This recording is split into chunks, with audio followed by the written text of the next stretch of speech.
Chapter 51. The Mystery Man Club Excellent Era. The director hadn't gathered every team member, but Sun Slong and Liu Hao as well as the crowd members who were revealed couldn't escape.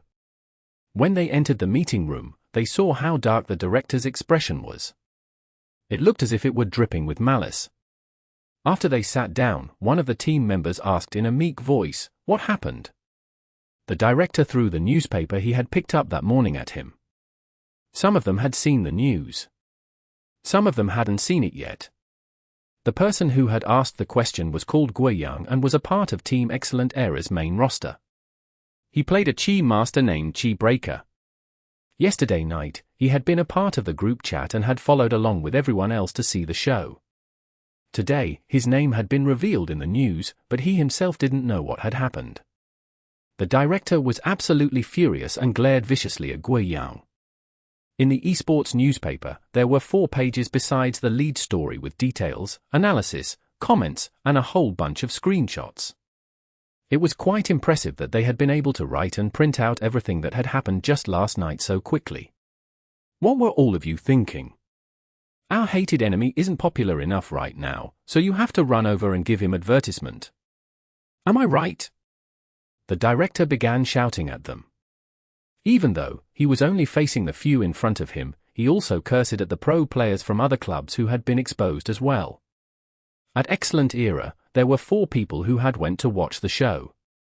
Sun Slong, Liu Hao, He Ming.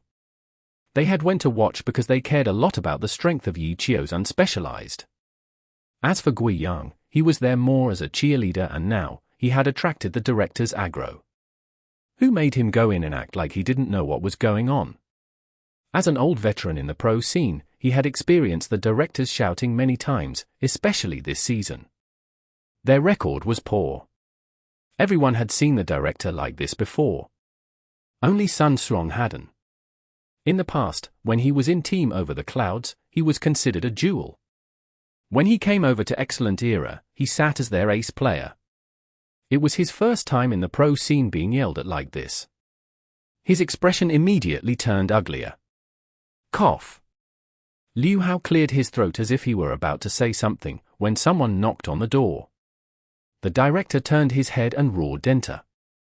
An employee scurried in. "The director, there are reporters outside who want to interview a few players." "What do we do?"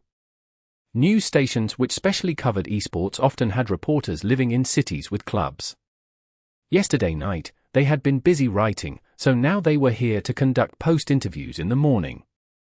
The director had clearly expected this to happen. He waved his hands, "Have them wait a bit." "Okay." The employee left. The director turned his head back and stared at Liu Hao. "What did you want to say?" "I don't think this is a random accident." Liu Hao looked at the newspaper. "Even though we got a lot of attention when we showed up online, after entering the arena, no one knew which room we had went into. Even if they bumped into it through trial and error, the room had a password. How could someone break in? Moreover, from this report, it couldn't have been some random person who had chanced upon the room. The intruder had clearly come in with a goal. This was the work of someone's scheme. We've all been used. Who needs you to say something so obvious? The director barked. We hadn't thought of this at that time. Liu Hao said helplessly. With things having come to this, there's no use in talking about it. The director said, I looked at the news and it seems like Yi Chio's identity hasn't been revealed. This? Liu Hao hesitated because there was no way he could remember every single detail from last night.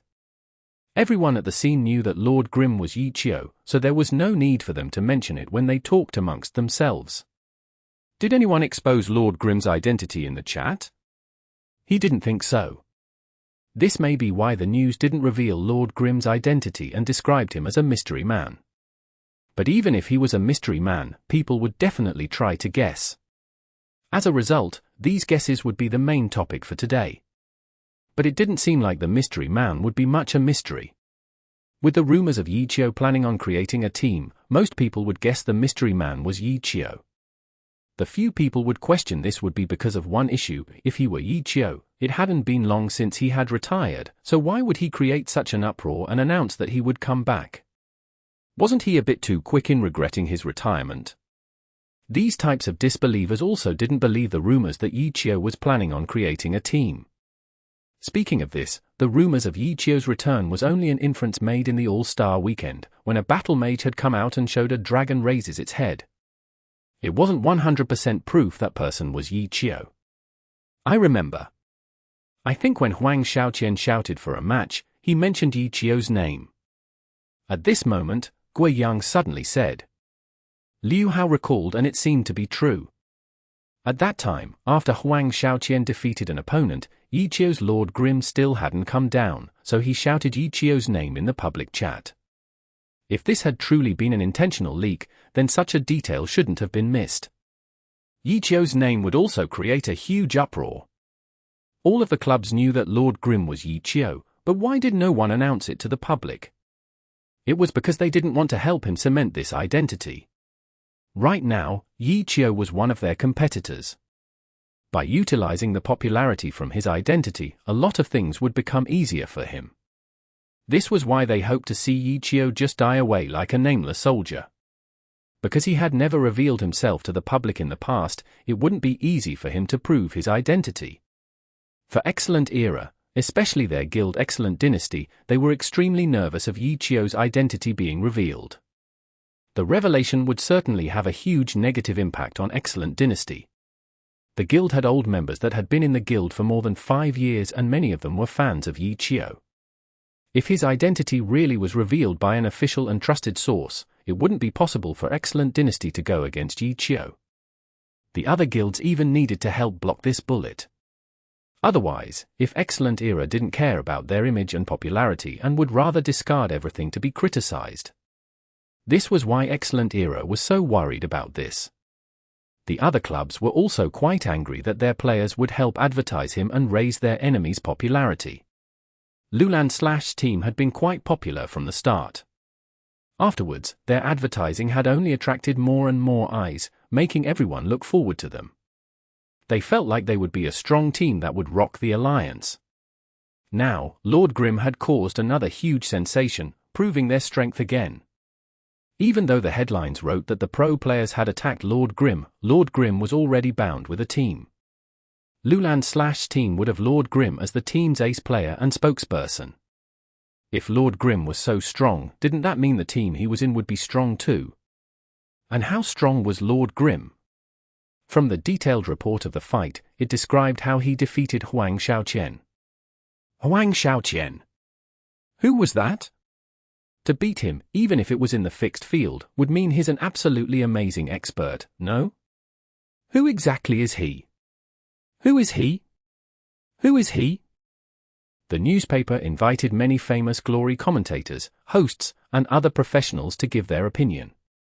80% of them suspected that he was Yi Qiu.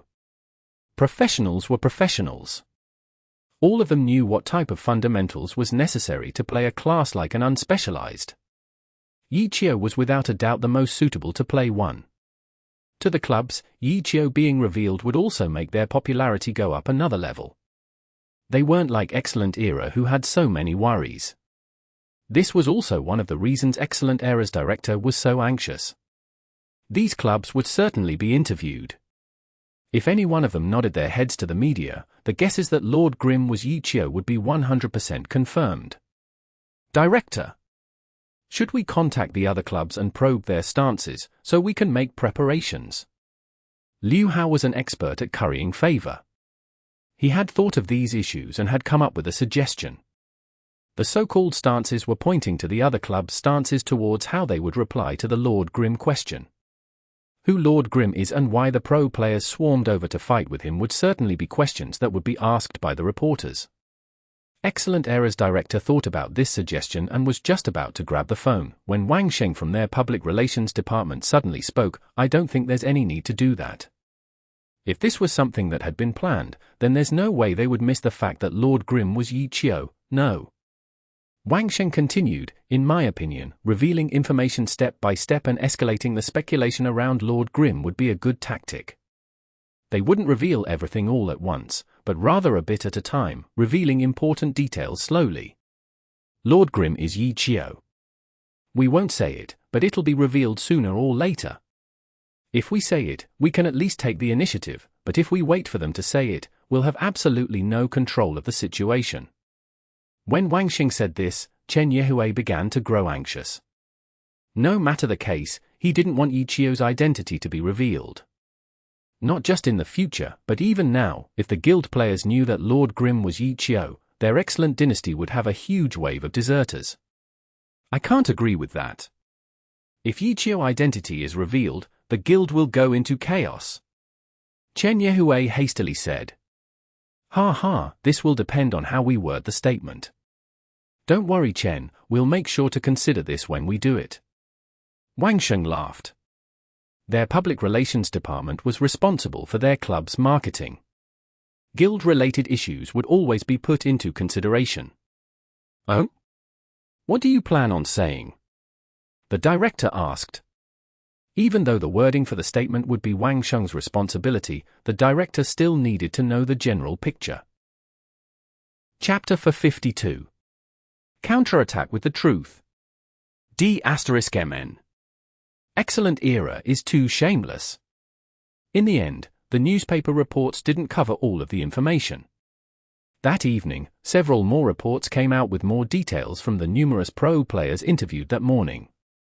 The program couldn't show every single conversation from each pro player. The spotlight would be on the gods, of course. With a single exception, as if they had agreed upon it, all of the guilds directly confessed that they had ran over to watch because they suspected that Lord Grimm was Yi Qiu. However, none of them said it in a completely certain tone of voice. Probably? Playing an unspecialized requires knowledge and proficiency with every class. From what I saw from Lord Grimm's performance, Yi Qiu is without a doubt the #1 suspect. This was what Team Tiny Herb's Wang Jieshi replied with. An unspecialized is a class that cannot be controlled by a single person. But to be able to control one to such a degree, I believe that Yi Qiu is certainly capable of doing so. This was Team Wang Jieshi's answer. Probably Yi Qiu. Because? He's very strong. Samsara's Juzakai. At that time, all of the gods were present. To be able to fight with me to that extent, by using a process of elimination, he would be Yi Qiu. This was Huang Xiaoqian's reply. He was the person who everyone wanted to interview. He was the one who directly fought with him. What about Zhong Jiala? The reporters asked about a god who had also retired. Zhong Jiala? I called him before. He said he wasn't him. Huang Xiaoqian said in a serious tone. He had clearly known that Lord Grimm was Yi Qiu long before this, but right now, he looked as if he had only figured it out after fighting him. Then what are your thoughts on the match? The reporter asked. I lost. But as a pro player, losing is a very common occurrence, even more so against an opponent like Yi Qiu. More importantly, this match let me see all sorts of different things. Those who haven't played the game since the beginning probably don't even know that there is such a thing as an unspecialized play style, yet now one appears in front of us. I don't know if you guys saw the match recording carefully or not. Ah. That's right. Do you guys have a recording of it? If you want one, I have one. I can go get one for you guys real quick, if you want. Huang Xiaoqian spoke frankly with the interviews. They didn't even need to try and dig deeper, and they already had so much content to work with, perhaps even too much content. They didn't know if the space given to them was enough to write it all down. It seemed like they would need to pick out the important words from all of the other excess. The reporters were always happy to interview Huang Xiaoqian. Apart from Huang Xiaoqian, the other people they needed to interview was, of course, Excellent Era. For Excellent Era, Yi Qiu would always be a topic that would never go away. As long as they were in the glory scene, Yi Qiu and Excellent Era would always be connected with each other. Every player was asked why they went to watch the match. Sun Slong, Liu Hao, and the others who watched it said the same as everyone else. They expressed their suspicions that he was Yi Qiu, which was why they had went over to look. Afterwards, when they got to the special relationship between Yichio and Excellent Era, Wang Xiang gave a statement. First, he said how Yichio had still wanted to develop in the glory scene and how he was very perplexed that Yichio would choose to retire. Next, he also talked about Lord Grimm's identity as Yichio and how he couldn't understand some of his actions in the 10th server, especially the conflicts with Guild Excellent Dynasty. After that, he mentioned Lord Grimm's recent addition to Luland/Guild Heavenly Justice. Wang Xiang expressed that he respected any choice Yichio would make and gave him his blessings. However, the Glory Alliance was still a competition, after all. Even though Excellent Era and Yichio would always be friends forever, whether they were in the professional scene or the game, everyone should have a professional attitude. Lastly, he gave Excellent Era and Yichio his best wishes. Shameless. Too shameless. Excellent Era spokesperson gave his statement. The esports channel broadcasted this segment. Chen, who was watching while eating dinner, slammed the table and shouted. Yichio, who had been sprayed all over with food in the morning, immediately took up his guard. He grabbed his bowl and ran far away from her. I can't believe he had the nerve to say that. Chen was furious at Wang Xiang. Hiding far away, Yichio took up his bowl and filled his mouth with food. This is nothing. You really haven't seen the real world, have you? How can you be so calm? Chen didn't understand. In terms of his responsibilities, I felt like he did quite a beautiful job. Yichio said. P2E. If you can't even bear this, you'll be coughing blood in the future. Yichio said. HMPH, I won't be so shameless. Chen said. You won't. But what about your opponents? When the time comes, they'll spread all sorts of rumors, mixing up truth and lies. And when the reporters look for you to ask questions, you'll just curse at them and call them shameless. Yichio said. Then what should I do? Chen said. Beat them up in the matches. Tang Ru interrupted in a determined voice. Chen looked over, a bit surprised. She immediately realized that Tang Ru wasn't happy about the interview either. She just hadn't slammed the table like her. Counterattack with the truth. No matter how powerful they are, they can't beat that. Yichio said. Then how are you going to use truth to counterattack this time? Chen asked. By eating dinner peacefully here. Yichio said. What type of counterattack is that? Chen frowned. There's still a long way to go. We've only just started. Yichio said dully. That night, the interview created a huge uproar. In these interviews, Luland/team may have been mentioned, but only a relatively small amount. Many had already guessed that Lord Grimm was Yichio in the morning news, but now the entire pro scene had admitted it. Even though the pros said this and that, they all had the same meaning. He was Yichio, no doubt about it. However, even if you didn't believe the pros, it was too difficult to actually ask Yichio because everyone knew that Yichio never accepted interviews. The reports were still busy, hoping to dig even deeper. They wanted to find some way to contact people who were close to Yichio like Sumuching. They tried contacting Luland/. The interviewing wasn't over yet. As for the Glory community, the discussions going on amongst them were growing larger and larger. All of these discussions made Chen quite depressed. Wang Xiang's statement expressing how he couldn't understand Yichio's actions, how he was perplexed, and then his blessings, made Excellent Era fans who didn't know the truth very unhappy with Yichio. After being deceived by Wang Xiang's statement, they couldn't that Yichio would betray Excellent Era like that. Their cherished memories of Yichio all became doubts towards him. These feelings had begun being planted ever since rumors that Yichio was planning to create his own team sprouted. And now, Yichio had ran over to Luland/, who was famous in the game for having lots of money. The players couldn't help but suspect that Yichio had left for money. At this moment, the discussions online were filled with criticism and hatred for Yichio. Chen knew the truth and felt angry and sorry for Yichio. She looked at these alone and didn't call over Yichio to look up until she couldn't take it anymore. She turned around and peeked at Yichio's screen. To her surprise, he wasn't playing the game, but rather skimming over these discussions. Chen quietly went over and stole a glance at Yishio's expression. He looked very calm and relaxed. "You aren't going to play?" Chen asked. "Now? It's not a good time. Too much commotion. I should avoid making any appearances for now," Yishio said. "Avoid for how long?" Chen was depressed. Now that Lord Grimm was Yishio, Lord Grimm would be like troubling rain and have crowds of people gathering wherever he went. In addition, with so many angry players, Chen suddenly felt extremely uneasy. "It won't be very long." Yishio grinned. "What are you planning? Tell me." Chen could see that Yishio definitely had some sort of plan up his sleeve. "You'll know soon," Yishio said. "When is soon?" Chen asked. "Look at the news," Yishio said. "News? What news is there going to be at this time?" Chen didn't understand. "It'll be there," Yishio said.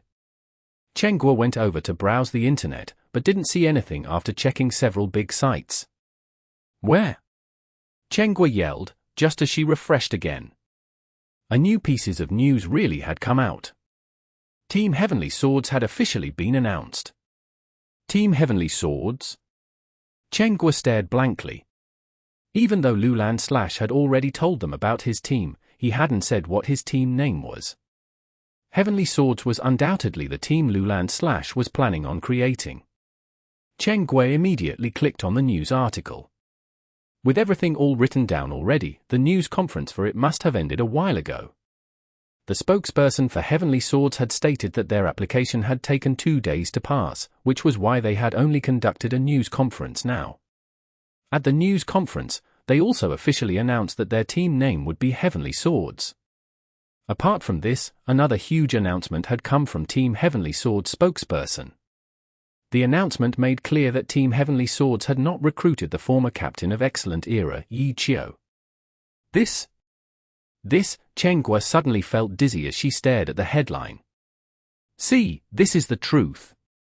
Yishio had seen the news too. He stood up and looked at Chen with a smile on his face. "That's not a bad counterattack, right?"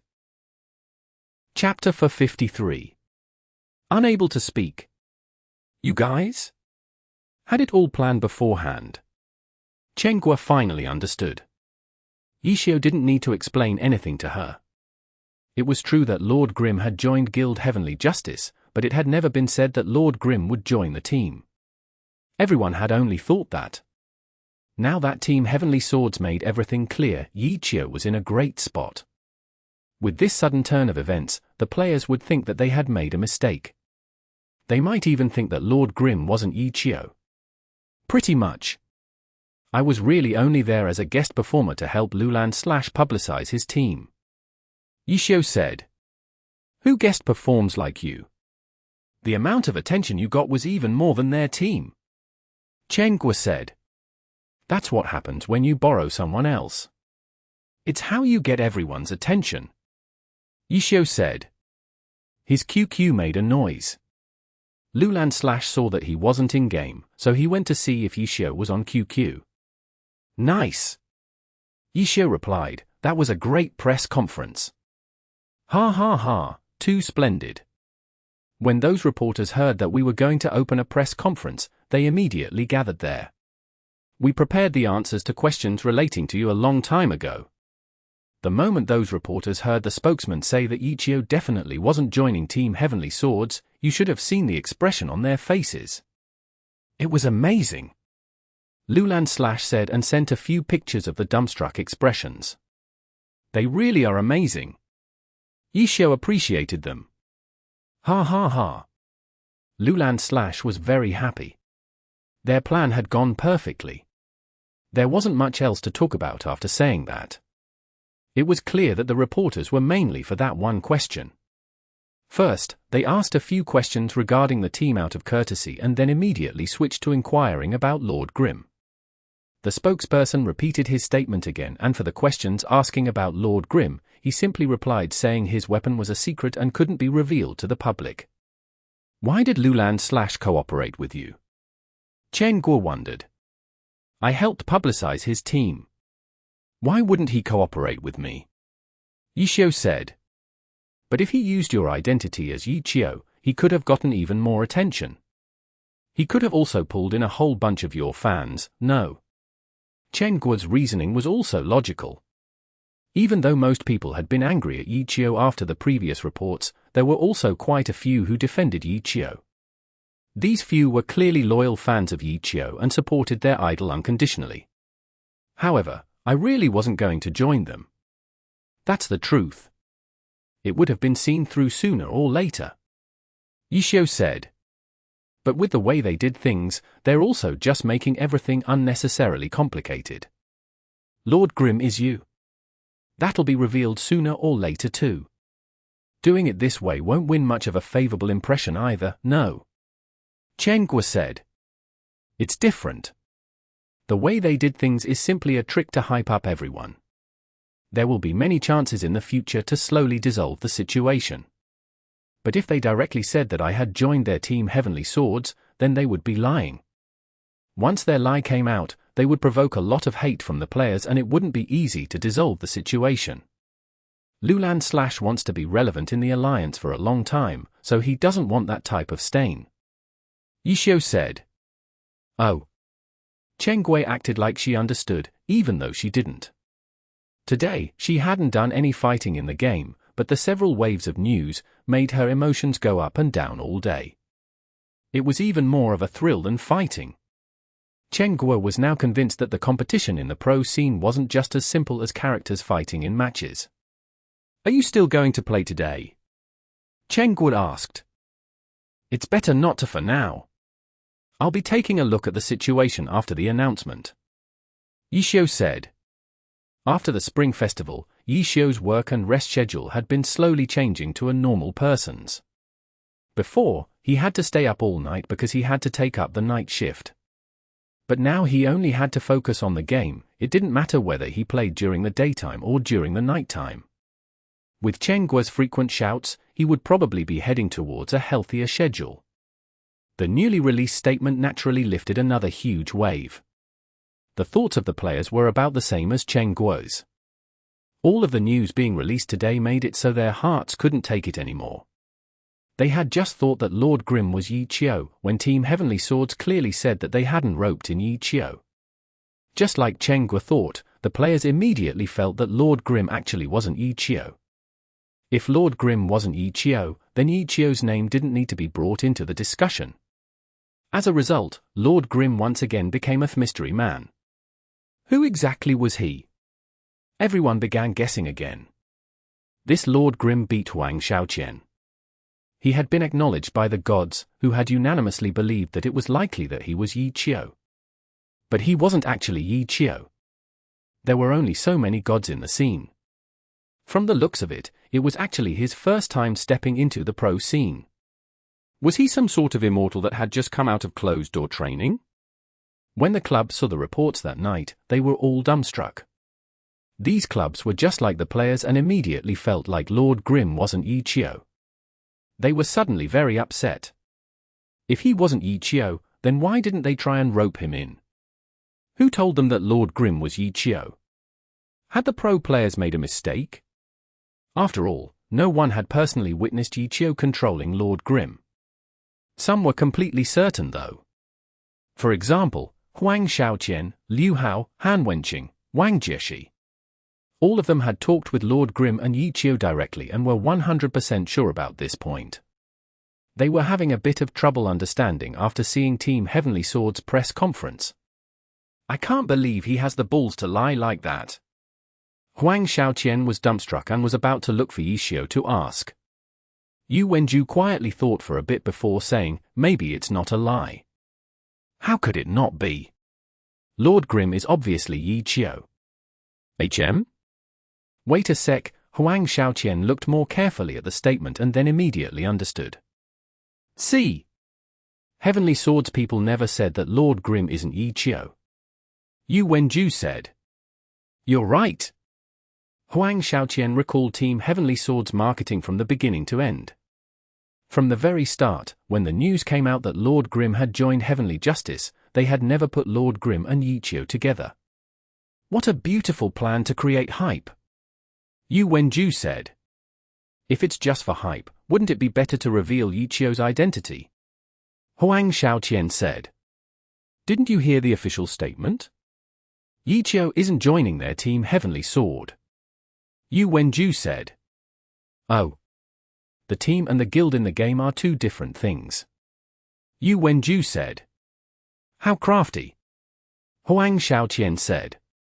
Unless you're absolutely sure that Lord Grimm is Yichio like us, I doubt many will be able to see through the scheme. Yu Wenju said. But we can't prove anything either.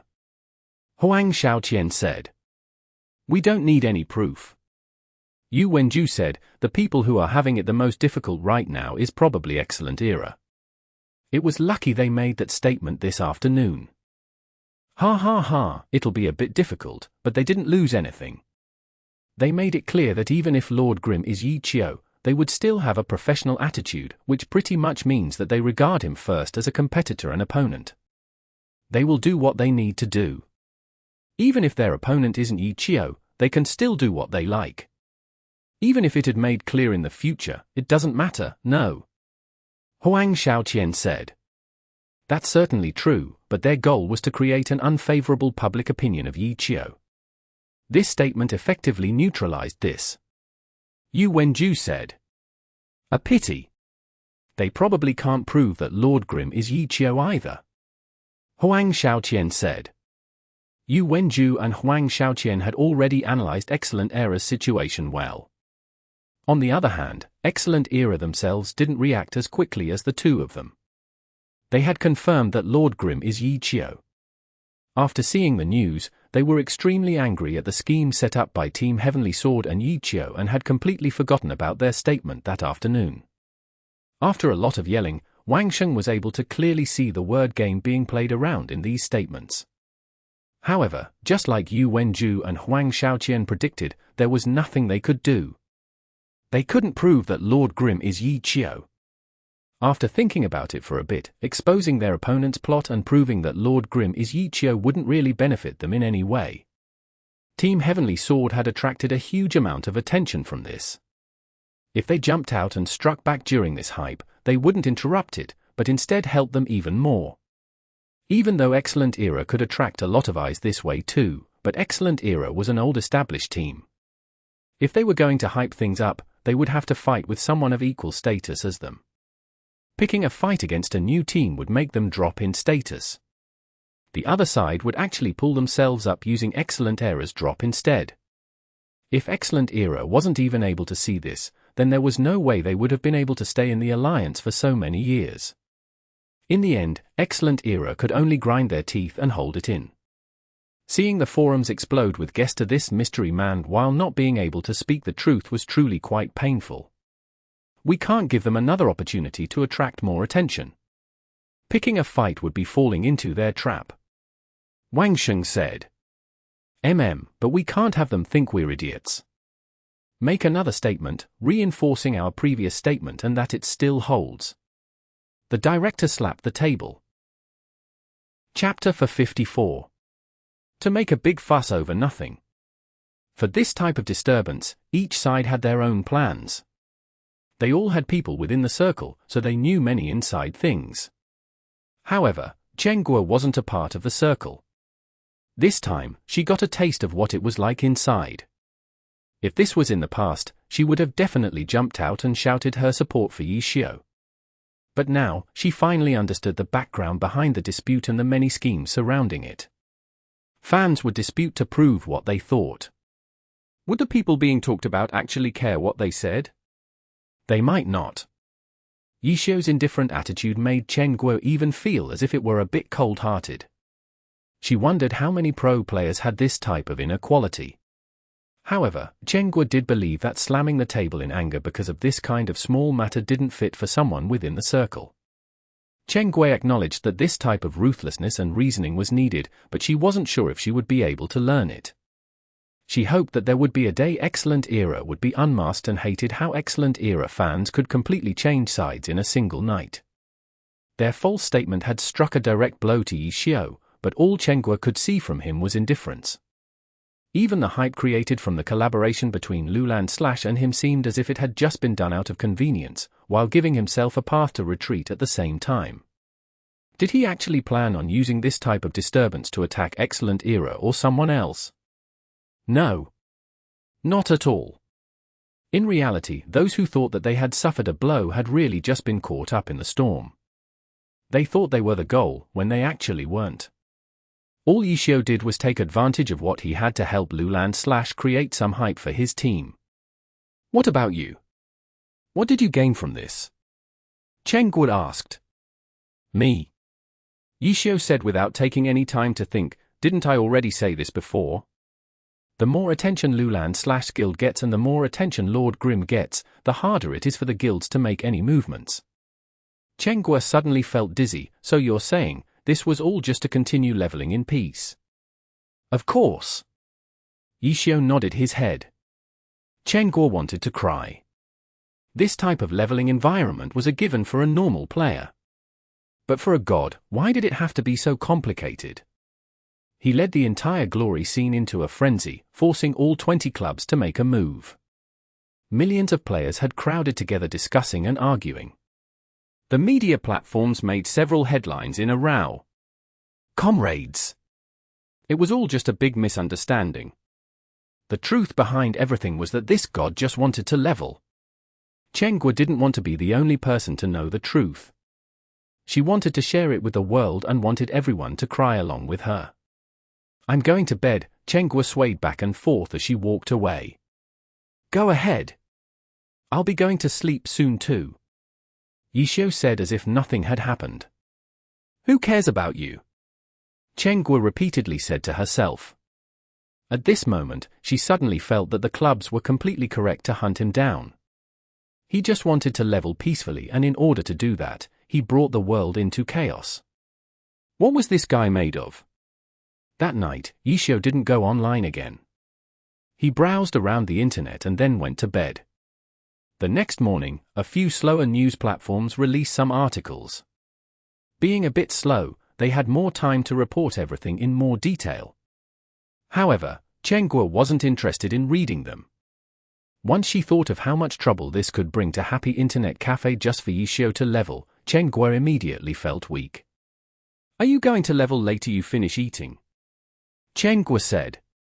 She stressed the word level with a bit of a mocking tone.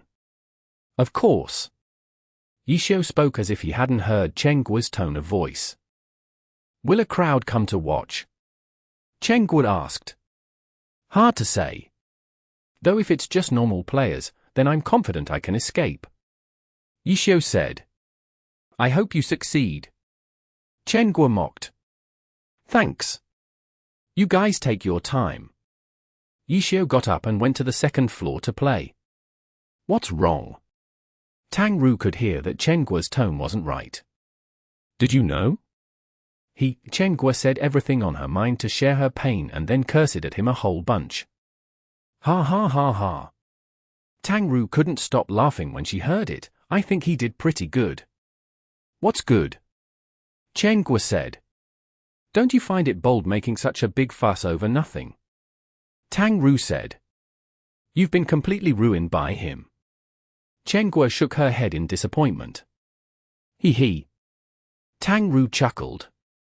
Chen Guo couldn't find any sympathy from Tang Ru, so she stopped talking about it. Chen Guo didn't take it to heart. This wouldn't stop this disturbance from ending. In reality, the great debate brought about by this had only just begun. That morning, reporters contacted Excellent Era asking about their thoughts on Team Heavenly Swords denying that Yi Xiao had joined their team. Excellent Era had already been prepared. They didn't try to prove that Lord Grimm was Yi Xiao, and instead, they expressed calmly that it didn't matter if Yi Xiao joined Team Heavenly Swords or not. No matter what he planned for in the future, Excellent Era would give him their blessings, but would also face him with a professional attitude. As for Heavenly Swords, Excellent Era congratulated them for their success in making it into the Alliance and wished them good luck in the future. When asked about their thoughts on Lord Grimm, who was able to defeat Huang Shaoqian, Excellent Era answered that they weren't scared of any opponent. They didn't mention Heavenly Swords and declared that they would definitely make a comeback next season to win the championship. These sort of words and replies were commonly seen. Apart from this, their words also implied that they didn't find the new team as a threat and didn't put them in their eyes. Besides Excellent Era, the pro players who affirmed that Lord Grimm was Yichio were given another round of interviews. These pro players had all seen Yichio speak in the group chat and then followed into the game to find Lord Grimm, so they had been very certain of his identity. However, Team Heavenly Swords declared that Yichio hadn't joined them. They caught the wordplay involved in these statements, but none of them jumped out to prove Lord Grimm was Yichio because for the clubs, such an action wouldn't help them in any way. As a result, everyone just went with the flow. Heavenly Swords could do what they wanted. They weren't going to get mixed up with them. So as to avoid what happened last time, they sent out their iconic players to act as live promotional signboards. Some players ran over to look at Heavenly Justice players. After the news came out, Team Heavenly Swords was looked at exceptionally well by many. Some of the more exaggerated analysis claimed that with Heavenly Swords' strength and resources, they would definitely make a huge impact in the alliance and might even win the entire championship as the dark horse. These discussions made the other clubs a bit scared. However, they had seen their strength after their fights with Huang Xiaoqian. All of the pro players at the scene had a good estimate of their skill levels and didn't see them as a threat. The reports downplayed one part though. Heavenly Swords' introduction to scene had cost quite a bit. As for that mystery man who beat Huang Xiaoqian, everyone knew he was Yichio. Team Heavenly Swords said that Yichio hadn't joined their team, which was quite a weird roundabout way of saying things. After the discussions, Yichio couldn't formally join now because of his recent retirement, so of course he couldn't join. But the two sides could have made an agreement for him to join next season. This was a guess that the clubs had agreed upon as a possibility. However, all of them simply acted as if they didn't know this. They laughed over the interviews and didn't say too much. There was only one pro player who said things different than the rest, Tyranny's Han Wenqing. Facing the reporters' questions, he coldly threw down, "Did Heavenly Swords ever say Lord Grimm wasn't Yichio? Who else could Lord Grimm be but Yichio?" That day, the interviewed players from all of the different clubs all replied with similar words. Han Wenqing's reply immediately stood out. Everyone else's interviews were suddenly thrown to the side and only this reply was reported. In reality, Team Heavenly Swords' little wordplay may have tricked most players, but the media reporters were good at these types of tricks and were aware of it long ago. They had already prepared for it. Now that a pro player directly said it, it was as if they had obtained a treasure. As for the interviews towards Heavenly Swords, they refused to reveal Lord Grimm's identity. Lord Grimm being Yichio instantly became very believable, so the club's analysis of an agreement and then joining in the future had also been analyzed by the media and reported out. The credibility of such a statement was extremely high. Lord Grimm had went in a huge circle. In the end, he was still Yichio. Quite a few fans treated the entire course of events as a drama novel. The media wasn't done yet though. They obtained views from a few reporters, commentators, and normal players. The view that he would come out of retirement and join became widely accepted. Everyone unanimously believed that Lord Grimm was Yichio and had determined him as a part of Heavenly Swords. They were convinced that Heavenly Swords was just saying all of that to make things unnecessarily complicated. Chen said she didn't care, but in the end, she couldn't help but read the reports. The results made her feel dizzy, everything just went around full circle. Why'd it return to this? The topic stays hot. The media likes it. Heavenly Swords likes it too. Yichio said. It looks like your identity has been seen through. Chen said. It would have happened sooner or later. Yichio seemed as if he didn't care. Why does Heavenly Sword refuse to say it? Did you ask them to? Chen asked. They only know that I won't join them, so it's better to not say it. You think about it. Yichio said. Think about what? Just say it. Chen said. I'm busy. Boss. Yichio called. What? Chen flew over when she heard this. Chapter 55. Scrap Picker. Boss. This was a word that would make any Glory player's heart leap. Moreover, this was the Heavenly Domain. A Heavenly Domain boss was on another realm compared to one in the normal server. Chen also knew that Yishio could only level in the wild, which meant that this was a wild boss. The Heavenly Domain was similar to the normal servers in this sense. Wild bosses would randomly spawn someplace every week. But the difference was that wild bosses would only spawn once a week, which meant that every wild boss would spawn a maximum of 52 times a year. The unique equipment and material dropped from this type of boss would undoubtedly be rare and precious. The top guilds naturally watched for these types of bosses with great attention. At the start of every week, in all of the level 55 to level 70 areas, the top guilds would dispatch scouts to wander around randomly 24/7. At the same time, they also bought information on the boss's coordinates from players who didn't have the strength to kill one but had found one. Every time a wild boss spawned, it was likely a huge war would erupt. Lower-leveled bosses were a bit better. Normal players had a chance to snatch one. After all, apart from Yishio's Lord Grim, everyone else in the Heavenly Domain was level 70, so they had a high-level suppression. In addition, even if they weren't experts, they were all experienced players. Killing a low-leveled boss with friends wasn't too difficult. As for high-level bosses, those would always fall into one of the top guilds' hands. One reason is because high-level bosses spawn in high-level areas. With everyone in the Heavenly Domain being level 70 players, most of them played in high-level areas. High-level areas weren't as empty as the level 55 area Lord Grim was in. As a result, if a boss spawned in a high-level area, many players would notice it and there was no opportunity to hide it and kill it. The second reason was because high-level bosses were strong. No matter who fought them, they wouldn't be easy to kill. The longer it took for one to die, the more likely the chance someone could run over to steal it. The only ones who could fight to the end with such risks were those with strength. Thus, for high-level bosses, normal players wouldn't dream of snatching one. But level 55 bosses had more hope. What type of boss? Chen rushed over to Yishio's computer while asking. Her eyes were already fixed on his screen. Yishio's line of sight only exposed half the screen. Something was clearly blocking the other half.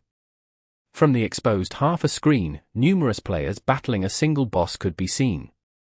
This one is Wilderness Escort. How could one appear here? Chen didn't ask about Yishio's blocked line of sight and first identified the boss.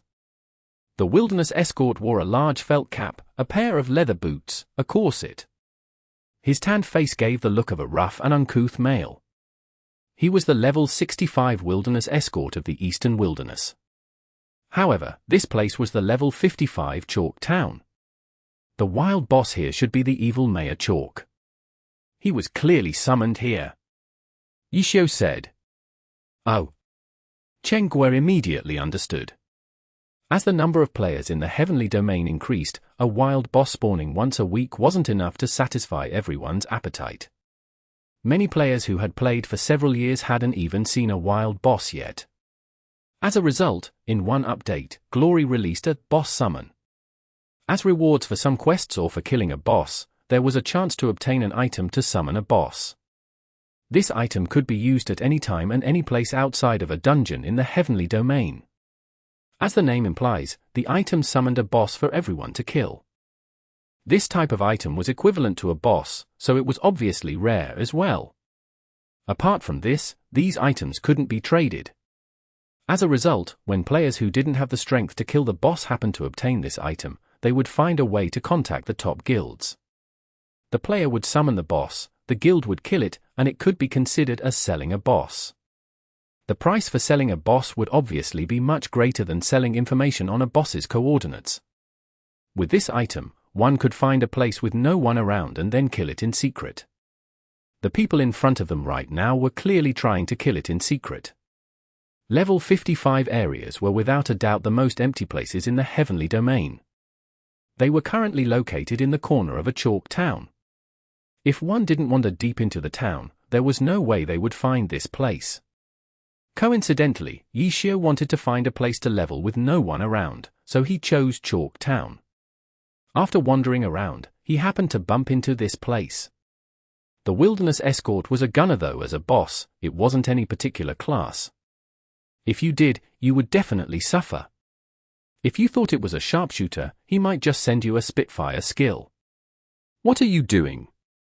Are you going to try and steal it? Chengguo noticed that Yishio's movements were a bit strange. He only half his screen looking at the situation, which meant he must be hiding behind a window in some room. That would be too lacking in principles. Yishio said, "I'm going to pick up scraps." You? Don't you feel ashamed? Chengguo heard this and almost fell over. Picking up scraps was a term used in the Heavenly Domain because the Heavenly Domain players had a high chance of dropping items when they died. Thus, in a large-scale conflict, there would always be players who would do this. They would wear cheap equipment and charge into the battle without any fear. However, don't make this misunderstanding, these players weren't a suicide squad to attract attacks. Their target was the equipment that dropped when players died. This type of activity was called picking up scraps, while the players who did this were called scrap pickers. Scrap pickers were hated by others, and if one appeared next to them, they wouldn't hesitate to kill them. A boss fight was a prime opportunity for scrap pickers. There would always be casualties against a boss. But what type of person was Yishio? He was a god. Right now, he was camping in a corner waiting to pick up scraps. Such shameful behavior made Chengguo give him a good scolding. Sure. Yishio actually turned his head and reminded Chengguo that she was being too loud. Do you want to come too? Yishio whispered. Chengguo hesitated. In reality, she didn't mind picking up scraps when she had the chance to. The only thing she couldn't accept was that a god like Yishio would do such a task. After all, he used to be her idol once too.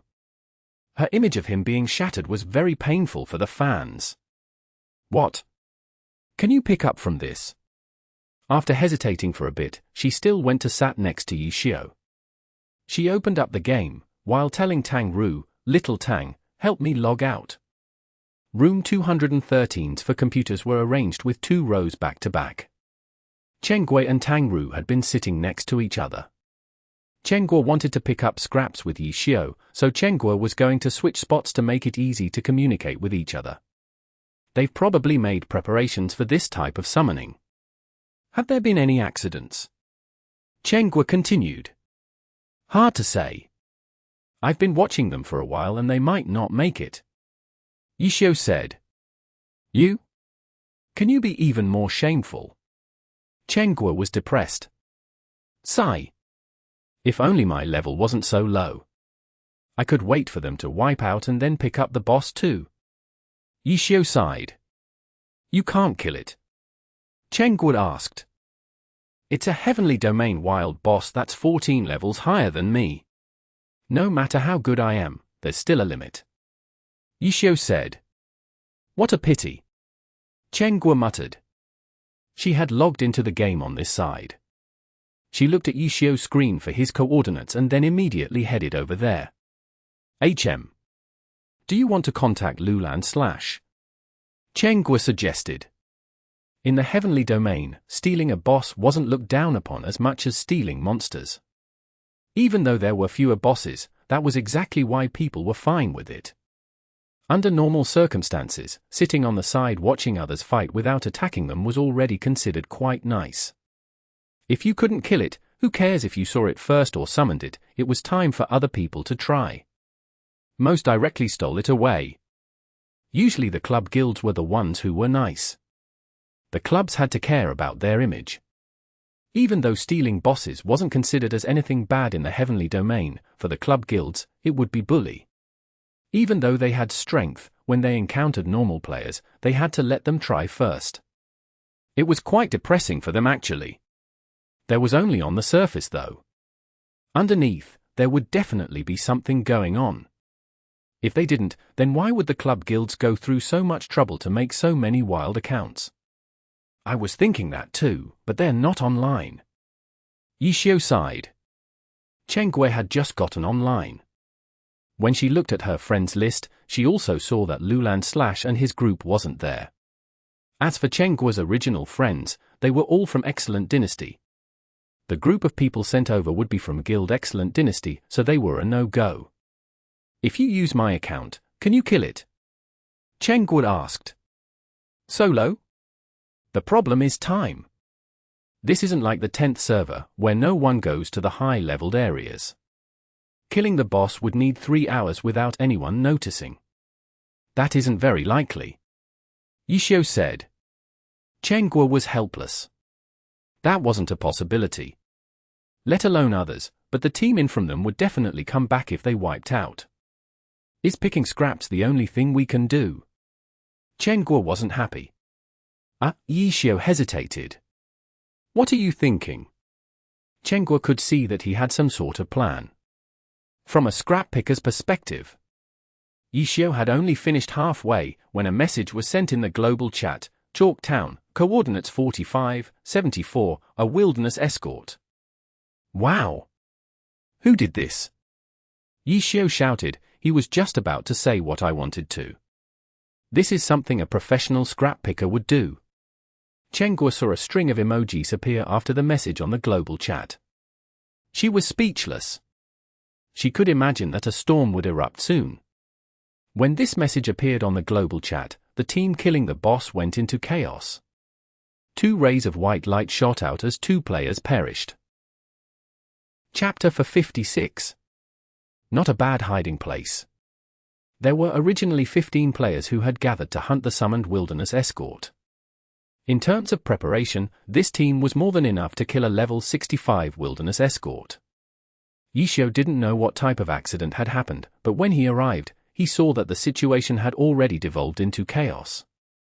Under the wilderness escort's frenzy, the cleric was frantically healing left and right, but to no avail. The situation couldn't be rescued. When Yishio got there, they only had 12 players left. The number 15 had been calculated by Yishio based on their classes. Need help? When Yishio saw that the other side was in a crisis, he had even asked if they wanted help. No need. The other side were facing the enemy, so it wasn't possible to tell how many had yelled it out. Thus, Yishio quietly left, walked around in a circle, and then slipped into an empty room, becoming a scrap picker. And now, when the message appeared in the world chat, Yishio immediately knew that he wasn't the only one hiding there. This other person was undoubtedly a scrap picker too, because if he had cared about the boss, then there was no way he would have announced it to the world. This type of work was something a scrap picker would like to do. Scrap pickers loved chaotic battles. It didn't matter if you were killing a boss or peeking because of a boss. In any case, if there were battles and dead people, there would be scrap pickers. Yishio understood this sort of shady business. He wasn't the one to do it though. He had. Planning to telling Chen Guo about it, when someone else beat him to it. It seems like this corner might not be safe. Yishio sighed. He had Lord Grimm move backwards and begin observing the surroundings to see if there was anyone else on the lookout as well. Only now could Chen Guo see that Lord Grimm was in an empty room, next to a window looking at the others outside fighting a boss. Is it going to get chaotic real soon? Chen Guo said. Yeah. Yishio constantly moved his camera around, but from out his window, apart from the boss, there was no one else he could see. Where should I hide? Yishio mumbled. Outside of the window, a white light flashed and another player died. So far, only 6 players remained. In addition, the cleric had already fallen. In a chaotic situation, if the situation couldn't be saved, the aggro would eventually fall onto the cleric. Once the cleric fell, the attempt to kill the boss could be considered over. You're still not running. Yishio saw the remaining 6 players continue to struggle. But after watching for a bit longer, he understood their intent. They wanted to pick up the items their comrades had dropped after dying. After picking up all of the items dropped on the ground, the 6 immediately ran away. As expected, these were experienced players. Once they saw the announcement in the global chat, they figured out that there were scrap pickers hiding nearby. Scrap pickers had their own styles of scrap picking. Some risked their lives. They charged straight into the battlefield, not caring for their life, and picked up as many items as they could. These types of scrap pickers would certainly die on the battlefield, but they didn't care about the experience loss. They only wanted to see if they could pick up some good equipment. Apart from them were scrap pickers who wanted to pick up items, while staying alive. These scrap pickers were more cautious and wouldn't charge into the battlefield. This was because once you entered the battlefield, it didn't matter if you were there to steal the boss or pick up equipment, your opponents wouldn't be nice. What a patient guy. Xiao saw that the hidden scrap pickers still hadn't moved out yet, even though the other side had already picked up their equipment and left. At this moment, the 6 players were preparing to escape, but the wilderness escort wouldn't let them go so easily. As the group ran and the escort chased, the escort would move away and then scrap pickers would have to follow along. Xiao didn't hurry and move. He continued to have Lord Grimm stay by the window, observing the surroundings. Just as he predicted, when the 6 players moved away along with the wilderness escort, players scurried out from the corners of the streets, rooftops, and rooms. Xiao sweat like mad. He had thought that there was only one person hiding, but in reality, there were actually so many of them waiting. These scrap pickers seemed to have a tacit understanding amongst themselves. Either that, or they didn't know there were others around. None of them seemed too surprised though, nor did anyone seem to have any enmity with each other. Everyone had the same thought and immediately chased after the wilderness escort. Xiao still didn't move. He waited another long while, but didn't see anyone else come out. If he didn't move out now, he wouldn't be able to follow them, so he immediately had Lord Grimm chase after. Despicable. How despicable. Chen disdained as she chased after with her chasing haze. The heavenly domain was very big, but luckily, Chen had been accompanying Xiao these days with leveling, so her character wasn't too far away and it wouldn't take her too much time to catch up. She constantly glanced at Xiao's screen for his coordinates up until they bumped into each other at a street. Over here, Xiao said. Chen followed behind him. Did they all die? Chen asked. 6 ran away. The boss is still there. Xiao said. And us? See the opportunity and act. More like see the opportunity and pick scraps. Chen said. Depends on the situation. Xiao said. How come I don't see the boss? Chen couldn't see the wilderness escort. Xiao couldn't see it either, making Chen quite puzzled. I know where. I'm bringing you to a good hiding place. Xiao said. Not long after, he brought Chen to outside a wall. Jump over. Xiao said. His character jumped over and used a rotor wing to directly hop over. The wall wasn't that tall, so it wasn't hard to get over. Chen chasing haze jumped and used an aerial fire. Her character leaped over in a beautiful arc. While in the air, she heard Xiao cry out, "Oh wow." When she landed, she stared dumbly. A good hiding place? Chen asked Xiao. Of course.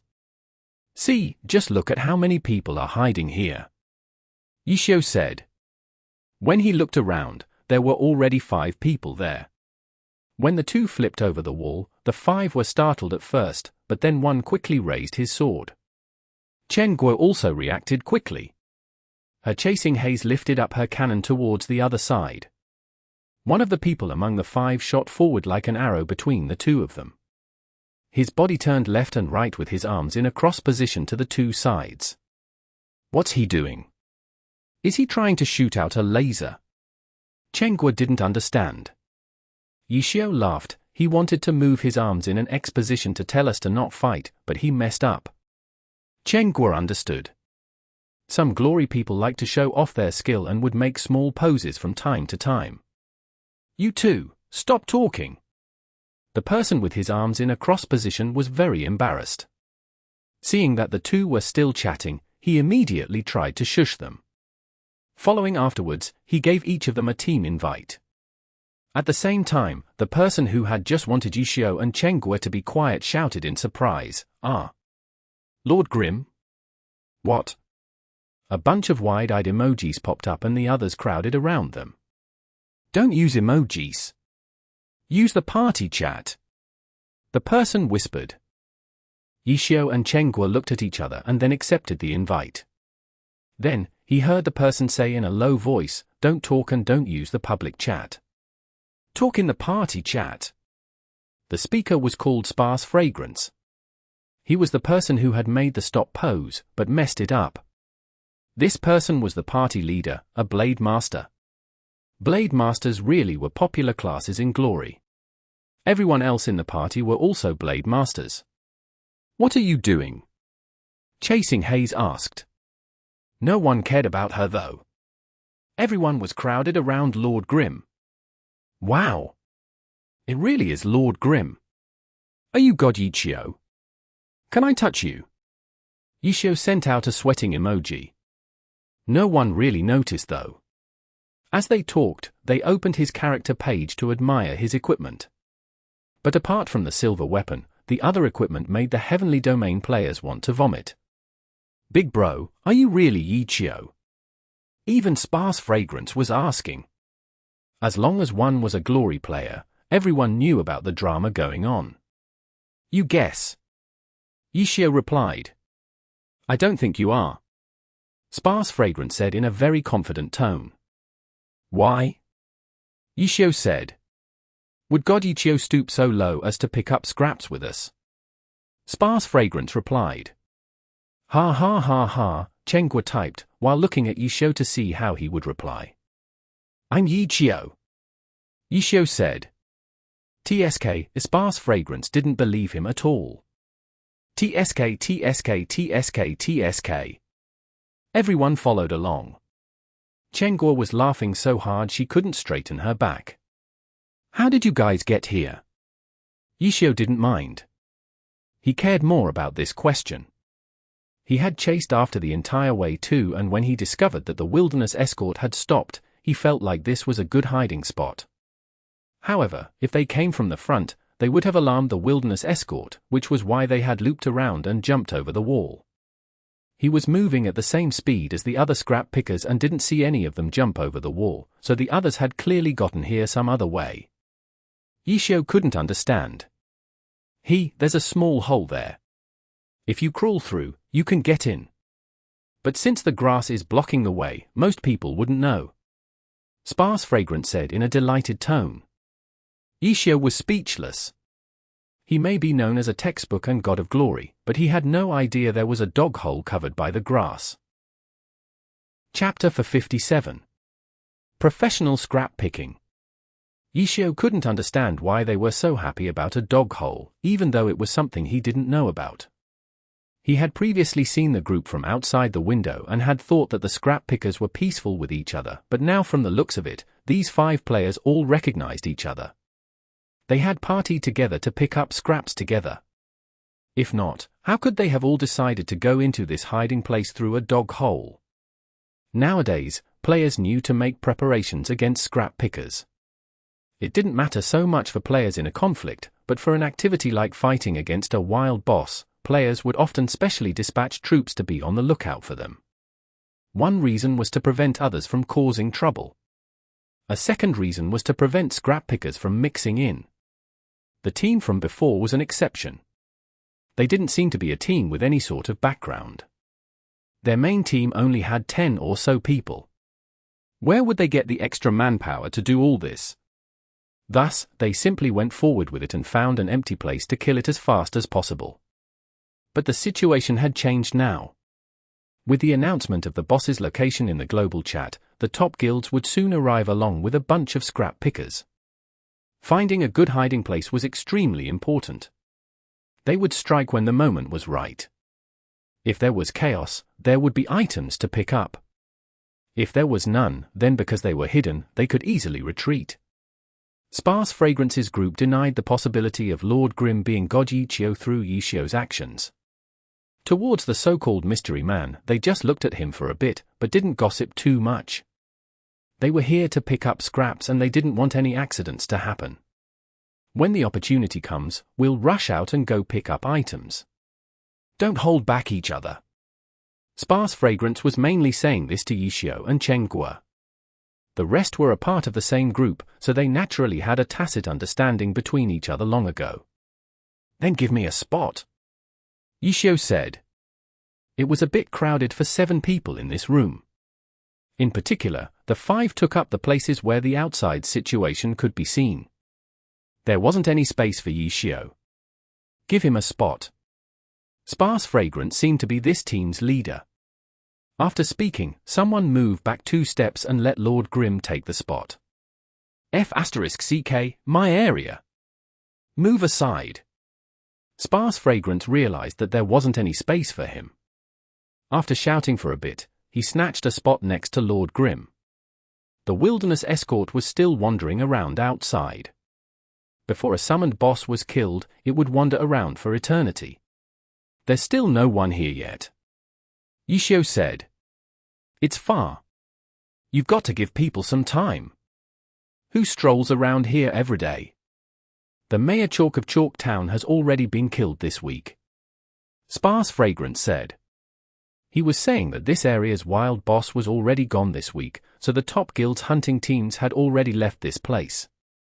You know quite a lot, Yishio said. Of course. Scrap picking requires information, Sparse Fragrance said. A despicable activity like scrap picking sounded like an honest profession coming out from his mouth. Then how much longer do you think we'll have to wait? Yishio asked. From the time the announcement was made, I'd say half an hour or so. So now, it'd be around 10 more minutes. Sparse Fragrance continued, a level 65 wilderness escort. There'll be quite a fight for it. The more chaotic the better. Yishio understood after hearing this. They weren't expecting to see the boss show off its might because with a top guild strength, killing a level 65 boss wasn't a problem. They hoped to see a struggle between different groups fighting amongst each other for the boss. A huge mess like that was perfect for scrap pickers. Did you send out that info? Yishio asked. Even though the name didn't match with anyone in the group, there was something called a trumpet. No, Sparse Fragrance said. Then that means there's at least one other scrap picker that we don't know of, Yishio said. That's why we hid in a good place, so we can carefully observe the situation and strike when the opportunity arises. Sparse Fragrance spoke in a serious tone. What if he also comes in through the dog hole? Yishio asked. There's no need to talk about that. This time, Sparse Fragrance didn't mess up and through poses made from various attacks, he was able to make a sword sliding across a throat movement. Oh, then I really got lucky, didn't I? I didn't get cut by you. Yishio laughed. How dare you? Sparse Fragrance answered. This guy. Yishio muttered to himself. This guy had definitely noticed his name when he came in, which was why he had jumped out to stop his comrade. Someone who could beat Huang Shaoqian wasn't someone 5 normal players could hope to beat. But afterwards, he pretended that he just noticed the name Lord Grimm, concealing their initial plan to kill them. However, he accidentally exposed it. This other scrap picker probably isn't simple, Yishio said. After this person sent out the message, he still hadn't appeared. Could he have also waited to see if there were any other scrap pickers? Yishio thought. Who cares about him? In any case, we're all here to pick up scraps. Just don't attack each other and pick up as many good items as you can. Even if he isn't a simple guy, he should understand this reasoning. Sparse Fragrance's tone suddenly changed. Really? Do you have any other specific plans? Since there wasn't anything to do, Yishio thought he might as well chat with them. In this current age, scrap picking isn't easy. For example, those people who just charge into the battlefield and pick up items until they die can't be considered professionals. Nowadays, there's a certain amount of skill involved and you have to understand the situation clearly before moving out. If it's too chaotic, then the players can't distinguish foe from friend and just attack whoever they see. With bullets, magic, sword light flying around, you can't pick up anything. If it's too stable, then the experts on the guild will simply kill you before you mix in with everyone. So that's why you have to pay close attention to the situation. If you're asking if I have a plan, then of course I don't have one. I'm also waiting for a certain scenario before I make any decisions. Yixiao was quite amazed at Sparse Fragrance's scrap-picking theory. It really showed that there was a master in every trade. Moreover, when he heard that there needed to be a certain amount of skill, Yixiao looked at their 5-blade master team composition and asked, in reality, you should have 6 people, no? Good eye. You really do deserve to be called an expert. You even guessed that. Sparse Fragrance gasped in astonishment. In reality, we're 6 people. But we're missing one today, so it's a bit troublesome. No problem. When the time comes, I can help you guys and substitute in. Yixiao said. Oh. I'm an unspecialized, so I have Blade Master skills. Yixiao said. But you only have level 20 and under skills, Sparse Fragrance said. It's enough. How could that be enough? Do you know what we're planning on doing? I know. It's the 6-sword formation. Do you know who came up with the 6-sword formation? Yixiao replied. Correct. And I'm Yixiao. Didn't I tell you guys that? Yixiao said. TSK. Sparse Fragrance hadn't replied back when 2 of the other players in his group booed. He really is Yixiao. Chen interrupted. You even brought a cheerleader. They continued booing. What a sin. Chen sighed as she looked up towards the sky. Such a despicable act really did destroy his image. There was so much support for Lord Grimm being Yixiao, but as soon as they saw Lord Grimm was scrap-picking, they immediately denied this possibility. From this, it could be seen what the popular consent towards this type of activity was. It had to be known that these people were professional scrap-pickers. Even they denied the possibility that Yixiao would stoop so low as to pick up scraps. Okay then. Yixiao was also silent for a good moment. To tell you the truth, I know a lot about the 6-sword formation. In any case, you 5 won't be able to do it with just yourselves. You might as well let me try. Do you really think you can do it? It's not like you guys have any better options, right? Yixiao said. Sparse Fragrance thought for a bit and then said, we'll see.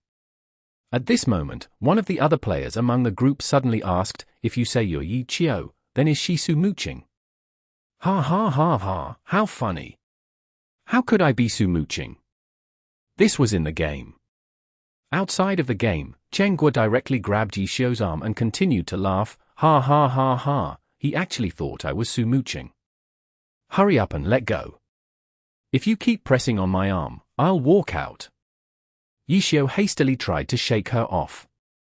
His hand was still on the keyboard. When Chen grabbed his arm, she made it so his arm was pressing the forward button. He almost walked out of the room. Yixiao obviously couldn't type in this situation, so he had to say it out loud. The others in-game could hear him. After a moment of silence, Sparse Fragrance spoke, well, it doesn't matter. In any case, you're an expert, so let's act accordingly. Okay. Yixiao approved. Afterwards, there wasn't much to say, so everyone just sat there in silence. Chen had went scrap-picking before, but it had always just been done because she was passing by. She had never done something like guarding a boss and waiting for an opportunity to pick up scraps. It was both a fresh and despicable experience. There are people coming. No one say anything or use word bubbles. Sparse Fragrance reminded everyone. If scrap pickers were discovered, they would be killed on the spot. Yes. Everyone replied. Outside, amidst frantic footsteps, someone shouted, over here. F*CK, how'd it get here? It was a bit off from the coordinates announced in the global chat. The other guilds will be here soon. Let's hurry and find a spot to lure the boss away. Another voice said. No need. There's a spot here. If you can send the boss into it, then you can get it stuck there. From there, killing it will be easy, and if outsiders don't especially look for it, then there's no way they'll find it. Oh? There's a place like this? Yeah. Right over there. The place they're talking about. Is where? Yishio whispered to everyone in the party. In that instant, the 7 didn't know whether to laugh or cry. Why did it sound like the spot those people were talking about was where they were? Chapter 58. Maximum Precision. Not good. Sparse Fragrance cried. Their hearts leapt into their throats as they turned around to look towards the dog hole hidden by the pile of grass. Hurry up and run. One person suggested. There might be people outside. Sparse Fragrance seemed to be calm, facing the crisis like a general. But his next words exposed his true feelings. We're so dead. It wasn't that this guy was calm. It was that he had completely given up. Dead? Isn't there still time to log off? Yishio was the real calm one facing the crisis. Oh, I forgot about that. Everyone, hurry up and log off. Sparse Fragrance hastily said. I won't send you off then. Yishio said. What? Sparse Fragrance was just about to log off when he felt like something was wrong with this statement. He immediately let go of the mouse. You're not logging off. I'm not in a hurry. Yishio really was calm facing this crisis as he had Lord Grim look up at a 45-degree angle. For a height like this, as well as a level 65 boss's resistance, in order to send it flying in, they would need to coordinate very well. Yishio came to this conclusion after carefully looking at the room. Oh. Sparse Fragrance stopped the other from logging off. Lord Grim was an expert, so he felt like they should put some hope into him. So if they want to send the boss into here, the easiest way would probably be to use a ground sweeping attack and send the boss flying through the dog hole. Yishio said. What? Sparse Fragrance couldn't understand what Yishio was trying to get at. We can block it from coming in. Yishio said. Big bro, if they flip over the wall to get in, then we'll all be exposed. Sparse Fragrance said. Bro, if you look through that crack in the wall, you'll see that no one is going to flip over the wall. Yishio replied. Sparse Fragrance immediately understood. He immediately peeked out of the crack in the wall, and sure enough, no one on the other side looked like they were planning to flip over the wall. When Yishio had jumped over the wall, he had to go around in a circle. Yishio had been afraid of alarming the boss when he did this, but these people didn't have that problem. The boss had already been lured by them. These people had to hurry. As soon as they came up with the plan, they immediately began carrying it out. Listen carefully, Yishio said in the party chat. There was no longer anything that could be seen from outside of the crack in the wall, but on the other side of the dog hole, all sorts of battle sounds could be heard. How are we going to block it? Sparse Fragrance wasn't sure what to do. If you're familiar with your skills, you can do it. Yishio had Lord Grim move towards the dog hole. But if we block like this and the other side knows there are people in here, won't they come in and kill us? Sparse Fragrance thought about it for a bit and still felt like they should hurry up and log off. So don't let them know. You have to make them think that it was their mistake. Yishio said. How are you supposed to do that? Sparse Fragrance was still at a loss. Just watch. Yishio sent a smiley face. Get ready to log off at any time. Sparse Fragrance warned. On the other side of the wall, battle sounds could be heard more and more clearly. Only the wilderness boss could make such loud gunfire. The attacks from the players were all mixed up, but Yishio still listened intently and grasped information from these noises. The most direct information came from the players' voices though. Pull it here, pull it here. Cleric, don't heal so much. Be careful, don't let it OT. If I don't heal, then they'll die. The cleric objected. Increase the aggro. Don't just run. Can you run faster than a bullet? The brothers responsible for pulling the boss were scolded. The outside situation could be figured out from these shouts. The players had aggroed the boss and then impatiently ran over here. However, the wilderness escort was a long-ranged fighter. No matter how fast you ran, attacks would follow. As a result, the cleric had to keep healing, but the pullers only ran and didn't continue establishing aggro. It wouldn't be long before the aggro switched to the healer.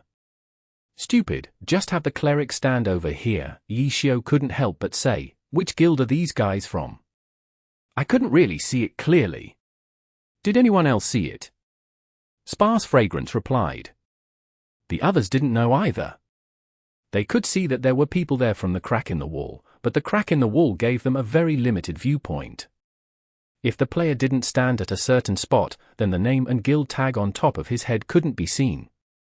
As a result, no one saw where these guys came from. Pay attention to that side and whether or not there are people coming to flip over the wall. Yishio instructed. Understood. Sparse Fragrance immediately had two of his people continue watching, while he continued to focus on the dog hole. Outside, the gun sounds grew nearer and nearer. The wilderness escort was getting closer and closer to the dog hole. Suddenly, they heard a shout, F***CK, Cleric, hurry up and go over there. Long ranged. He can shoot me from there, the cleric wanted to cry. You're all dead. Move that way a bit. Amidst the flurry of footsteps and attacks, Yishio was listening for the gunfire of the wilderness escort. He needed to know how much longer it would take for the wilderness escort to arrive. It's close. It's getting closer and closer. Yishio could tell. These people weren't bad. In the end, they were able to lure the boss to the dog hole. Get into position. Someone emphasized. Ready. Someone suddenly shouted. After the sounds of several skills being used, a bang echoed. A single skill could clearly be heard. Falling flower palm. Yishio quickly determined. He immediately went onto his stomach and pushed down the pile of grass. From his viewpoint, he could see a black shadow about to fill up the dog hole. Yishio didn't hesitate. While laying on his stomach, he sent an attack into the dog hole. Besides Yishio, no one else knew where his attack was going towards. Chen and the others waited nervously. They couldn't see what was going on. However, Chen had an advantage. She turned her head and looked towards Yishio's screen. It looked like Yishio had only sent a normal attack towards the wilderness escort, but soon afterwards, a crash boomed. Dirt from the earthen wall shook free.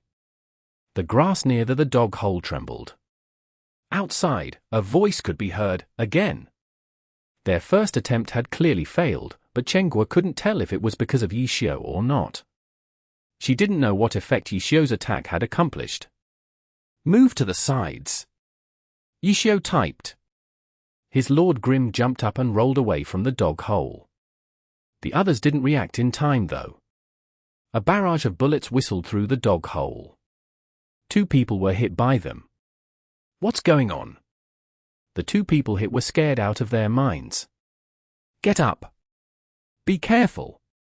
Yishio replied as he went back over to crouch down. Outside, sounds of skills being used could be heard. After a short while, Yishio once again heard a falling flower palm. He lay down and attacked. Yishio's actions looked very simple. Outside, they could hear a depressed voice say again. I don't understand. Chen watched as Lord Grim dodged another round of bullets. What don't you understand? I just need to slightly change his movement path so he hits one of the walls. That way, he won't be able to get in. Yishio said. I understand this, but I don't understand how you accomplish that. Chen said. That's a really hard question. The only answer I can come up with is that it's because I'm Yishio. Yishio was helpless. Chen was speechless. The other side were going for their third attempt. This time, Chen didn't look at Yishio's screen. She paid attention to what Yishio did that instant. Bang, the ones on the outside thought that it was because they were making mistakes, which was why they kept on trying again. The skill responsible for blowing in the boss was the battle mage's falling flower palm. Yishio began acting when heard this sound. Lay down, push down the grass, align his viewpoint with the dog hole. Attack. To Chen it just looked like Yishio was randomly attacking. But she soon discovered that Lord Grim's attack wasn't a stab, but a flick. Chen was surprised. Because stab skills were point-and-click attacks, while slashes were sweep attacks, which required mouse movements to accomplish. Lord Grimm's attack belonged in this category. However, Chen couldn't see any movements from his right hand. Outside, a furious again, could be heard. This time, Chen didn't look at her screen and watched Yi Xiao's right hand. Bang! When Falling Flower Palm came out, his right hand twitched. Chen stared with wide eyes. After clicking. So small. Chen finally saw the movement, but she didn't dare call that a movement because Yi Xiao's right hand didn't really move. After he clicked, Yi Xiao's right hand just looked like it trembled. A tremble. Chen put her right hand in front of her. When she tried doing the same as Yi Xiao, her movement was much larger than Yi Xiao's. Does that even count as a movement? Chen suddenly realized that it was possible because for a dog hole that was only big enough for a person to squeeze into, in order to let out a sweep attack with the desired result, the action done had to be extremely precise. If the movement was too large, the weapon would hit the wall and the attack might not come out. Even though it was only a normal attack, it was an extremely precise one. Chapter 59. Mistakes. Outside, there was another again. The same person always said it. Judging from his tone, they could hear that he was getting more and more anxious. They had already failed 3 times and were getting ready for their 4th attempt. Chen stopped looking at her screen and watched Yi Xiao's right hand attentively. I'm right. It's just a tremble. Chen confirmed. Under her watchful eyes, every time he attacked, there would be a tiny tremble in order to make a small swinging motion. Too scary.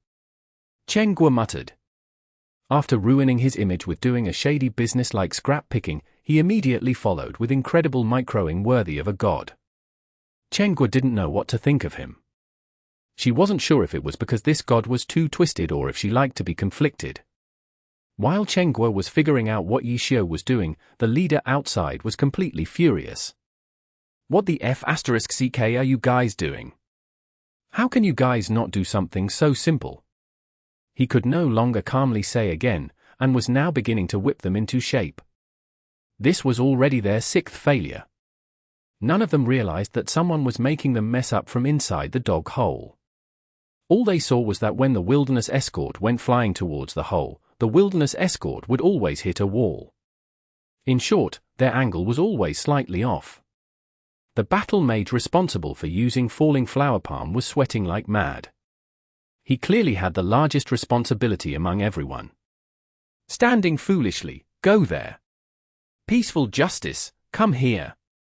The leader had already lost confidence in this battle mage and had someone take his place. As these shouts came, the sounds of battle never stopped. The wilderness escort wouldn't stop for them. He quickly got up and attacked. The players had to deal with him. After failing 6 times, the players responsible for sending the escort flying into the hole didn't dare be negligent. They carefully adjusted the wilderness escort's position before launching him into the air. Paying attention to the timing and position, the newly switched battle mage unleashed a Falling Flower Palm, hitting the wilderness escort. In order to reduce the difficulty, they moved the wilderness escort as close to the dog hole as possible. The wilderness escort flew like a bullet into the dog hole. The boss had high resistance, so the blow-away effect from the Falling Flower Palm wouldn't be too effective, but it was enough to send it through the dog hole. If not, they wouldn't have chosen a battle mage to do this task. After the boom from the Falling Flower Palm, everyone went silent. They stared at the flying wilderness escort and only sounds of him and the earth rubbing together could be heard. Seeing the wilderness escort's head enter the hole, the battle mage Peaceful Justice turned ecstatic. He was just about to shout this out when the wilderness escort's shoulder knocked into a wall. His body went askew and he popped out of the hole. 7th failure. Peaceful Justice swallowed his words back into his stomach. F***ck. The leader's rage was about to reach its peak. Can you be more careful? The leader roared. He couldn't say this was an easy task, which was why he had been able to endure the first 3 attempts, but 7 failures was too much. The others didn't wait for him to speak again and immediately went for their 8th attempt. Inside the room, Sparse Fragrance was so shocked he didn't know what to say.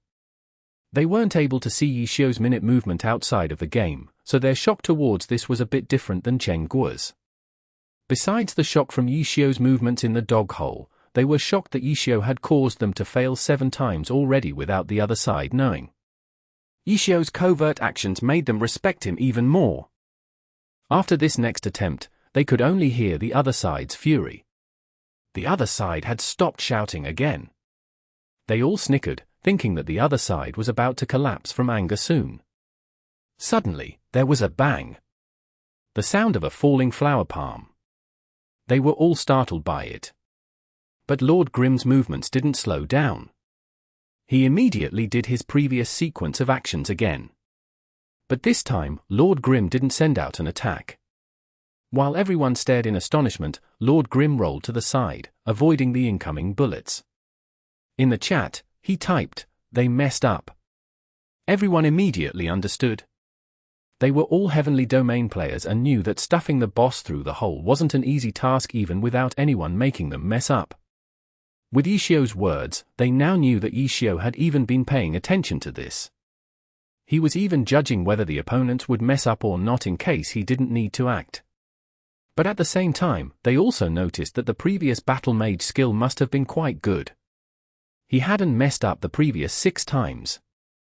As for the new one, it was only his second attempt and he had already made a mistake. They thought about it for a bit and felt like it made sense. The other side wasn't here to practice. In order to finish the task as fast as possible, they would obviously send out their best first. Unfortunately, this battle mage suffered an unjust wrong by Yishio's hands. The others saw that he was trash who couldn't succeed after 6 tries and directly substituted him without giving a reason. After failing 8 times, roars of rage filled the outside. He couldn't be blamed for not having any patience.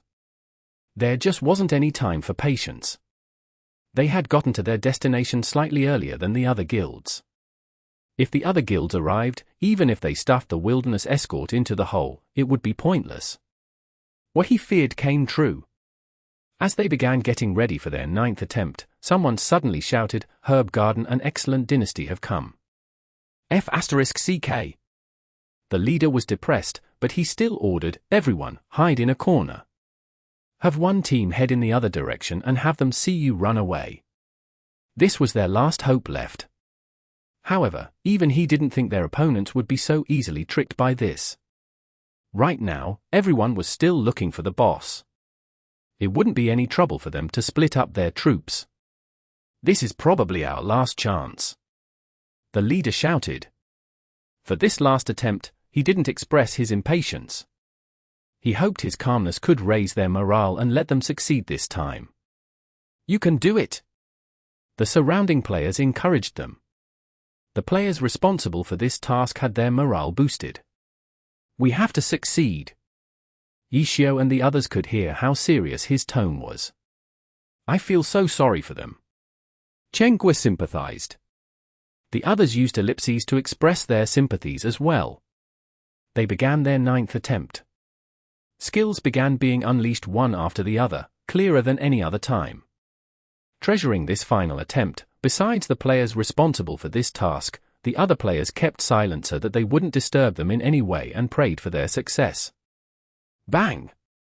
In the end, the final skill used was the falling flower palm. Everyone gripped their mice tightly. Whether they failed or succeeded depended on this. They failed. The wilderness escort knocked into a wall in the hole and wouldn't go through. It struggled up and open-fired. Roars of rage echoed through the air. However, no one denounced the players responsible for sending the wilderness escort into the hole. These players were their team's best players. They couldn't blame these 9 failures on their skill. It was an issue of luck. Increase the DPS. An order came out. They would now try to kill the boss. "They're coming." Inside the wall, the ones responsible with observing the outside through the crack in the wall found that more troops were joining the scene. "Oh. They're busy." Outside of the wall, a weird voice could be heard. They didn't know who it was, but they at least knew that others had arrived. As professional scrap pickers, Sparse Fragrance and the others had never participated in the struggle for the boss, but they had been a part of the shady business involving this. One minute they might be allies. The next minute they might be at each other's throats. The team who had failed to stuff the boss into the hole weren't in a good situation. Don't look at how these players had found the boss first. Because they were the first ones to find the boss, they were destined to fail. The first team to find the boss would have a certain advantage over everyone in damage dealt. The distribution of boss drops depended on whichever team did the most damage, so the first team would be everyone else's first target. It's just a level 65 wilderness escort. I'm surprised you would actually go to the trouble of personally leading the team, Dawn. The weird voice continued to speak. Is he famous? Yishio asked the others. I see Dawn. One of Blue Brook Guild's 5 great experts. Sparse Fragrance was astonished that Yishio didn't even know this. Oh, one of Blue Brook Guild's. Yishio said. Blue Brook Guild, Herb Garden, an excellent dynasty. It's about to get rowdy. Sparse Fragrance was very excited. As a scrap picker, the larger the scene the better, the more experts the better. More experts improved their chances of picking up better items. A wild boss, Yishio lamented. Even though he hadn't played the game in many years, he knew the value of a wild boss. It was a resource the top guilds needed to fight for. It couldn't be shared. Winner takes all. Thus, everyone scrambled for it. Even if it wasn't useful for them, if it was useful for their enemy, then it was also their weakness. The influence of this could directly affect the pro scene. Chapter 460. High-end setting. Because of how the heavenly domain was set up, the value and importance of many things were vastly different from the normal servers. In the normal servers, the competition between the guilds for the dungeon records were life and death battles. They were mainly sought after for the achievement. Through achievements, the guilds could prove their strength. Through strength, the guilds could grab the attention of new glory players and turn them into their members and their team supporters. This was the value of dungeon records. As for the heavenly domain, the idea was different. In the heavenly domain, it couldn't be said that there weren't any noobs. After all, you could directly buy a heavenly domain account card and directly skip the normal servers to this high-end server. However, most of the heavenly domain players had gone through the normal servers and completed the challenge. These players had all played Glory for a good amount of time. From playing the game and watching the pro scene, they already knew very well which guilds had clubs backing them. For these players, the clubs no longer needed achievements to attract their attention. For them, the names of these guilds were huge gold-lettered signboards. In addition, the top guilds in the heavenly domain were fundamentally stable. They didn't need to do much to prove their existence. In the heavenly domain, everyone still competed for dungeon records, but these weren't done to prove their strength. After taking down a dungeon record, the system rewards were what everyone cared about. It was just that once a record reached a certain point, trying to break it was very difficult. For the heavenly domain's dungeon records, you can't look at just the team composition. The dungeon records here stored countless famous names. These were characters from the pro scene. Pro players and accounts were not restricted from competing in the game. This was something the Glory Alliance had put in great effort to fight for. The famous speech made by the Alliance's chairperson at that time was still enjoyed by today's players. In that speech, the chairperson enthusiastically promoted a huge benefit in relying on the game's competition, pro-player interaction. No sport had the same level of pro-player interaction as Glory did. Football, basketball, F1, or even any other esport may have huge amounts of fans, but for those fans, pro players are a higher level of existence. Normal people would have a hard time ever meeting them. But in Glory, with the game as the foundation for the competition, the distance between pro players and normal players could be closed through the online platform. In the game, you might be able to run into your worshipped pro idol, or you might have the chance to team up with your favorite pro player, dungeon, and kill the boss together. The core idea raised from this speech truly aroused a huge number of Glory supporters. At that time, Glory had only just pushed into the heavenly domain. In order to promote this type of setup, pro players would undoubtedly attract many fans, so they didn't have any problems with it either. The game company accommodated for this feature by allowing pro players to play freely in the heavenly domain. In the early years, the dream the Alliance chairperson had imagined came true. Speaking of this, at that time, pro players were the first bunch of characters to reach the heavenly domain. Normal players truly were able to play with pro players frequently. However, as glory developed, the player base rose and the maps expanded, pro players became more and more popular. That initial dream was rarely seen now. Pro players not running over to the game to play wasn't something the Alliance restricted. It was just that the pro players were too afraid to log into their accounts. With so many people gathering around to watch, the pro player wouldn't be able to really do anything in the game. The crowd watching was only one aspect. In reality, the pro player would even sometimes be attacked. The attackers might want the pleasure of fighting against a real pro player, or they might be attacking for the equipment on the pro player. There were all sorts of reasons. As a result, with how popular glory was, that beautiful dream had already faded away. Today's pro players would only come on to challenge the hardest dungeon records. Because of this, the Heavenly Domain's dungeon records were set by the pros. And the reason they set these records was for the resources given by the system's rewards. Resources. In the Heavenly Domain, the top guilds competed for resources. The dungeon records were for this. The wild bosses were for this. For the pro scene, the value of materials were far greater than the value of equipment. If one really wanted an equipment that dropped from in the game, it wasn't too hard to get it. Self-made equipment were the high-end equipment the clubs pursued. And in order to create equipment, materials were necessary. The production of materials in glory spread throughout the game's activities. The levels of these materials weren't the important point. Their rarity was what determined the material's value. The unique materials dropped from some wild bosses were very precious. Every year, these wild boss only spawned up to 52 times. If the material was necessary for research of a self-made equipment, then there were only 52 chances to fail every year. And that was under the scenario where one obtained the necessary material every time. How could this type of material not be valuable? And how could equipment made by this type of material not be powerful? The level 65 wild boss Wilderness Escort dropped a unique revolver, Wildfire.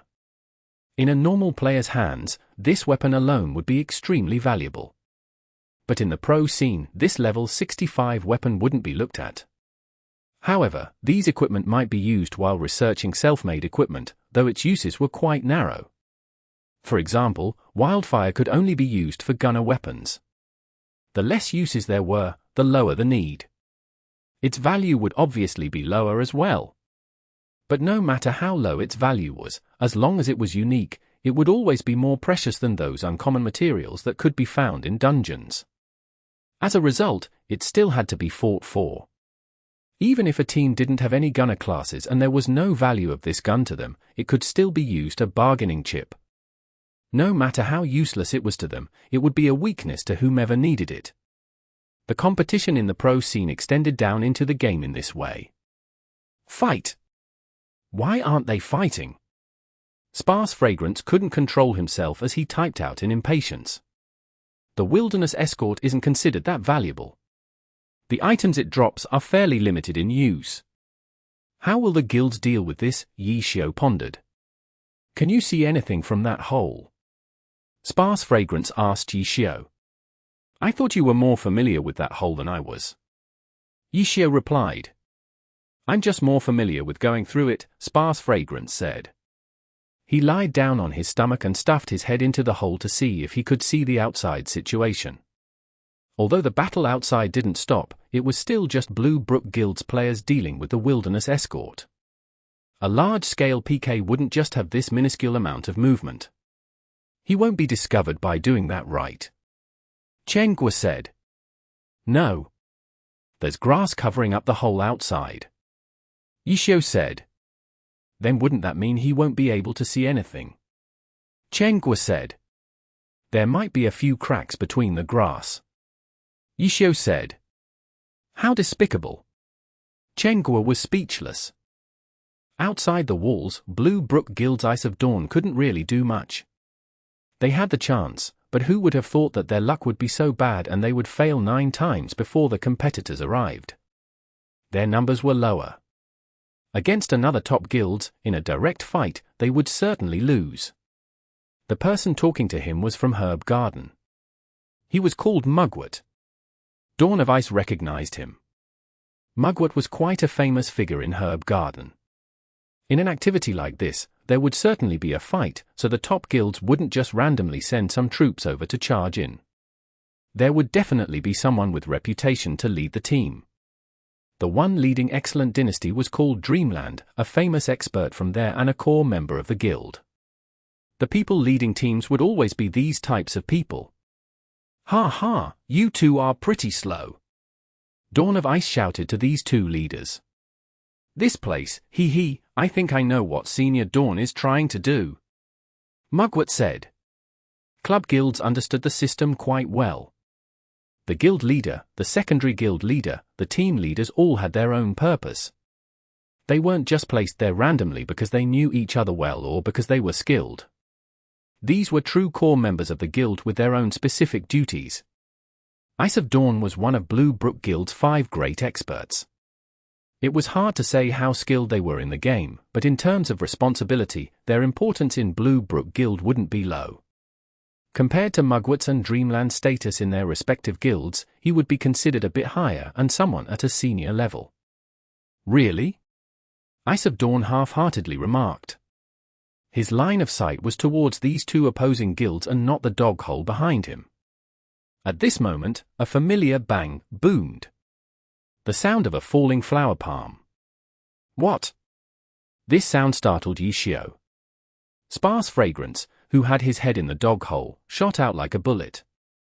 He rolled backwards all the way until he crashed into the wall. In the chat, he spammed def *CKF *CKF *CK. "What's wrong?" Yishio immediately went down to the dog hole to take a look and even he stared in shock. Chapter 61. A traumatic experience. Even the great god was astonished. Chen turned her head towards Yishio's screen and saw the wilderness escort's face staring back. The wilderness escort had been stuffed in, but he wasn't able to go completely through the dog hole because Sparse Fragrance had blocked his path. Falling flower palms blow away effect wasn't strong enough against the boss, so it just stopped there unable to move any further. As a result, the wilderness escort had half of his body stuck in the hole. Chen could see the wilderness escort twisting and turning strangely and then the sounds of rapid gunfire. "What is he doing?" Chen stared. Yishio didn't know whether to laugh or cry. "He's trying to get up. But he's stuck in the hole. Does this boss know what that even means?" "You don't know this?" Chen asked back. "How would I know?" Yishio was helpless. He knew some information on the wilderness escort, but he didn't know about this sort of specific data, similar to how he didn't know of the existence of the dog hole. They're probably going to try and push the boss in. "The boss isn't very smart, right?" Chen said. "HM or maybe," Yishio said. "Could they want the boss to stay stuck there?" Just as Chen finished saying this, the sounds of gunfire echoed again. "He's still trying to get up." Yishio was helpless. When the wilderness escort got up, it would randomly fire and also let out a shockwave. Now that it was stuck in the hole, it couldn't get up, but the random firing could still be done. However, the escort couldn't move his arm in the hole, so it could only fire at his own feet. "Someone's running this way." At this moment, the 2 players responsible for observing the outside situation nervously reported. "There's nothing we can do. Log off." Sparse Fragrance cried. "Don't be in such a hurry. Wait here," Yishio said, while having Lord Grim let out a falling flower palm. With a bang, the wilderness escort was pushed out. "What are you doing?" Sparse Fragrance shouted. This would undoubtedly expose them. "Wait for me here." Right as Yishio said this, the others watched as Lord Grim slipped out from the hole. They stared dumbly for a moment, before suddenly realizing that he had slid out using a sharpshooter skill.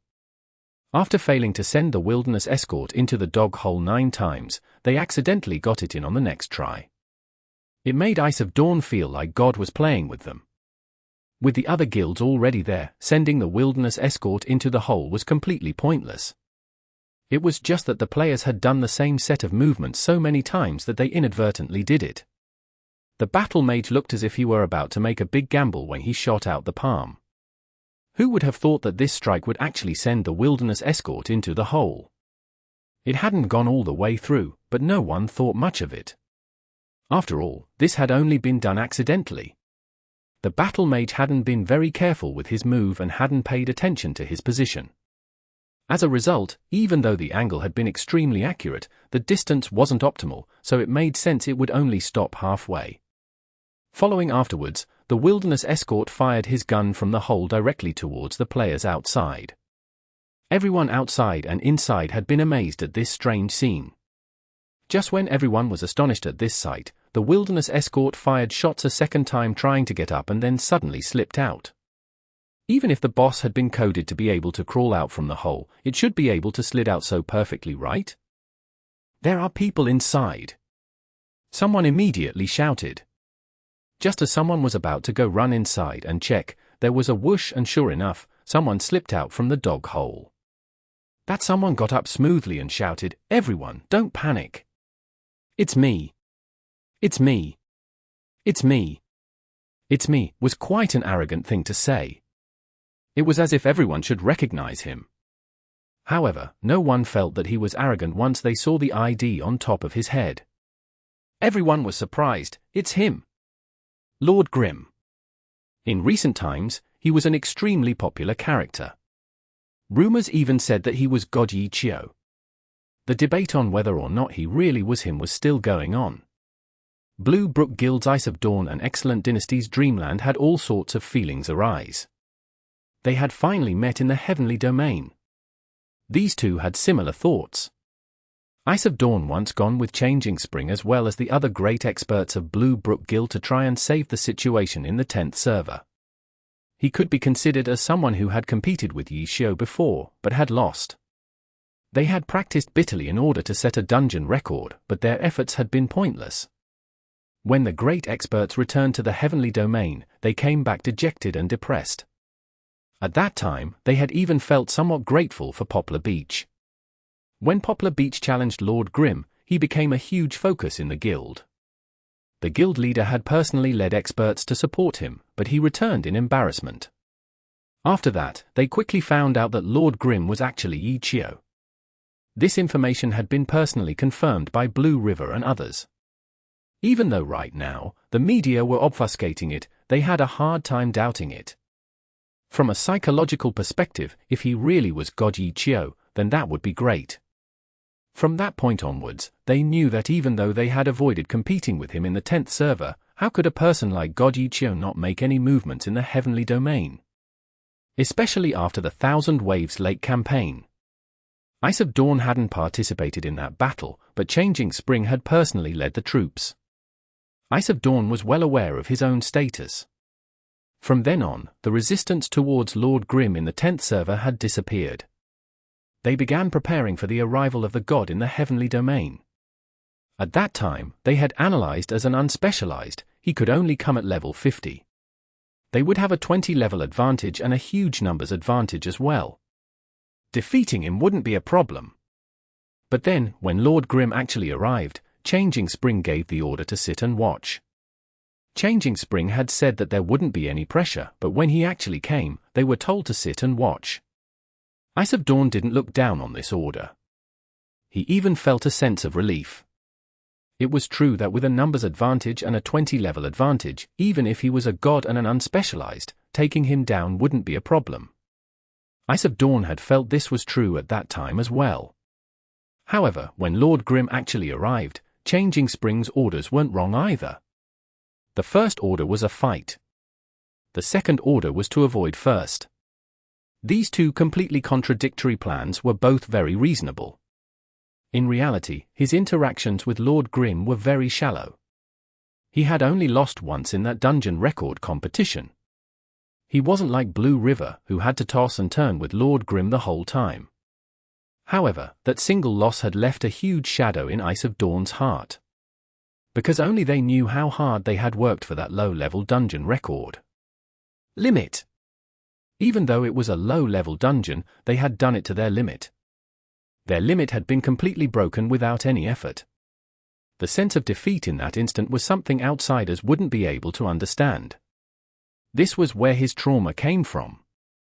Lord Grim's next actions hadn't been personally experienced by Ice of Dawn, but Ice of Dawn had paid attention to them. He had even noticed Blue River's wavering. Ice of Dawn admired this old friend greatly. He felt like his friend's wavering had been a show of his resolve. Ice of Dawn could completely understand him. It wasn't that they weren't trying hard. It was that their opponent was too terrifying. Ice of Dawn couldn't help but think of his traumatic experience in that low-level dungeon and how hard he had worked. When Lord Grim was in the 10th server, the guilds had watched him with great care. They had paid attention to Lord Grim's movements. But when Lord Grim stepped into the heavenly domain, their guild wasn't the only one watching. The entire heavenly domain was watching. He truly deserves to be called a god. Ice of Dawn thought. A god's heavenly challenge should be that eye-catching. Afterwards, he began playing tricks one after the other. Lord Grim's fame had begun in the 10th server to the heavenly domain all the way to the entire glory scene. Pro players began watching him. The media began reporting on him, calling him a mystery man or whatever. All sorts of guesses, information, rumors, and drama flew around. His fame seemed to have reached the entire world. It even seemed as if Blue Brook Guild had forgotten their original purpose for watching him. It'd be best to just keep watching like this. After Ice of Dawn looked through all these news reports, he even had this type of thought. Today, without any preparation, Lord Grim suddenly popped out from a hole in front of him. Ice of Dawn! Ice of Dawn was startled. It seemed as if someone was calling his name. Haven't we met before? He heard the same voice continue. He knew who was talking. I've been to the 10th server before. Ice of Dawn replied. Yeah, I have a pretty good relationship with your Blue Brook Guild too. Would you like some help? Yishio asked. Ah. Ice of Dawn stared blankly. Let's ally with Excellent Dynasty and get rid of Herb Garden first. Yishio said. It was Herb Garden's turn to stare blankly. Following afterwards, the leader Mugwort laughed. You think everything will go as you say? Lord Grim had already walked forward. Yishio shouted, Excellent Dynasty, stand with me. Didn't you hear the news? I'm Yishio. Chapter 62. To catch a band of thieves, catch the leader first. The first person to almost fall over hearing Yishio's words was Chen. Her complicated and conflicting feelings instantly grew even further. However, as someone who had broken away from Excellent Era and as a fan of Yishio, Chen was looking forward to what would happen next. She stared at Yishio's screen and even had the urge to grab Yishio's headphones. In-game, everyone on scene froze. Lord Grim was Yishio. This was an issue that was still being debated, however, most views pointed towards this. As normal players, they might not have much authority to say anything, but they were free to choose whichever side they liked. To choose to believe or not to believe. Ice of Dawn was a believer.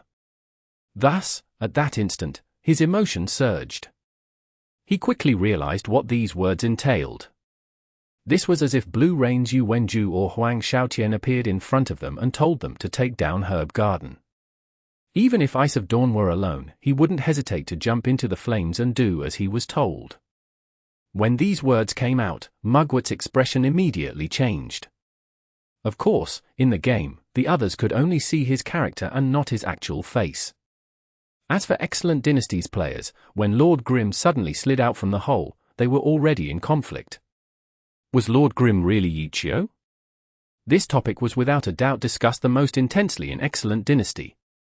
The guild leader, Chen Yehue, saw this, but it wouldn't be easy to stop them. He could only send a few of his trusted subordinates and have them lead the direction of the discussion. He wasn't trying to prove that Lord Grimm wasn't Yi Qiu, but rather to destroy Yi Qiu's image among excellent era players. He had thought of doing this a long time ago, but he was always too afraid to do so. Up until now, using the club's public statements as a base, he used those as arguments to being carrying it out now. However, using this chance to tarnish Yi Qiu's image in Excellent Dynasty had only just begun. There hadn't been any significant effects yet. Excellent Dynasty's players were still relying on their own judgment to make a decision. Some of them firmly believed that Lord Grimm was Yi Qiu. Some didn't believe it, while some weren't sure. At this moment, Lord Grimm leaped out in front of them and yelled out an "I'm Yi Qiu." Truthfully, if he really was Yi Qiu, they weren't convinced that he would be so direct. This was because although Yi Qiu was a god, he had never shown himself outside of the game. Fans knew very little about him. Otherwise, why would Chen be so conflicted? She had her own thoughts on how this god would act, but his actions were inconsistent with her own thoughts, which was why she was conflicted. Excellent Dynasty's team leader Dreamland was one of the guild's core members. When Lord Grimm suddenly jumped out, claiming that he was Yi Qiu, and then gave an order, for a moment, he was unsure of what to do. Dreamland had his own thoughts on whether or not Lord Grimm was Yi Qiu though. But at this moment, he was leading the team for Excellent Dynasty. Even if Lord Grimm was Yi Qiu, if he carried out his orders, he would be blindly following his idol and perhaps not working in the guild's interests. What were the guild's interests right now? It should be to first kill off Blue Brook Guild because Blue Brook Guild already had the damage dealt advantage on the Wilderness Escort. It didn't make sense to cooperate with them and put an end to Herb Garden, who was in a similar situation as them. Thinking of this, Dreamland immediately typed out a message in the team chat, ordering everyone to stay put for now. While he was typing out this message, a few Excellent Dynasty players had already started running towards Lord Grimm. When the message came out, they were suddenly at a loss again. Dreamland was having a huge headache. He immediately went to ask Chen Yehui for advice. Chen Yehui was also very startled when he received this message. Was Yi Qiu finally using his identity as a weapon? Chen Yehui regretted that the person he had sent to lead the team wasn't his own trusted aide. However, since Dreamland was someone who had the power to lead a team, Chen Yehui also had a certain understanding towards him. This person understood the importance of working in the guilds and the team's benefits. At this moment, he probably had made his own decision already and didn't listen to Yi Qiu's orders yet. Thinking of this, Chen Yehui relaxed a bit. As he replied to Dreamland, he reminded himself to cleanse those who held different views. Excellent Dynasty's core members had already tried to rope in as many non-Yi Qiu fans as possible. In the beginning, Chen Yehui didn't think that they would make any difference because he hadn't thought Yi Qiu would actually come to the game to fight with them. Facing this type of situation, he should have cleansed them all long ago.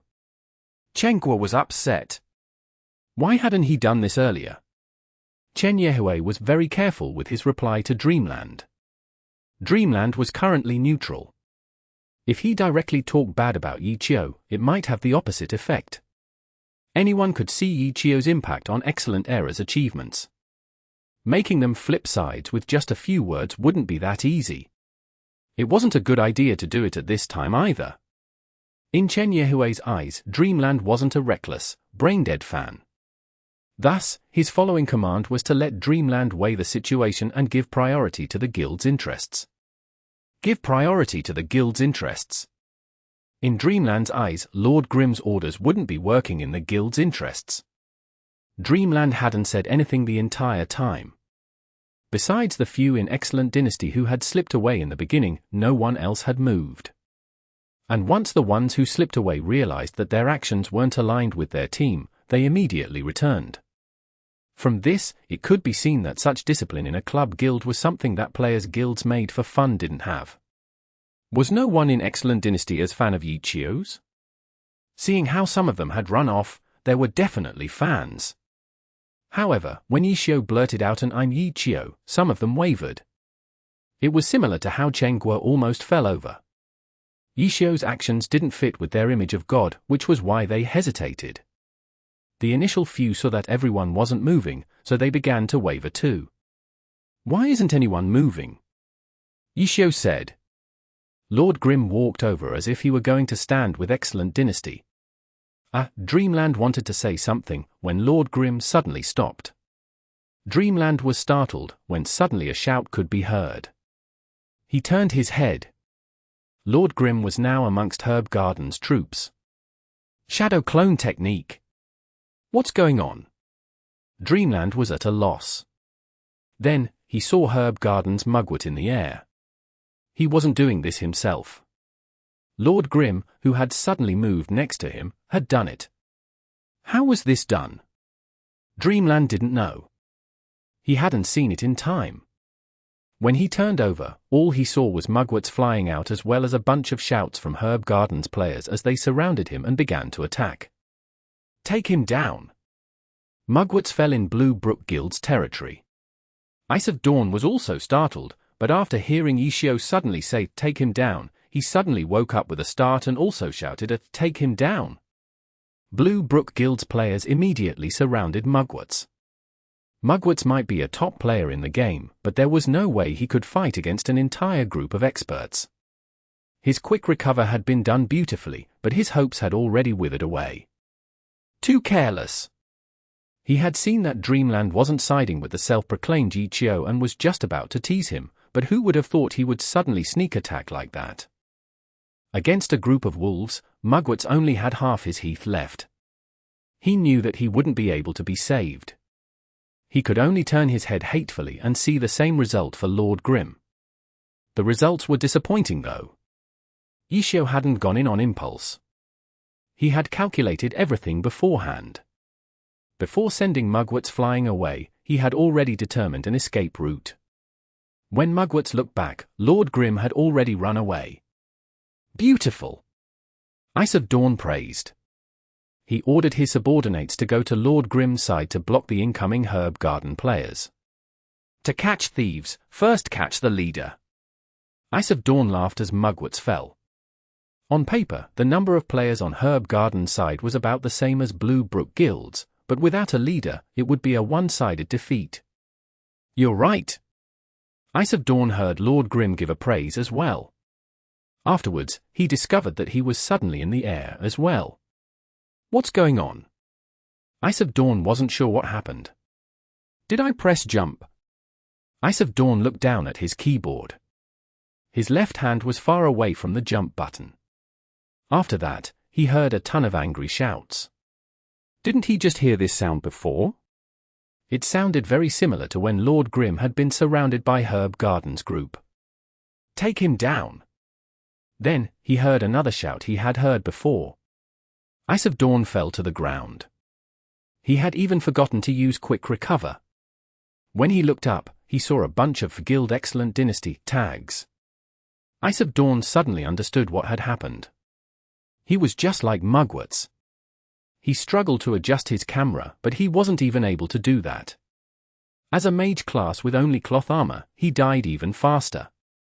There were now two teams without heads. Excellent Dynasty's players instantly understood what was going on. Kill! Everyone shouted. But kill who? Who had they decided to kill? Chen had her mouth wide open as she stared at Xiang. Xiang was as calm as ever. Chapter 63. This chapter doesn't have a title. The dead Ice of Dawn didn't hurry and revive. He only wanted to cough up blood right now. Ally with Excellent Dynasty first and get rid of Herb Garden?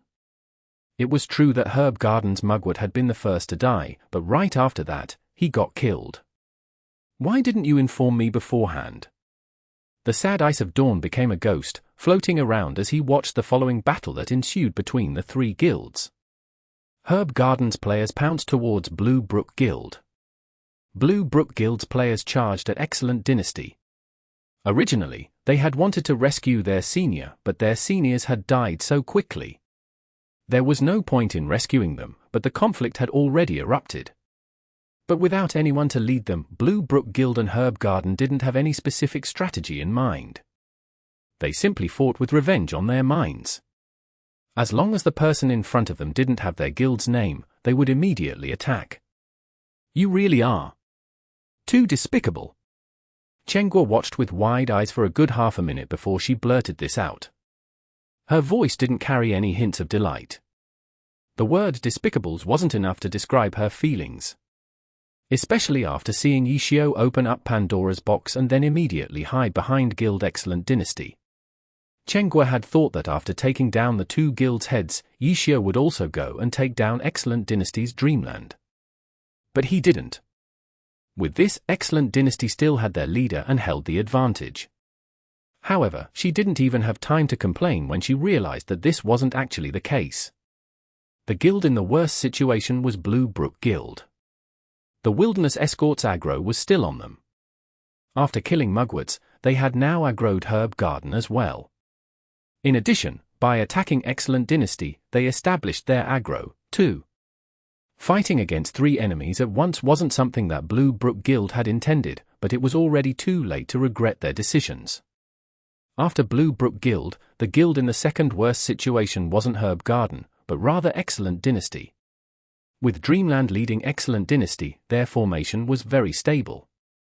However, they couldn't keep up with the chaotic fighting. This was because Lord Grim had sent the two enemy seniors to their deaths at the start. It had been such a surprise that the two seniors weren't even able to leave behind any words before they were surrounded and killed. Lord Grim had established the greatest aggro. Herb Garden and Blue Brook Guild didn't have any specific strategy in mind and were attacking purely based off of emotions. The majority of them wanted to rush at Lord Grim and kill him. Of course, Lord Grim was now hiding behind Excellent Dynasty. Excellent Dynasty's players didn't stop him. This was because Lord Grim hadn't attacked their senior Dreamland, but had killed the other two guild seniors. It was obvious whose side Lord Grim was on. He really is Yixiao. Excellent Dynasty's players grew excited.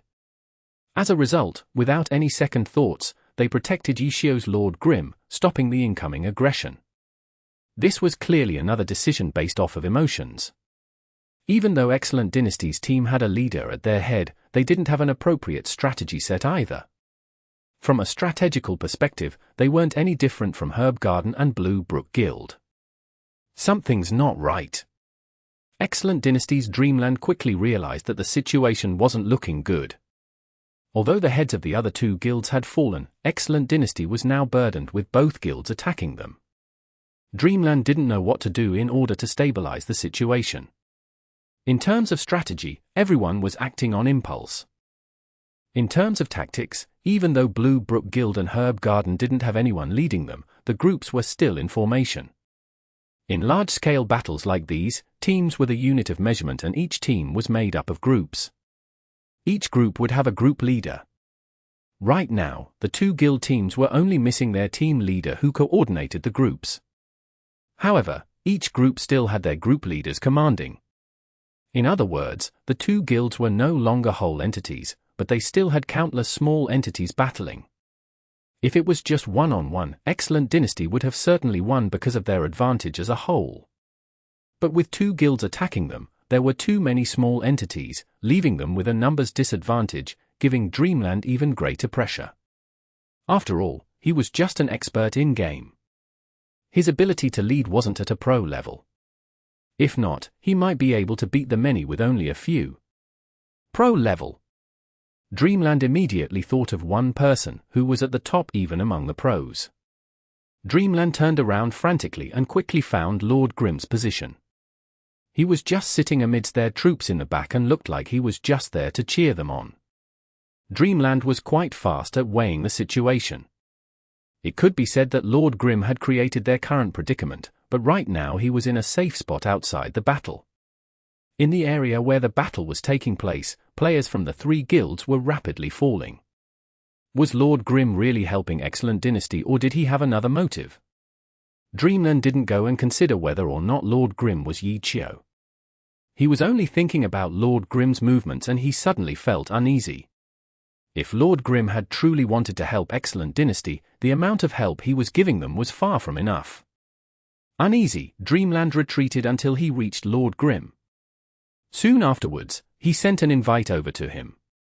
However, the system quickly notified him that Lord Grimm was already in a party.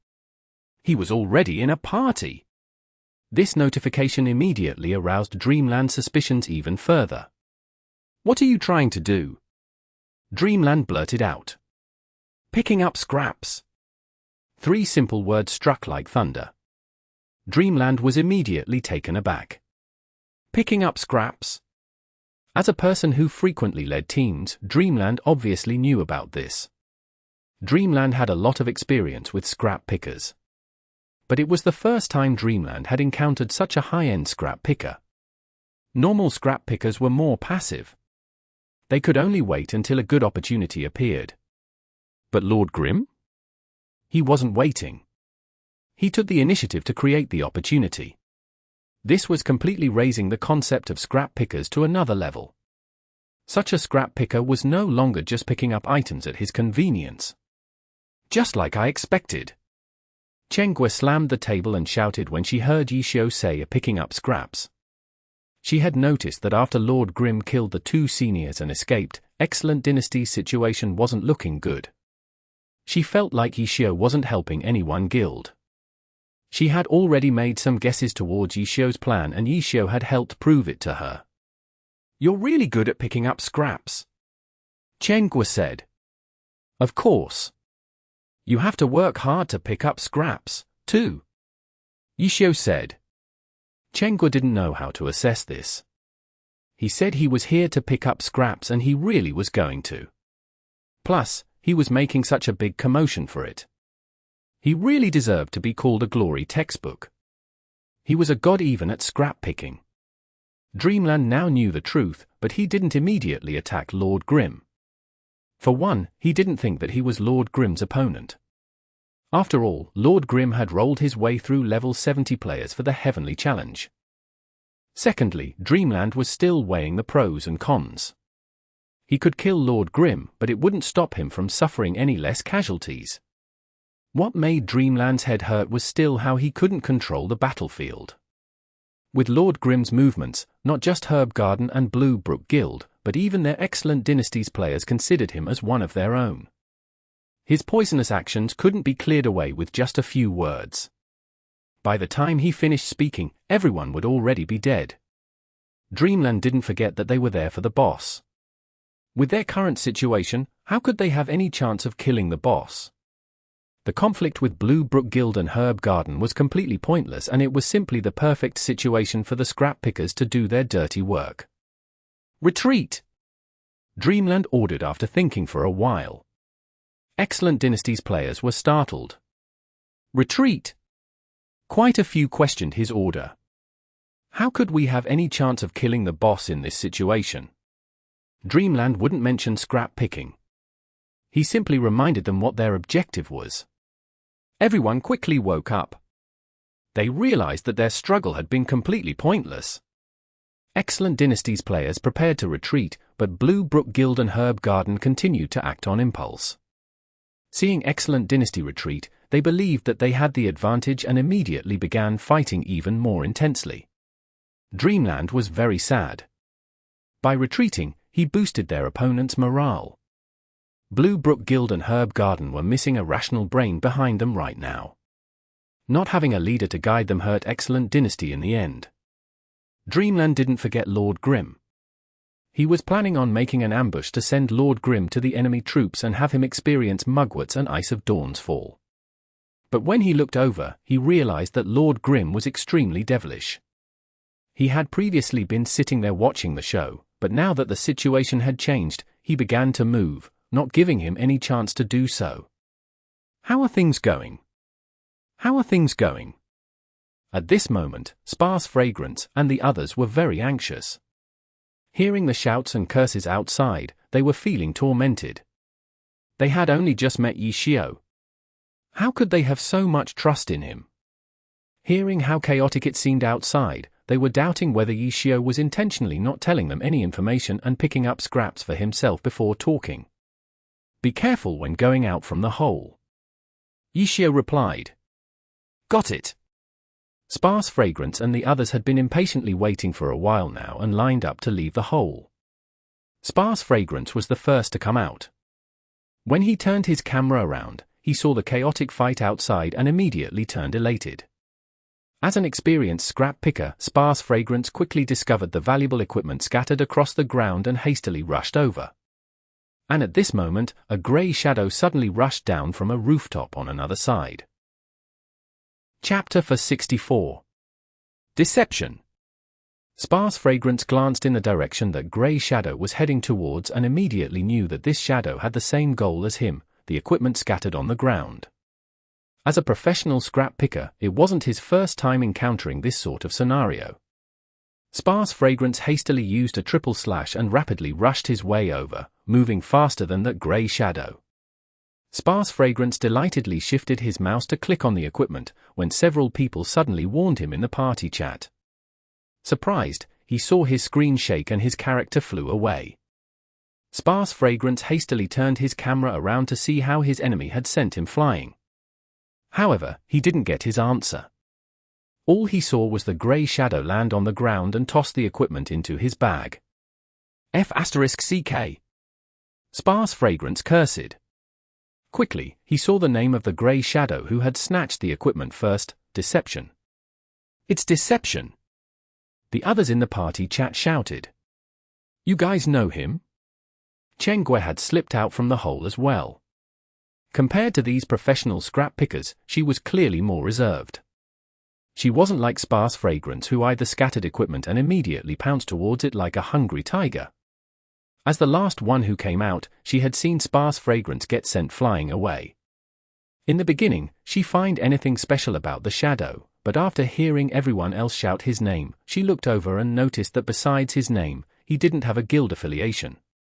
This meant that he most definitely wasn't a part of one of the 3 guilds there. You've never heard of him? He's an extremely fierce scrap picker.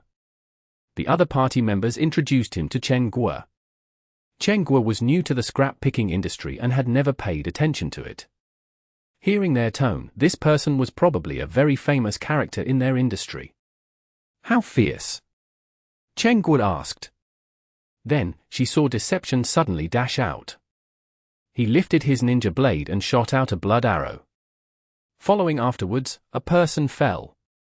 This person seemed to have dropped something, but before anyone could see it clearly, Deception had already tossed it into his bag. What? Chen wasn't able to wrap her head around what had just happened. But Deception didn't stop there. He wandered through the chaotic battle, and wherever he roamed, the gold coins glinting on the ground as well as the equipment scattered around disappeared. Whenever he waved his hands, a blood arrow would shoot out and a player would die. Around 10 seconds later, the ground had become much cleaner.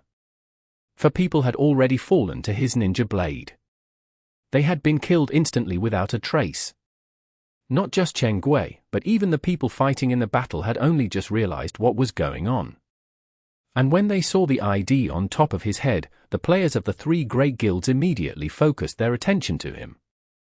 As players who frequently participated in team activities such as killing bosses, they weren't a stranger to this name. Deception was a scrap picker who caused a headache to every guild team. This person wasn't in any guild, nor had anyone ever seen him in a team. He worked alone and came and went as he pleased. Compared to normal scrap pickers, this person had a goal. He wasn't like normal scrap pickers who would only look for dropped equipment. He would even look at the players fighting in the battle and kill them for their equipment. Deception wasn't just a scrap picker, he knew how to loot. The amount of damage this scrap picker had dealt to the guilds were even greater than normal scrap pickers. This was because he was an expert and was an expert at sneak attacks and one-hit kills. His outstanding looting and assassination sometimes even changed the outcome of a battle. For example, a team might be killing a boss, and although the battle was difficult, they could definitely beat it. But then Deception would arrive to pick up scraps, and the equipment scattered on the ground wasn't enough for him. He would see that the equipment on the tank in the team looked good and would look for an opportunity to assassinate him. When the tank died, if the tank didn't drop the equipment Deception wanted, then he would shake his head and leave. But without a tank, how was the team supposed to take down the boss? In a scenario like this, how could he not be more troublesome than a normal scrap picker? Thus, after seeing the ID on top of his head, a barrage of attacks suddenly erupted. All sorts of skills flew towards him like a storm. Consequently, tragedy struck. The three teams of the three guilds weren't immune to each other's damage. When they attacked, they wouldn't hesitate to aim for others at the same time. After all, the teams were enemies of each other. If they could kill Deception as well as their other enemies simultaneously, it would be killing two birds with one stone. A wave of swordlight and artillery fire swept over the field. A huge hole appeared in the crowd. Corpses piled on top of each other on the ground and countless equipment glittered in the sun. Sparse fragrance and the others began drooling. However, in an area that had just been under concentrated fire, even if they had another 10 of them, they wouldn't dare rush over to pick up equipment. Sparse fragrance and the others were very depressed. Suddenly, in the empty space, a shadow broke through the earth. Deception had once again appeared in front of everyone. No one was able to respond in time as all of the equipment scattered among the pile of corpses was picked clean. Underground tunneling technique! Amazing! Chen heard Yishio praise. Chen obviously knew what the underground tunneling technique was. It was a level 35 ninja skill in which the user went below the ground to ambush the target. That was what the skill was supposed to be used for, but a person could use it creatively. Deception had used this skill to avoid the attacks. He quickly unleashed the skill, hid underground, and escaped from the storm. After jumping out from the ground, he immediately picked up all of the items. As a scrap picker, up until now, Deception had looted quite a few items. Even if he died and half of what he had picked up was dropped, he had already done an exceptional job. The people of the three great guilds were naturally extremely furious. Seeing Deception in the middle of the empty space, they immediately fired another storm of attacks and turned him into ashes. But no matter how fierce your attacks were, it wasn't possible to get such a result. Their attacks had only hit a shadow clone. Where was his real body? Everyone began searching for him. Here! Someone shouted. Everyone once again saw another blood arrow fly forward. But when this person fell, his body didn't drop anything. The heavenly domain might have a high drop rate, but it wasn't guaranteed. Pauper! Seeing the players of the three great guilds pounce towards him, Deception actually complained and sent a sad face on top of his head. At the same time, he leaped up and swiped with his ninja blade and stuck into a wall. In the air, he bent his body and his two legs stepped onto the ninja blade. He jumped again and grabbed the ninja blade out from the wall back into his hands. This was one of the features of the ninja blade. The hilt had a long rope attached to it. By using the ninja blade as a foothold on a wall, the ninja could jump again. Then, using the rope, the ninja could take back the ninja blade. There was also the ninja blade sheath, which was hollow. At certain moments, it could be used to stay airborne a bit longer. Ninja blades could be used by other classes too, but many of its functions could only be utilized by a ninja. In addition, many ninja skills required ninja blades as a weapon. This ninja is pretty good. After seeing Deception throw down a pauper and flip over the wall, Yishio praised him again. The players of the three great guilds saw that Deception was about to leave with a whole bunch of items and weren't going to just give up like that. Any class which could go over the wall went over the wall. For this Deception, the three great guilds suddenly allied together. Climbing the wall and looking around, he's not a part of my guild, let's just attack him. No leader. In the end, it came down to the two guilds not having a leader. Excellent Dynasty had won, but with the other two guilds fighting chaotically, Dreamland couldn't tell everyone to not resist, so everyone began fighting amongst each other again. What do we do? Chen looked across the ground. There were still lots of equipment lying around. Pick up scraps, Yishio said. He had his Lord Grim jump into the air. He raised his 1000 chance umbrella above his head and with a click, the umbrella canopy was retracted. The joints connecting the 8 umbrella bones turned into 4 long ones. Shoo shoo shoo shoo as they rotated. Like a helicopter, Lord Grim flew in Deception's direction. Where are you going? Chen was surprised. All the good stuff has been taken away by that guy. I'm going to go take them back. Yishio said. You call that looting? That's called dropping. Chen said. Yeah. I'm learning from him. Yishio replied. Chen thought about it. It was true. Deception wasn't a scrap picker who simply picked up equipment. He would even take the initiative to make a move. It hadn't even been a minute yet and he had already killed several players from the 3 great guilds. I'm going too. Chen wasn't that interested in picking up scraps and felt like Yishio chasing after that guy would be more interesting. She hastily headed over towards where Yishio was moving. Be careful. That guy isn't so simple. Yishio said. I can see that. Chen said. To make these players from the 3 great guilds to go into a rage like that clearly indicated how extraordinary he was.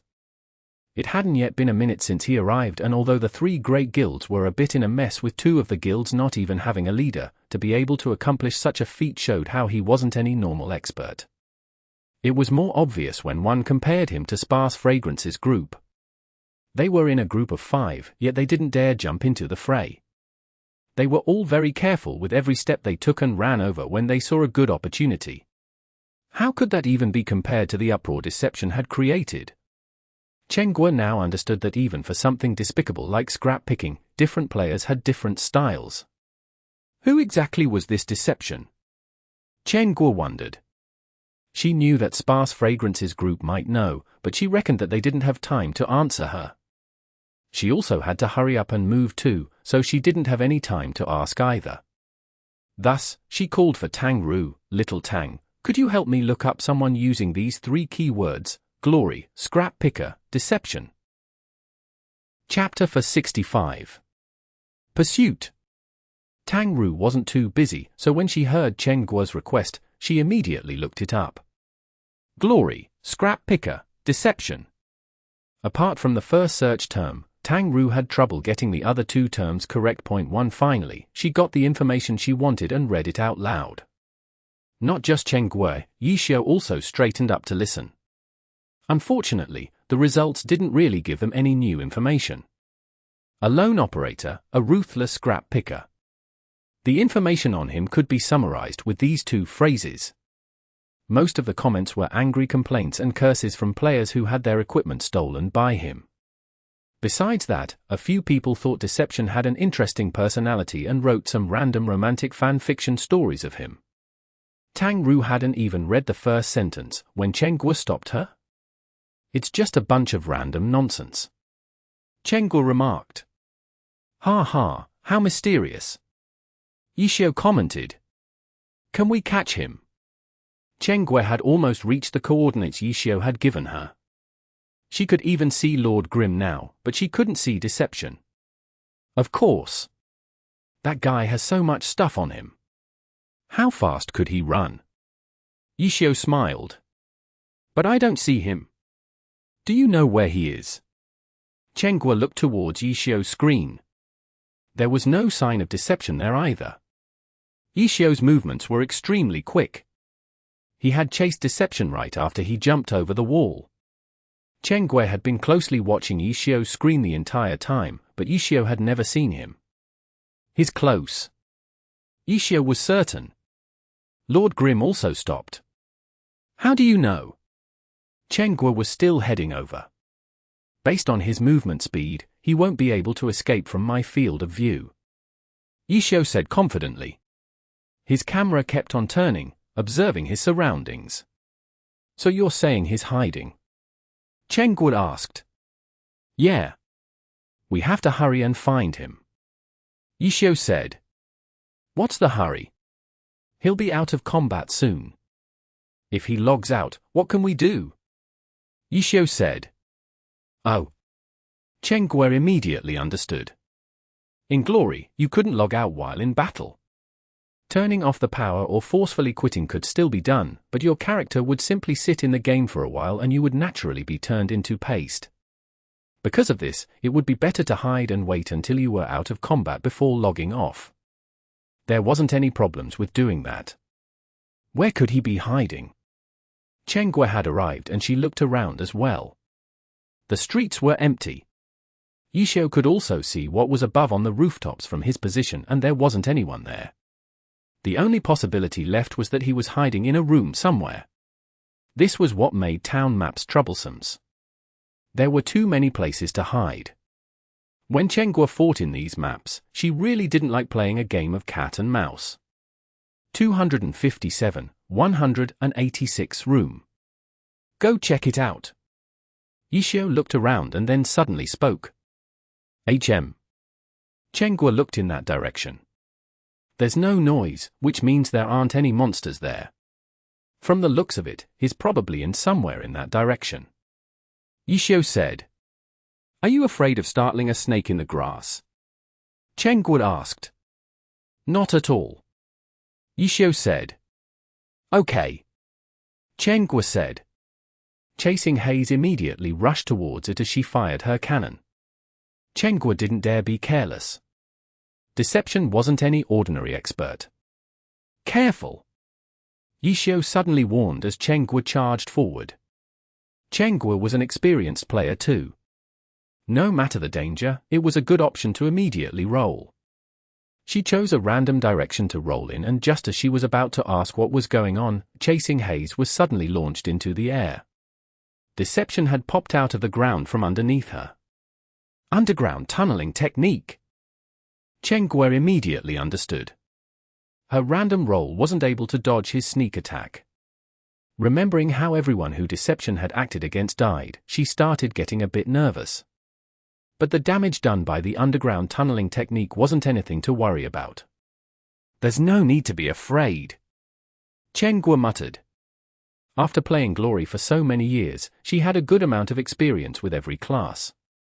She was able to tell from the damage taken that Deception's attack power might not even be as good as Chasing Haze's. Thinking of this, she became more confident. She prepared to launch a counterattack and give him a good beating, but even if Deception's attack power wasn't good, his movements were extremely quick. Chasing Haze had only just been launched into the air by the underground tunneling technique. Deception turned his back on her and threw his two hands back. Chen immediately recognized this pose. It was the ninja skill, neckbind technique. Chen didn't think that Deception would be able to use a neckbind technique so quickly. She had originally been planning on counterattack, but now her only thought was to hurry up and widen the distance between them. However, she was too slow. The rope on the ninja blade wrapped around Chasing Haze's neck. With a pull on the rope, Deception dragged Chasing Haze down and she crashed into the ground. The damage wasn't very high, but Chen was able to tell their difference in skill from this combo. But Chen wasn't someone who was afraid. After suffering 2 attacks, she began to get annoyed and thoughts of fighting back with all she had begun to rise up in her mind. Neckbind technique was a grab skill and couldn't be quick recovered. However, Deception didn't seize the opportunity to follow up with another attack. Instead, he turned around and began to run. Chen immediately had Chasing Haze get up. She lifted her cannon onto her shoulder and was just about to fire it, when she saw a black light shoot towards. A whoosh and Chasing Haze was stunned. A blood spurted out from her head. Deception had seen Chasing Haze get up and attacked with a shuriken, which hit Chasing Haze's head. Shuriken was a level 5 ninja skill. It wouldn't do much damage, but targets hit by one would be stunned. Chasing Haze was hit and as a result, wasn't able to attack. Her body froze as she watched Deception run away. I am going to kill him, Chen roared. She wasn't like Tang Ru, who would express her feeling with her actions. Whenever Chen got angry, she would use her mouth to express her feelings. Kill who? Tang Ru heard that things were getting exciting. She took off her headphones and ran over to watch. Don't worry. I'm here. Yishio's Lord Grimm was on the side. He wasn't just waiting there doing nothing. It was just that the exchange between Chen and Deception had been too quick. From the underground tunneling technique to the neckbind technique to the shuriken, it had only been a short amount of time. Chen heard Yishio speak and then saw as his Lord Grimm descend from a rooftop, cutting off Deception's escape route. In midair, he unsheathed his sword and swung down in a beautiful arc. Deception reacted quickly and immediately stopped. The blade light fell one step behind Deception. "God, your aim sucks," Chen remarked after seeing Xiao miss. "Are you stupid?" "This is called a prediction," Xiao said. "Predict what?" Chen asked. "He predicted my attack and dodged it. This guy has some skill," Xiao said. Lord Grim had already landed on the ground. He stood in front of Deception, blocking his path. Deception wasn't just going to stand there stupidly. After dodging the sword draw, he immediately ran diagonally. Seeing Lord Grim blocking him, he threw shurikens. Instead of just a single one, he threw 3 of them. This could be considered a hidden attribute for shurikens. More than one shuriken could be thrown at a time. In theory, it was similar to the Blade Master's Shadow Steps, which relied on the player to use its full potential. Deception threw the 3 in a triangular formation and the angle was quite good. But with Xiao's skill, 3 shurikens was nothing to him. He didn't stop moving, and just before the shurikens hit him, he used a Z-shake, twisting in between the gap within the triangular formation. Deception had clearly been a bit overconfident.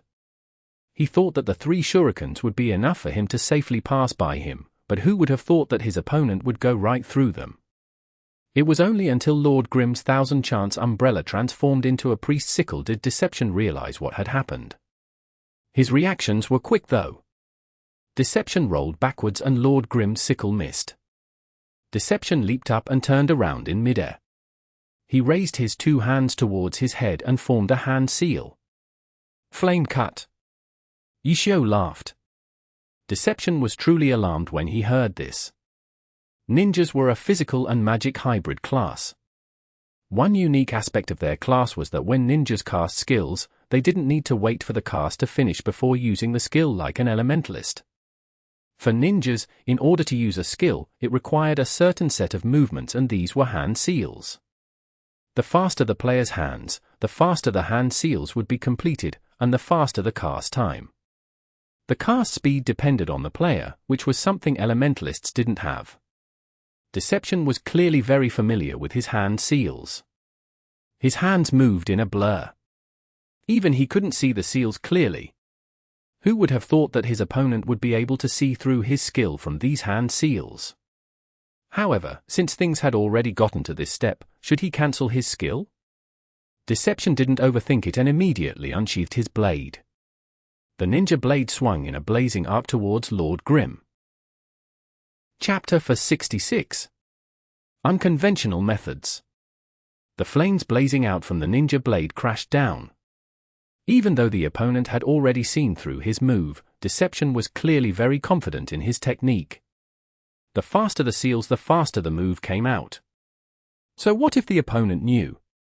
What could he do? A glint of cold light.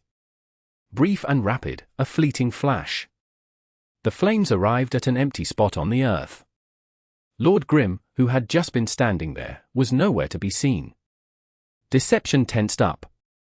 He immediately turned right and the flames followed along with him. From a straight chop to a horizontal slash, a wheel of flame whirled around Deception. The process sounds complicated, but it was very quick. If it wasn't quick, Flame Cut's flames would have extinguished and it wouldn't have been possible for him to do so many movements. However, this slash still missed. As soon as Deception turned around, he saw Lord Grim leap backwards, just barely dodging the flame cut. Once the skill finished, the flames went out. The two didn't move. Chengua's chasing haze had finally arrived and saw the two staring off, neither side acting. She turned her head to look at Xiao and discovered that Xiao had an unprecedented look of concentration.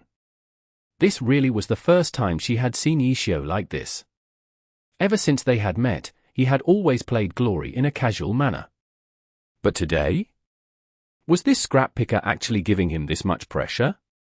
Chenghua remembered that even when he fought against Huang Shaoqian, Xiao hadn't been this serious. Chenghua didn't dare say anything. Chasing Haze stood on one side, quietly observing the two of them. If I didn't have so much stuff on me, you wouldn't have been able to dodge. Deception suddenly spoke. His voice sounded very stiff, as if he weren't good at speaking. "If I hadn't known you had this much stuff on you, I wouldn't have done what I did." Yishio laughed. "There's no point talking any further," Deception suddenly said, and then quickly slashed again with his blade. This time, he didn't use any skill, just a normal attack. Yishio had prepared for this long ago. He immediately had Lord Grim dodge and also swung his word. He also didn't use a skill, just a normal attack. In an instant, the two blades met. As if they had a tacit understanding with each other, the two only used normal attacks. Normal attacks didn't have any cool visual effects, but their movements were extremely quick and their characters looked as if they were just a blur in a storm of sword light. Chen was shocked. This was her first time seeing such a fight. Not only were their blades quick, but their pathing was quick and the two constantly switched positions. Luckily, the equipment on the two characters were completely different. If not, Chen wouldn't have been able to tell who was who. Deception's equipment was grey and ragged. They clearly weren't high-grade equipment. Speaking of this, very few scrap pickers wore their best equipment when scrap picking. This type of activity was extremely risky and ended 90% of the time in death. Wearing a set of top equipment might increase your survivability a bit, but if you died, then it would be a disaster. However, even if Deception's equipment weren't top quality, they were still a set. As for Yishio's Lord Grim, Chen wanted to cry. His character was also a blur, but Lord Grim was like a rainbow. He was so colorful, it made people want to vomit. He didn't look imposing at all. He might look weaker, but Chen was very confident in Yishio's skill. However, the two were moving too quickly. Chen wasn't able to see what the situation was. But because of where she was located, she could simply look at Yishio's screen. By taking Lord Grim's health and comparing it to Deception's health, wouldn't that be an accurate indicator of who was winning? But after watching for a while, she realized that their health bars were decreasing extremely slowly. This meant that despite their intense fighting, the amount of damage they each dealt was very limited because both sides had difficulty hitting their opponent. Moreover, as they fought, they moved towards a certain direction. It had only been a short while, but there was already a gap widening between Chen and them. She wanted to help, but with how they were fighting, she didn't know how to help. "Hey, do you need help?" Chen couldn't help but ask. These words were like a turning point. The two blurs suddenly split apart. Deception quickly turned around. His two hands formed a seal in front of his forehead. His hands moved in a blur. In any case, Chen didn't have the skill to figure out what type of skill Deception was going to use next. Deception quickly finished the hand seal and slashed out. This time, the ninja blade was no longer a flame, but flowing water. As soon as the ninja blade came out from the sheath, it split into multiple streams, sweeping towards Lord Grim. At this point, Chen recognized the skill. This was another ninja skill, 100 streams. Just like the name implied, this was actually a crowd control skill with low damage. The streams chased after Lord Grim and lifted him up. As they rose, they formed a water prison with Lord Grim locked inside. Chen instantly understood. The two weren't actually fighting. Deception had wanted to run away, but Yishio was stopping him. Now that he found an opportunity, he unleashed 100 streams. The water prison formed by 100 streams could last up to 30 seconds. It wasn't possible to break it from the inside. It locked the movements of the target inside. In other words, if no one from the outside helped break you out, you would be stuck there for 30 seconds. Chen was outside of the water prison, but the water prison couldn't be broken through that easily. By the time she broke the water prison, Deception would already be gone. Should she fight with Deception while attacking the prison? Chen began to sweat. She didn't have any confidence fighting Deception, let alone attacking the prison at the same time. But in any case, she couldn't just sit there. Chen fired towards Deception. To stop an opponent from escaping, melee classes were better than long-ranged classes. Chen wasn't as skilled as Deception either and wasn't good at doing this sort of thing. She couldn't feel happy about this at all. I won't be able to block him, but what if I just make it so he can't run? Chen Guo's mind suddenly stirred. There was no time to think about it too carefully, so she immediately blurted out, "If you're smart, don't run. It doesn't matter. He won't be able to escape anyways." Deception wasn't the one to answer her. Chen Guo was slightly startled. A rainbow blur rushed towards Deception. And at this moment, Chen Guo hadn't finished her attempt at trying to block Deception. What? Chen Guo was confused. She turned her head to look. The water prison formed by the 100 streams was still there, but there was no one inside. Yishio had clearly escaped from the water prison's grasp. Right. That could happen. Chen Guo thought, but she was still confused. Why had she thought that Lord Grimm had certainly been captured by the water prison? Someone helped her ask this question. Impossible. She heard Deception shout. What's impossible? Yishio replied. How did you know I would use 100 streams? Deception said. Chen Guo immediately understood. Why had she thought Yishio wouldn't be able to avoid the 100 streams? It was because the 100 streams had been done to near perfection. Deception clearly knew that his opponent was extremely experienced after using that flame cut. Even though the ninja's cast time was much faster than a mage's, if the hand seal was seen through, then it meant he would lose the initiative and the chances it would connect would be much lower. As a result, he chose the instant they split apart to complete 100 streams. During that entire time, Lord Grimm had been behind him, so there was no way he could have seen Deception's hand seal. And there weren't any sound effects either, so there was no way he could have figured out from listening. This type of situation had made Chen Guo think that the 100 streams would certainly connect, which was why she began to think ahead. But Lord Grimm had unexpectedly dodged the water prison. Deception obviously couldn't understand. As for Chen Guo, she quickly understood. Who was this? The glory textbook. God Yichio of hundreds of battles. Things that normal players couldn't do could be done by Yichio. Who cared if how fast you were? More importantly, your thoughts have been completely read by him. No matter how fast you were, if your opponent knew what you were going to do, then it didn't matter. Ha ha, your skill level isn't bad. I also used a bit of an unconventional method. Chen Guo heard Yishio explain. Unconventional method? Chen Guo wasn't sure. At this moment, Yishio had already begun fighting with Deception again. An unconventional method? What is it? Deception shouted. Yishio only replied with a smiley face.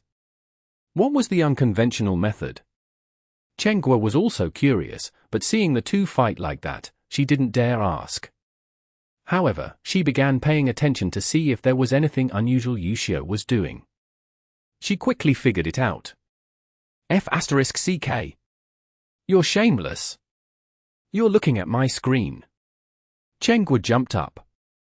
When it wasn't convenient for his Lord Grimm to catch what Deception was doing, Yishio would turn to look at Chen Guo's screen. He didn't look the slightest bit ashamed at his actions. Chapter 67. This is an opportunity. Despicable. This time, Chen Guo really did look down on him. What textbook? What god? What idol? None of them could stop Chen Guo's disdain towards him. Peeking at someone else's screen. What shameful behavior! On an online platform, you might not have the chance to peek even if you wanted to, but they were in an internet cafe. In an internet cafe, this sort of behavior was common. Groups of friends would sit together to play Glory. As a result, they would shift their eyes around like little thieves. Every time Chen Guo saw this, she would always feel the same, dirty, extremely dirty. Chen Guo already felt dirty enough following a god to pick up scraps. Seeing how shameless he was being, Chen Guo almost couldn't bear it. In order to win, he wouldn't hold back anything. You really don't feel any shame. Chen Guo didn't care about bothering Yishio anymore and began shouting in his ears. Stop moving around randomly. You're blocking the screen. Yishio was still looking at Chen Guo's screen. Chen Guo swiped her mouse and turned her character's line of sight away. Shameless, shameless. Chen Guo continued to criticize him and asked Tang Ru, isn't he too shameless? HM? Really? Tang Ru was actually doubtful. Chen Guo worried. Tang Ru was only a person. She had been too careless, letting her play with Yi Xiao. Now she no longer had any sense of justice when watching Glory. How could she be so nonchalant over such shameless behavior? Isn't peeking at someone else's screen immoral? Chen Guo wanted to bring Tang Ru back onto the right path.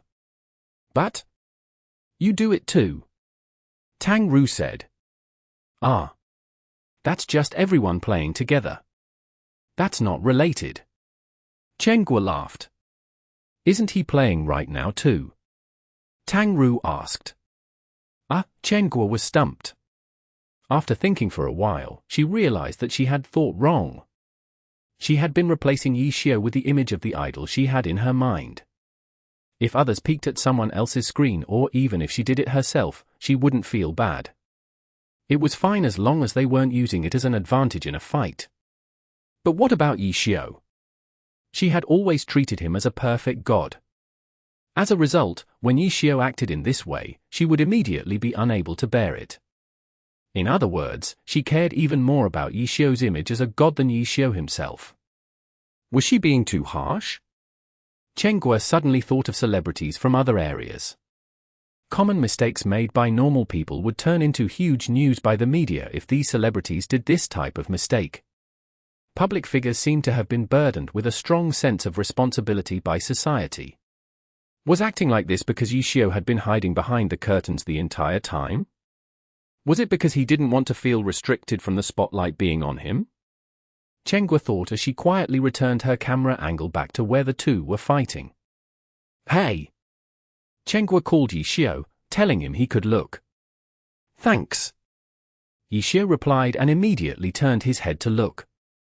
His nonchalant look as if he had done nothing wrong made Chen Guo angry. Show restraint. Patience. He's just playing the game. If we were in a guild war and I had this opportunity, I probably wouldn't let it go either. Chen Guo reminded herself.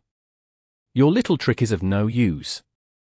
Chen Guo heard Deception speak and suddenly felt the urge to smash her computer on this guy's head. Your opponent's trick was of no use? What do you mean no use? It's not like you're looking at my screen. Why are you so happy that I'm restraining myself? Was this some sort of brilliant tactic? During this time, Deception rolled away. He threw the long string in his hand and Ninja Blade turned into a flying blade. The attack range grew longer and could be retracted as well. Lord Grimm stepped to the side. He moved up and brandished his sword. His mouse clicked on the Ninja Blade flying at him and blocked the attack. This was truly a brilliant move.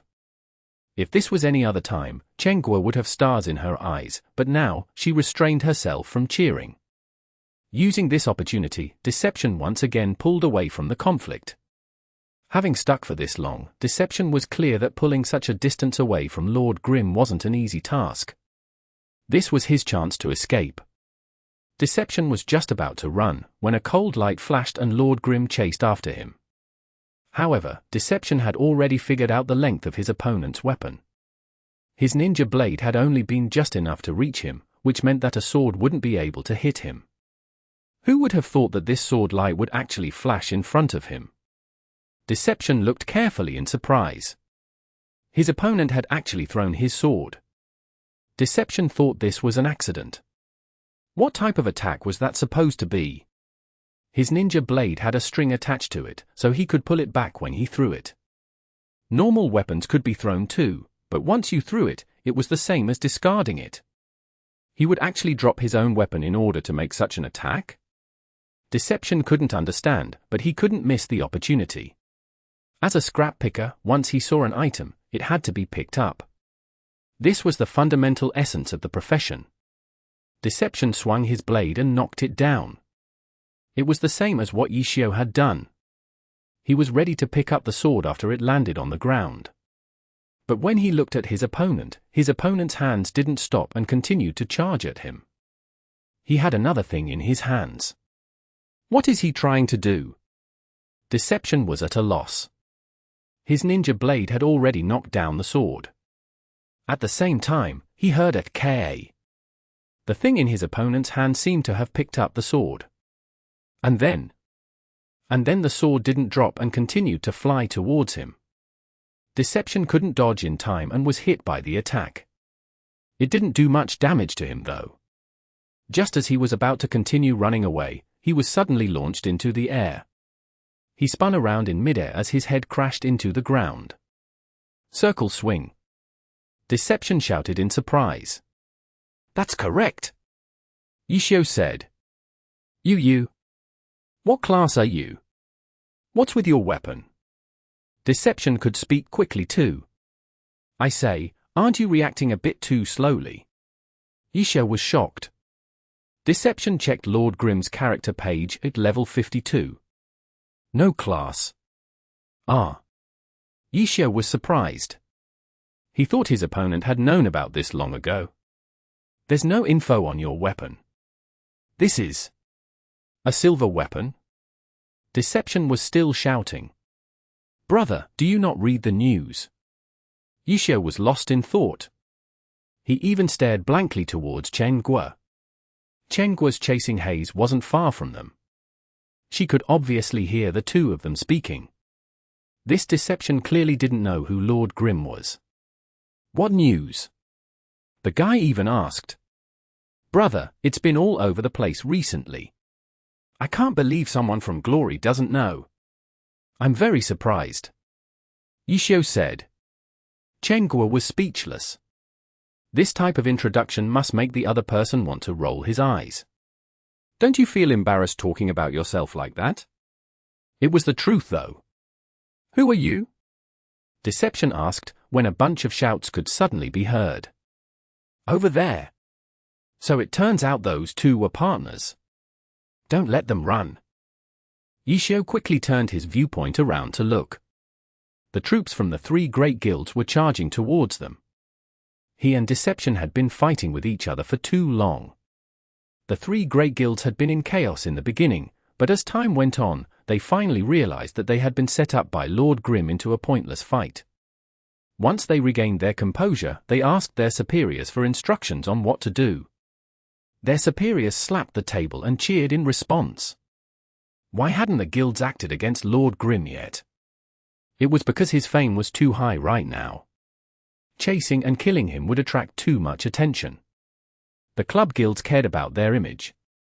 If they were going to chase and kill someone, they needed a reason others could accept.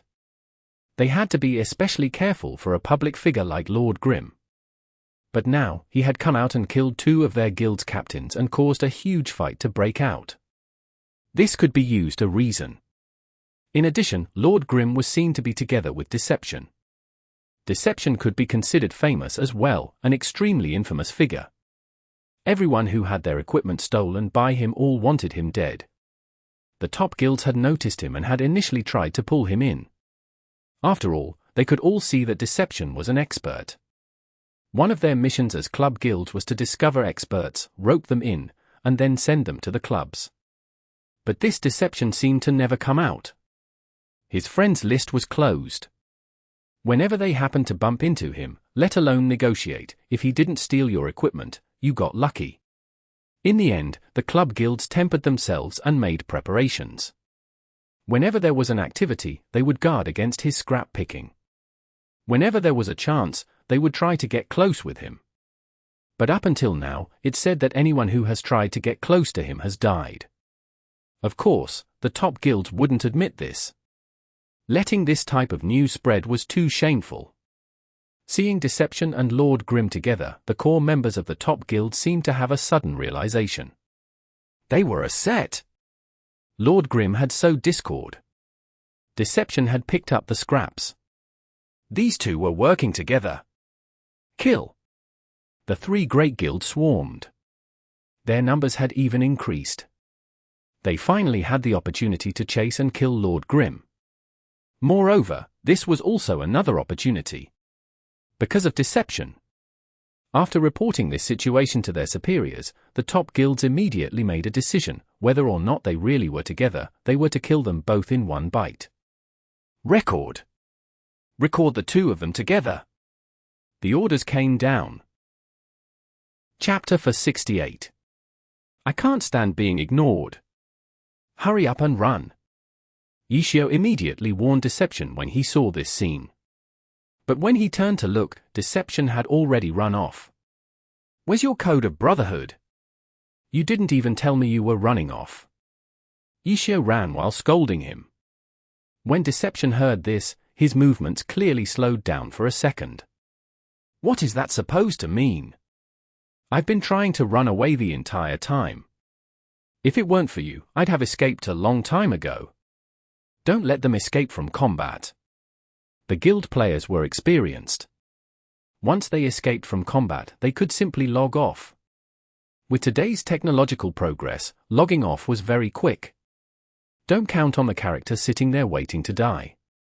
If you were still in combat though and you force quit the game, your character would stay in game to be killed.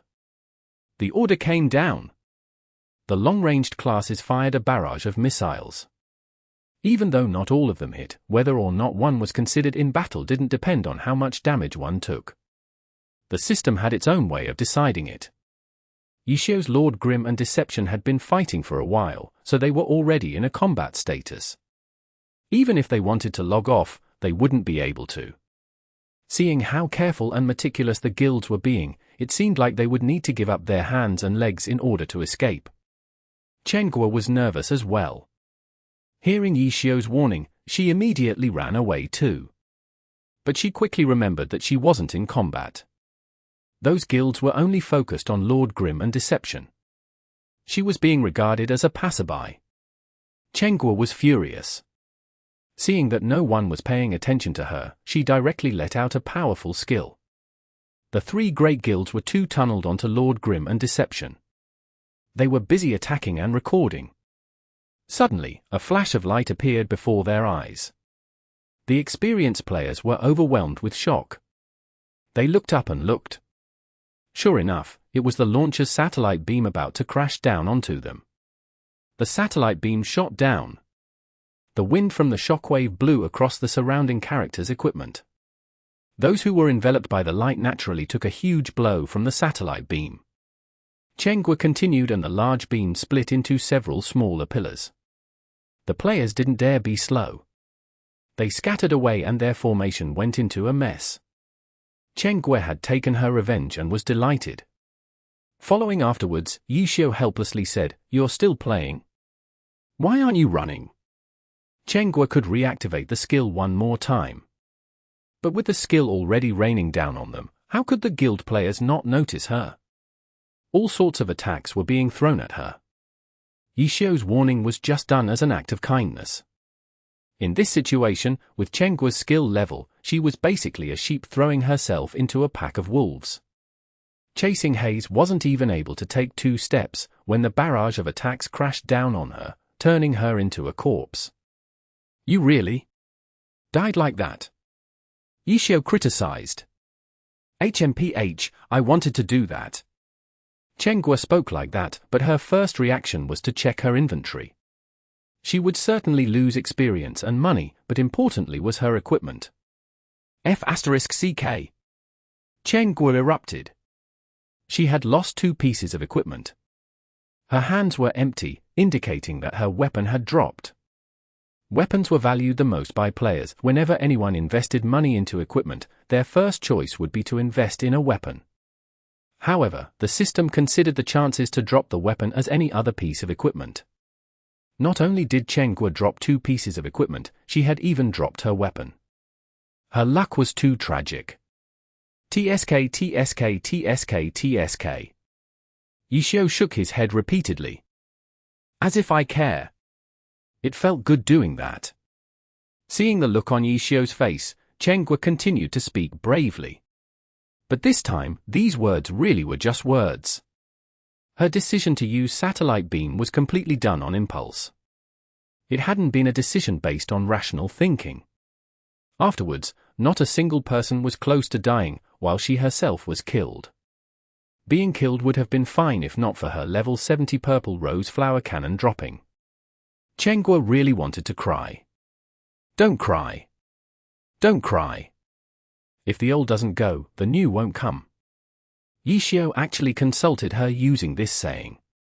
Who wants to cry? Chen continued to speak bravely, but her actual emotions had already been sold out. The current Chen was so sad she had even forgotten to revive as she stared at her corpse. Her equipment had already been stolen away. It's just a rose flower cannon. Though, Xiao was just about to analyze the equipment's value in order to comfort Chen anguish, but when he turned his head to look at her, he immediately stopped. From his perspective, a rose flower cannon was nothing. But for a normal player, any level 70 purple weapon wasn't easy to come by. Purple lettering meant the equipment was very rare. Level 70 was also the max level. Very few of these would become outdated, so even level 70 blue equipment were valuable. For a core member of a top guild, a level 70 purple equipment might not be much. This was because they had the guild's resources to pull from. A 10,000 player guild had who knew how many parties that could be formed. The chances that one of these parties would get an equipment was very high and the core members would have priority over these equipment. Normal players had it a lot more difficult. It required them to grind a certain dungeon many times. Even if the equipment dropped, it might not fall into their bags. They could be bought on the market, but with how rare these equipment were, the market prices wouldn't be low. If Chen really wanted to, it wouldn't be difficult for her to buy a purple equipment with some money. But Xiao had been with her for 2 months and knew that boss Chen was very proper. She would never use real money in the game. For this type of player, a purple weapon was a huge loss and was enough to make one's heart ache. Her heart ached, but there was nothing she could do. This was because the Heavenly Domain had another different rule than normal servers. Heavenly Domain equipment couldn't be bound. If Heavenly Domain equipment could also be bound, everyone would bind their good equipment and there would be no reason to worry. If that was the case, how could scrap pickers exist? Any equipment obtained in normal servers could be bound though. However, these equipment were all considered low-quality goods in the Heavenly Domain. Apart from disassembling them for some equipment that had value, even scrap pickers didn't like picking them up. Seeing the bitter look on Chen face, Xiao didn't look down on Chen loss. What else did you drop? Xiao asked. My head equipment also dropped. Chen said. The head part didn't have to be a hat. It could also be a scarf or a mask or a hair accessory. There were even lollipops and cigarettes. Glory had all sorts of different types. Xiao also knew about the head equipment Chasing Haze dropped. It was a hairband. Chen Chasing Haze had a ponytail just like Chen in real life. With this hairband gone, Chasing Haze's corpse had her hair scattered everywhere all over the ground. Xiao restrained himself from mocking her and nodded his head. Don't worry. You'll find another cannon and hairband. Chen suddenly woke up from her anguish. What are you planning on doing? Chen felt like something was about to happen. I'm about to go scrap picking. Xiao said. Lord Grimm stopped and turned around. You're crazy. Do you think you're some sort of... Chen wasn't able to finish when Lord Grimm turned back and began running away again. You? Chen was at a loss. I was just looking back for a second to see if they had a lot of launchers among them or not. Xiao said. Why don't you take care of yourself first? There'll be more equipment in the future. It's nothing. Chen said as she had Chasing Haze revive. Apart from the equipment, she also lost experience and money. After her experience dropped, don't look at how she was still level 70. In reality, her stats had been reduced. All of her equipment stats would be reduced as well. Not letting the player's level fall was to prevent players from taking advantage of it. It was done so that the player wouldn't be able to purposefully drop in level to finish level-restricted quests or dungeons. Reduce stats, while not reducing the level, was something that made the players furious. You worry about yourself. I'm about to pull off something huge. Xiao rolled up his sleeves as he spoke. How about you escape first before talking? Chen looked at Yishio's screen. There were no longer just players chasing from behind, but players were blocking them from the front too. The guilds finally had an opportunity. A single team was enough to take down a wilderness escort, but to kill a boss like Yishio, the more players the better. Oh. Excellent dynasty is good. Yishio said. What's good? Excellent dynasty will have more launchers. Yishio said. You? Chen stared blankly. No need. It's better if you escape. It's just a rose flower cannon. I can easily buy it if I need to. But what will we do if your silver weapon drops? There's where you're wrong. To tell you the truth, there's no need to worry about a silver weapon dropping. Your equipment needs time to obtain, but a silver weapon? If I can make one, then I can make a second. Do you know how many of one Autumn Leaf's evil annihilations there are? Yishio said. I don't know. 3. Apart from the one Autumn Leaf has equipped, there are 2 others. These 2 are for research purposes. If one breaks, another one will be made to make up for it. Yishio said. Then with what you're saying, if silver weapons weren't valuable, they would be everywhere. Of course not. Yishio said, some of the extremely rare materials restrict how many silver weapons there can be. But the one I have in my hands right now is only level 45. It hasn't reached that level yet. Plus, while I upgrade it to 70, who knows how many times I'm going to break one, so don't worry. This is still incomplete. Oh.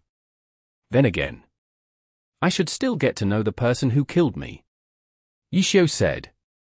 Let's just hope it's not so many that you won't be able to remember them all. Chen said. Ha ha ha. Speaking of this, there's one such person in front of me. See that ninja bro? He's not very focused when he's running. He's always peeking at me. I think he really wants my silver weapon. Yishio said. Chapter 69. A Way Out. Yishio's tone of voice wasn't polite at all and he spoke loudly too. Chen heard it. Deception must have heard it too. Deception had nothing to say after being seen through. He simply made a humph. I say. Where are you running? Yishio asked. The two had been running for a while. Yishio had been following behind Deception the entire time, but he was unable to see through this guy's intentions. How much of a burden are you carrying?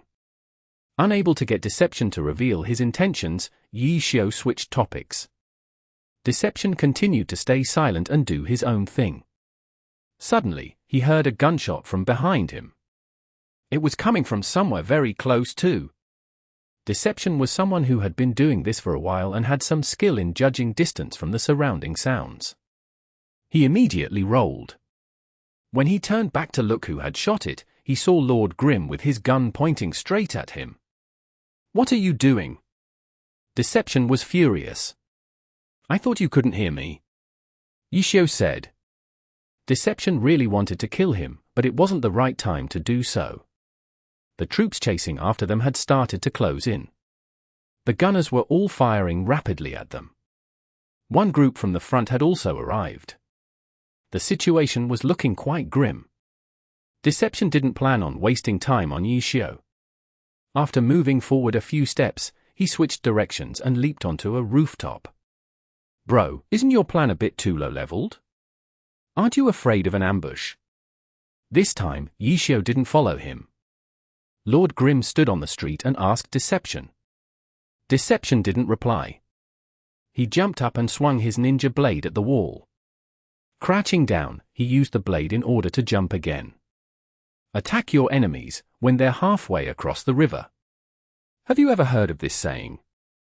Yishio was still talking and Deception was still ignoring him. This theory applies to climbing walls too. Yishio continued. Deception still wanted to ignore him, but suddenly, he saw a flash of light from the corner of his eyes and immediately knew something wasn't right. He didn't dare continue climbing up.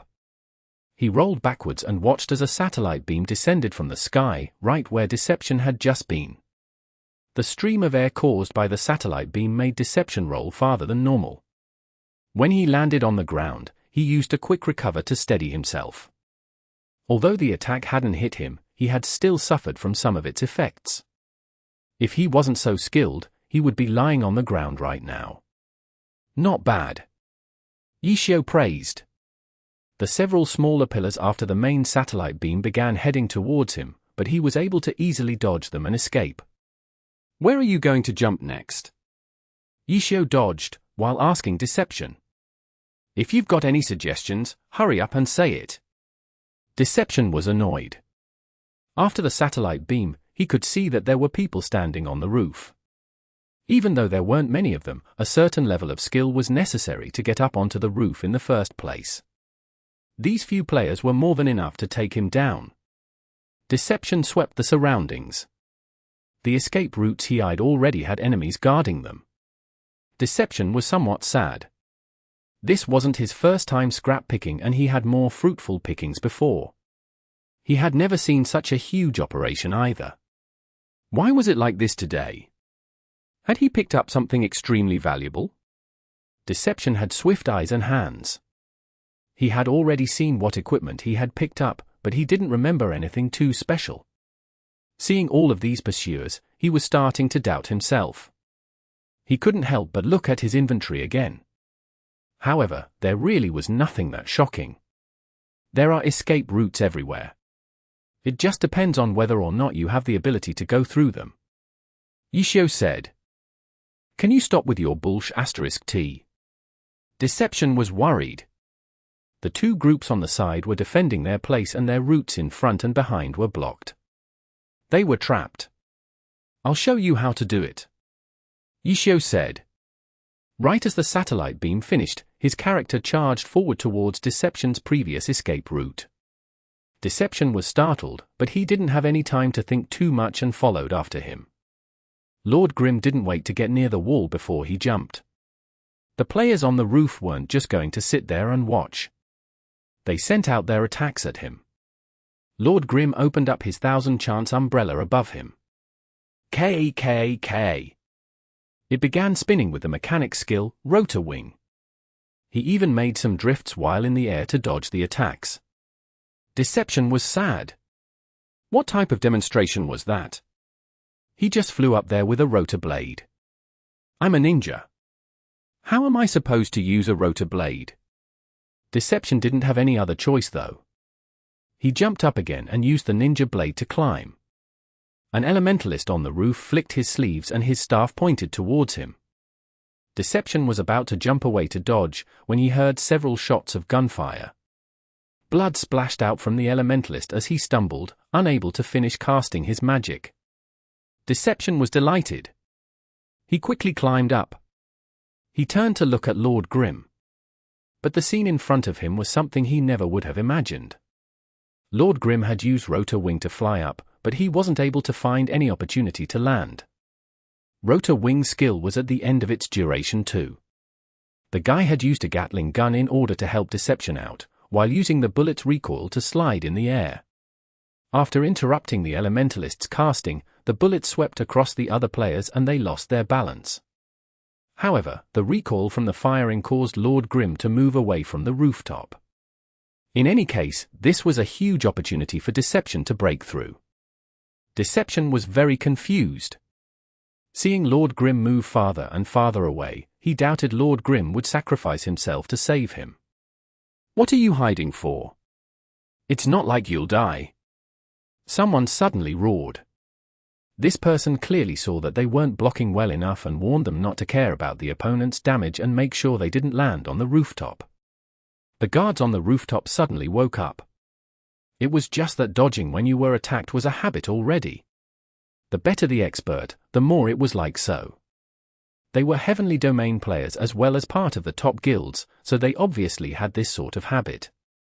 As a result, once Deception finished his jump, he took out his blade and wanted to beat them away, while he was on the rooftop. However, the launcher completely ignored Deception's attack. He took out his hand cannon and used the low-leveled launcher skill swing to trade blows with Deception. It didn't matter if he took a lot of damage for doing this as long as he was able to send Deception back down. Not good. Deception could tell the situation wasn't looking good, but it was too late to change attacks. He could only pray his luck was good today. Suddenly, he heard the sound of a sword slicing through the wind. A silver light came crashing down in front of him. Lord Grim had used Falling Light Blade. "Join my party!" Deception heard him yell as a party invite popped up. Without hesitating, Deception immediately clicked accept. He prayed he wasn't too slow. He knew that this Falling Light Blade could resolve their current situation. However, if he didn't accept Lord Grim's party invite and the damage wasn't negated, this Falling Light Blade would send him flying too. He would fall back onto the streets. Did I succeed? In that split second, Deception wasn't sure if he had accepted the invite faster or if Lord Grim's sword had arrived first. He saw the sword hit the ground. The shock wave from the Falling Light Blade immediately spread outwards. That launcher was the first to be hit by it and fell tumbling to the ground. He immediately used a quick recover. Although he didn't get knocked down, he lost the opportunity to block them. And Deception? Deception was standing firmly on the rooftop. He had joined the party before the Falling Light Blade hit. "You're pretty quick," Deception heard Lord Grim say. After using a Falling Light Blade, Lord Grim did a roll and then immediately went after the launcher. Deception suddenly realized something. Just before, that guy had used Gatling gun and was pushed away from the roof. How did he get here so quickly? Deception turned his head to look and saw another Lord Grim behind him, falling to the ground. Shadow clone technique. Deception was a ninja, so he obviously recognized this skill. Lord Grim used Shadow clone technique to instantly move close and then used a Falling Light Blade to quickly fall onto the rooftop. While doing this, he also sent over a party invite. Deception wasn't a noob. He was very clear how difficult it was to pull off such a string of inputs. There are escape routes everywhere. It just depends on whether or not you have the ability to go through them. Deception suddenly thought of Lord Grim's words. It could be said that he could do all this because of his access to skills from different classes. However, by looking at what he had accomplished with those moves, forcing his character to stay in midair for a long time wasn't something any normal player could achieve either. Who is this guy? Deception wondered, when he heard him shout, "If you just stand there, you'll die. Hurry and help me." Deception hastily moved away. Sure enough, someone was already heading to his location and attacking him. Deception was surprised. To think he would get distracted at such a critical moment. When he looked ahead, he saw Lord Grim sticking close to the launcher, who could do nothing to fight back. "What are you doing?" Deception couldn't understand his actions. Why wasn't he trying to escape? Why was he fighting with the launcher? "I'm going to pick up scraps." After saying this, Lord Grim sent out a striker's front kick and kicked the launcher down from the rooftop. Following afterwards, he went down and struck the finishing blow. Chapter 470. Scrap Picking and Playing with Lives. Deception was stunned. If he hadn't heard the sound of an attacking coming at him, he would have probably frozen in place. What was their current situation? There were enemies on all four sides. It might even be too late to run away, and yet this guy still wanted to pick up scraps? The problem was that this guy said he was going scrap picking, but his actions didn't seem like scrap picking at all. What was scrap picking? Taking advantage of a chaotic situation to pick up dropped equipment. This was scrap picking. Deception taking the initiative to attack targets was already considered beyond scrap picking. But this Lord Grim directly grabbed a full health character to kill him and then pick up his scraps. Was that even called scrap picking? It was more like stealing. Deception cursed silently. But when he looked left and right, he discovered Lord Grim kicking down the launcher might be the only way to escape. This escape route required the launcher to be knocked down. Thinking of this, Deception immediately felt like his motive to pick up scraps was simply done in the passing. His real intention was to kill off the launcher to create an escape path. Deception thought about this as he rushed past this breakthrough and leaped down. When he looked down towards the streets, he immediately turned to stone. Below, Lord Grimm really was trying to kill that launcher. The launcher wasn't an obstacle anymore to them. Once you hit him down, why would you waste your time killing him? Was he really going to go scrap picking? Deception felt like there had to be some sort of scheme around this. Before he landed, he checked the launcher's equipment. A character from a top guild wouldn't have bad equipment, but that was only relative to normal players. Even though Deception didn't have such a mountain to rely on, but he was able to prosper quite well through his scrap-picking business. The equipment from these ordinary guild members weren't good enough to make him drool. When Deception landed on the ground, the launcher's equipment had already been thoroughly checked 2 times. However, with his 2 experienced eyes, he didn't see anything very valuable on the launcher's body. "Hurry up and help me. You'll profit too." Right when he was puzzled about the situation, Lord Grimm suddenly interrupted his thoughts. Could it be in his inventory? Deception suddenly reacted. He could only check the equipment being worn on the launcher, but he couldn't see what was in his inventory. The items in his inventory also had the same chance of dropping. Because of this, Deception didn't hesitate and brandished his ninja blade. Yishio completely crushed this launcher. The various skills being used made the opponent's head dizzy. It didn't matter that his damage output was extremely low. Lord Grimm's level was low and his equipment was low level too. Against a level 70 character, the damage done would be very low. Under this sort of scenario, Yishio might have the advantage in skill, but he could only kill him in so much time. However, Deception was different. He started with 2 high-leveled ninja skills, coordinating with Yishio's combo. Not bad. Be careful above you. Yishio praised and reminded him. Deception lifted his head up and saw the players, who used to just be guarding the rooftops, come jumping down. Deception was worried. He felt like still trying to kill someone in this situation was a bit crazy. But the items dropped by this guy must be very valuable, right? Thinking of this, Deception couldn't bear to just leave, but how was he going to deal with all of these dumplings? Faster! Deception heard Lord Grimm shout. Then, he saw him rush forward and send out a falling flower palm towards a player on the left. This player turned into a cannonball, crashing into 2 others. Afterwards, he turned around and fired an anti-tank missile. The players on the right side were just about to land on the ground, but instead, they landed on the missile and immediately went flying away. Just like this, using a melee skill and a long-ranged skill, he used the descending players as toys. These players were unable to dodge in the air. Not a single one of them were able to close in on them and were all sent far away. Those who failed their quick recover rolled about on the ground. You still haven't killed him yet? Yishio had returned and immediately criticized Deception for still fighting with the launcher.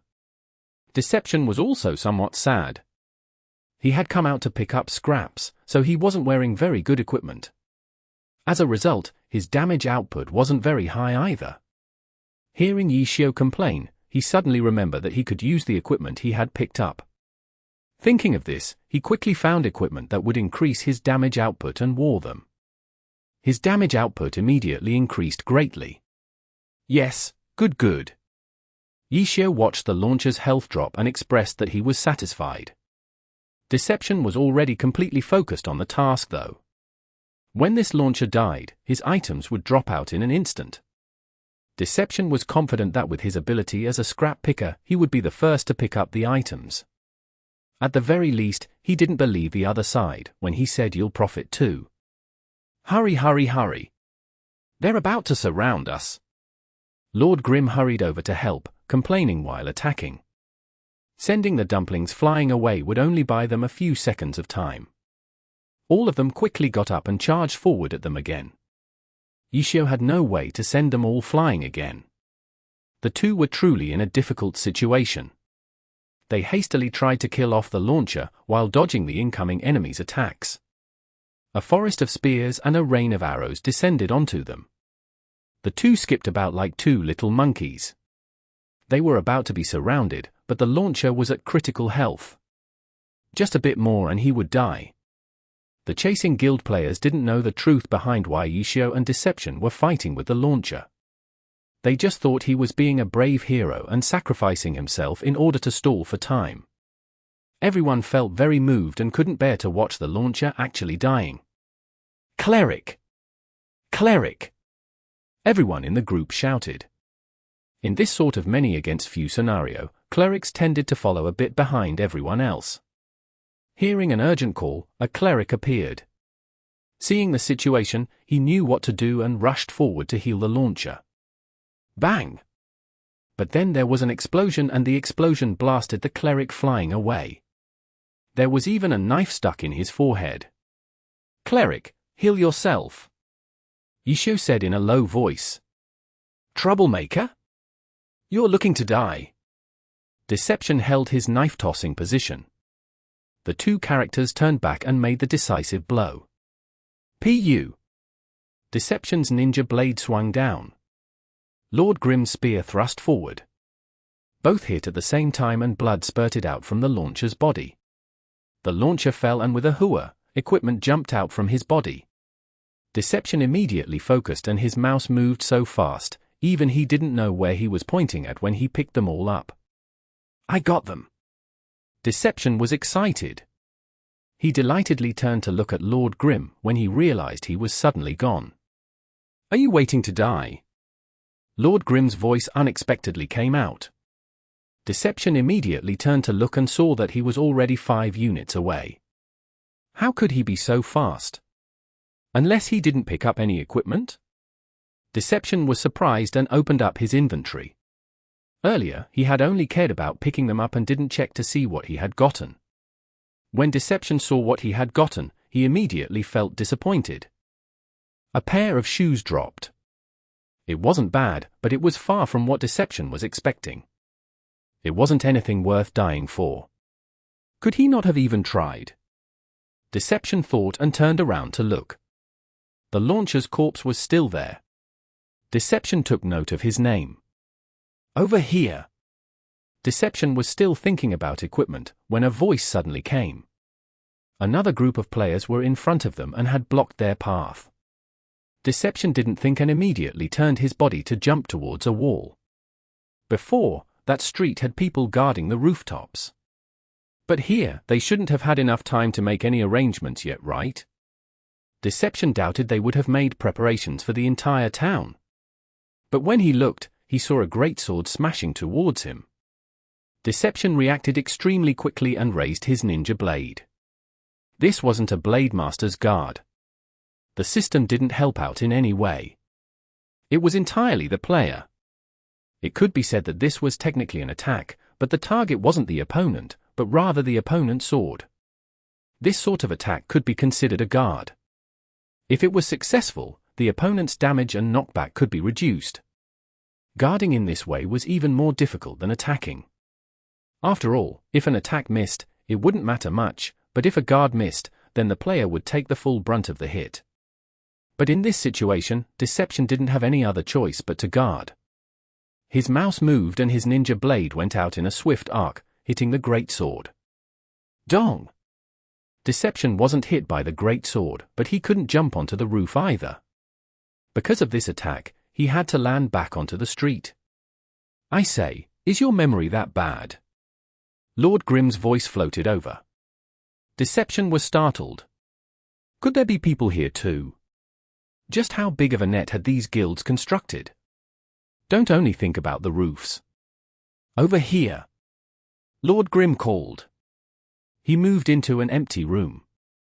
Without stopping, he directly went through a building and jumped out from a window. Deception rushed forward and was just about to jump out through the window when he saw a shadow leap into the building. Deception hastily raised his blade, but he quickly recognized the name on top of the shadow, Lord Grimm. Ha ha ha, there's even more people over there. Lord Grimm laughed, but the news he gave wasn't anything to laugh about. Chapter 471. Each to one side. Deception didn't delay and ran out through the door, but when he looked left and right, he saw that there were already people on the two ends of the street. The two rooftops were also dangerous. his character was still in battle, so he couldn't log off. Deception had no clue what to do. It felt like today was going to be the day he died. Thinking of how killing off that launcher had been a huge waste of time, if he hadn't wasted time there, would he have been able to escape? Deception was somewhat annoyed. His most important goal in scrap picking was to escape alive. In order to do this, he had to be content with what he had and couldn't be greedy. Many scrap pickers were in situations where they could escape, but died after trying to pick up an eye-catching piece of equipment. Different from scrap pickers who traded their lives for money, Deception wanted both his life and money. However, this time, it looked like his streak of never dying was about to end. Who knew how much equipment from his inventory he would drop? Don't block the entrance.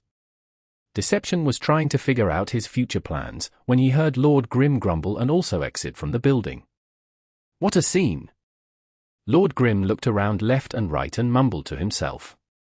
The enemy guild players hadn't arrived too quickly.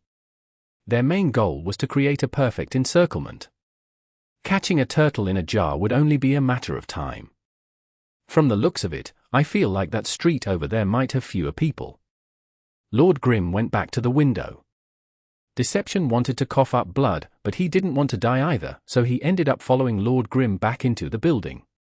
Then, he saw Lord Grimm rush to that window, but not go through it. What are you doing? Deception couldn't understand. Get ready. What? Go out. Lord Grimm shouted. Deception saw him throw a grenade and then go out the window.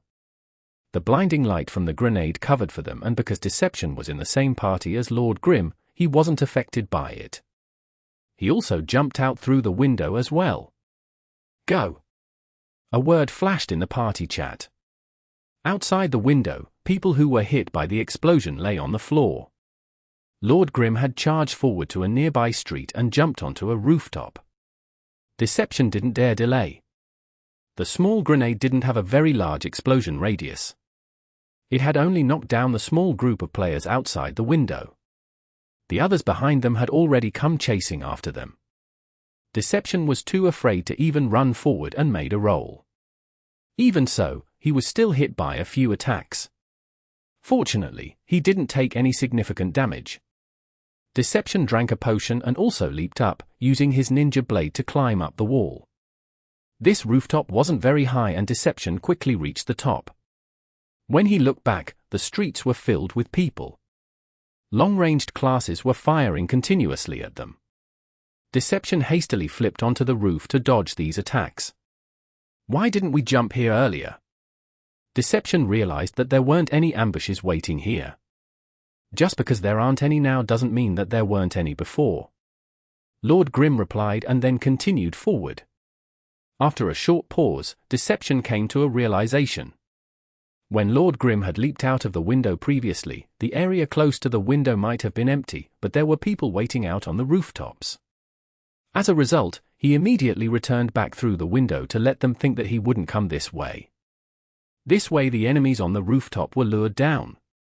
But then he came back again and threw a grenade outside the window, giving them a pathway to the rooftops. By going in and out, he had actually made so many calculations. Deception was naturally amazed. The area in front of them was completely empty. The enemy's encirclement was now behind them. As long as they paid attention to any stray pursuers and avoided getting trapped again, they would successfully escape. However, after seeing where Lord Grimm was running, Deception creased his brows. Isn't that way a bit roundabout? This way seems better. Oh? It sounds like you're familiar with this area. Yishio heard Deception speak and replied back.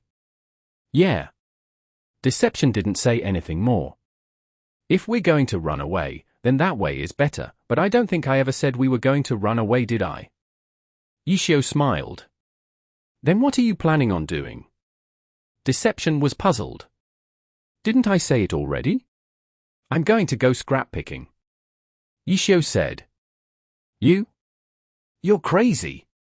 Deception stopped moving. What? Isn't this a good opportunity to go scrap picking? Yishio asked. If it's our scraps, then it certainly is a good opportunity. Deception said dryly. Whoa, you have a sense of humor. Yixiao was astonished. You can go and kill yourself. Deception threw out and then left Lord Grimm's party. The pursuers behind them were getting closer. There wasn't any time for him to just stand there. Deception went towards the path he considered as the best escape route. You're missing out on a big opportunity. When he jumped onto another street, Deception heard that guy shout from behind him. Deception didn't say anything. He gave a disdainful face emoji. He knew Lord Grimm could still see word bubbles at this distance. Wilderness Town, top of an abandoned building. Excellent Dynasties Chen Yehui, Blue Brook Guild's Changing Spring, and Herb Gardens Arasima. These three guilds had gathered together. Killing a boss or attacking a scrap picker, none of these tasks required guild leaders to personally watch over. However, for pursuing Lord Grimm, even with the guild leaders personally leading the campaign, they still weren't able to complete the task. The guild leaders didn't dare be negligent in the heavenly domain. These three guild leaders were from the three guilds in today's conflict, so they had received the information the fastest. They had acted quickly too. The troops in Wilderness Town mainly consisted of their three guilds. As for the small conflict over the Wilderness Escort, it was just a small matter for these guild leaders. There would always be friction between the guilds. It would be abnormal if there wasn't a conflict over a boss. This was nothing to be worried about. He really is Yixiao. He can even survive in this type of situation. It wasn't possible to see the entire Wilderness Town on the second floor of this small building. The one speaking, Arasima, had received the news from his subordinates. When he said this, Arasima really wanted to see Chen Yehui's expression. For Excellent Dynasty, the name Yixiao was a very sensitive subject. Oh? He really is Yixiao. Chen Guo replied dully. Ha ha. Arasima laughed. Lord Grimm was Yixiao. Their herb garden was certain of this, and he doubted that Excellent Dynasty wouldn't know. But from the looks of Excellent Era's statements, they clearly wanted to limit the number of people that knew this. These sorts of public statements expressed the attitudes of both Excellent Era as well as Excellent Dynasty. It was just that these statements could only influence their fans' opinions towards Yixiao, but they couldn't change them. As a result, for Excellent Dynasty, dealing with Yixiao was a difficult task. They needed a completely good reason to do so. Obscuring Lord Grimm's identity was obviously a good method. Is there anything I can utilize among these? Arasima thought to himself. In addition, he believed he wasn't the only one thinking about this question. Chen Yehui himself was being cautious too. They split up. Changing Spring suddenly said. He had just received news from the front lines. The speed at which Chen Yehui and Arasima got their news wasn't any slower than him. Before Changing Spring could finish, they also got the news. We can't let Deception go that easily. For the outside world, Deception is the main target. Lord Grimm is simply implicated with him. Chen Yehui said. Ha ha. Arasima laughed. Sure enough, Excellent Dynasty was very worried about chasing after Lord Grimm, but Chen Yehui wasn't wrong. Even for their guilds, chasing after the Glory Star Lord Grimm put huge pressure on them.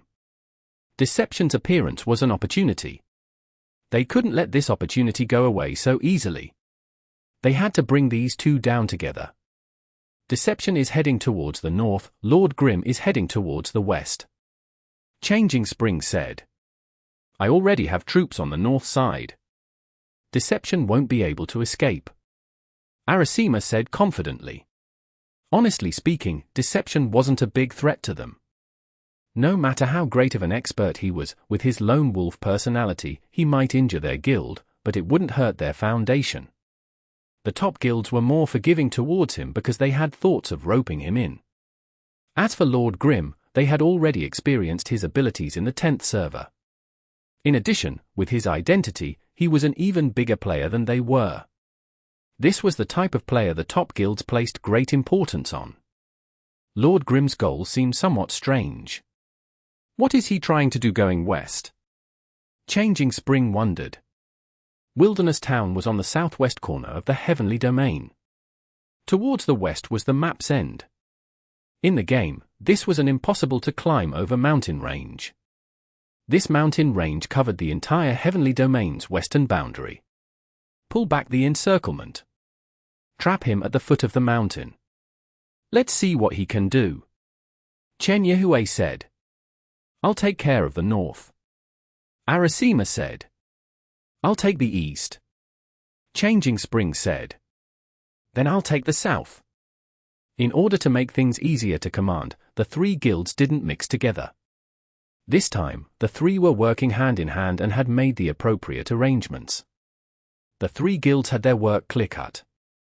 Their goal was to pursue Lord Grim and take his head. Chapter 472. Ninjutsu times disappearing body technique. To the north of Wilderness Town was a flat wasteland with nowhere to hide. However, a river which snaked through the entire Heavenly Domain flowed from the mountain range. Dive into the water, follow the flow, and escape shouldn't be too difficult. Deception made a living as a scrap picker.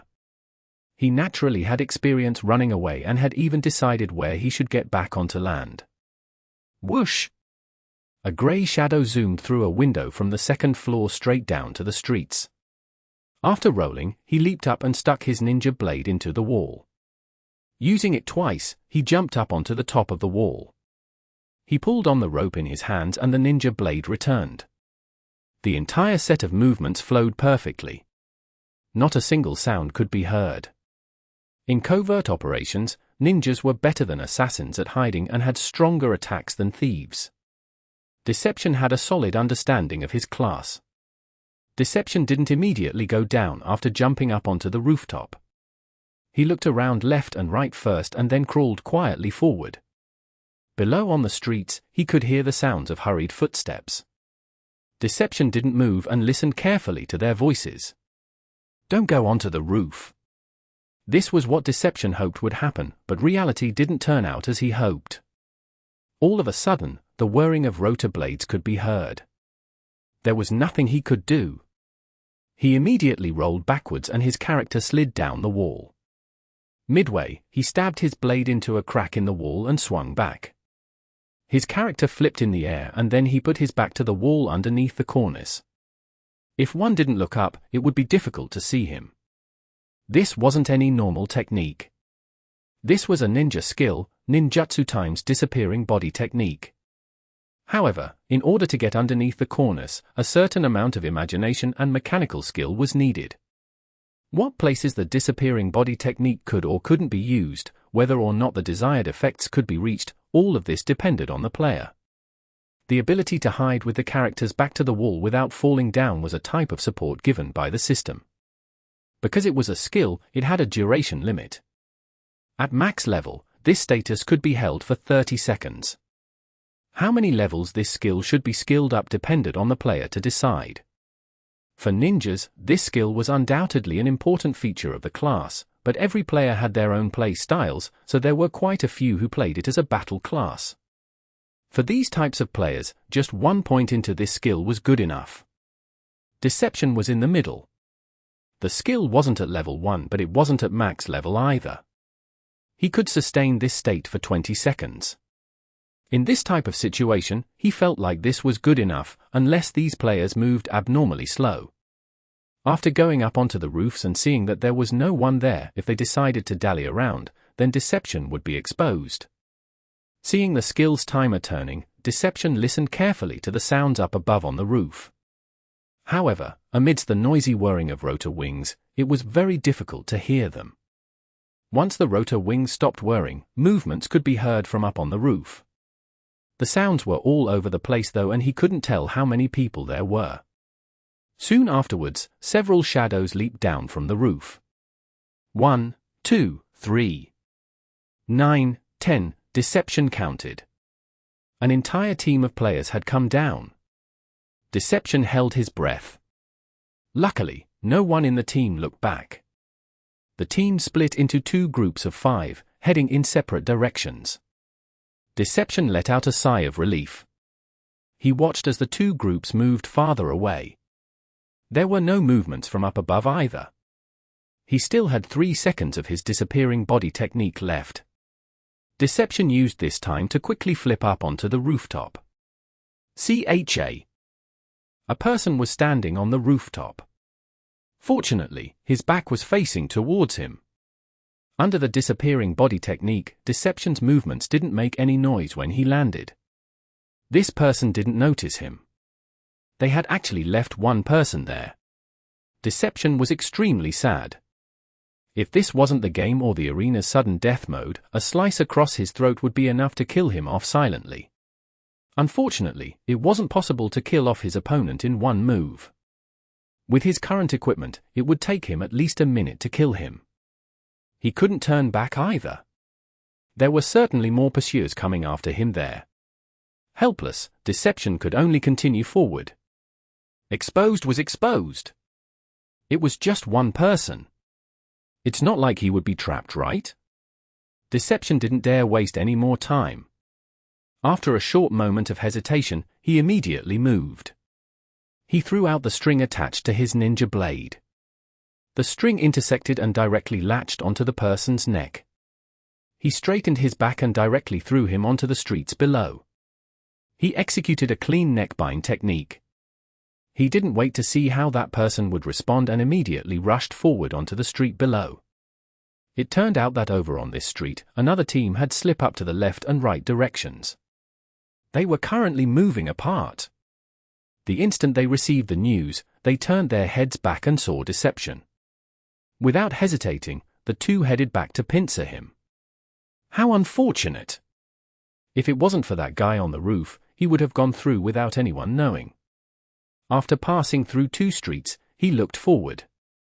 There were people on the roofs. Deception was depressed. He hadn't even escaped the people behind him yet, and there were already people in front. His path in front was blocked, so he flipped a coin and turned right. It was hard to avoid escaping in a complicated manner. However, Deception hadn't changed his general direction. His goal was to get to the river north of the town. He ran crazily towards the street's east entrance. The pursuers were right behind him. The ones on the roof didn't jump down and instead chased after him along the roofs. Deception wasn't wearing good equipment and he had a lot of stuff on him. The effect of the weight on his movement speed was somewhat of a disadvantage. He had mainly relied on hiding in order to get this far. A straight running race like this was not good for him. Before, he had run at around the same speed as Lord Grimm, which meant that Deception's running speed had decreased to a level 50 speed. This street was a bit too long. At his speed, he might not even make it out of the street. Deception observed his surroundings and saw an empty building in front of him. He immediately rushed into it. After going through it, he discovered that the building didn't have a window. Deception hastily headed back. The instant he got out of the door, he nearly brushed shoulders with the enemies. These guild players weren't ordinary and immediately attacked him when they saw him. Deception reacted quickly and rolled along a wall, dodging the sword. But right after finishing the roll, he saw a grenade float in front of him. Deception hastily rolled to the right. The explosion injured him a bit, but it hadn't affected his movement speed. Currently, Deception wasn't afraid of losing health. He was afraid of the after effects of the attacks. For example, a stun or a grab or a blow away wouldn't give him any opportunities to live. Deception got up and saw 10 or so people pounce at him. Deception could only jump onto the roof. This was where he had come from. He really didn't want to go backwards. But going back now would be to move forward later. At this crucial moment, he had to backtrack to advance.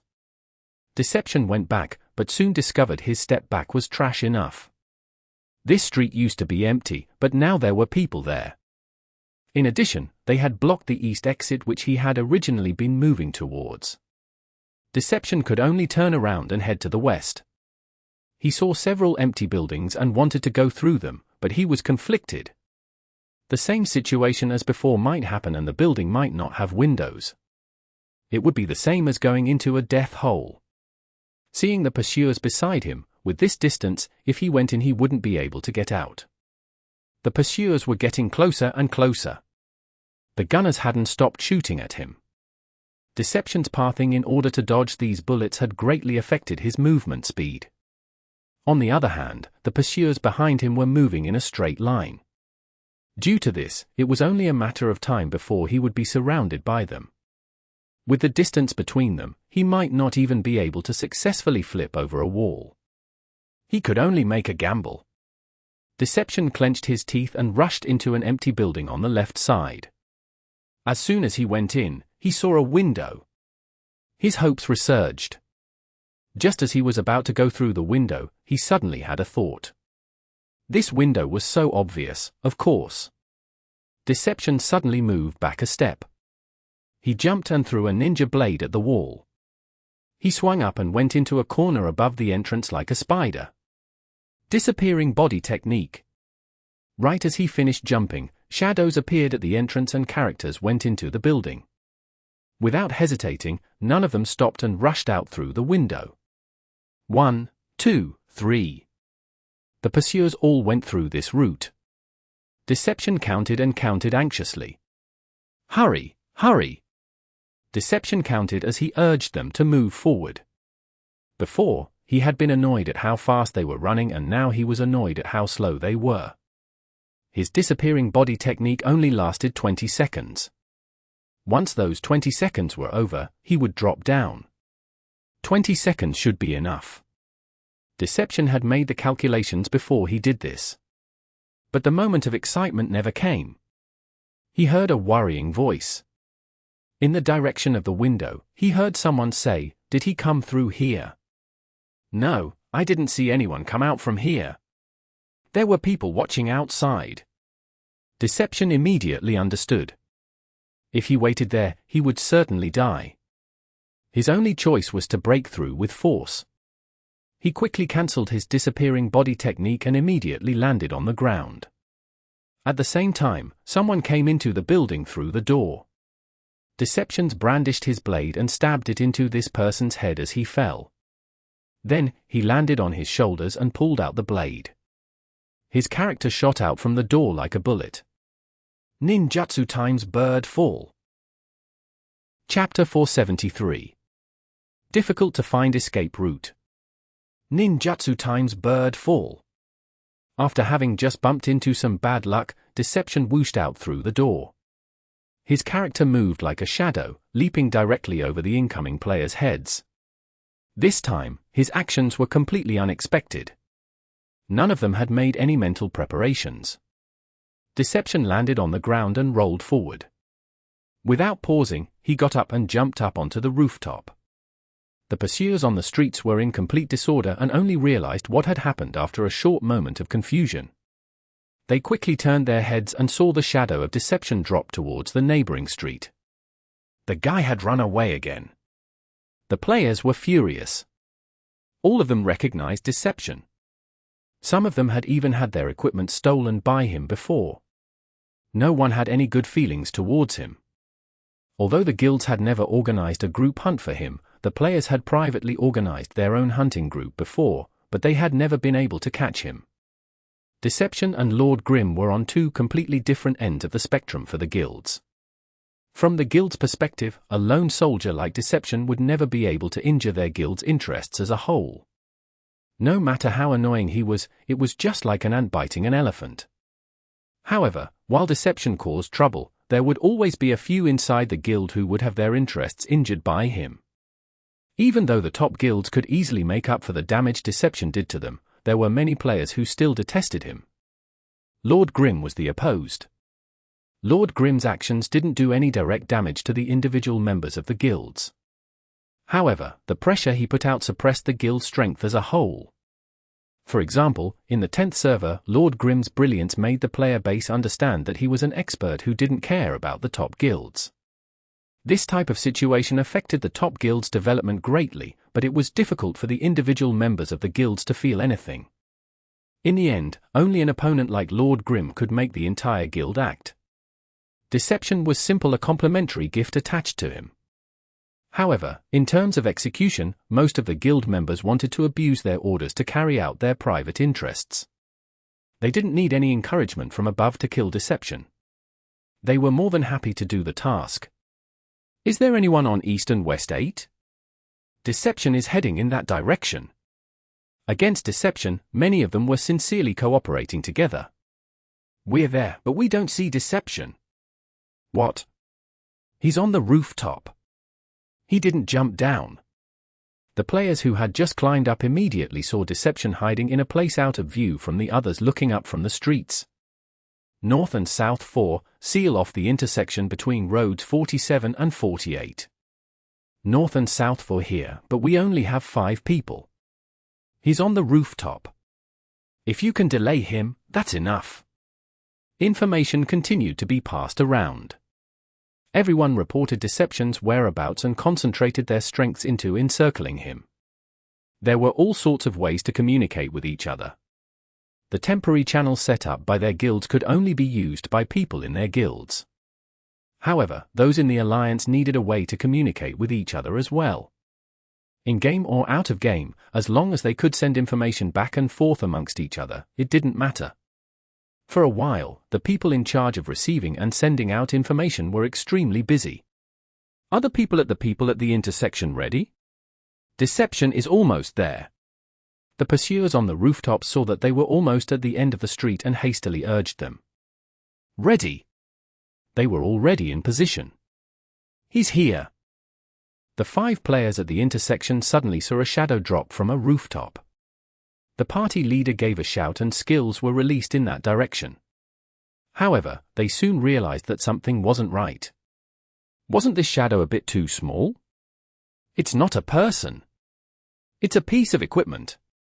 Everyone instantly figured it out, but in that short instant, the real shadow landed. However, the 5 were still in their ending animation for their skills though. Just like this, Deception broke through. Deception broke through the blockade and is heading north towards North and South 4. Even though it was shameful, the 5 made their report as they chased after him. Is there anyone at North and South 4? The target has just crossed into section 48. No one can block at 49, 410, 411.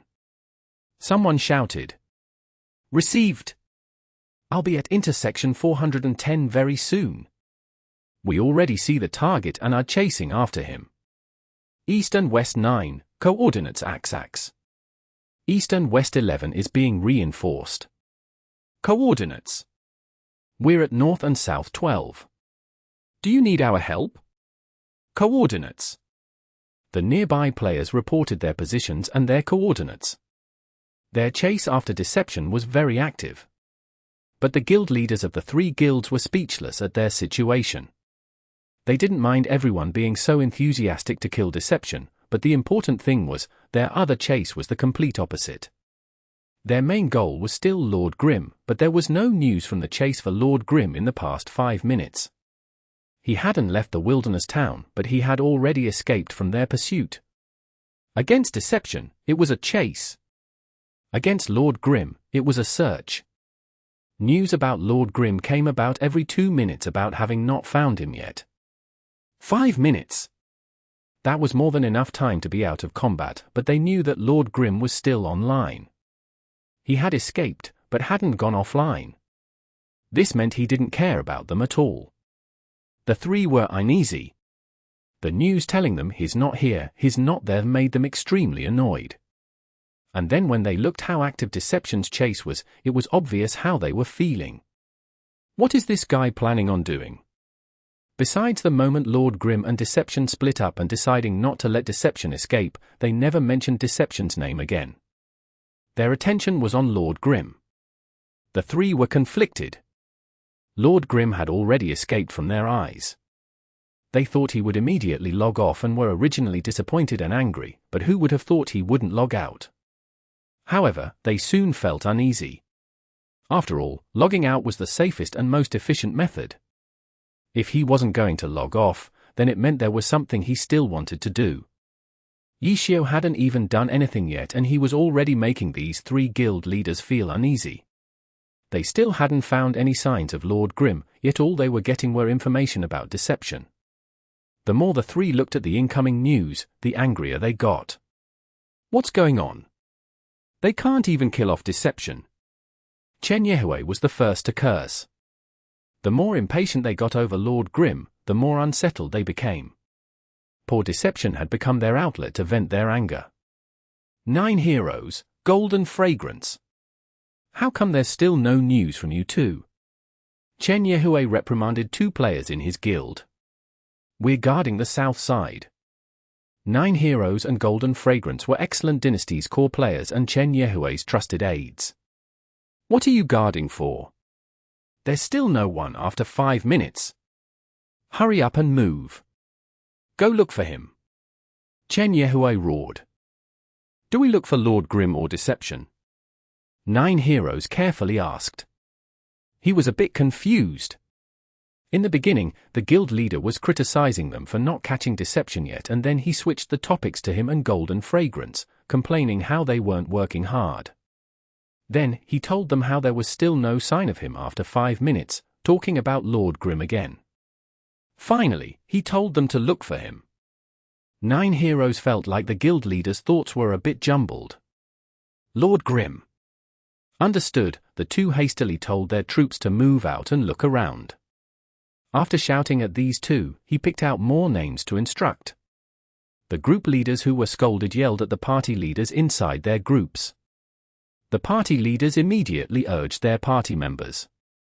In Excellent Dynasty, everyone from top to bottom was given a yell. No one dared to be negligent again.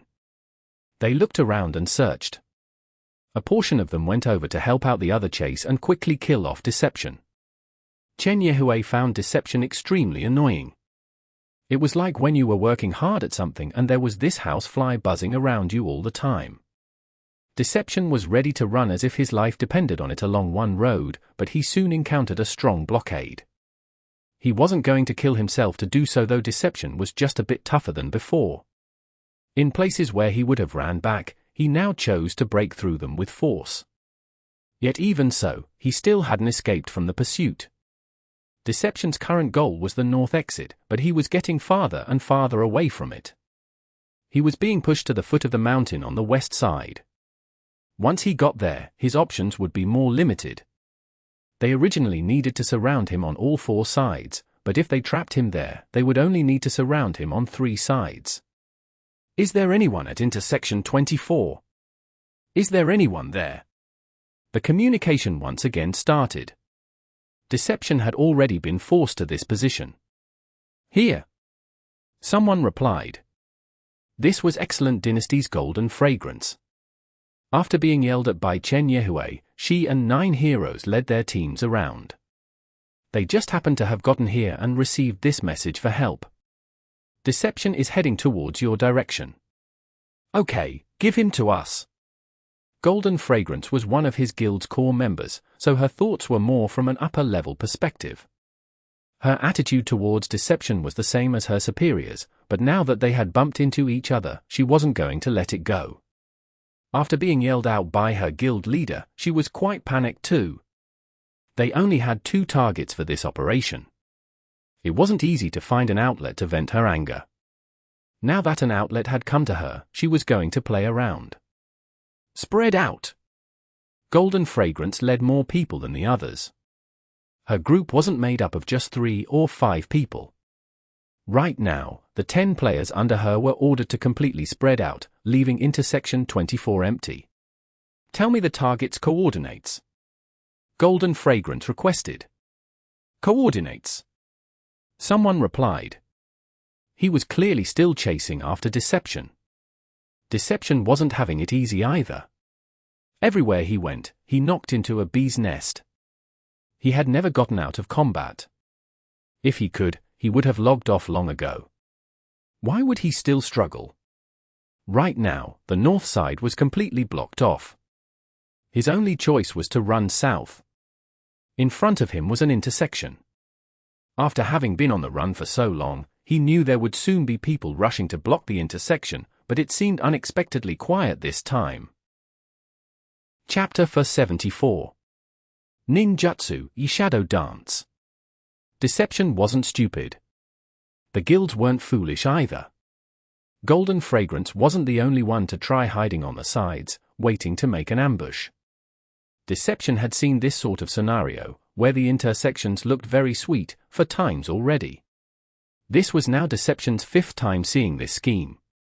However, this time, there was one thing different from the previous 4 attempts. Golden Fragrance had more people. Deception took up his guard. He didn't rush straight towards the intersection. Instead, he went onto the rooftops and prepared for the unexpected. When he landed on the roof, he was suddenly caught off guard.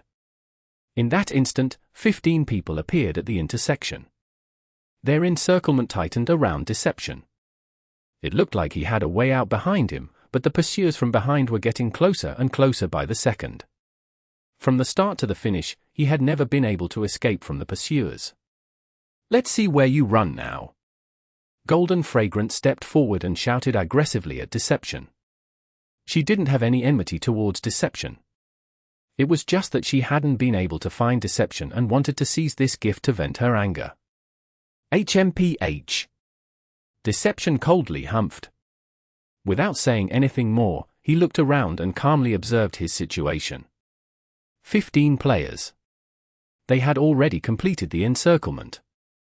It was his first time encountering this sort of situation. Moreover, his opponents had plenty of experience. Their encirclement had layers. The gap between the layers had calculated the distance his shadow clone technique could reach. Deception wouldn't be able to rely on this technique to escape. There was no easy way out. Deception immediately realized this. He knew that this time he was truly in a dangerous spot. If he didn't force his way through, he would certainly die. It only took him the time for a single breath to come to this conclusion. Golden Fragrance's words had only just finished when Deception suddenly rushed forward. His target was Golden Fragrance. To capture a band of thieves, first catch the leader. Although taking down the leader wouldn't change the situation significantly in this situation, if he wasn't able to break through, bringing down the leader along with him was still decent. With his blade glinting in the light, Deception arrived extremely quickly. But Golden Fragrance wasn't a core expert of excellent dynasty for nothing.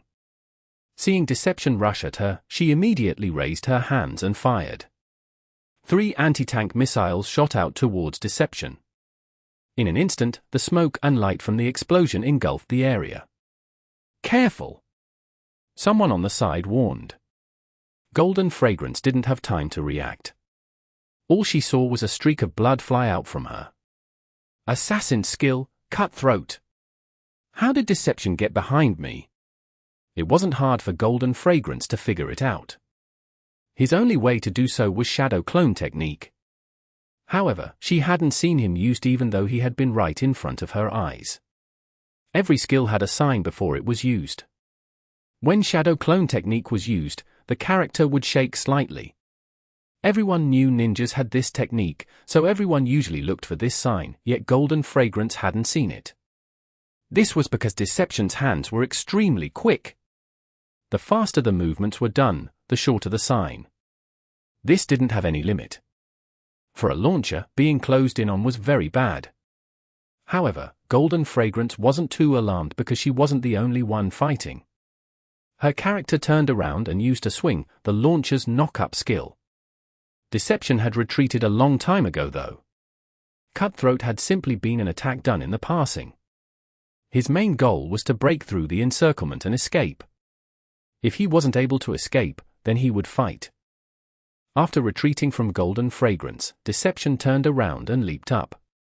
He flipped in the air and flew above 2 players blocking the path in front of him. He just hoped these 2 players wouldn't react too quickly. Of these 2 players blocking the path, one was a sharpshooter and the other was a blade master.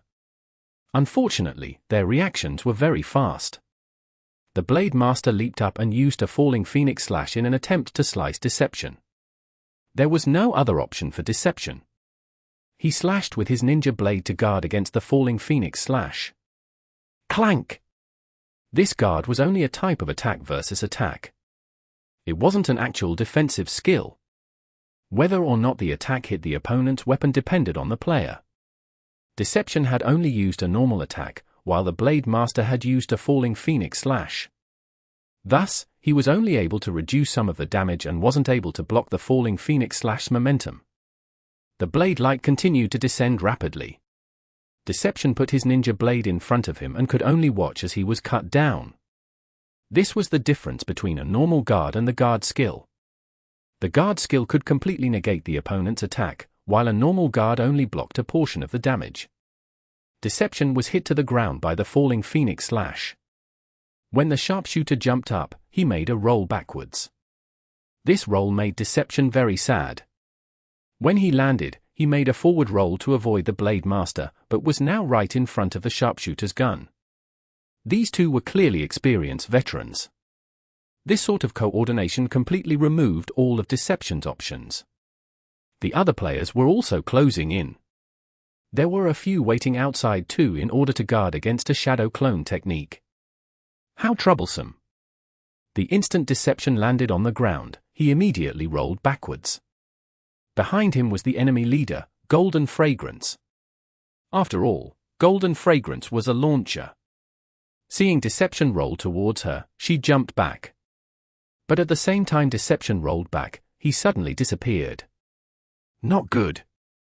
Golden Fragrance realized, but Deception had already dug back up below her feet. Ninjutsu, underground tunneling technique. A streak of blood flew out from Golden Fragrance's body. But the attacks weren't done yet. After using the underground tunneling technique, Deception put his two hands together in front of his head and formed a hand seal. This is... Golden Fragrance could see him clearly, but she couldn't tell what seal he was forming.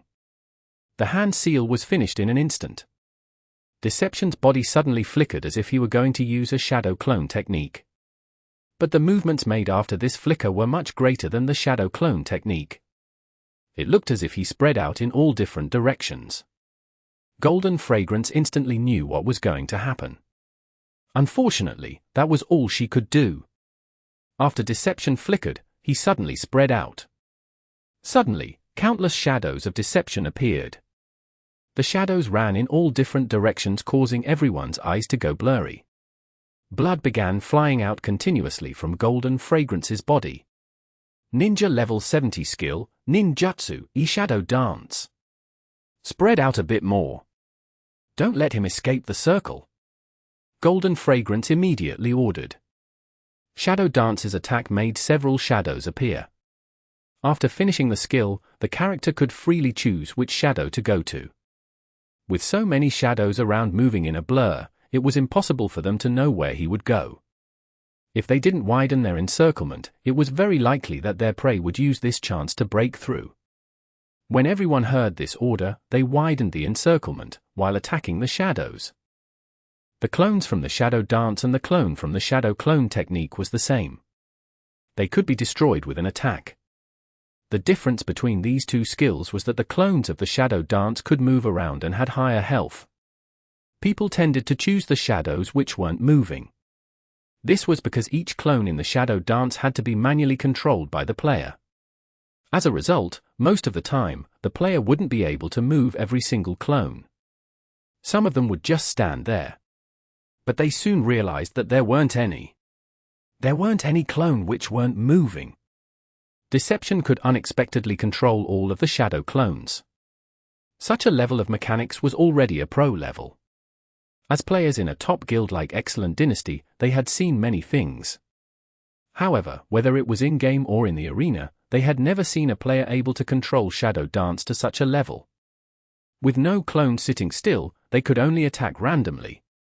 But the shadow clones moved faster than normal under the Shadow Dance. With so many shadow clones flickering around, none of them could follow them and were unable to properly seize one. The skill had a time limit though. Just go rampant. You won't be able to run away anyways. They had the numbers advantage. They weren't afraid. Golden Fragrance initially thought like this, but after a while, she suddenly realized something wasn't right. Wasn't her health dropping a bit too fast? Shadow Dance was typically used as an AoE attack. But right now, it seemed like Deception was only focusing on her. The dancing shadows were not only obscuring everyone's view, but also attacking her. Because of how a player's skill greatly affected a skill's effectiveness, it was difficult to tell a skill's effects. Using Shadow Dance as an AoE attack was simple. But using it as a single target attack wasn't impossible, but it required much more skill to accomplish.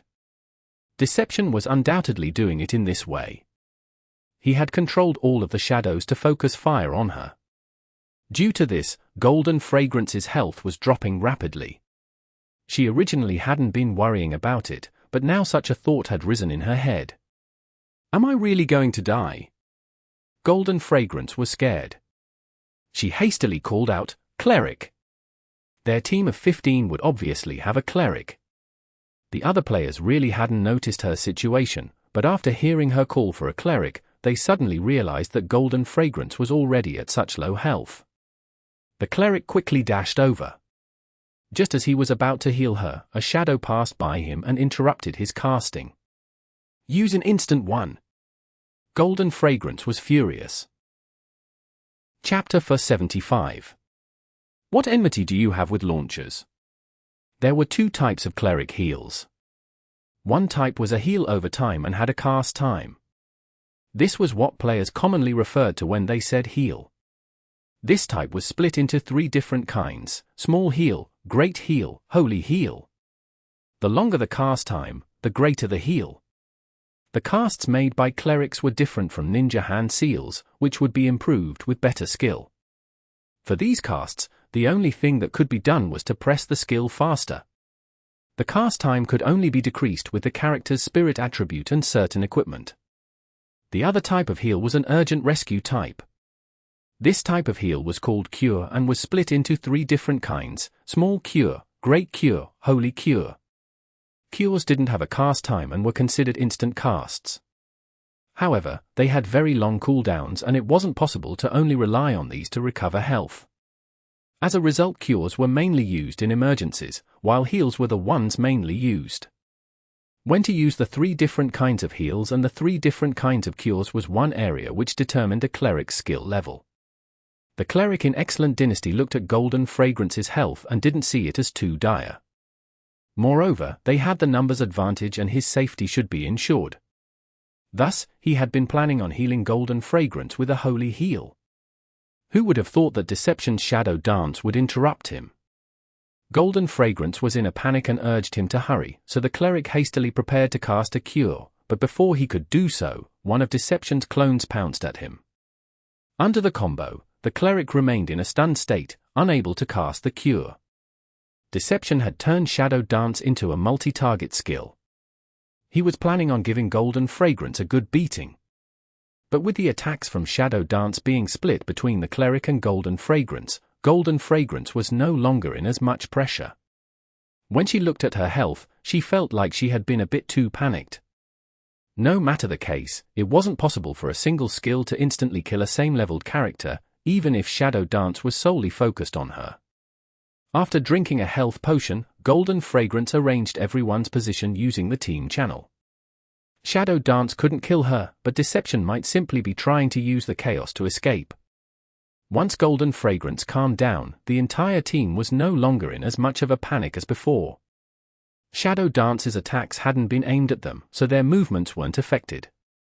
All of them were Glory veterans, so they understood what this skill did and immediately went to the positions Golden Fragrance arranged. Deception had been paying attention to his surroundings the entire time. This had been his only plan. If everything went well, he would have been able to escape. Initially, when he saw the enemies fall into disorder, Deception felt excited and carefully looked for an opportunity. But then the enemies quickly calmed down and moved into a tough formation, not giving him any opening to escape. On the other side of the street, the pursuers from behind were about to arrive. It's over? This time, Deception had no more tricks left. He would never have imagined he would be unable to escape in such a large map. What type of drug did these guys eat today? Shadow Dance soon ended.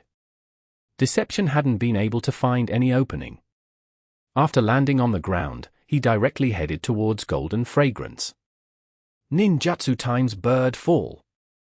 Shadow Dance was one of the few high-leveled skills which didn't have a long landing animation after using the skill. As a result, Deception was able to directly chain it with a bird fall. Falling from the sky, he stepped on Golden Fragrance. Just when she was thinking he would be unable to do anything after finishing with the shadow dance, who would have thought she would eat such an attack? Golden Fragrance's head crashed to the ground. Her pose looked very embarrassing. Under everyone's gazes, she had trouble keeping up appearances. "Kill him!" Golden Fragrance hissed. As a girl and an expert among girls, one of Excellent Dynasty's core members, Golden Fragrance was used to getting attention everywhere. When had she ever been bullied by someone like this before? She didn't have any enmity with Deception, but she instantly had some now. Ha ha ha ha ha. At this moment, the sounds of someone laughing could be heard, a girl's laugh. And in this team, Golden Fragrance was the only female there. But how could Golden Fragrance laugh in this situation? Even Deception was surprised by the sudden laugh. He thought she had gone mad. However, when he checked again, he felt that something wasn't right. The voice was a bit quiet and unclear. It wasn't from nearby. "What are you laughing for? You're going to expose me." Following afterwards, another voice could be heard, though this voice was much more clear. "Isn't this Excellent Dynasty's Golden Princess? Isn't it funny seeing her on the ground eating dirt?" Someone said. The voice seemed to be stuttering. The Glory veterans knew what was going on. Some other person next to the person playing was speaking, so the voice wasn't too clear. "Who is it?" Golden Fragrance asked angrily. Golden Princess was a nickname people gave her behind her back in Excellent Dynasty. It didn't have any positive connotations to it. It was mocking her, saying she was like a snobby princess. The surrounding Excellent Era players looked at each other. They looked around, but didn't know where the voice was coming from. How embarrassing. "I'm very sorry for bothering everyone." The clear voice could be heard this time. A figure suddenly came around the corner of the street, dashing at them, while speaking. "Lord Grimm!" Everyone cried out in fear. With a shout, the encirclement around Deception broke apart and headed towards Lord Grimm. The players around Golden Fragrance were all of the upper level in the guild. They knew who the guild attached the most importance to. Thus, as soon as they saw Lord Grimm, they immediately switched targets and forgot about Deception. An opening. Deception was pleasantly surprised at first seeing a sudden opening, but when he turned around, he figured out the reason for the opening. It was because everyone had turned to surround Lord Grimm. He suddenly felt an empty feeling in him. He finally understood why the guilds were pursuing him so crazily in this wilderness town. The main reason was because of him. Because he had gotten involved with him, he was brought into the storm as well. Lord Grimm. This time, Deception took note of his name. As for Lord Grimm, he was instantly surrounded. Lord Grimm suddenly did a roll. When he got up, he turned around 180 degrees and fired his gun. His character began flying backwards with a smooth aerial fire. The entire movement was completed in a single breath. However, this wasn't enough to break out of the encirclement. The players' attacks had already arrived, when Lord Grimm suddenly turned into smoke. Shadow clone technique. Deception was caught off guard.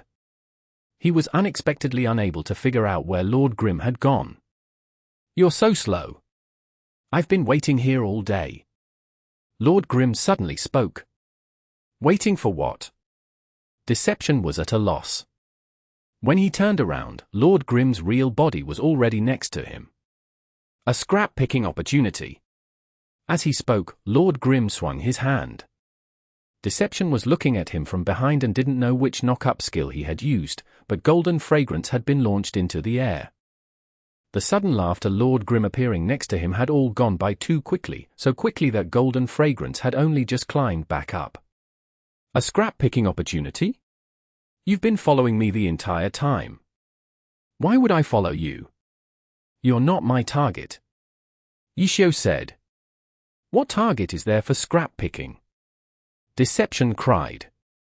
He suddenly noticed that Golden Fragrance and that previous guy who had been killed for nothing happened to both be launchers. What enmity do you have with launchers? Deception had a sudden realization. Nonsense. I have a good relationship with launchers. The two were talking, but they weren't just standing there. After Yishio launched golden fragrance into the air, he used a delivery gun to send golden fragrance to Deception. As he rushed forwards, he fired attacks at the airborne golden fragrance as if he were dribbling her like a ball. Deception was also hurrying away. It was just that he felt a bit sad at this opening because this opening had been made by the enemies ignoring him. A helper, old friend. See, I've saved you again. Yishio said. What do you mean again? Deception kicked golden fragrance to Lord Grim like a ball. How mean? If it wasn't for me last time on that street, you would have died in some corner in the street. Yishio said. Deception immediately recalled. That time, he had tried getting over a wall but had been blasted down by someone. Later, Lord Grim created an opening for him to get through. The heavens knew how hard he had been working to escape from the pursuers. There had been something going on every minute. That small scene felt like something from a long time ago. He really hadn't thought about it. I helped you kill off that launcher from before. I've paid you back for that time. Deception said. It's the same this time. Just a bit more. Good. Success. Golden fragrance had already turned into a corpse. But this time, Deception didn't go and steal equipment. This was because his situation was already burdensome enough. He didn't want to add any more weight to him. Yishio's hands weren't any slower than his either. The items were instantly picked up by him. In the blink of an eye, Deception couldn't help but shudder because that item had orange lettering. Could it be an orange equipment? Deception was astonished. He had never picked up an orange equipment in his career as a scrap picker before. Chapter 476. Chen Guo's resentment. Self-made equipment practically only belonged in the pro realm. In the heavenly domain, an orange equipment was already considered an extremely rare equipment. Anyone who possessed an orange equipment wasn't any ordinary player. The probability that they survived in a chaotic situation was high. Deception couldn't be compared to an ordinary scrap picker. His eyes were sharp and venomous. Whenever he moved out, he would usually have a clear understanding of the situation in front of him. He would notice the equipment on every player and their health. Compared to a normal scrap picker, he was more selective. Even so, an opportunity to one-shot one-kill an expert with an orange expert was extremely rare. As a result, even if he really wanted it, he rarely got the chance. Deception refused to call grabbing and mercilessly killing the target like what Lord Grim did as scrap picking. This was stealing. What dropped? Everyone wanted to know the answer to this question. Deception wasn't an exception. A lame necklace. Yishio said. Lame. No matter how lame it is, it's still an orange equip. Did you think I didn't see it? Deception had a very strong urge to give him a stab, but he stopped himself and calmly asked, it seemed like an orange equip. Yeah. Trash. Yishio said. What do you want? Deception's voice was trembling a little bit.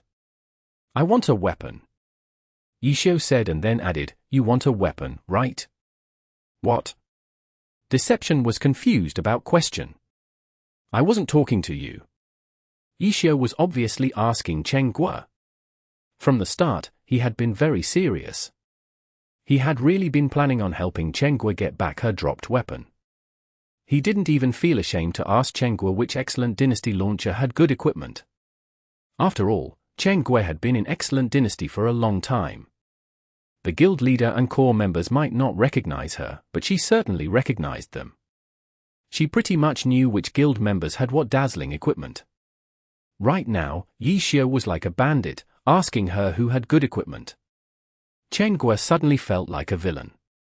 Her resentment towards Excellent Era wasn't fake. It had been very painful seeing her weapon drop too, but she didn't feel too happy getting it back by stealing from someone else. Excellent Dynasty's members were all normal players too. Excellent Era might have kicked Yishio out of the club, but that had nothing to do with these players. It's not like they knew the truth. They would still jump out and support Yi Qiu. If they were to take out revenge on Excellent Era, it definitely couldn't be done by acting against the normal fans. Chen Guo was going to refuse to answer him in the beginning, but after she thought about it again, she suddenly blurted out a name, Golden Fragrance. Golden Fragrance was already one of Excellent Dynasty's core members now, but when Chen Guo had joined Excellent Dynasty, she still wasn't one yet. At that time, she was also just a fan who liked Excellent Era a lot. She was a very ordinary guild member. She was a lively and outgoing girl. People tended to like her. Golden Fragrance was very easygoing. She would go with whatever team was there wherever she went. Everyone was happy to have her join. Any equipment she wanted went to her. Even though Chen Guo was also a girl, but she had turned independent early in her life. She was on the older side too. Outside of the game, she was an owner, while in-game, she had the air of a big sister. She also liked Golden Fragrance and happily welcomed her. In particular, Chen Guo's Chasing Haze and Golden Fragrance were of the same class. Of everyone she had played with Golden Fragrance a lot. This didn't really mean much. But once she regarded everyone else's welcome as a given, it was quite immature of her. There were many girls in the guild who also played Launcher. They were clearly influenced by Su Muqing. As a big sister, Chen Guo gave them an appropriate amount of care. In a dungeon, she would give priority to the other younger sisters. In the guild's fixed dungeon teams, the distribution of items was done by the team captain. This was something everyone agreed on. No one objected to Chen Guo's actions of taking care of the younger ones. Golden Fragrance, who everyone took care of, snatched a piece of equipment that she had the right to take. The good-hearted teen's preferential treatment gave her unwarranted qualifications. It was certainly an eye-opener for Chen Guo. Chen Guo wasn't like Yi Qiu who could just laugh and not think much of it. At that time, she called out to Golden Fragrance for her to give her an explanation. But Golden Fragrance didn't even bother properly discussing with Chen Guo. She just cried and privately told countless players her sorrows and gained their sympathy. In the blink of an eye, Chen Guo turned into a tyrant in the team in other players' eyes. This description fit well with Chen Guo's personality. Golden Fragrance's actions were a huge success. With Chen Guo's personality, there was no way she could do the same, running to others and crying. In the end, she challenged Golden Fragrance to a duel. This was how the men decided on issues, but Chen Guo liked it. She was too lazy to go into a verbal battle with a younger sister. Even though duels weren't absolute, they put an end to the matter. It was a very common way of deciding on issues. But for this manly method, Golden Fragrance actually found men to participate in the duel for her. This girl, who hadn't been in the guild much longer than Chen Guo, was used to having this sort of princess treatment. Chen Guo obviously wouldn't retreat from any opponent. It's just that the players Golden Fragrance had found were experts in the guild. Chen Guo went forward in battle, but lost. Chen Guo wasn't someone who couldn't take a defeat. If she lost, there was nothing she could say. No matter how arrogant or condescending the opponent was, she would bear it. Chen Guo wanted to leave the guild, but she felt unwilling to. By being with a club guild, she would have the opportunity to play with her idols. Many people had joined the guild for this reason. Chen Guo's support for Su Muqing and Yi Qiu triumphed over her resentment over that little girl. Chasing Haze stayed in the guild as Golden Fragrance continued to play the part of a princess in Excellent Dynasty. Golden Princess wasn't a nickname Chen Guo had come up with. Who knew when this nickname spread? Chen Guo really liked it. She felt that it suited her well. In Excellent Dynasty, there were quite a few who were annoyed by Golden Fragrance. However, the number of people who liked to spoil her were a lot too. Just like this, she moved her way up to becoming a part of Excellent Dynasty's core. Core members were vastly different from normal players. Core members could be considered as employees of the club and surrogates for the team in-game.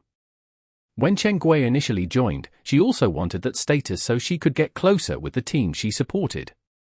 At that time, when Golden Fragrance became a core member, many people in the guild objected. This girl was a spoiled brat. Chen Guo really couldn't understand how people could like such a girl. Is being a spoiled brat an art form? Chen Guo thought it was because of this, but she wanted to vomit whenever she thought of it. Being a spoiled brat was something Boss Chen could never learn. It had been several years since this. But Chasing Haze had always been in excellent dynasty, and Golden Fragrance was a name that could never be erased. Chen Guo had to admit that even though she lost, she wasn't willing to accept it. She could never see Golden Fragrance in a good light. Even though Chen Guo heard that she was no longer like the princess from before and that she took care of others like a big sister, Chen Guo just felt like it was obvious.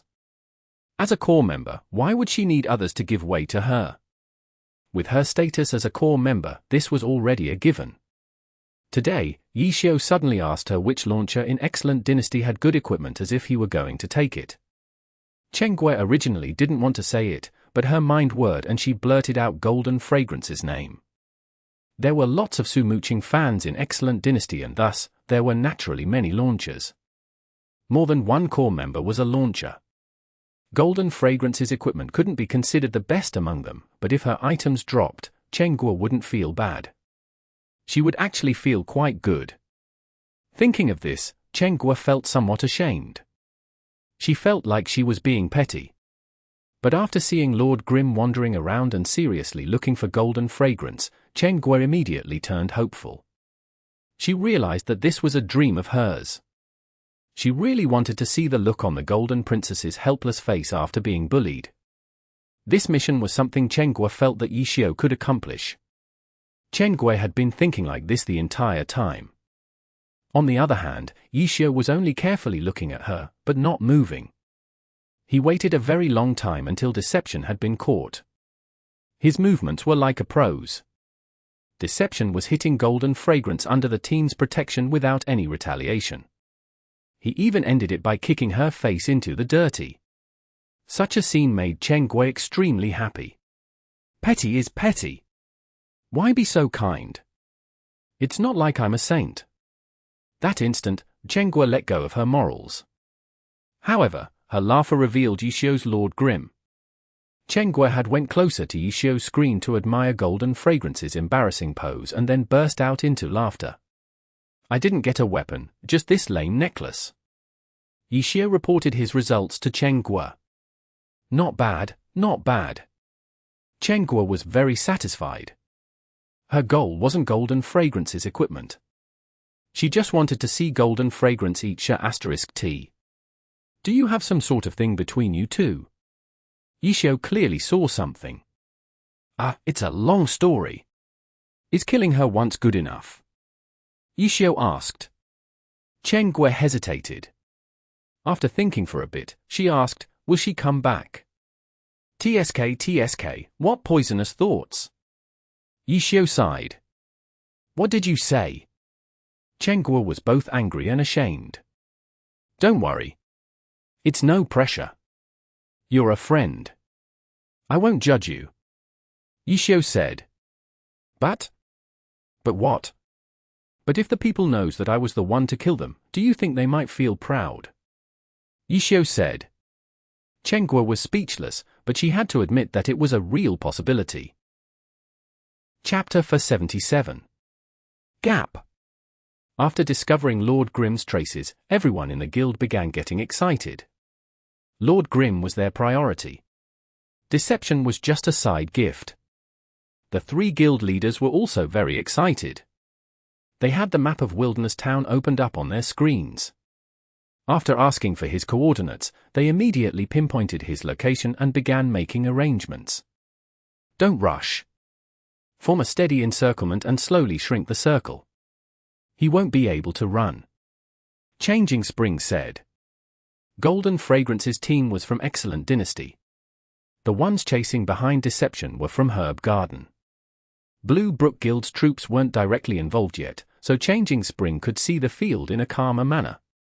Right, it looks like he doesn't plan on logging off, so we'll just accompany him until he does. Arasima added. Why did he jump out all of a sudden?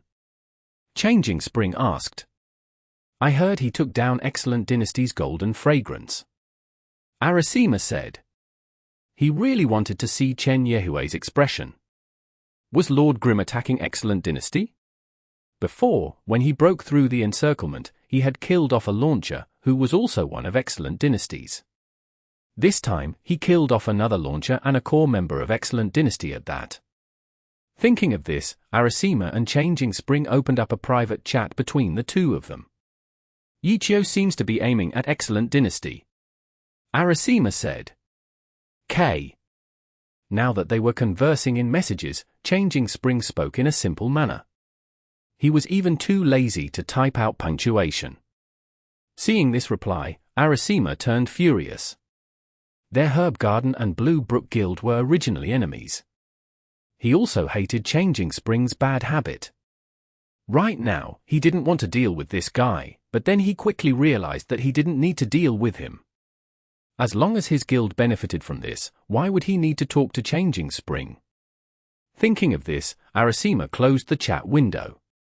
He was calculating whether or not there would be an opportunity to sit on the mountains and watch the tigers fight below. In any case, Lord Grim had to be killed. Whether or not they or Excellent Dynasty killed him didn't matter.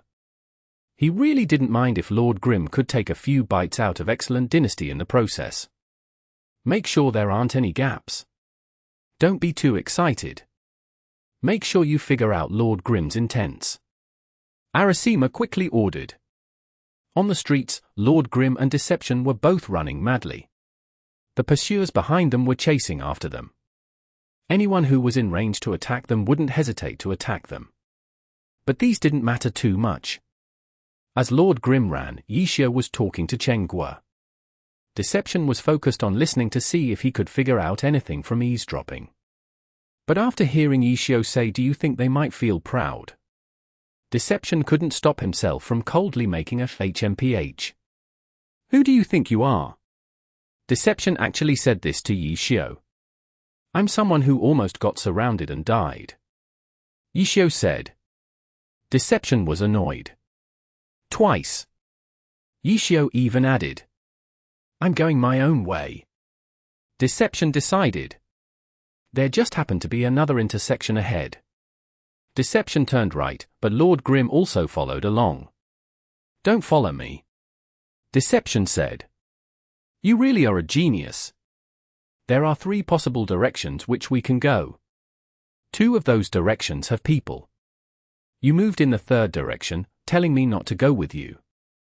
Why didn't you go in the direction where there are people?" Yichio said. "Make a left turn up ahead," Yichio said. Deception ignored him and continued forward. Yichio didn't care and his Lord Grim turned left. But it hadn't even been 3 seconds when Deception rushed back over. "Don't follow me," Yichio coldly said. Deception wanted to cry, but no tears came out. It wasn't that he wanted to follow him, it was just that he didn't want to die. He was having a hard time bearing Yichio retaliating tooth for tooth. Deception halted and turned his head. "Wow, young people these days sure have attitudes," Yichio said, but he also had his Lord Grim turn back. "Why are you following me?" Deception countered.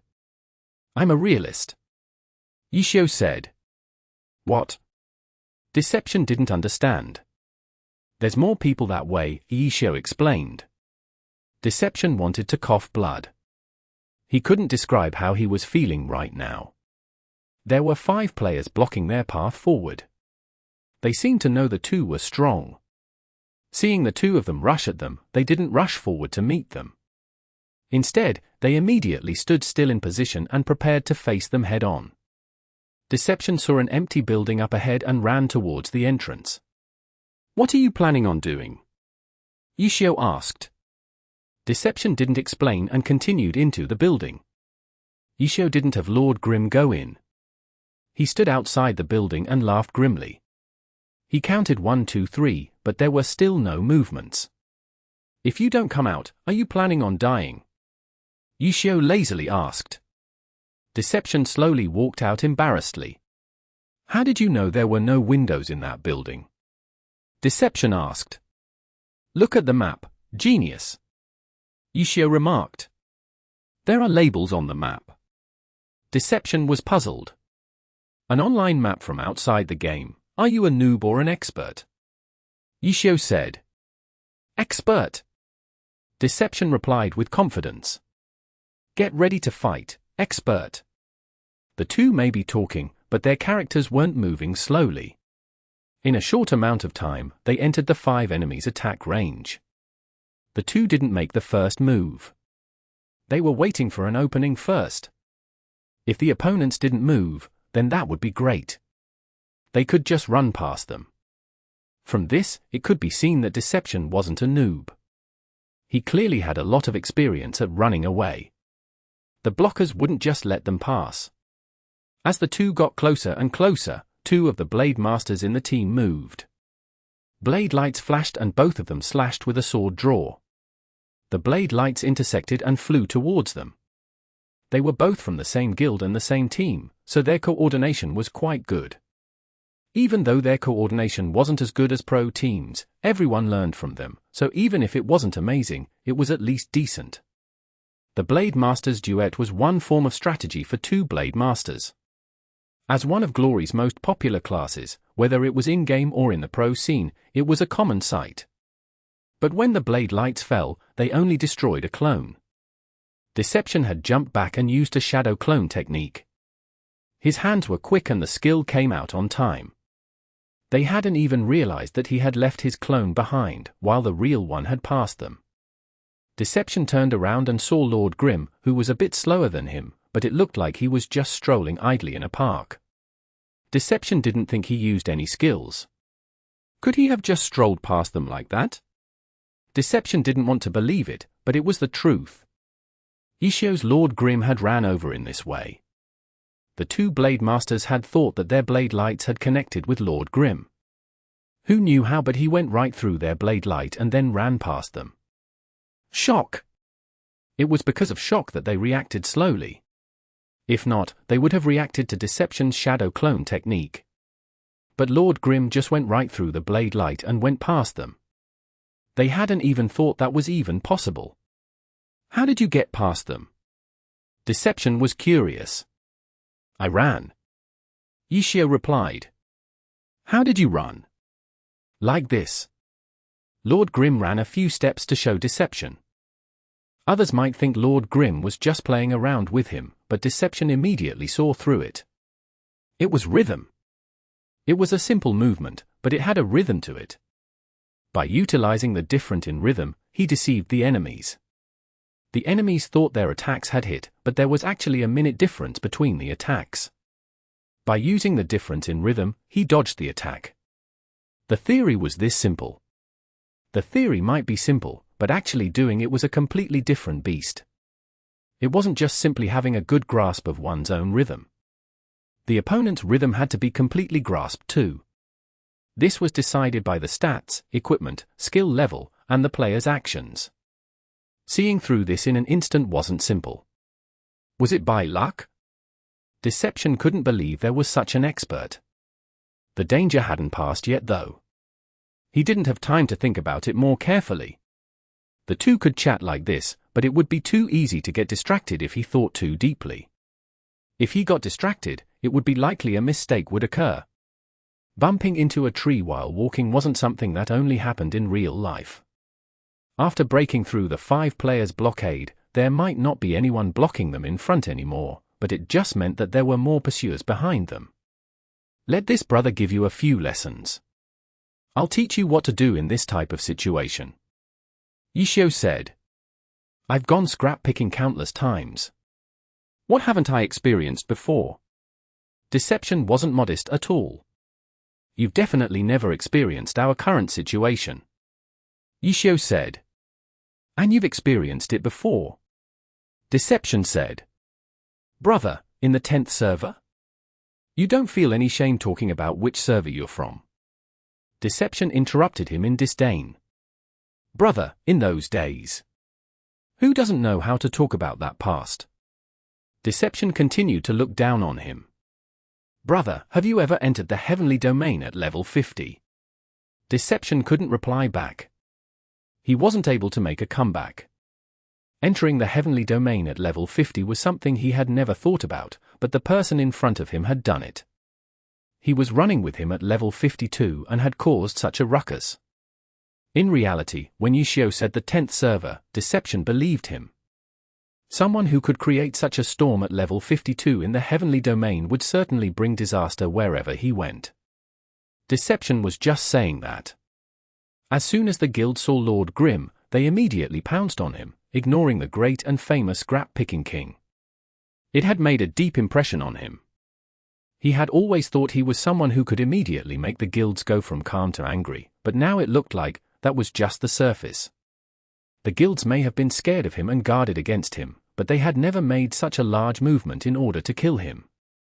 To make an entire leveling area turn into such a mess, was this guy some sort of F*king boss who only spawned once a year? I have to observe him carefully and see where the gap between us is. Deception thought. Chapter 78. A good lesson? Let me give you a good lesson. Deception was planning on figuring the gap between them himself, but hearing the other side speak, it seemed like he was going to directly tell him where it was. Deception suddenly felt unwilling now. He recognized that Lord Grimm might be more skilled than him, but it didn't mean he was willing to take his advice. Even more so, this guy was acting as if that was the way it should be. There wasn't the slightest bit of modesty in his words. If this wasn't the only direction he could go, Deception would have split up with him a long time ago. No matter the circumstance, carefully observe the situation. Gathering valuable information should be the first thing you do. Yushio said. Nosha *T. Deception wasn't going to take his advice. You already know this. HMPH. Deception felt like this question was too stupid. He was too lazy to reply. How could he not know this? Whenever he went scrap picking, the first thing he would do was understand the situation clearly before moving. He wasn't like other scrap pickers, who just blindly charged in without any plan. No. You don't know this. You don't even know which buildings have windows. Yushio said. That. Deception stared dumbly. He didn't think he would go there. There was nothing he could say either. He really hadn't known about it. Isn't it very useful to know which buildings have windows? Yushio asked. Yes. But you don't know. Information is very important. Yushio instructed. Everything was all very sudden. I didn't have time to prepare. Deception made an excuse. You just have to open up a map on the internet. If you don't know how to even do this, then it means that you're not regarding information as important enough. I'm used to playing on full screen. Deception himself didn't think this was a good reason. Ha ha. Yushio laughed, but didn't say anything.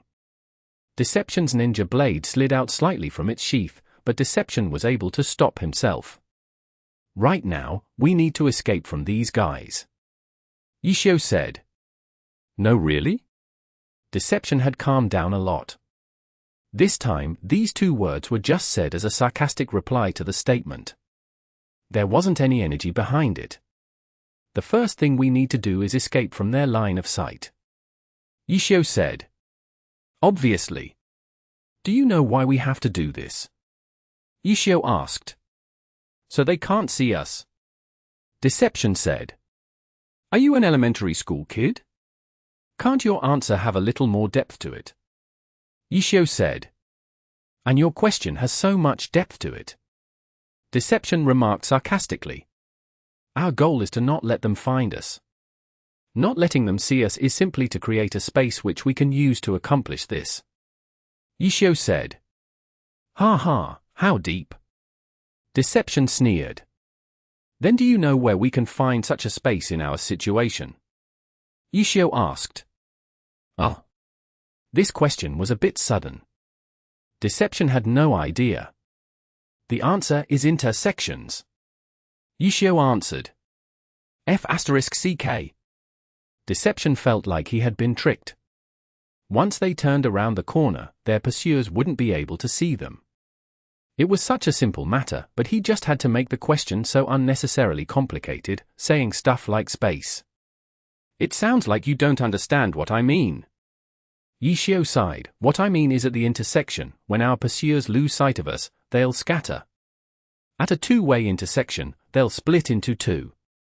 If it's a three-way intersection, they'll split into three. By doing this, we peel away our pursuers layer by layer. Oh. Deception stared blankly. By finding more intersections and making more turns, it would be easier to shed off pursuers. Deception knew about this concept, but he had never thought of why it made it easier to escape. It wasn't a difficult concept to understand, but only after understanding it was it possible to deduce many things from just this. The intersections was just an example of space. The point of space was to make their pursuers lose sight of them in order to force them into having several options. Understand this. You have to plan when you're escaping too. You have to make it your goal to shed off pursuers. Do you have a plan? Yixiao continued. I do. Tell me your plan. Yixiao said. Head north and jump into the river. Deception said with difficulty. His plan was just a general direction. It wasn't the type of detailed plan Yixiao was talking about. But he had to prove that he had a plan. Your plan isn't bad. Yixiao replied in a dull tone. Okay, from this intersection onwards, follow me closely. Yixiao said as he made a left turn at the intersection ahead. Deception didn't say anything. The guy talked about a bunch of theory, but would it even work? If the people behind them were their only pursuers, then Deception wouldn't need to know this theory. He would just run around in circles a few times and completely escape from them. The problem was that the people behind them were not their only pursuers. There were others elsewhere. After the pursuers behind them told them of their location, more people would gather around to their location. They might shed off a few pursuers, but more would come to fill up the gap endlessly. This was why Deception hadn't been able to break through the encirclement. Right now he wouldn't say anything. He was going to see if this guy's theory would actually work in practice. Left turn? There wasn't anything special about that. He knew how to make a left turn too. Deception followed along and made a left turn. Go in. Right after making a left, Lord Grimm immediately went into a building on the side. This building had windows. They went through the window and out onto another street. Deception admitted he didn't know there was a window there, but the other side was relying on an online map to know this. If he had an online map opened up, he could make the same decision too. After going through the window, they flipped onto a tall wall. Wilderness Town wasn't just a town with proper streets everywhere. There were small alleyways too. And with the word town in its name, it was obviously not as elaborate as a big city. In reality, most of this leveling area was in the wilderness. The town was just a small corner of the map. It was because of this that the three guilds were focused on this place. As time went on, more and more backup would arrive and escaping would become even more difficult. Deception just followed behind Lord Grimm and didn't talk, quietly experiencing their route. It wasn't over a wide area, but there were a lot of twists to it. In addition, they weren't running their fastest the entire time. In some places, Lord Grimm would stop and wait. The other side didn't say anything, so Deception wouldn't ask. But he was already able to tell that Lord Grimm wasn't simply running around in circles to hide from their pursuers behind them. He was hiding from every single one of their pursuers. It was as if he knew where their enemies were. Is that even possible? Deception was amazed. It wasn't that Lord Grimm never encountered any enemies. However, they had never fallen into a trip like Deception had fell into several times before. During these 3 minutes, they hadn't fought with anyone. As soon as the enemy saw them, they would immediately choose a different route, flipping over walls, going through windows, running through alleys. Their seemingly random route had goals to it. There were always options to choose from whenever an unexpected event occurred. The concept of space wasn't just to create choices for the enemies. It was also leave choices for themselves. Deception was beginning to understand. However, in order to do this, having a good grasp of the terrain was crucial. This was information Deception hadn't thought was important before. What do you think? Yishio suddenly spoke. Meh. Deception was still very stiff with his words. But you're at least safe now. Yishio said. Is that a joke? We still haven't escaped our enemy's encirclement. We're still in it. Deception said. Oh? You've been paying attention to our pathing? Yishio asked. Have you already noticed that you're already out of combat? Yishio asked. Ah. Deception was surprised. He just realized that he was out of combat. He could simply log off and he'd be safe. You can log off now. Yishio said. And you? Me? I haven't thought of leaving. I still need to continue scrap picking. Yishio said. You're still not going to log off. Yishio glanced at Deception. Are you perhaps interested in scrap picking too? That's my strength. This was something Deception was confident in. If he said he was the number 2 scrap picker, no one would dare call themselves number 1. You're still green. Yishio disapproved. It looks like I need to give you another lesson. Yishio said. Deception was about to explode from anger. Someone actually dared to give him a lesson in scrap picking. He thought it was too hilarious. That's not called scrap picking. What you're doing is called peeking. Deception corrected Yishio.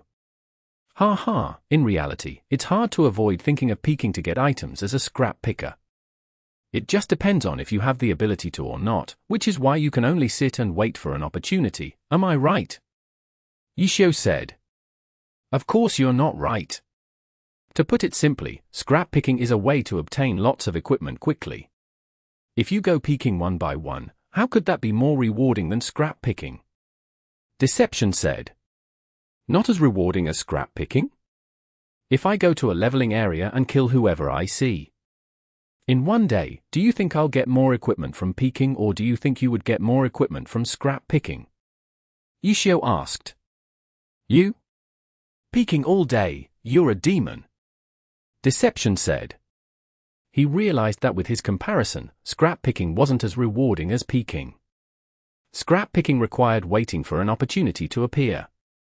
For peeking, you create your own opportunities. It was very easy to create one too.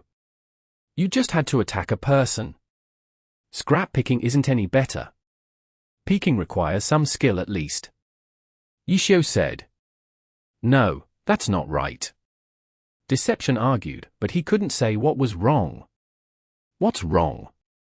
Scrap picking is probably even more immoral than peeking. If nothing else, it's because scrap picking is more passive. But in reality, from a wishful thinking perspective, your scrap picking is also a type of active playing, no? Your end goal is equipment, so what's the difference with peeking to get it? Yishio said, rather than being a dirty scrap picker, it's better to just jump out and kill everyone. Chapter 479. Self-defense counterattack, start! No, that's not right. Deception felt like Lord Grimm's reasoning was completely skewed, but he couldn't find any holes at the moment, so he could only mutter weakly. Of course it's not right. Whether or not you're peeking for items or scrap picking, none of them should be encouraged. Yishio said. Then what was the point in saying all that? Deception stared. I was helping you understand that occasionally scrap picking isn't too shameful, but scrap picking professionally is just as shameful as peeking for items. Plus, the efficiency between scrap picking and peeking is completely different, so not only is scrap picking shameful, it's second-rate. If you treasure your time and your life, I suggest using the time you use to pick up scraps to PK for items. Yishio said. Deception really was about to cough up blood. Where did he get treasure your life from? Then why are you scrap picking here? Deception didn't let up. That's just something I said. Then what are you going to do? Didn't you see me defend myself? Yishio said. Self-defense? You can log off right now, so why aren't you logging off? What self-defense? Deception remarked. Why should I log off? I have to defend myself. If they kill me, I kill them back. I'm a man. There's no need to explain. Yishio said. Deception was just about to log off, but he stopped himself. This F***K. Isn't he saying that if I log off, I'm not a man? I'm a man. Most definitely. Why aren't you logging off? Yishio asked. I'm a man. There's no need to explain. Deception said. Yishio laughed, but didn't say anything more. Lord Grimm stuck out his neck from behind a wall to look around and then quickly retracted it. There seems to be a lot of people in this team. Yishio said. What team doesn't have a lot of people? Deception glanced and saw 10 or so people together, a very normal team. 5 or less is easier to deal with. Yishio said. Why? Because I've done more research on this number. Yishio said. Research what? Deception asked. How to kill them. Demon. Deception was dumbstruck. Someone who studied how to kill a team of 5 all day, if he wasn't a beast, what was he? Jump up and see if there's anyone above. Yishio directed. Deception acted quickly. In addition, he didn't need Yishio to tell him to be secretive.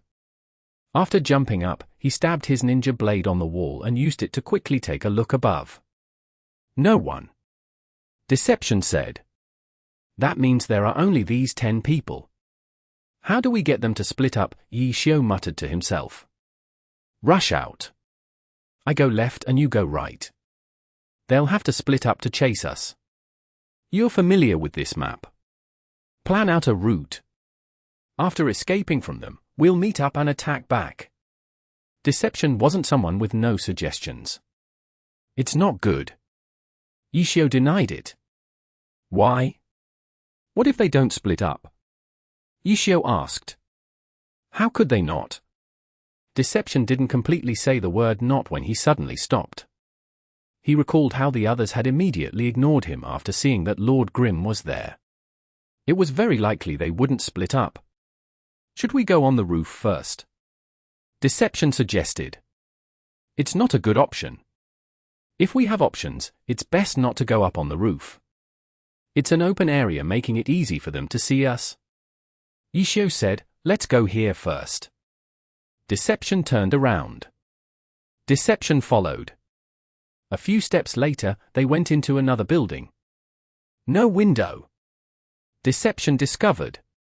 Go to the second floor. Yishio said. It was a 2-story building. The second floor had a window. Lord Grimm went to it and only exposed half his body while telling Deception to hide. From this window, he could see the street below. The team of 10 people stopped at the intersection for a bit. After looking around, they split into 2 teams. One team went forward, while the other 2 headed towards them. One step, another step. The 5-player team walked outside of the second floor door and stopped. Go in and take a look. One person in the team said.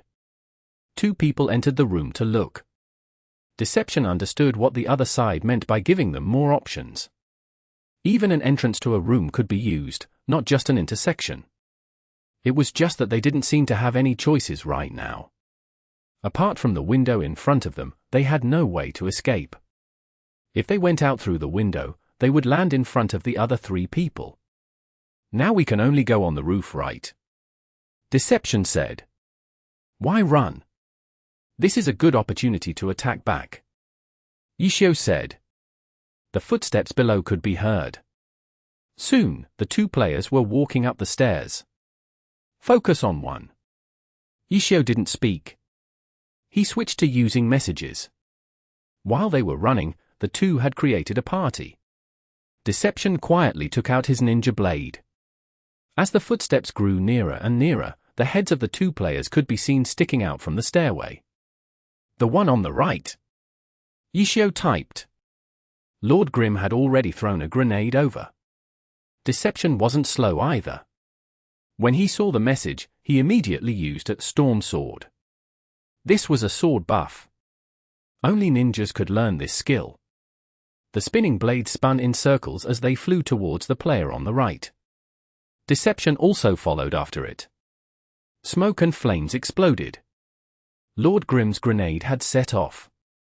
The air from the explosion split the two players apart from each other. One of them was sent up, while the other was sent down. The player on the right was then hit by the storm sword. Deception closed in and stepped on his shoulder. He jumped up and while landing, he swung the rope back to use a neck-binding technique, forcing the player onto the second floor. Everything happened in an instant. When Deception dragged the player onto the second floor, the one on the left hadn't even finished rolling down the stairs. Seeing one go up and the other go down, Deception started thinking. Was that intentional? Was it even possible to time a grenade that precisely? The grenade just happened to be between the two players. A low-leveled skill with many uses. The air of a great expert.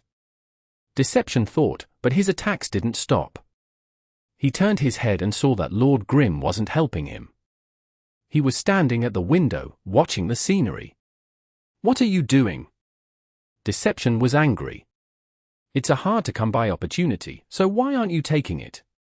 And you call yourself a killing specialist? Lord Grimm immediately turned around and fired twice. Then, he turned back to watch the scenery again. The two shots seemed like a half-hearted response to Deception's shouts. Deception was furious, but these two shots were very accurate. His movements had been extremely quick, yet the two shots didn't miss. Are you done looking? Deception attacked quickly. Even though it was only a one-on-one, that player didn't have any way of fighting back. The player was pushed to the window, almost getting knocked outside. Whoa, be careful. Don't push him out. Lord Grimm used a knee strike to send the player back. Hurry up and attack.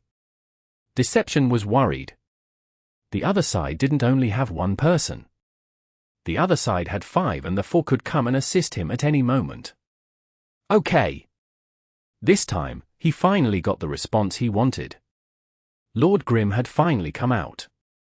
Even though the damage he did as a level 52 was very limited, it was still faster than not doing anything. With the two working together, the player quickly died. Pa! An equipment dropped onto the ground.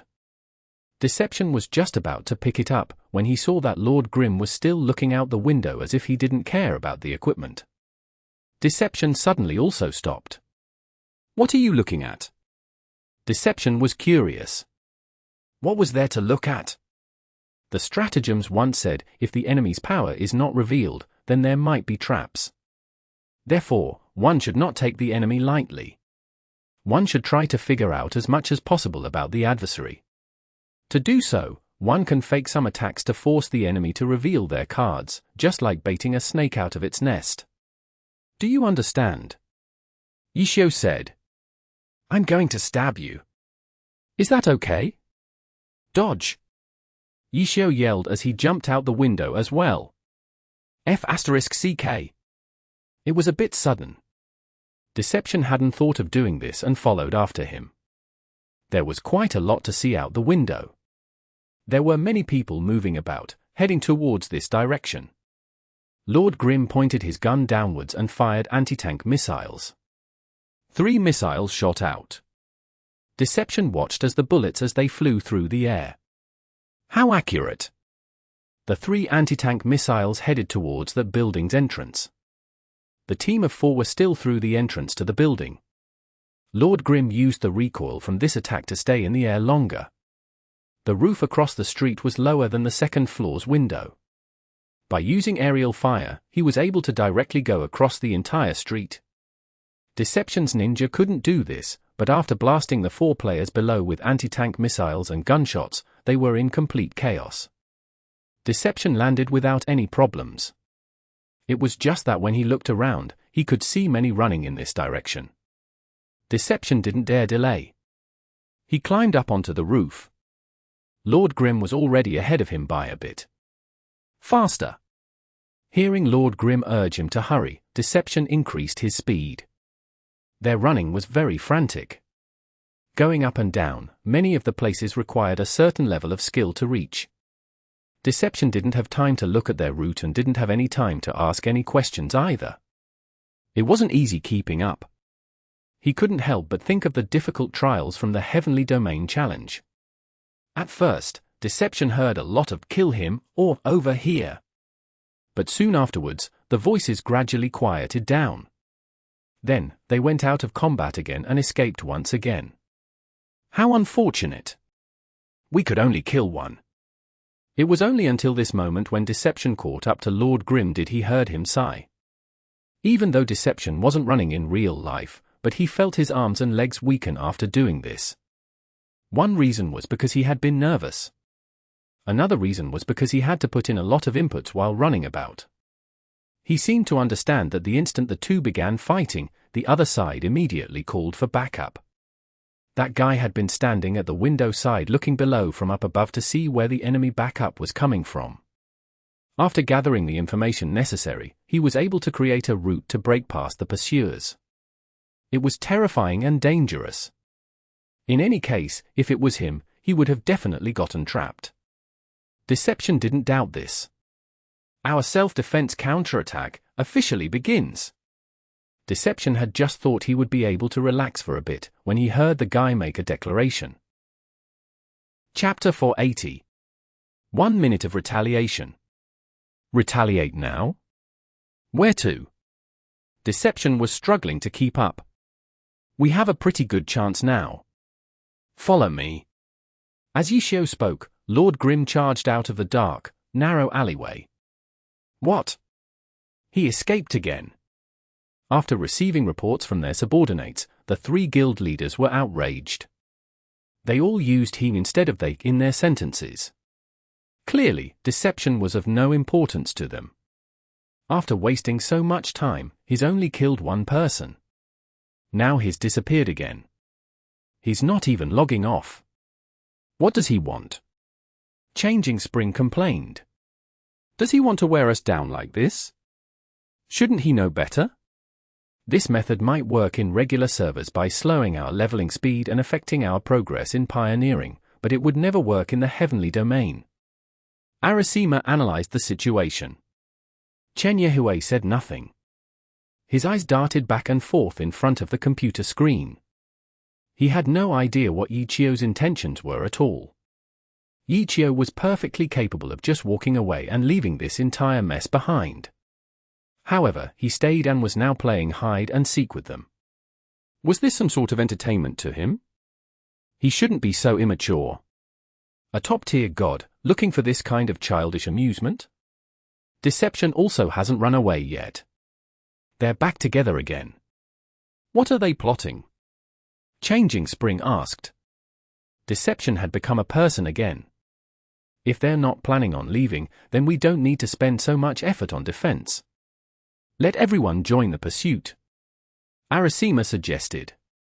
To prevent the targets from escaping the area, the guild leaders used a large amount of manpower in the east and north of Wilderness Town. Now, since the target showed no intention of leaving, they didn't need to waste their time waiting there.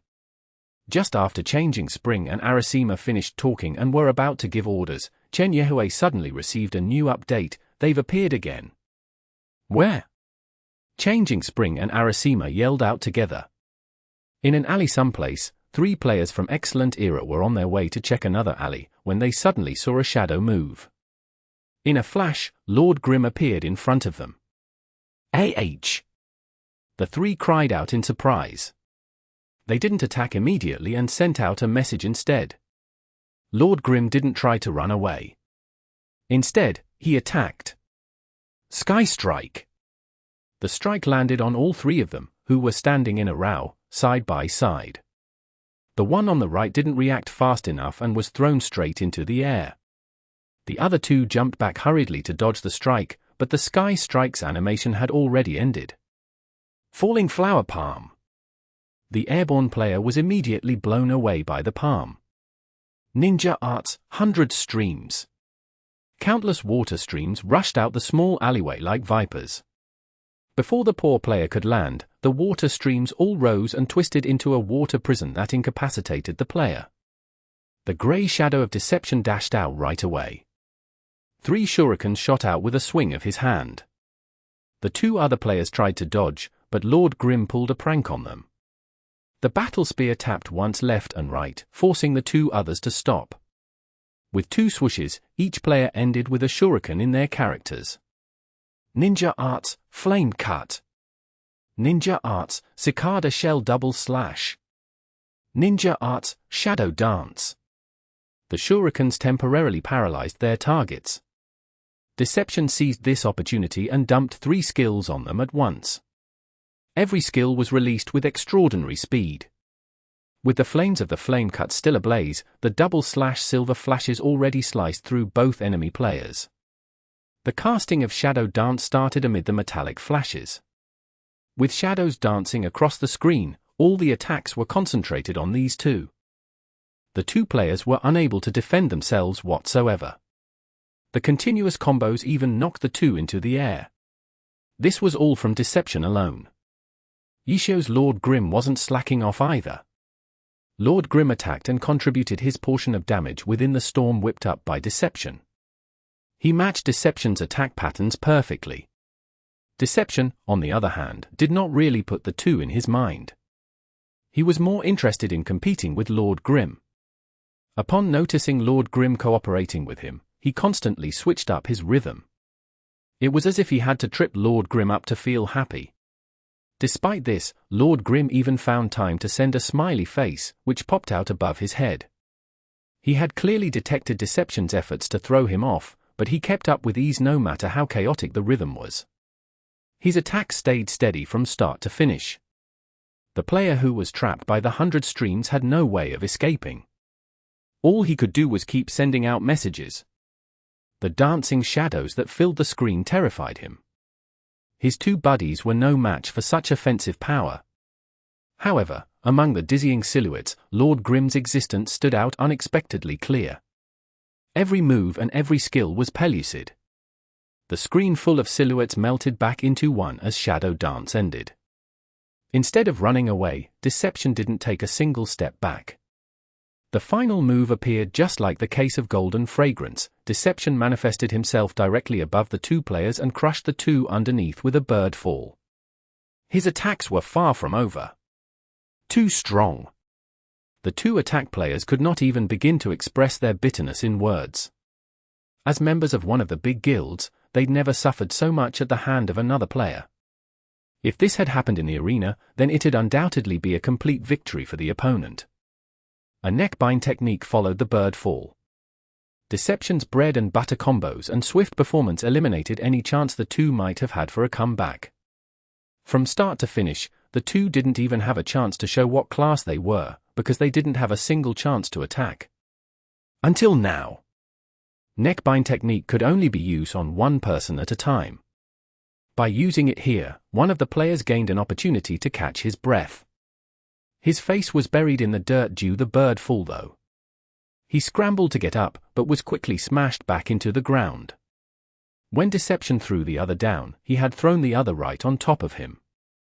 The 2 couldn't even understand what was happening when a grenade rolled into their field of vision. With a thunderous boom, smoke filled their screens. The 2 players had no idea where they were flying to. All they knew was that their HP bars were still dropping at incredible speeds. The opponent's offensive was still continuing. We're done for. The 2 had nothing but despair left in their hearts. They had given up on putting up any type of resistance. Unless there was some kind of outside help, they felt there was nothing they could do anymore. 30 seconds. During the entire half-minute, the 2 players had been kicked around, unable to put up a fight. In that moment, 100 streams time was finally up. The player, who was trapped, was finally released. The offensive that unfolded on his 2 friends was truly terrifying, but he could not bring himself to just abandon his friends. Screw this. Just as the thought emerged in the berserker's head, before he could even raise his broadsword, he heard a sudden bang and he was frozen to the ground. Spitfire skill, Stun Bullet. As the name implied, the target would be stunned after being shot. On top of that, to be able to have the word stun in its name, the stun state it caused was nowhere as short as the stun from Dragon Tooth and other related skills. This bullet stunned the target for a full 2 seconds. 2 seconds of stun was quite a long time. A single stun bullet could very well be the turning point in a battle. A stun could interrupt any attack. A stun was also the best chance for retaliation. For any gunner class, no matter if one was a Spitfire or not, stun bullet was a skill that everyone learned. For a short while, some people even thought it was a bug in the game. As a highly valued skill, it was analyzed thoroughly and received high precaution. If stun bullet really was untraceable, then it would really be a bug. Actually, even if it was as easily traced as normal bullets, it would have still been suspected to be a bug. In reality, stun bullet was slower than normal bullets. Additionally, it made quite a unique sound when it left the barrel. The bullet was also bigger than regular ones. Players caught up with the special characteristics of stun bullet quickly. With enough precaution, everyone learned to be wary of this skill. In high-skilled battles, like pro matches, stun bullet couldn't even be considered a direct attack move. There had to be a setup beforehand in order to land this skill. From the early days of PvP to now, stun bullet had become a support-type skill. The poor Berserker had clearly been careless. Although they all knew that Lord Grim was unspecialized, none of them were attentive enough to figure out what skills and tricks he might have up his sleeve. Moreover, Yishio's strike was very well covered. He used the surrounding chaos to cover up the strike. The sound of the bullet was drowned out by the surrounding noise, and the fire that spit out of the barrel was hidden by the flashy display of skills. He had even calculated the duration of 100 streams prison. Even the Berserker who was trapped hadn't counted. He simply waited for the water prison to dissipate. He never thought he would be attacked while he was still inside the prison. This was because any damage to the water prison, even if it was from the person who released the skill, would shorten the duration of the water prison's bind effect. This unexpected and precise shot was calculated to the extreme. The water prison hadn't even disappeared yet when the bullet left the barrel. When the bullet arrived, the water prison had just disappeared. When the Berserker said, "Screw it," he might have even seen the bullet. However, he would have had no time to react at all. With an additional 2 seconds of stun, unable to do anything, he watched helplessly as the real Lord Grim teleported in front of him with the shadow clone technique. His demise was about to begin. After receiving the discovery of Lord Grim's location for about a minute, Chen Yehue received another message: 3-man team, wiped out. Changing Spring and Arasima had no idea about this news. They were still organizing people to raid the place. Chapter 81. Another encounter with Golden Fragrance. The entire battle took about a minute. When the teams received the news, it took them some time to figure out how to get to the location. By the time they arrived at the place, they couldn't even find the corpses. The poor players had already been killed. This was the news that Changing Spring and Arasima got. Their people arrived at the location and found no traces whatsoever. "What's going on?" The two shouted out at the exact same time. They were asking Chen Yehue because the information had come from Chen Yehue. "They already escaped," Chen Yehue replied. "What about your men?" "Dead," Chen Yehue said. "Dead." A hint of schadenfreude could be heard in their voices. Cough, "Sorry about your losses." Arasima tried to hide his joy with a slight cough. "He truly is targeting excellent era." Arasima couldn't have been happier. He had no idea what was happening on Changing Spring's end, but he planned on releasing the news later. He wanted excellent era to suffer, but he did not expect this would cause them to lose track of Lord Grim altogether. It had only been a minute. Yishio was indeed powerful, but how strong could a level 52 character be? Even a silver class weapon had to follow the level rules. Maybe that guy's silver weapon had a special attribute that lowered the required level? For example, a level 50 weapon with an attribute that lowered the required level by 5 meant that a level 45 character could use that weapon. Similarly, if the required level was lowered by 10, then a level 50 weapon could be equipped by a level 40 character. This type of equipment was undoubtedly worthless to a max-level character, but it was pretty useful for a character who was still in the process of leveling up. Arasima guessed. He checked and found Lord Grim hadn't logged off yet. With the target missing, he could only ask his men to continue searching the area. Slow, too slow. Do you have any decent equipment? What kind of trash are you wearing? With this kind of lame attack power, aren't you ashamed of yourself? The two ran along the streets. Deception was feeling very good about himself from the previous battle. Initially, he was a bit bitter about Lord Grim, so he tried to mess him up. After having enjoyed the benefit of teamwork, he started to cooperate with Lord Grim. The high efficiency of killing 3 players within a minute made him extremely proud of himself. In the end, he got scolded solemnly by Xiang during their escape. How do you still have the shame to laugh at my equipments? Deception was surprised by the sudden outburst. Is this guy seriously mocking me with his ridiculous rainbow set of equipment? It was true that he didn't wear his best set this time, but at least everything he was wearing was from the heavenly domain. Which level am I? Does the heavenly domain have anything that I can use? Xiang retorted. Deception didn't know what to say. Heaven's Realm was released when the max level in the game was still 55. As a result, the lowest leveling area and lowest equipment level were both level 55. Quiet! Xiang abruptly interrupted Deception. Lord Grim, who had been walking in front, came to a sudden halt. Clearly, there were enemies up front. I am going to lure them out. Get ready to use the underground tunneling technique. Wait for my signal.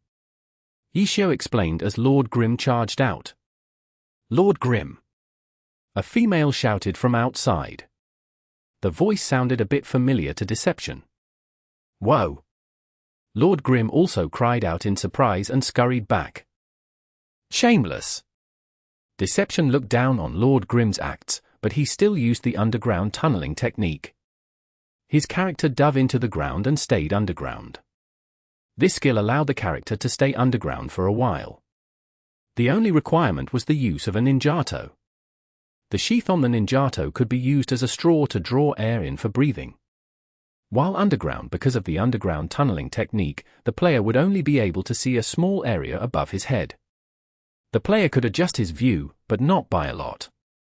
Just after Deception dove under, a rainbow figure ran across his screen.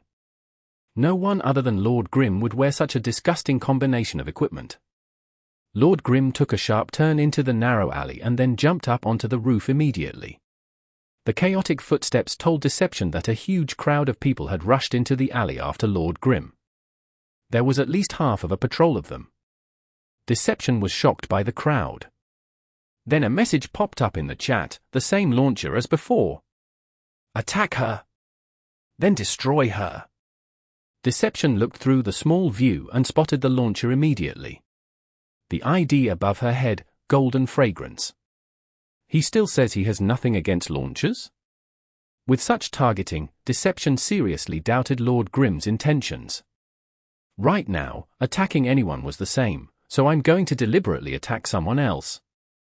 Deception thought happily and was about to attack when he heard the launcher yell, "Where is he?" And also that Deception. I'm going to tear him to pieces along with the other one. Tear me to pieces?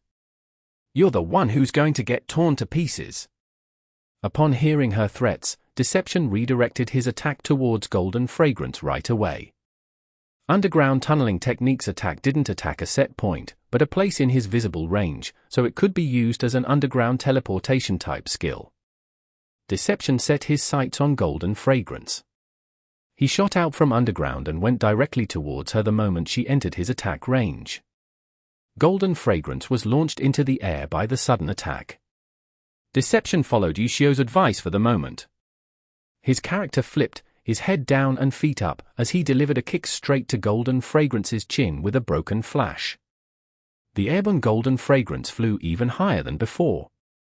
While the surrounding players were still reacting to the sudden ambush, a battle spear shot down from the rooftop. Its tip embedded itself into Golden Fragrance. With a fluid arc, the circle swing smashed the girl onto the rooftop. Lord Grim then swung out his hand, and a grenade leisurely fell into the crowd. The crowd screamed for cover. The shock wave of the explosion had a blow-away effect. Unless one went into a super armor, there was no way for one to deal with the effect.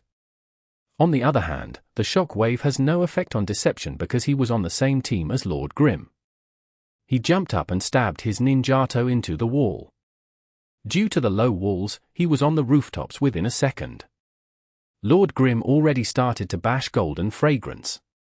Still annoyed by her earlier statements, Deception joined in without any hesitation, cheering the situation into a group fight. "You two are seeking death," Golden Fragrance shouted. The two continued attacking without replying. "Our excellent dynasty won't let you off easily," Golden Fragrance continued. "Humph, excellent dynasty era? What's that?" Deception didn't even put these big guilds in his mind. He always stole these big guilds' kills, so he was never scared of them anyways. "Sister, are you new to this? Do you even understand what the situation is right now? Do you know who I am?" Yishio was also puzzled. He found this girl's arrogance to be extremely childish. She's the Golden Princess. She doesn't care who you are. Chengwa cut in. Upon seeing Golden Fragrance, Chengwa was excited. This time, she jumped right into the mood without any doubts. Her only regret in that moment was that her chasing haze couldn't teleport to their location and join in on the fun. "I know who you are, but with only yourself, what can you do?" Golden Fragrance was actually looking down on Yishio, but it was Deception who got annoyed. "Only myself? These people don't even see me in their eyes. Am I not a person?" This time, Deception completely misunderstood the conversation between Golden Fragrance and Yishio. The two of them were talking from a different angle. Golden Fragrance wasn't ignoring Deception at all. Deception had made a huge mockery out of her earlier by stealing her equipment with Yishio earlier. Those actions had ensured a solid enmity between her and Deception. "Go die!" Deception roared and attacked even more furiously. This confused Yishio even more. "Are we on such a good terms already? She was talking about me, so why are you so angry?" Yishio didn't realize that Deception had misunderstood the conversation. "You take over?" Yishio asked. "I got it." Deception replied without any hesitation. "Faster," Yishio said and then took out a Gatling gun. Bullets rained down in a downpour, washing down all the players who were trying to scale the wall. Spells, grenades, missiles. Yishio threw down all of his long-distance skills to sweep the players away. The total damage couldn't be considered to be fatal in any way. However, their attempts at reaching the rooftop were thoroughly crushed. This time, Golden Fragrance was in a 10-person team. After she was knocked up, the other 9 players tried their best at jumping up to rescue her, but all of their attempts were fruitless. Lord Grimm defended the roof ferociously with all kinds of attacks. He wasn't aiming to deal damage. All he wanted was keep the enemies at bay and make them fall back down. Lord Grimm glanced down from up high. There were other teams rushing over. After their whereabouts had been reported, the enemies had clearly called for reinforcements. "How much longer?" Yishio asked Deception. "These garbage equips really suck." Deception even cursed at himself. The attack power of the set he had for kill stealing was way too low for his liking. It didn't help him vent his anger at all. "Tell her to hand over her weapon, then we'll spare her," Yishio continued. "What kind of nonsense is this?" Deception didn't understand Yishio. "Take it at face value." Yishio jumped out sideways while talking. With a collapsing mountain, he smashed another player, who was trying to jump up, back down into the alley. "Die!" Deception roared. Yishio turned around and found Golden Fragrance flying away with blood spilling from her mouth. He had no idea what skill Deception used to do that. F***CK. What a waste of time. Yishio immediately abandoned the edge of the roof. Lord Grimm jumped after her. "She's already dead," Deception yelled. "Equipment!" Yishio yelled. With an agile leap, Lord Grimm secured another piece of Golden Fragrance's equipment that flew out from her corpse. Deception was puzzled. I don't understand him at all.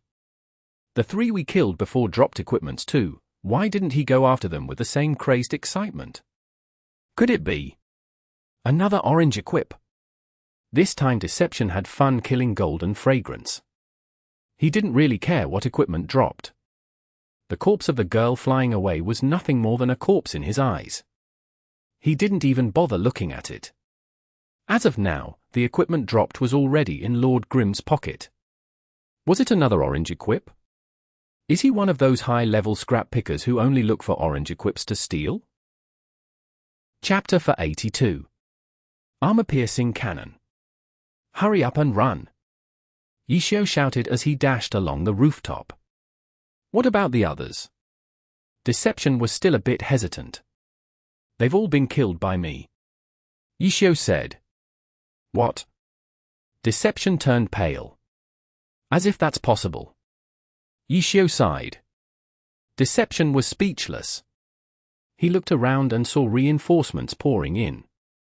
There was no way he could keep fighting, so he hastily followed after Lord Grimm. Golden Fragrance was dead. She didn't choose to revive though. Her ghost stayed floating in the air. Seeing the 2 leave just like that, she wanted revenge. As a core member of one of the top guilds, Golden Fragrance had experienced many things before, but today's situation was still a first. They had talked for a bit, but it was while fighting. The 2 quickly killed her, threw her corpse to the side, and then ran. What were her teammates doing? Why hadn't she seen any of them from beginning to end? What was going on? Golden Fragrance didn't choose to revive because in the Heavenly Domain, level 70 clerics had a revive skill. Revived characters would revive with low health and mana, but the character wouldn't be in a critically ill state. By reviving at the same spot, she wouldn't have to waste time running back here. More importantly, she wouldn't lose 1/3 of her experience. However, the only thing she could prevent was losing experience. The money and equipment that had been lost couldn't be returned. This was because the money and equipment were still there. It was just that they were on the ground. Golden Fragrance gritted her teeth. An option on screen appeared, asking whether or not she would like to be revived. After accepting it, the color returned to her world of gray. Golden Fragrance stood up. On the ground nearby was a small money bag that had dropped when she died. The amount of money was a percentage of her total wealth. Golden Fragrance picked up the coins and saw her 9 teammates standing in a circle, staring at her and not saying a word. As for the 2 who had run off, none of them had gone to chase after them. They were all waiting for Golden Fragrance's orders. What are you staring at? Chase them down! Golden Fragrance shouted. The team immediately rushed out. Golden Fragrance followed after, while checking her inventory in grief. She had been so sad that she had even forgotten to do this. Seeing the money on the ground around her, Golden Fragrance felt like it was a good sign.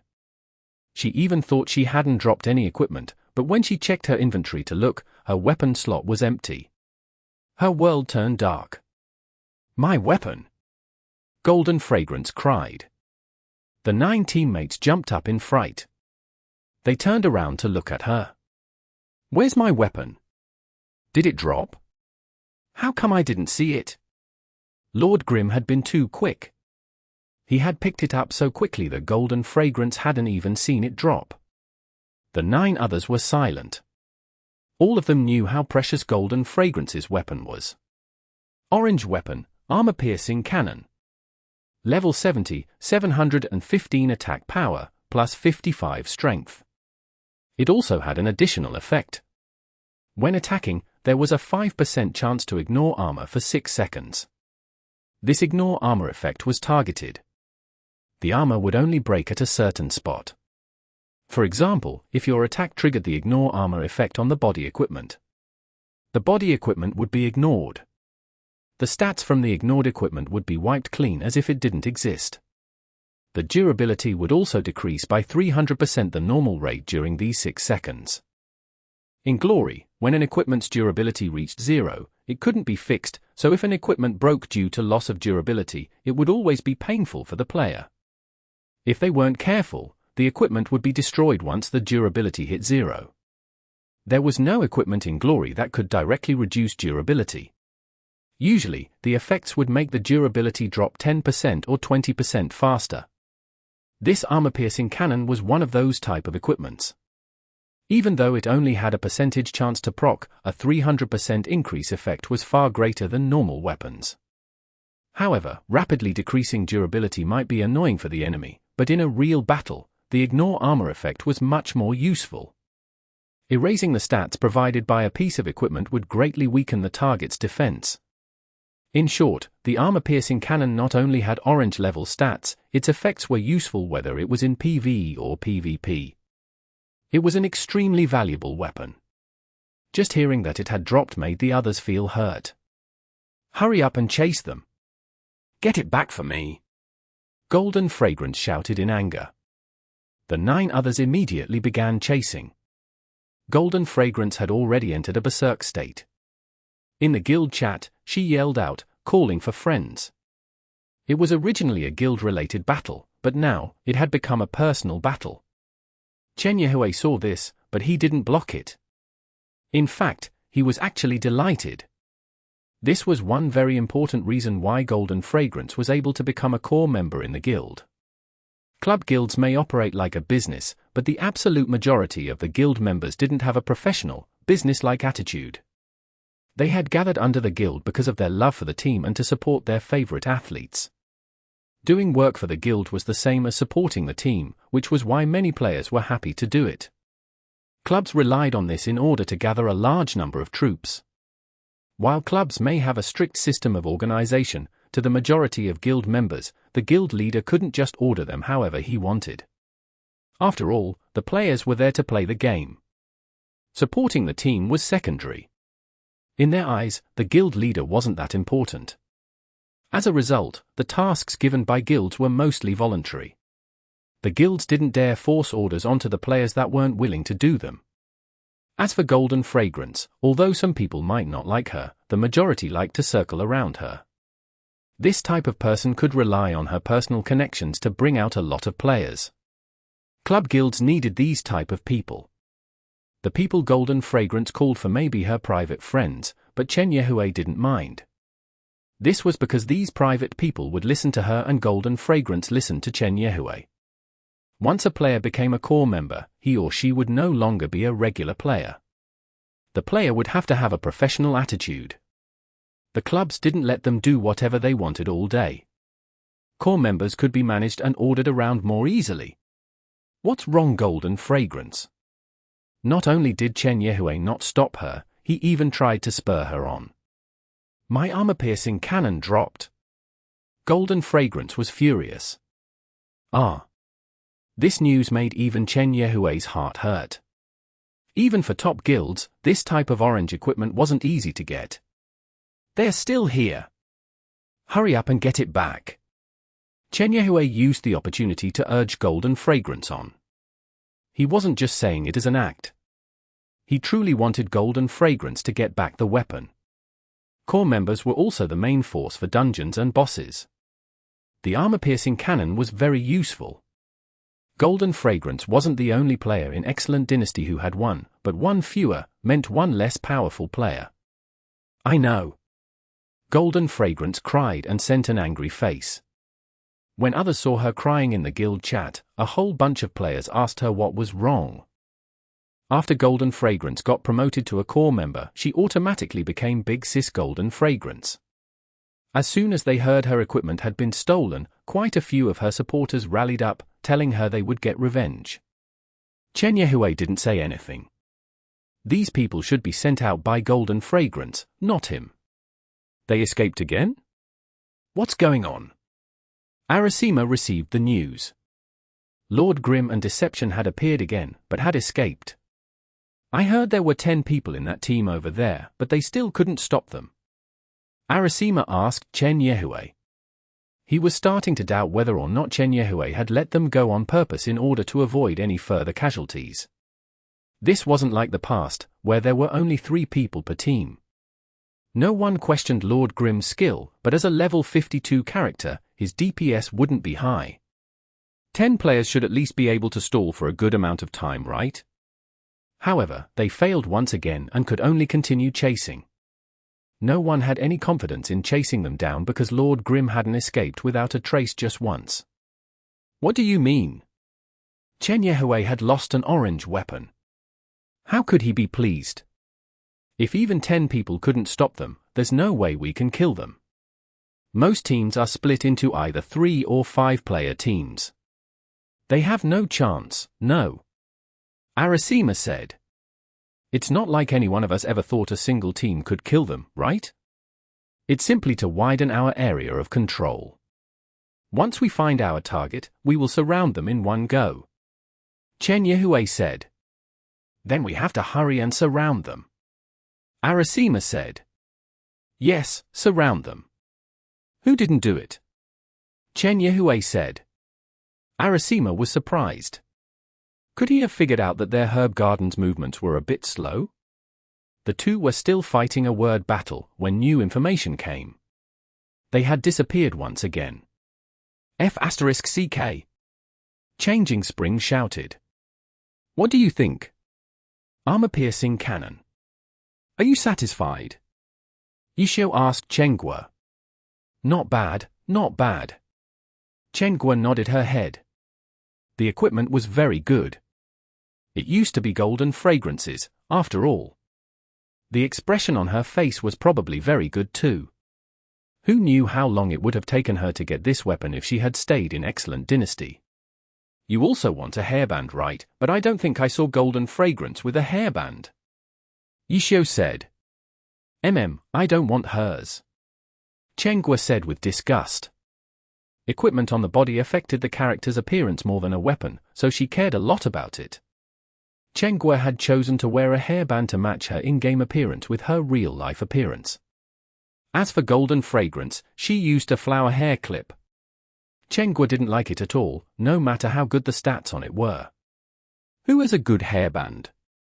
Yishio asked. It's fine. This weapon is more than good enough. Chengguo said. This was the truth. An orange weapon was definitely much rarer than a purple weapon. Finding one that could be used was extremely hard to come by. Many players were happy just to have an orange weapon, let alone one that suited them. You should go level up. Chengguo reminded Yishio. It's no problem. It's just a day.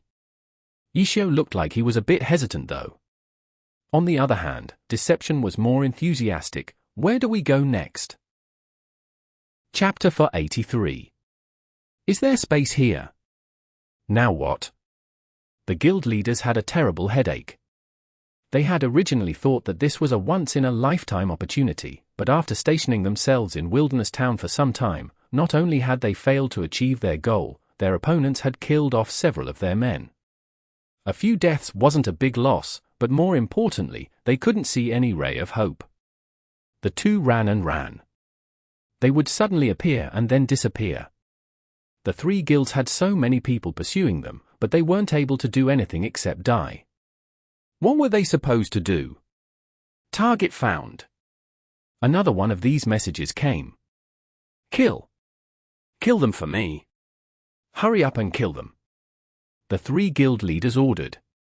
A minute later, another message arrived. We got wiped. It was another assembly of 3 players. These 3 clearly weren't opponents for those 2. They couldn't even last a minute. What did it mean to be able to kill 3 players in 1 minute? It meant that it wasn't a battle. It was a one-sided massacre. Lord Grimm was only level 52, so his DPS was limited. Deception was max leveled, but his equipment was lacking.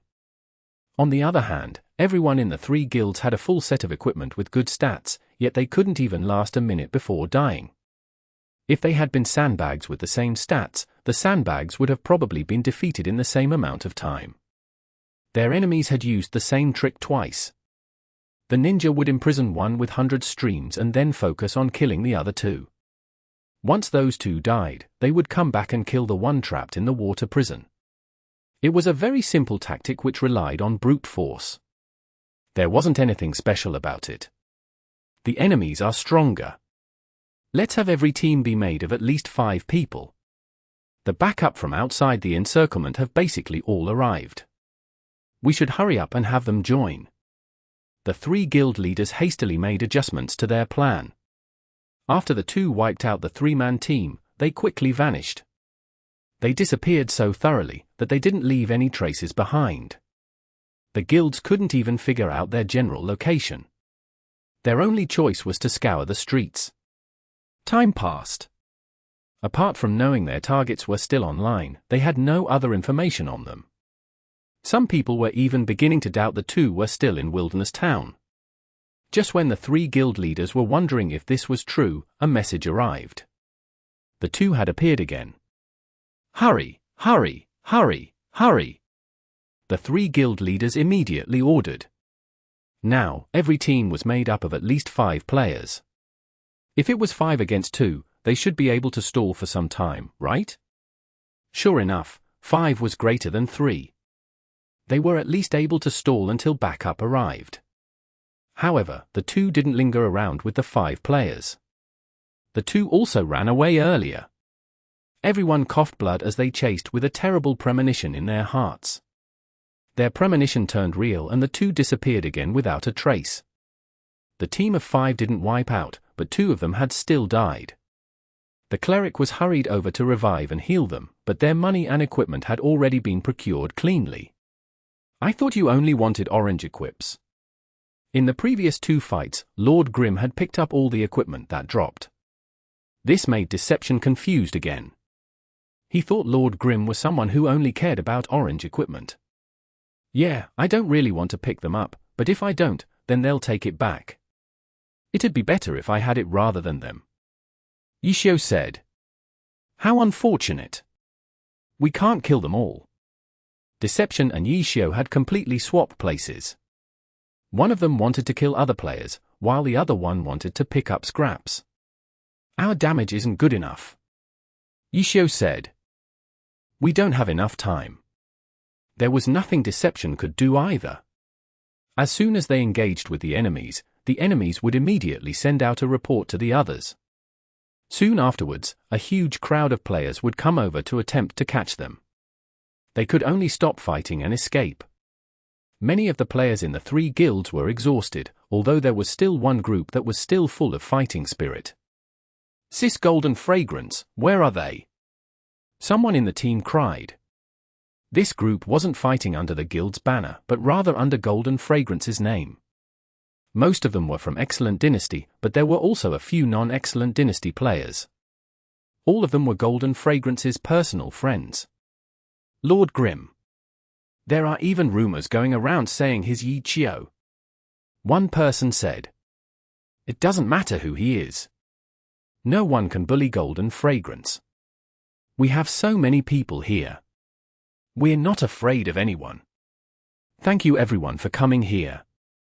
Besides Lord Grimm, there's also that guy called Deception. I think everyone has heard of him before. Golden Fragrance said. Deception? I know him. He's that scrap picker. Deception was still quite infamous. Yes, those 2. My armor-piercing cannon was stolen by them. They haven't left yet. The weapon is still with them. Please help me get it back. Golden Fragrance asked. Don't worry. Even if we have to go to hell and back, we'll help you get your equipment back. All sorts of people were trying to win her favor. Good. Let's move out. I just received a message. Our targets have appeared, but they've escaped. We'll head over there. Golden Fragrance said. As a result, a team of 20 players headed towards the last reported location Yishio and Deception had been seen at. This team had gathered solely for Golden Fragrance. Even Chen Yehue wouldn't be able to order them around. He saw this, but didn't say anything about it. The players participating in this activity headed towards the location. As they moved towards it, they saw quite a few teams running around. The more they saw this, the more wary they became. How many people from the 3 guilds have come? Someone asked. So far I've seen enough people to make up several groups. One of them was astonished. Each group could hold 100 players each. It was considered a very large unit of measurement in the game. No matter how difficult a boss was, there was no such boss that a group couldn't take down. Yet against these 2 players, the 3 guilds had dispatched enough troops for several groups. There's nothing we can do. These 2 guys are extremely cunning. They're constantly hiding and running. If it was a direct confrontation, we wouldn't need so many people. Golden Fragrance explained. Then how are we supposed to find them? The 2 asked. Right now, we're shrinking the amount of space they have to move around in. Once we've shrunken it down to a small enough space, they'll have to come out. Golden Fragrance said. If the others kill him, then won't our trip have been wasted? Another person asked. Right, that's why we have to move faster. There are Herb Garden and Blue Brook Guild players here too. If they kill him and my armor-piercing cannon drops, I doubt they'll give it back. Golden Fragrance said. Yishio and Deception were running around. They saw a few individual teams while moving about, but they didn't attack them. Deception was starting to get impatient. Why aren't we killing them? After passing by another team, Deception finally asked. Look over there. Yishio pointed in a certain direction. Deception turned his head to look and saw another team come from around the corner of a street. The enemies are gathering together. The amount of space we have to move around in is being compressed. It isn't a good time to attack. The past few times we had a certain amount of time to finish them off, but this type of opportunity isn't going to be easy to find anymore. They're tightening the space between them. Yishio said. What do we do? Deception asked. We're going to have to move around in a large area. We have to go this way. They don't have complete control over this area yet. Yishio led Deception down a different route. How do you know? Deception didn't understand. Remember the enemy teams and observe their positions. Translate it onto the map and predict their movements. Yishio said. Deception was sweating just from hearing his explanation. Golden Fragrance. At this moment, Golden Fragrance received Chen Yehui's message. HM. We've shrunken their area of movement on this side. I purposefully left a space open. They're probably going to be heading in that direction. You have enough troops. Finish them. If Herb Garden and Blue Brook Guild surround them, they'll probably take their items away. Chen Yehui said. Thank you, guild leader. Golden Fragrance was overjoyed when she heard this. Besides your armor-piercing cannon, take note of Lord Grimm's weapon. If it drops, you have to get it no matter the cost. Chen Yehui added.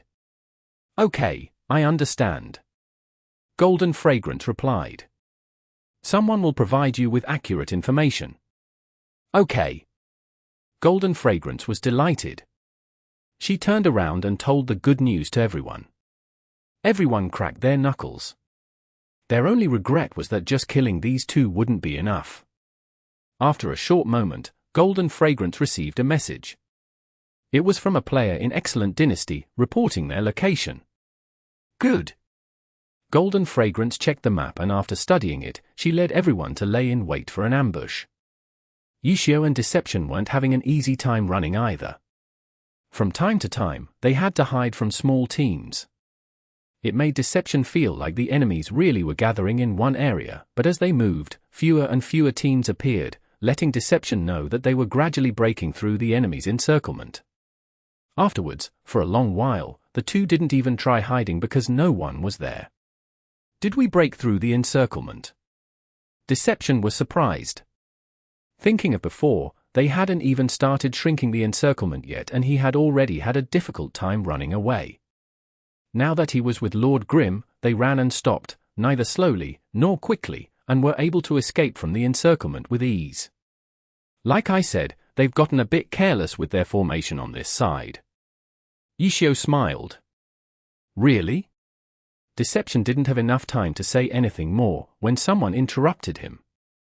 In an instant, many people jumped down from the roofs and buildings. It wasn't just 5 or 10 people. Deception looked around. There were too many to count. When Deception saw this, he smirked. They've gotten a bit careless with their formation on this side. You see, this formation doesn't count as a part of the previous formation. Xiang said. Now what? Deception asked. Kill them all. Xiang said. What? Deception thought he heard wrong. Look how arrogant and confident they are. This time, they probably won't ask for backup. Xiang said. That's not necessarily true. Deception said. More importantly, look who is over there.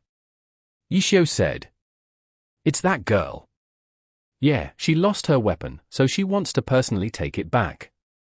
If others got it, who would return it to her? Xiang said. So you're saying they're going to just stand there and let themselves be killed? Don't be afraid. I have a plan. Xiang said. How could I be afraid? Deception charged directly towards Golden Fragrance. Chapter 84. Formation. Golden Fragrance had suffered under Deception's hands twice already. There was no way she wouldn't be prepared this time.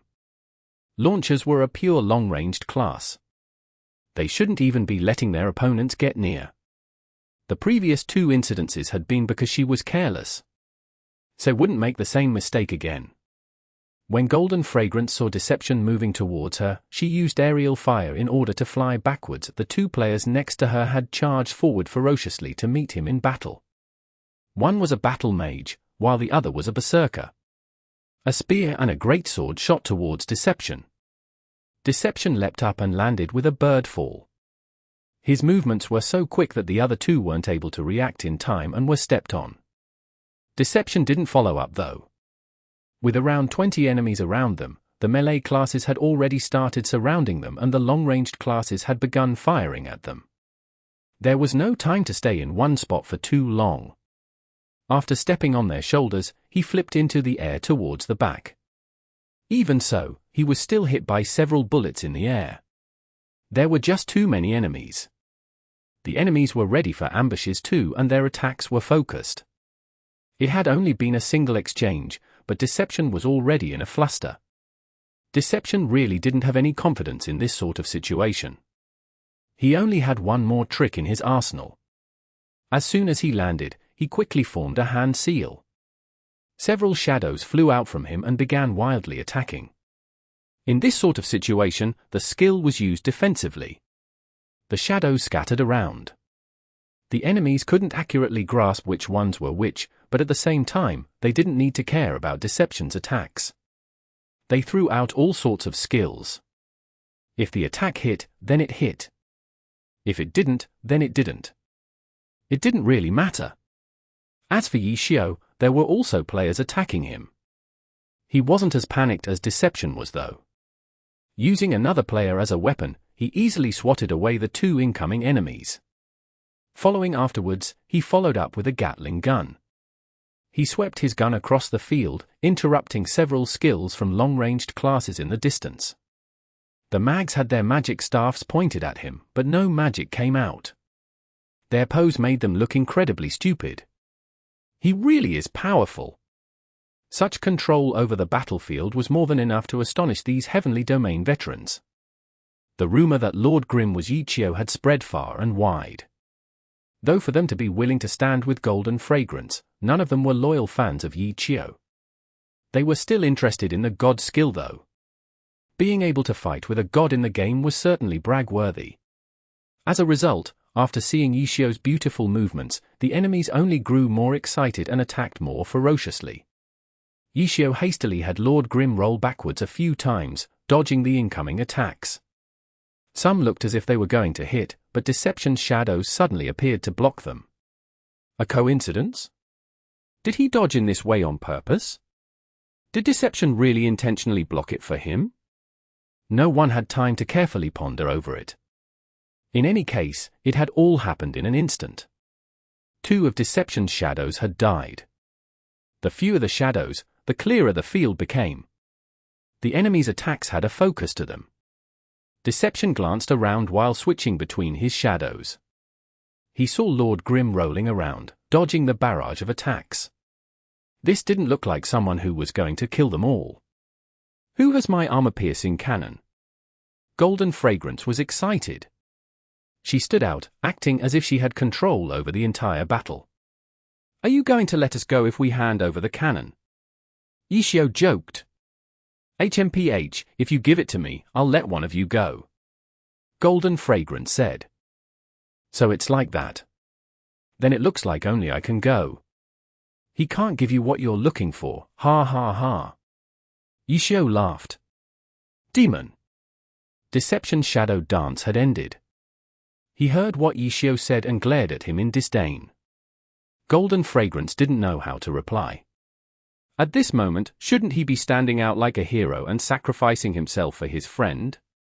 If this happened, she would get her armor-piercing cannon back. Deception would get to leave, while Lord Grim would die. She would be able to keep her promise, as well as complete her objective. Her image would be safe and sound too. But this guy was too shameless. He was actually prepared to sacrifice his friend.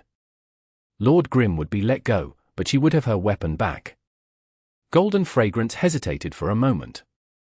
After all, even if she killed the target, whether or not her armor-piercing cannon dropped or not depended on luck. After he revived, he could transfer the cannon away. This meant she only had one chance. However, there was a very low chance that the armor-piercing cannon would actually drop. Right now, she had a 100% chance to get it back. Should she sacrifice a bit of her status in the guild to let Lord Grim go? If she went back on her word and killed them both after taking her weapon back? With so many of her friends watching, Golden Fragrance felt too ashamed to do such a thing. In the end, she didn't need to feel ashamed. Her friend supported her. "Golden Fragrance, this is a really good opportunity. First, take your weapon back and then kill him," someone suggested. "That's no good." Golden Fragrance was elated. If someone was willing to offer her bad advice, then she wouldn't let the opportunity go. "Don't worry. We'll kill him, but let Deception go. We can just say that we never let them choose who could go. Isn't that perfect?" Another person added. "Oh, that works." Golden Fragrance agreed. Thus, she immediately shouted, "Hand me the cannon. You'll let me go." Yishio needed confirmation. She lost the word battle. Golden Fragrance was stuck. However, her other friends had an idea: return the cannon to Golden Fragrance and we'll let you go. "Who do I mean when I say you?" "I'm talking about Deception, ha ha ha ha." This person explained. How low? Even she couldn't help but look down on him. "So the deal is set?" Yishio said. "Yes." "You won't go back on your word?" Yishio said. "I won't. Let me think about it. I feel like it's a bit embarrassing for me to accept it." Yishio said. "You?" Golden Fragrance obviously understood that she had been played. During this time, their attacks had stopped and the two had time to rest. "I'm not letting a single one of you leave alive," Golden Fragrance shouted. "Agreed," Yishio replied.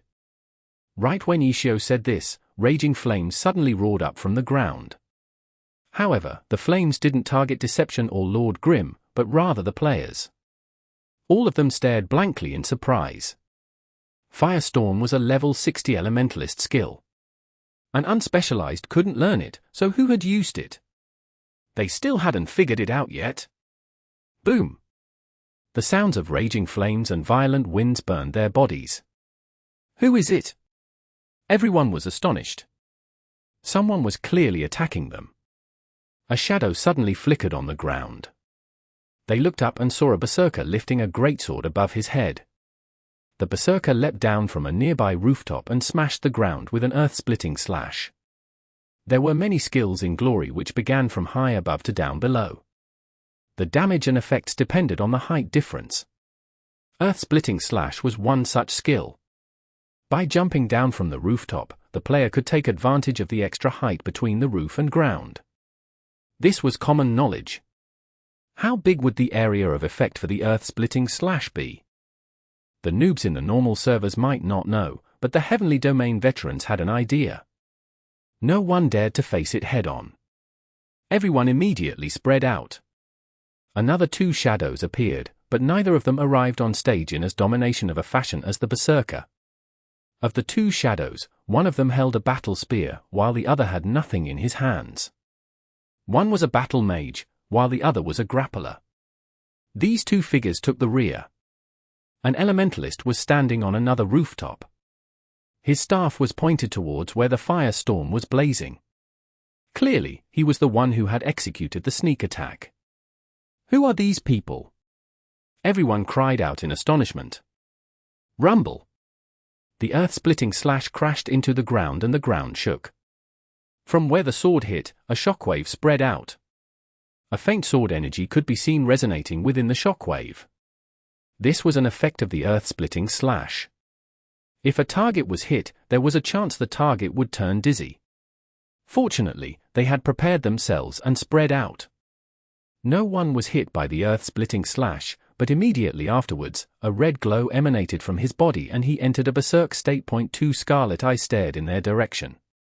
He crouched down and his greatsword was placed behind him.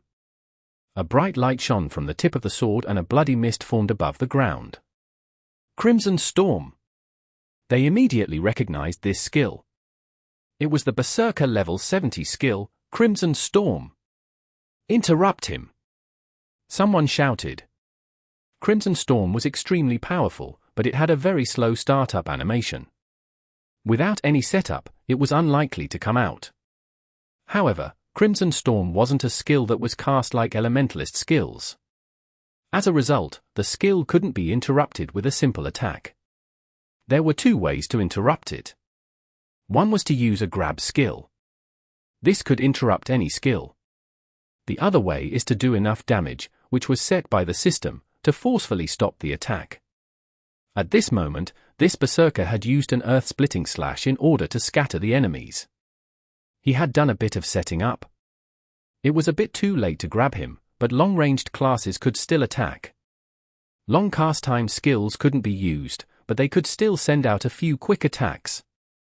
Bullets and magic flew towards the berserker.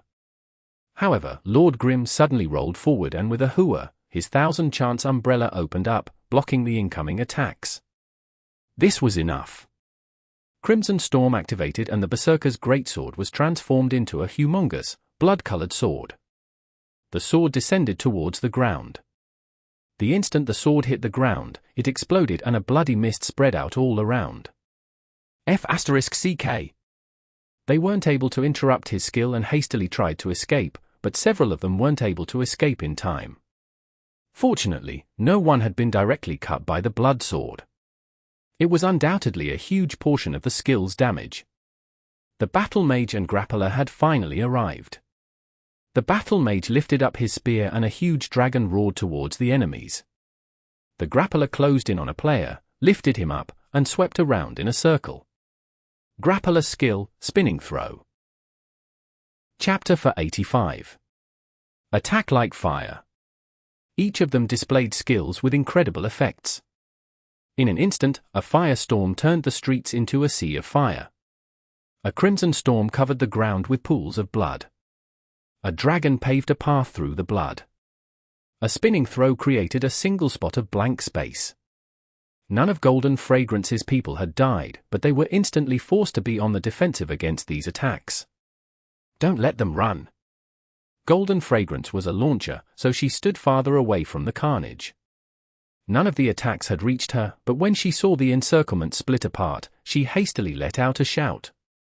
Relax, none of us will run. Yixia replied. After Lord Grimm covered for the berserker, he rushed through the pools of blood created by the Crimson Storm. It was a bit of a dirty move, but it was certainly effective. The cleric on the rooftop cast a heal and a white light surrounded Lord Grimm's body. A shield could only reduce damage. If it were possible to avoid the attack, then it would be best to avoid it instead of blocking it. Lord Grim was only level 52. By protecting the Berserker from all the incoming attacks, his health had dropped drastically. Deception threw out a shuriken and his character followed behind Lord Grim. He wasn't surprised by this. Before these people had joined the battle, they were already in the party. He had known that there were helpers coming. He and Lord Grim were simply stalling for them to arrive. Who are these guys? The players on Golden Fragrance's side were shouting furiously, but they didn't recognize any of the names of these players. None of them had a guild tag either. Where had they come from? These four players broke into the crowd of confused enemies. They followed along the path that Lord Grim took and attacked the players forced away by the Crimson Storm.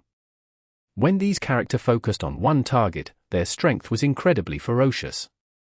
In the blink of an eye, one of the players was beaten up and killed. Ice wall, left side. As soon as Yishio shouted this, the cleric immediately cast an ice wall. Ping! Ping! Ping! Walls of ice formed, blocking the path of the incoming enemies. These enemies didn't go around them. Instead, they attacked the ice walls and broke through them, but in just this brief moment, another one of their allies had fallen. What are you doing, cleric? Two allies had died instantly without any chance for them to be rescued. Golden Fragrance furiously pointed her finger at the cleric on her team. Fast! Too fast! The cleric could only tell the truth. Everything had happened too quickly. Lord Grim's team had 6 people. They would surround one person and then attack like fire. Lord Grim's team was blocking the view and the visual effects also covered the name. The cleric couldn't even tell who they were attacking. He could jump up and see who was being attacked or look at the team list in order to see who was being attacked. However, these methods were way too slow.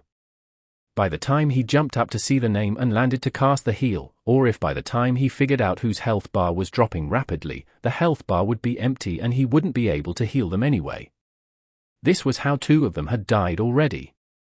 It wasn't an instant kill, but it was close. For these clerics, their skill level wasn't good enough to keep up with the pace. The ice wall shattered and the group of players rushed forward. Then, they saw Lord Grim flick his sleeves and a shadow cloak flung out. Shadow Cloak was a grab skill. It didn't do much damage, but it had a fairly wide area of effect. When the Shadow Cloak came out, the group of players wanted to dodge, but because they were clumped together, blocking each other's paths, many of them weren't able to avoid it. The several that had been wrapped up in the Shadow Cloak were squeezed together into a tight space. Rising Dragon soars the sky. Thunder Apocalypse. Whirlwind Strike. Flame Cut. Earthquake. Lord Grim and the other 5 in his team attacked at practically the same time. Their timing was slightly off, but the Shadow Cloak had bound several players together, making them unable to escape. Shadow Cloak didn't do much damage. It was mostly used to interrupt an opponent's attack, which was why grab skills were so useful. In addition, it was good at gathering monsters. Of course, in this case, the Shadow Cloak wasn't gathering monsters, but players instead. The following 5 attacks might not have been their class's strongest skills, but they were most definitely the most suitable at this moment. Magic rippled. Thunder roared. A tornado whirled. Fire blazed. An earthquake shook the ground. The court players were blasted into the air. Not a single one of them came back down. Yishio's Lord Grim had followed up with a collapsing mountain after using the Shadow Cloak. Lord Grim's attack power was weaker than everyone else's, but it was still something. If he didn't seize these type of openings, he didn't deserve to be called a god. As soon as this wave finished, everyone immediately unleashed another wave of attacks. Everything happened extremely quickly and, in an instant, 5 players had already died. This sort of strategy was often employed against monsters, especially low-leveled ones. The strategy was to gather the monsters and then kill them all in one go. However, now it was being used in a PvP scenario. In just 2 waves of attacks, 5 players had been wiped out. Golden Fragrance was still trying to get the troops back in order. Even though the sudden entrance had caused their formation to go into disarray, when she saw that it was just 4 people, Golden Fragrance didn't think too much of it. Her side still had the advantage in numbers, so what if another 5 came?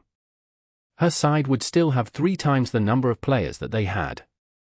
Who would have thought that these 5 would be able to kill off 7 of her allies in just 30 seconds? Golden Fragrance wasn't even able to finish repositioning her troops. She was still figuring out where everyone was supposed to go. By the time she checked the team list and prepared to arrange them appropriately, 7 names had already turned grey. Golden Fragrance was shocked. After the shock came helplessness. Her opponent's offense was as swift as the wind and as fierce as fire. And her? Her mind was completely blank. She had never seen such a ferocious assault before. Her knowledge wasn't able to keep up. Her experience wasn't able to keep up. She had no idea what to do in this situation. In addition, the people on her side were sloppy. Their strategy was simply to take advantage of their numbers to bully the opponents. Tactics? Coordination? They hadn't thought this far. Even though a few of them inside were friends or had played with each other often, it was useless. Against the opponent's ferocious assault, everyone was like Golden Fragrance. They didn't know what to do. They couldn't figure out any way to break their opponent's strategy, apart from the few being attacked. When the blade sliced down from above them, they would instinctively defend. But what could this type of defense do? The players who were able to dodge the shadow cloak could only watch as their captured comrades fell, and then their opponents immediately switched over to them. In the blink of an eye, another 2 died. So far, apart from hitting Lord Grimm's umbrella shield once and breaking an ice wall, they hadn't been able to do anything else. The group who had been trying to break through the ice wall only had 3 players left. They were the ones with a disadvantage in numbers now. The remaining 3 were so scared that they had even forgotten there were others in their team. After seeing 2 more players die, they immediately headed towards the alleyway. All 3 of them had a similar single thought resonating in their minds: run.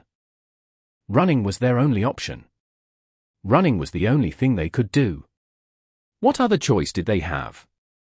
The 3 didn't know and didn't have the time to know. They were trying their hardest to run, but a shadow flickered and appeared in front of them.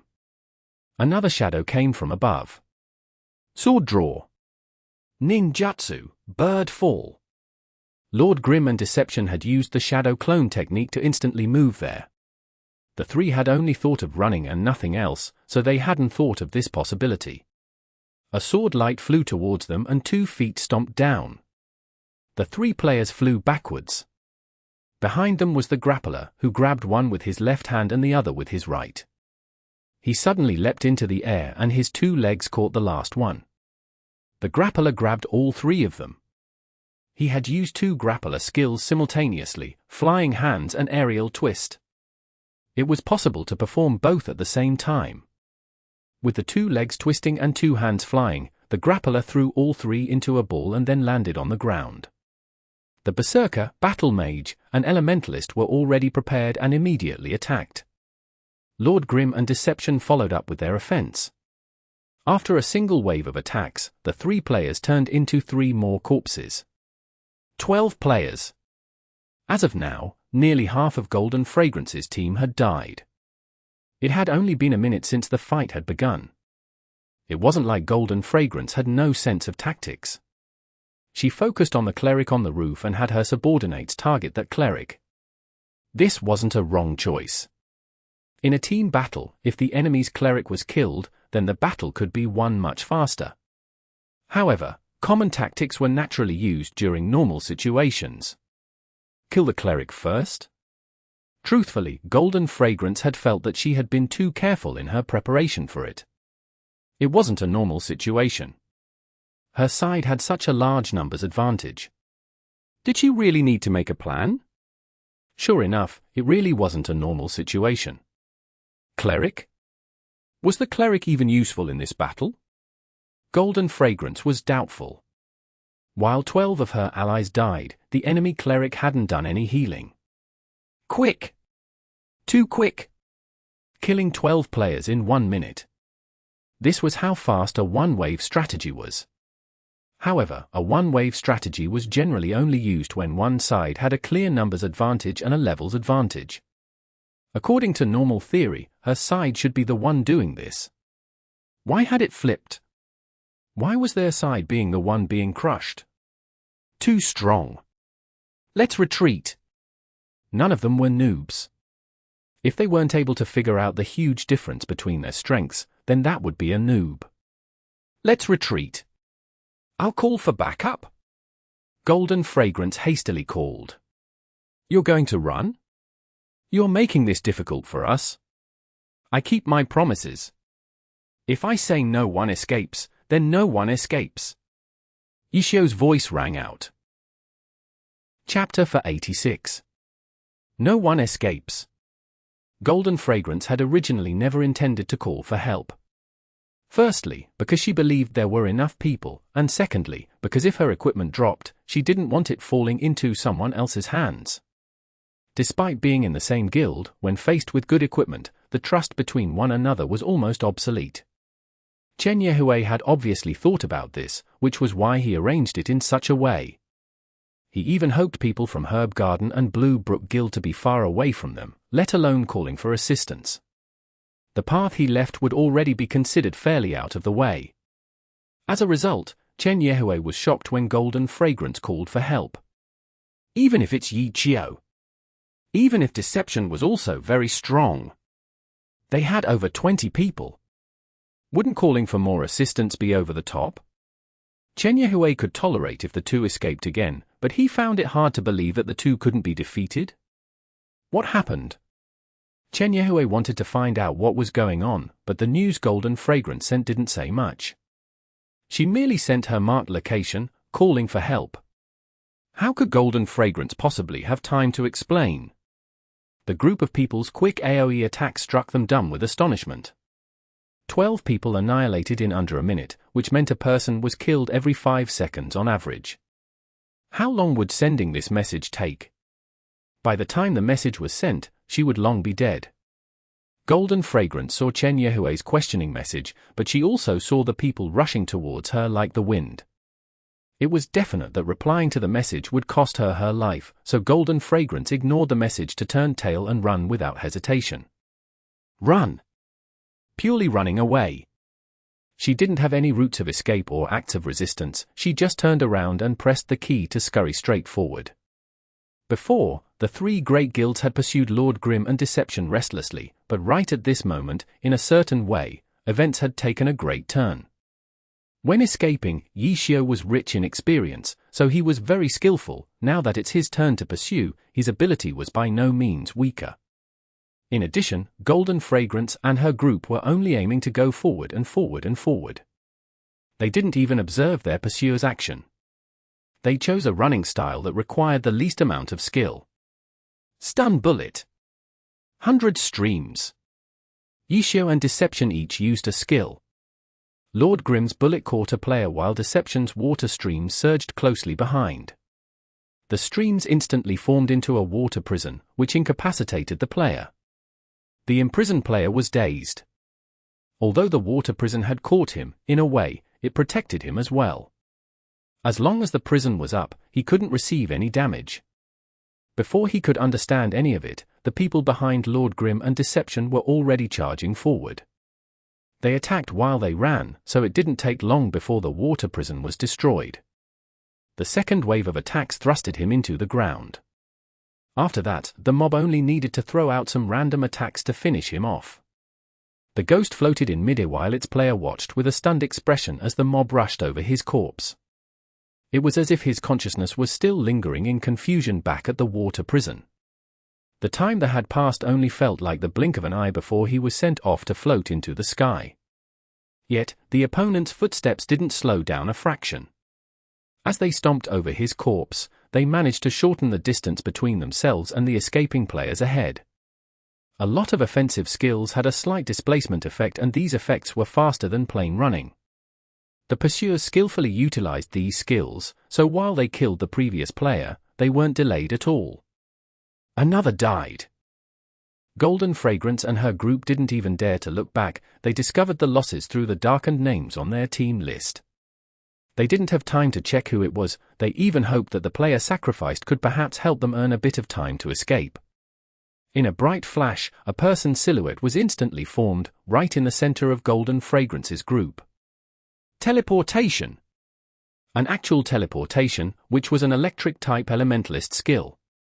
An elementalist teleporting into a group of people would usually be considered an act of suicide. However, Golden Fragrance and her group were desperate to escape, so all they thought was, D***Eminit, they have caught up. As they thought, the elementalist's teleportation wasn't an act of suicide. The staff lifted as it made cracking sounds. A few sheets of ice walls immediately formed behind the elementalist. The people trapped within the ice walls panicked. They threw whatever skills they could afford towards the ice walls.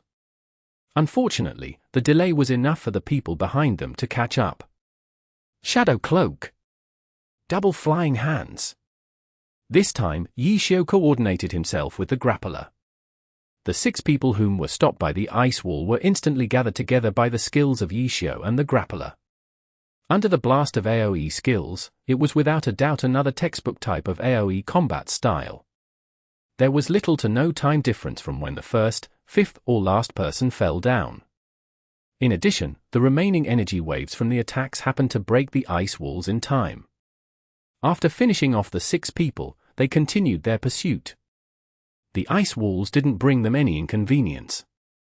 We've lost another 6. There were only 6 people remaining in Golden Fragrance's group. From that moment on, even the number of people's advantage was overturned. Lord Grimm's group have 7 people in total, besting their group by 1 person. Although the cleric from before didn't have much use after healing Lord Grimm. Everyone, run in separate directions. Golden Fragrance yelled. The 6 people's sacrifice finally helped them gain a bit of time. A crossroad appeared before them. Even though someone would be doomed after splitting up, at least it was a good plan to prevent a team wipe. The 6 people's avatars on the team list darkened simultaneously, evident that they were wiped out through the use of AoE skills.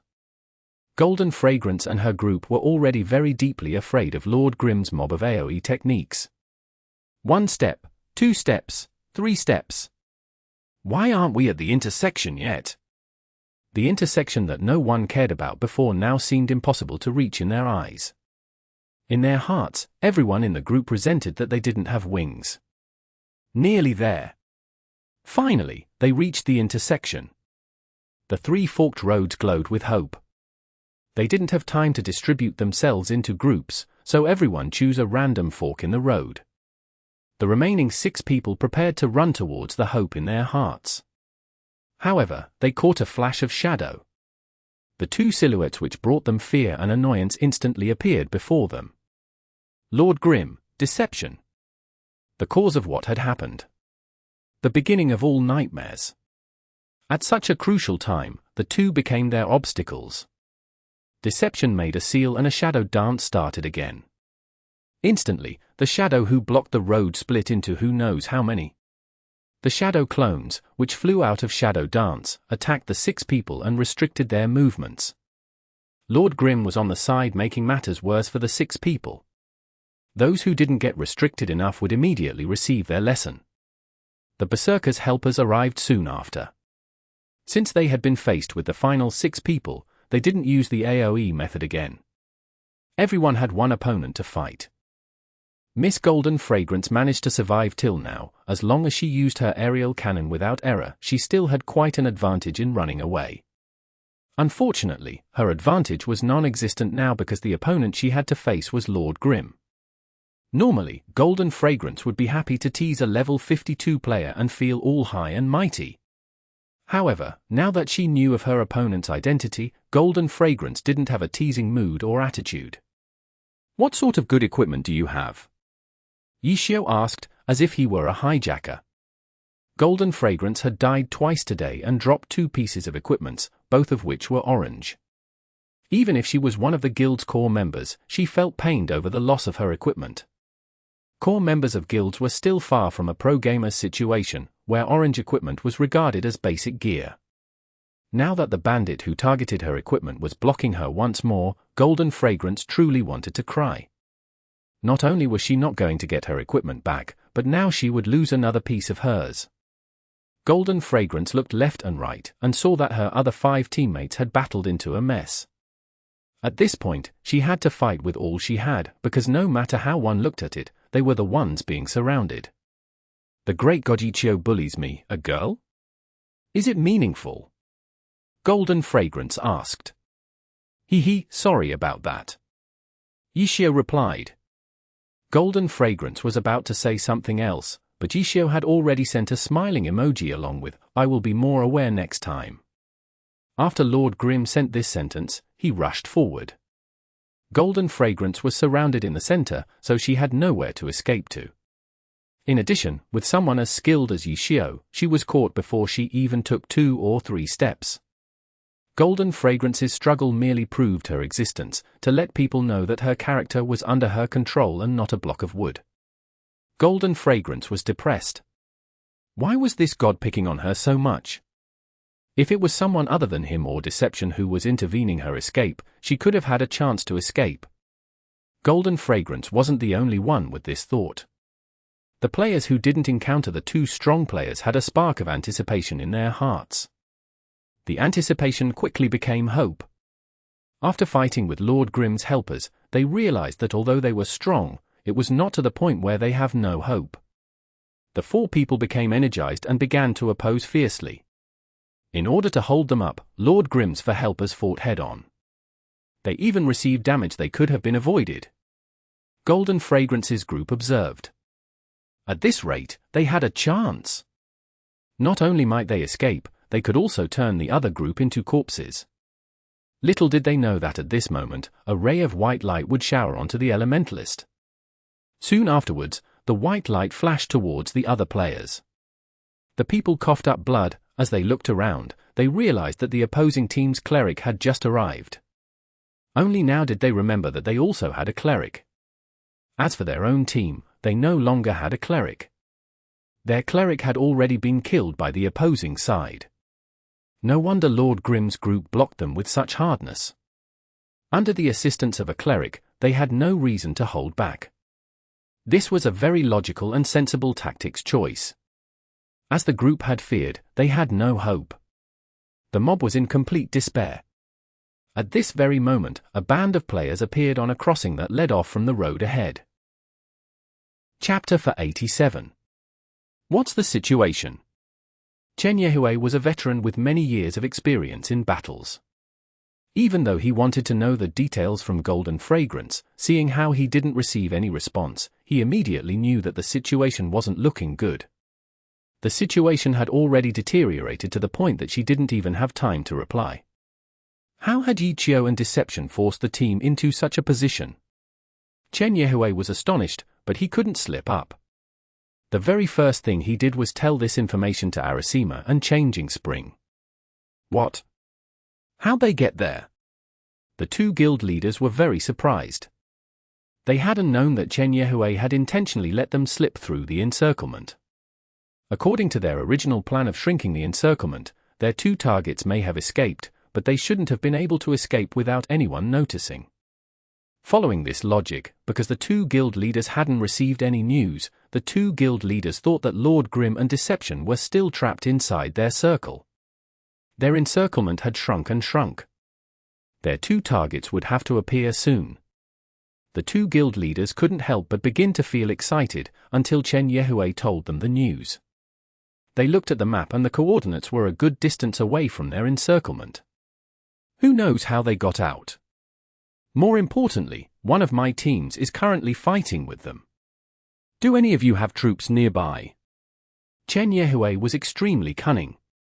As soon as he realized the situation wasn't good, while not knowing the details, he wasn't going to run in blindly. First, he was going to have these 2 guilds probe the situation. Chen Yehue completely tricked the other 2 guild leaders. Neither of them thought too much of it.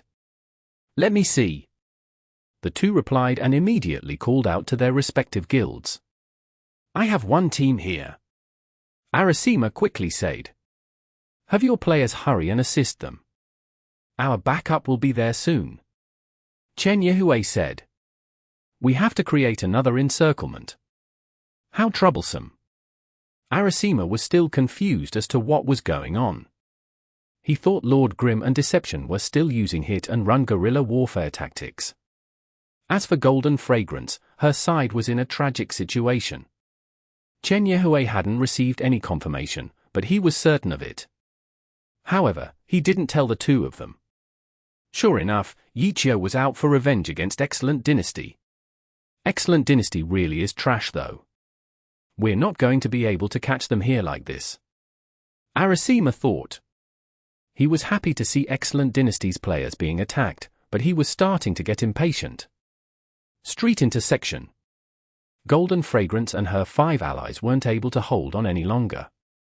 However, this time, they weren't gathered together and swept away in one wave like the others. As a result, it took some time for the situation to worsen. As their first ally fell, a group of players appeared at the intersection. That group of players saw the commotion going on here and hastily ran over. Golden Fragrance and her allies were at first happy, but soon, they realized that the support was only made up of half a team's worth of players. Their hopes immediately dwindled. Let alone half a team, a whole team wouldn't be enough in front of them. But these new arrivals weren't aware of this. They charged forward aggressively. As they got closer, they were able to see that they were members of Herb Garden. Most of the teams participating in this activity were made up of 5 players. This team wasn't an exception. After receiving personal orders from their guild leader, they quickly arrived at the designated location. They hadn't reached the location yet, but when they saw the huge commotion at the intersection. This desolate level 55 leveling area shouldn't have anyone inside, so what else could a commotion mean? This was why the 5 players didn't wait to see what the situation was before rushing forward. When they got closer, they noticed Lord Grimm's and Deception's names. Apart from them, there were 10 others. It was clear who had the advantage in numbers. The 5 players excitedly came over, but as they got nearer, they suddenly realized that something wasn't quite right. The 10 other players didn't seem to be surrounding Lord Grimm and Deception and fighting them. There seemed to be 2 teams fighting.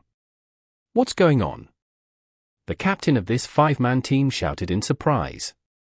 Soon afterwards, he saw the Excellent Dynasty players fall and the ones who killed them didn't have a guild tag next to their names. These killers picked the dead clean. Next, they headed towards this 5-man team. 1, 2, 3, 4, 5, 6, 7. The captain counted the number of people heading towards them. They had 7 people, 2 more than their group. Plus, with Lord Grimm and Deception, 2 exceptional experts, how were they supposed to win? Hurry and run. The 5 players had been a bit slow at first, but this time, they acted nimbly. Without even asking or trying, they turned tail and ran. The captain hastily sent his guild leader a message, they have a lot of people. 7. This message was sent out at the cost of his life. It had only been 7 words, but it was enough time for the enemies to arrive and surround him. Editor note, 10 words is correct because in Chinese, including punctuation, it's 10 characters total. You guys go ahead. The captain was very heroic. As soon as he saw that there was no chance for him to escape, he let out a line straight from a drama and then died as a sacrifice for his teammates. He died. After making his final cry, he didn't do anything else. The captain felt like he was a piece of straw and the enemies were like a swarm of locusts. The locusts swept over him. He was merely a lone piece of straw. Soon, they ate him clean. F***CK. What's going on? The captain's ghost flew up into the air and then looked down. The 7 wolves pounced onto his other teammates. Why are they doing this? Why are they so enthusiastic? The captain was planning on waiting for a cleric to arrive and revive him, but because of this, he had to watch a tragedy unfold. His other 4 teammates weren't able to actually escape like in the movies just because he said you guys go ahead. The locust-like mob of 7 chased after them and used their instant movement skills to block their path. And then there was a fight. A fight between blades and words. The 4 poor teammates weren't able to do anything but curse. They quickly fell under their opponent's hands and then became 4 corpses on the ground. Their ghosts floated into the air. Ghosts weren't able to see each other though, but because their corpses were still there, it meant their ghosts were there too. What? 7. Chen Yehue and Arasima received the news at nearly the same time. Golden Fragrance had been killed off, so she now had time to report to Chen Yehue. As for that captain, he died soon after she did. 7 people? What's going on? Arasima asked Chen Yehue. Chen Yehue wasn't going to reveal anything. I only just got the information too. Chen Yehue replied, the previous reports didn't say this. They only asked for help. Arasima didn't say anything further. It wasn't the time to bicker. Apart from Lord Grimm and Deception, who else could there be? The 2 guild leaders asked the same question. I don't recognize them. I didn't recognize the other 5 of them. They have no guild tags and I've never seen their names before either. Their responses were the same. Chen Yehue suddenly shivered in fear because he suddenly remembered that Yichio had gathered a group of incredible experts around him. All of them were at the pro level and were likely to be a part of his pro team. Golden Fragrance's detailed description of their opponent's strength only helped to confirm Chen Yehue's suspicions. To be able to completely suppress the top guilds through their explosive strength indicated that even if they weren't at a pro level, they weren't far from it. A lightning-like offense required exceptional levels of coordination, the sort of cohesion seen at a pro level.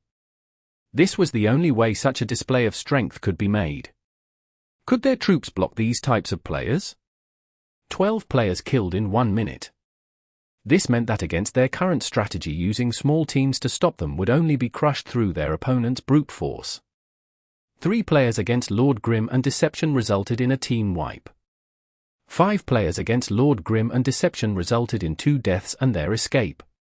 Now that they were against 7 players, how many troops did they need to send out? Even 25 players wouldn't be their opponent. If they couldn't kill them, then they couldn't stop them. Stall for time? 1 or 2 people could stall for time because 1 or 2 people had a limited amount of killing power. However, against 7 people, if they attacked twice, focusing on 1 target, they would be able to kill the target. In addition, with their mobbing strategy, stalling for time and dying was basically the same thing. What should we do? What should we do? Chen Yehue felt a headache coming, but Arasima and Changing Spring didn't know that the opposing side had only killed half a team of players. It wasn't any surprise 5 players stood no chance against 7. The other side had Lord Grimm and Deception, 2 exceptional experts, and had a numbers advantage. Of course, it would be a one-sided battle. Small teams combine and form full teams as individual units. Hurry! The 2 guild leaders ordered. A full team was 10 players. Before, it had been 5 players as a unit. Now, they were going to increase the unit size to 10 in order to fight back. They might be thinking they can kill us off 1 at a time. We have to hurry and gather our troops together. Don't have them reveal themselves. Wait for the enemies to enter our attack range and wipe them out in 1 swoop. Arasima and Changing Spring discussed. Sounds good. Chen Yehue was the one to agree. He already knew how strong the enemy team was, so he hoped for Arasima and Changing Spring to experience it for themselves. In reality, despite having a pro team above them, the guilds rarely had a chance to experience their team's strength for themselves. Sometimes, their guild would have a spar with the pro players, but that was just for fun. No one took it seriously. East-West 3rd Street heading west. A report informed. Don't rush in rashly. Wait for them to move deeper into our range. Good, they're going into our previously formed circle. Our encirclement hasn't been completely broken up yet. Arasima ordered delightedly. Yeah. Chen Yehue agreed, while sending out a message to his teams. His orders consisted of only half of Arasima's, don't rush in rashly. Wait for my orders. Chapter 488. Lure the enemy in deep. East-West 3rd Street. The system couldn't generate a name for every street and alleyway in every town and city, so online maps outside of Glory often used this sort of naming method to mark out unnamed locations. From a direction and distance perspective, this naming method was more intuitive than coordinates. When an experienced Glory player heard these names, he'd know the general location. By using this information along with the coordinates received, finding the exact location became easier and faster to find. At this moment, on East-West 3rd Street in a narrow alley going from north to south, a team of Herb Garden players began to retreat. This was a full team of 10 players. The captain was called Orabanch, the name of an herb.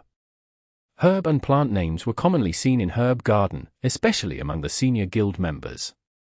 Nowadays though, because of Herb Garden's fame and strength, Herb Garden wasn't going to refuse a fan for not having an herb name. Many Herb Garden players had herbs as names, but not all of them did. Orabanch sent a message to Arasima telling him that their team had retreated. "We're not going to attack, Captain?" one of the team members asked. "The guild leader told us to wait. Once they get closer, we'll surround them," Orabanch explained. "Okay." No one objected.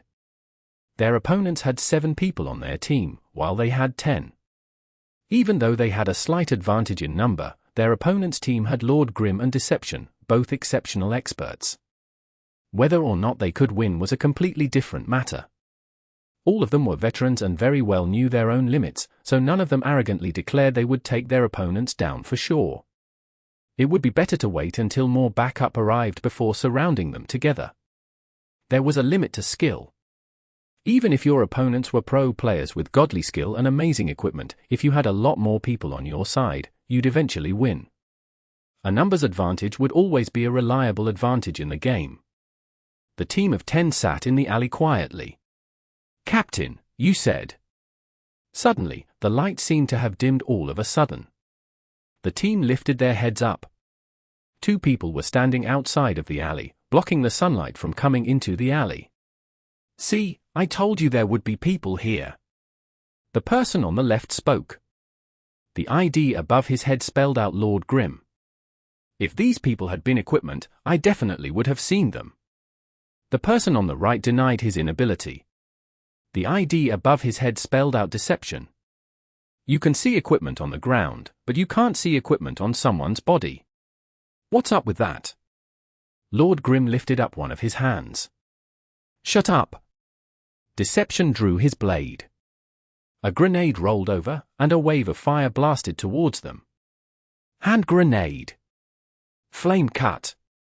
They had just passed the street, but then quickly came back. The team, which had been quietly sitting in the alleyway, wasn't prepared at all. Yishio and Deception chatted and moved quickly, immediately covering the alley in smoke and light. Captain Orabanch had been closest to the entrance of the alleyway and took severe damage. Collapsing mountain! Lord Grim and Deception suddenly crouched.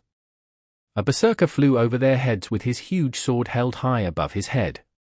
The sword crashed down with a might that could split mountains. Ice wall! Several ice walls shot up in the alleyway.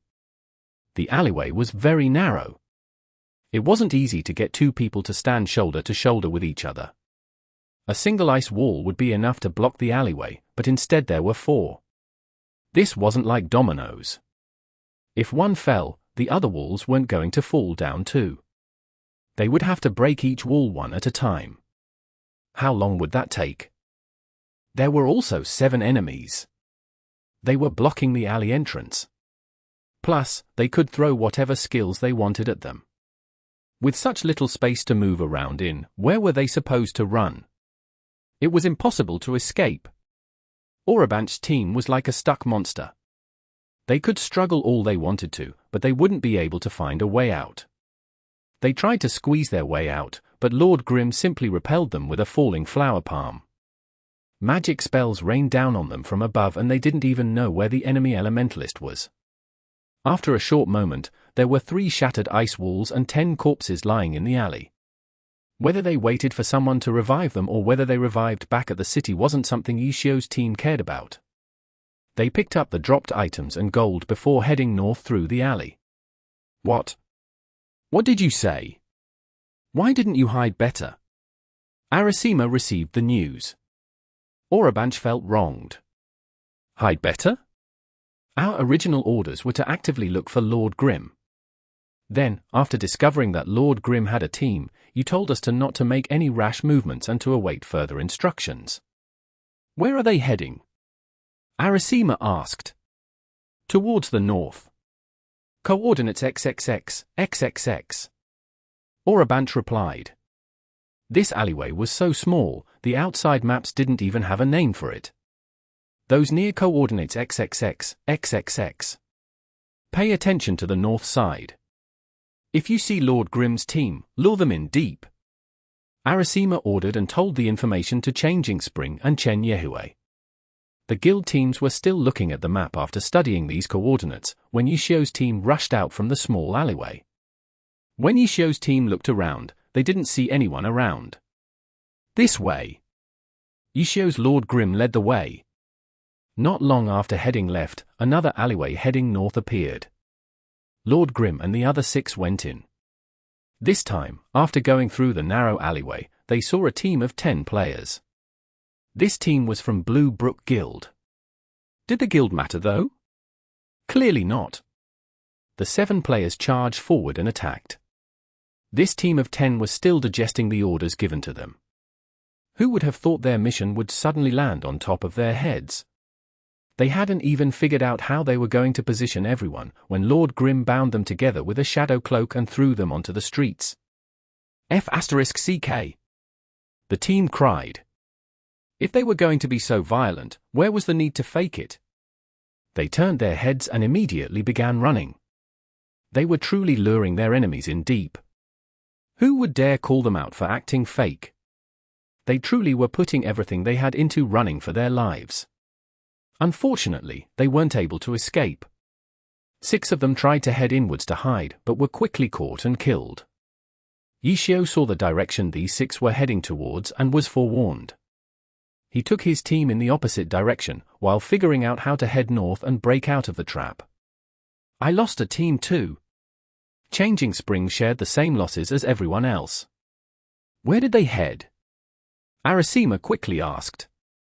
After hearing this, they saw the map and became silent. Looking at their direction, they were heading in the opposite direction from their encirclement. If they kept heading north, they would break out of their range and escape. Hurry! Hurry up and pull back. Pincer them from both sides. Arasima shouted, while ordering his subordinates. Changing Spring was more calm. Didn't these 2 teams die a bit too quickly? Only now did Arasima realize that he had ignored this issue. How had a full team of 10 players die so fast? Who are those 5 people? Arasima and Changing Spring both had a team die to them. Now they were at the same level of understanding as Chen Yehue. These 5 weren't just random players. No guild. We don't recognize their names either. The 20 players who had died didn't know. What were their classes then? Changing Spring asked. It would be easier to figure out who these experts were after narrowing down their options. Their intelligence network was spread far and wide. They had information on all of the experts in the heavenly domain. Chen Yehue hadn't asked this question because he already had a feeling that he knew their identities. Did their classes really matter? Anyone at the pro level could play any class far better than ordinary players. Pro players wouldn't only know how to play their own classes. You had to know yourself and know your enemies thoroughly in order to win. If you didn't know your opponent's class well, how were you going to win? Berserker, Cleric, Elementalist, Battle Mage, Grappler. Arasima and Changing Spring got a list of their classes. By narrowing the options, they could figure out the origin of this class composition. The report quickly came back. Heavenly Justice's 5 experts played these 5 classes. Heavenly Justice. The first to receive the information was Changing Spring. Ah? You figured it out? Arasima said. Heavenly Justice? Chen Yehue was very surprised when he heard this answer. Wasn't Heavenly Justice planning on entering the pro scene? Changing Spring said. I've talked with them before. Their skill isn't ordinary. I tried to pull them in before, but I wasn't successful. Now I know the reason why. Arasima said. I haven't seen them in action for a long time though, so I don't know how strong they really are. Changing Spring continued. He had tried to do the same thing as Arasima before. But if they dare to enter the pro scene, they can't be bad, no. Chen Yehue said, while thinking. He connected Heavenly Justice's experts with the hidden experts inside the internet cafe across the street from them. To think Heavenly Justice would act against us first. Arasima said. Heavenly Justice? Do you have proof? These are open accounts. Changing Spring said. They went silent. Open accounts were used so that no one would be able to recognize the person using it. This was why top guilds had so many of them. Against such a team, 10 people isn't going to be enough. Hurry up and call everyone together. Arasima hastily said. Already done. Changing Spring replied. On the streets, a team of 7 was running around. What are we going to do next? The Berserker spoke in a much more respectful tone to Lord Grimm compared to how Deception spoke to him. They have an encirclement set up. Right now, we have to hurry and run along the perimeter and break through.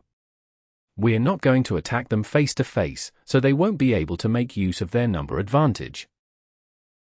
Chapter 89. The enemy closes in, while we back out. Oh, like that. The Berserker heard Yishio's reply and felt like he had a certain level of understanding now. How did you figure out their formation? The Berserker asked again. It took me a lot of observation and analysis. Afterwards, I made a judgment based off of their team's distances, movement direction, and the empty spaces on the map. Yishio said. You can even do that. The Berserker was surprised. Deception had heard all of this before. In the beginning, he hadn't believed it either, but after running around with Lord Grimm for a while, he slowly realized that Lord Grimm truly did have an understanding of the enemy's positions based on how the players moved. Lord Grimm didn't know everything, of course, but it wasn't something Deception could do. We have to learn from him well. The Berserker told his comrades. Changing Spring's deduction was correct. These 5 players were indeed from Heavenly Justice. The Berserker was Lulan Slash. The Battle Mage was Little Bay. The Grappler was Night Tide. The Elementalist was Ocean Ahead. The Cleric was Thousand Falling Leaves. Yishio had told them to come over to practice. Lulan Slash's group was planning on joining the pro scene. Practice was a must. The equipment issue could be solved some other way. Yishio didn't ask about this. He reckoned Lulan Slash wouldn't be so confident that he would think the heavenly domain equipment he had equipped would be good enough for the pro scene. Lulan Slash didn't tell him what they were going to do about it, so Yishio wasn't even going to ask. In any case, an individual's skill and the coordination between a team could always be improved. Especially after fighting with Yishio, Huang Xiaoqian, and Wang Jieshi, Lulan Slash's group had already completely dispelled their initial overambitious thoughts. Their goal the first year in the pro scene had changed to defending their spot in the alliance. Defending their spot meant not falling into the bottom 2 places, which would be auto-relegated. A team joining the pro scene and then dropping out after their first year wasn't anything new. Lulan Slash's group felt scared just thinking about it. If they hadn't met Yishio, with their initial confidence, thinking they could immediately become the champions, they would probably fall to last place and be relegated. Improve! Lulan Slash's group only had this thought in their heads now. They weren't there to have fun in the pro scene. They weren't fans like Chen Guo, who would just be happy to have the experience. They were there to make a name for themselves. After learning that Yishio was actually God Yichio, Lulan Slash's group obviously wanted to learn from him. As a result, Yishio called them over to come when he saw such a big scene unfolding. Although this scene wasn't something that would ever be seen in pro matches, it was still a good opportunity to practice team coordination. Having the chance to spar with other pro players wasn't something that could just be asked for. When they arrived at the scene, the lightning-fast offense led by Yishio shocked not just Golden Fragrance and their enemies, but them too. They already felt like they had learned a lot so far. Who didn't know how to group up monsters and kill them in one burst? But to do this to such an extent wasn't something anyone could do. So this was a pro. Lulan Slash thought. This also made them realize that if they wanted to survive in the pro scene, they would need such a level of strength. However, if Xiao wasn't there to lead them like this, Lulan Slash wasn't confident that he could do the same. They were quite proficient with their own classes, but their knowledge on the synergy, skill combinations, and skill usages between the different classes couldn't compare to Xiao's. Record it! Record it all! Lulan Slash whispered privately to his team members. Of course. I've been recording this entire time. Ocean Ahead replied. We'll need to study this when we're done and then we'll go practice. Lulan Slash said. While talking, the 7-player team encountered a Blue Brook Guild team. When the team of 10 guild players saw these 7 players, they immediately turned pale and turned tail. This time, it was real. They weren't trying to lure the enemy in deep or anything. This was because they already had orders that any team with 30 or fewer players was to immediately escape. These 7 players were regarded as having the strength of 30 guild players by the guild leaders. Even with this, they weren't sure. They were striving for a group of 100 players before engaging in battle. Slowly, the 3 guild leaders had already forgotten about hunting them. To their understanding, this was a confrontation between 2 equal powers. They would organize their strength and face their opponents. Knowing the difference between their skill levels, the 10-player team turned tail and ran for their lives. The 7 players had no way of blocking them. Are we going to chase them? Lulan Slash asked. Follow them. Xiao said. The 7 players chased after the 10 runners. Pay attention to my pacing while moving. Xiao said. Everyone began paying attention to Lord Grimm's movements. The 10-player team only had thoughts of widening the distance as much as possible and didn't hold anything back.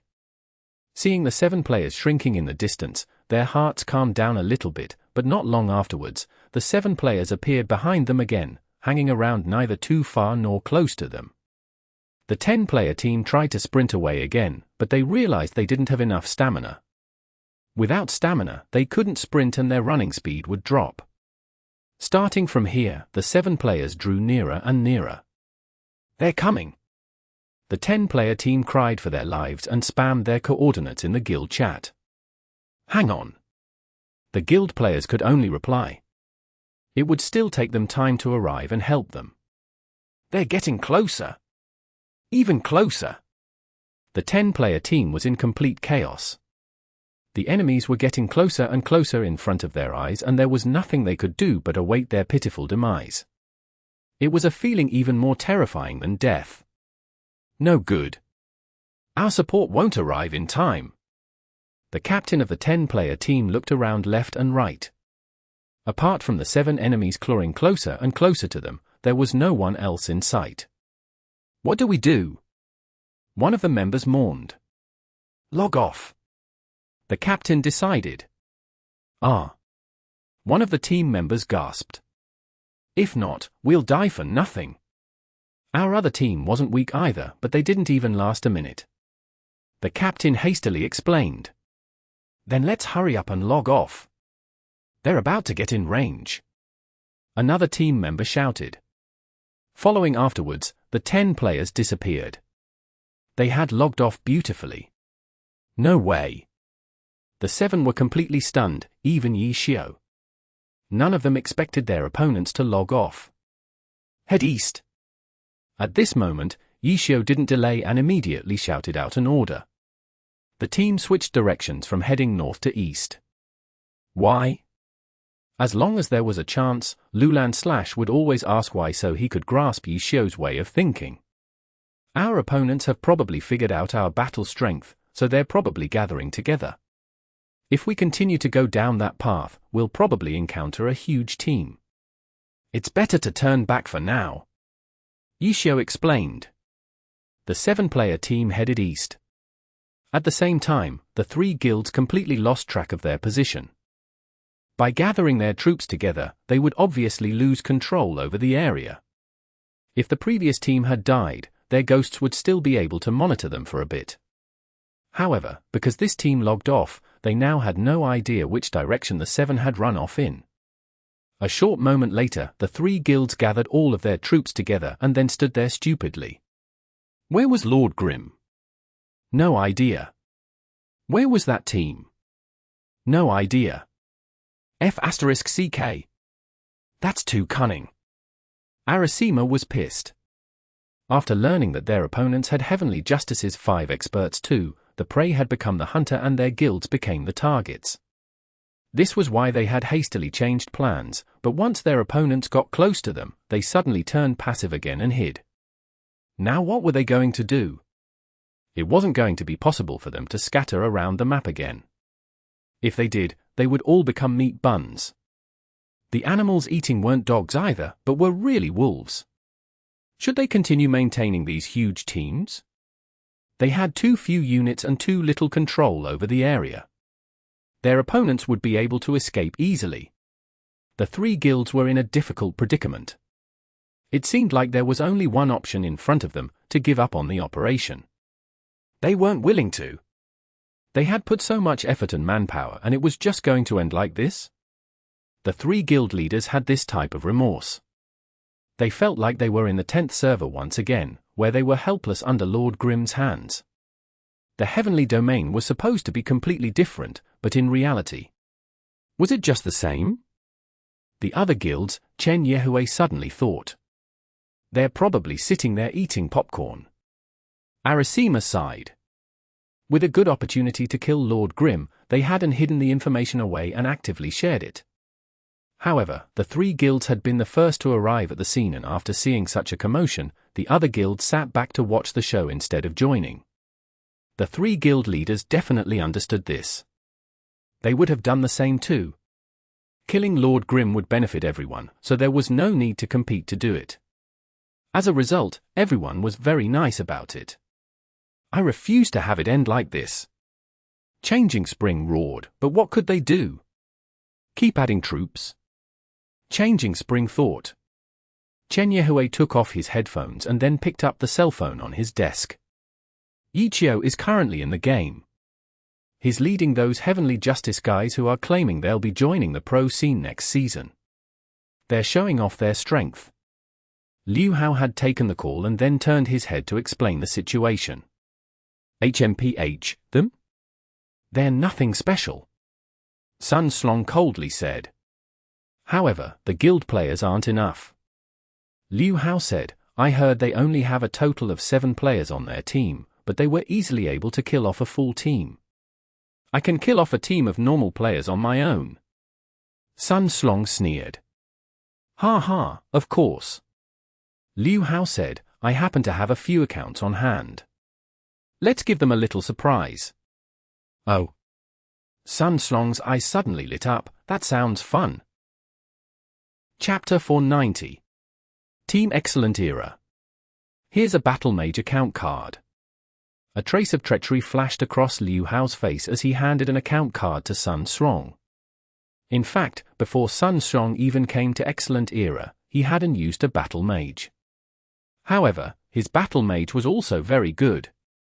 After obtaining 1 Autumn Leaf, some people speculated that Sun Strong had planned on succeeding Ichio long beforehand. Why else would he put in so much effort to train his Battle Mage? If he really planned on snatching the name of Battle God, then Sun Strong was truly an ambitious fellow. Right now, they were using open accounts, so even if Liu Hao had given Sun Strong his original class, Sun Strong would still be able to perform at a high level as well. However, Liu Hao still gave him a Battle Mage account, a class Sun Strong had only officially taken out halfway through his first season. It could be said that Liu Hao had a good grasp of Sun Strong's personality. If he gave Sun Strong his original class, Sun Strong might be able to perform well, but with his arrogant and confident personality, he definitely wouldn't take it well and might even become angry. It would be implying that he didn't have confidence in Sun Strong's Battle Mage. Making such an action might rub him the wrong way. Sun Strong was impatient in proving his Battle Mage could succeed Ichio's. In the All-Star competition, he challenged Excellent Era's sworn enemy and Yichio's longtime rival Han Wenqing. However, it resulted in a loss by the slightest of margins. However, for him, the result was completely humiliating, especially after Han Wenqing declared in front of everyone how he couldn't even compare to Yichio. Sun Xiang had lost, so he couldn't refute it. He hadn't lost his poise in front of the public at that time either. Only his teammates knew just how furious Sun Xiang was after the match. His mentality had been affected for several days in a row. Those who tried to console him only seemed to make it worse by striking the nail in deeper. Now, it motivated him to try even harder to prove his strength and directly make Yichio and Han Wenqing concede. Yichio was now playing in-game. It was just in the game. With Sun Xiang's arrogant personality, he normally wouldn't put it in his eyes. However, in the previous spectacle, he had been there too. At that time, he had wanted to fight Yichio. Unfortunately, Yichio never gave anyone the chance to. After beating Huang Shaoqian, he ran off, making Sun Xiang extremely upset. Liu Hao had seen all of this and immediately used this to his advantage today. When he handed over the Battle Mage account card to Sun Xiang, Liu Hao called a few others together. Half of Team Excellent Era was headed by him. Do we need this many people? Sun Xiang heard Liu Hao call others to come and coldly scoffed. Ha ha, this is for fun. Everyone should have some fun together.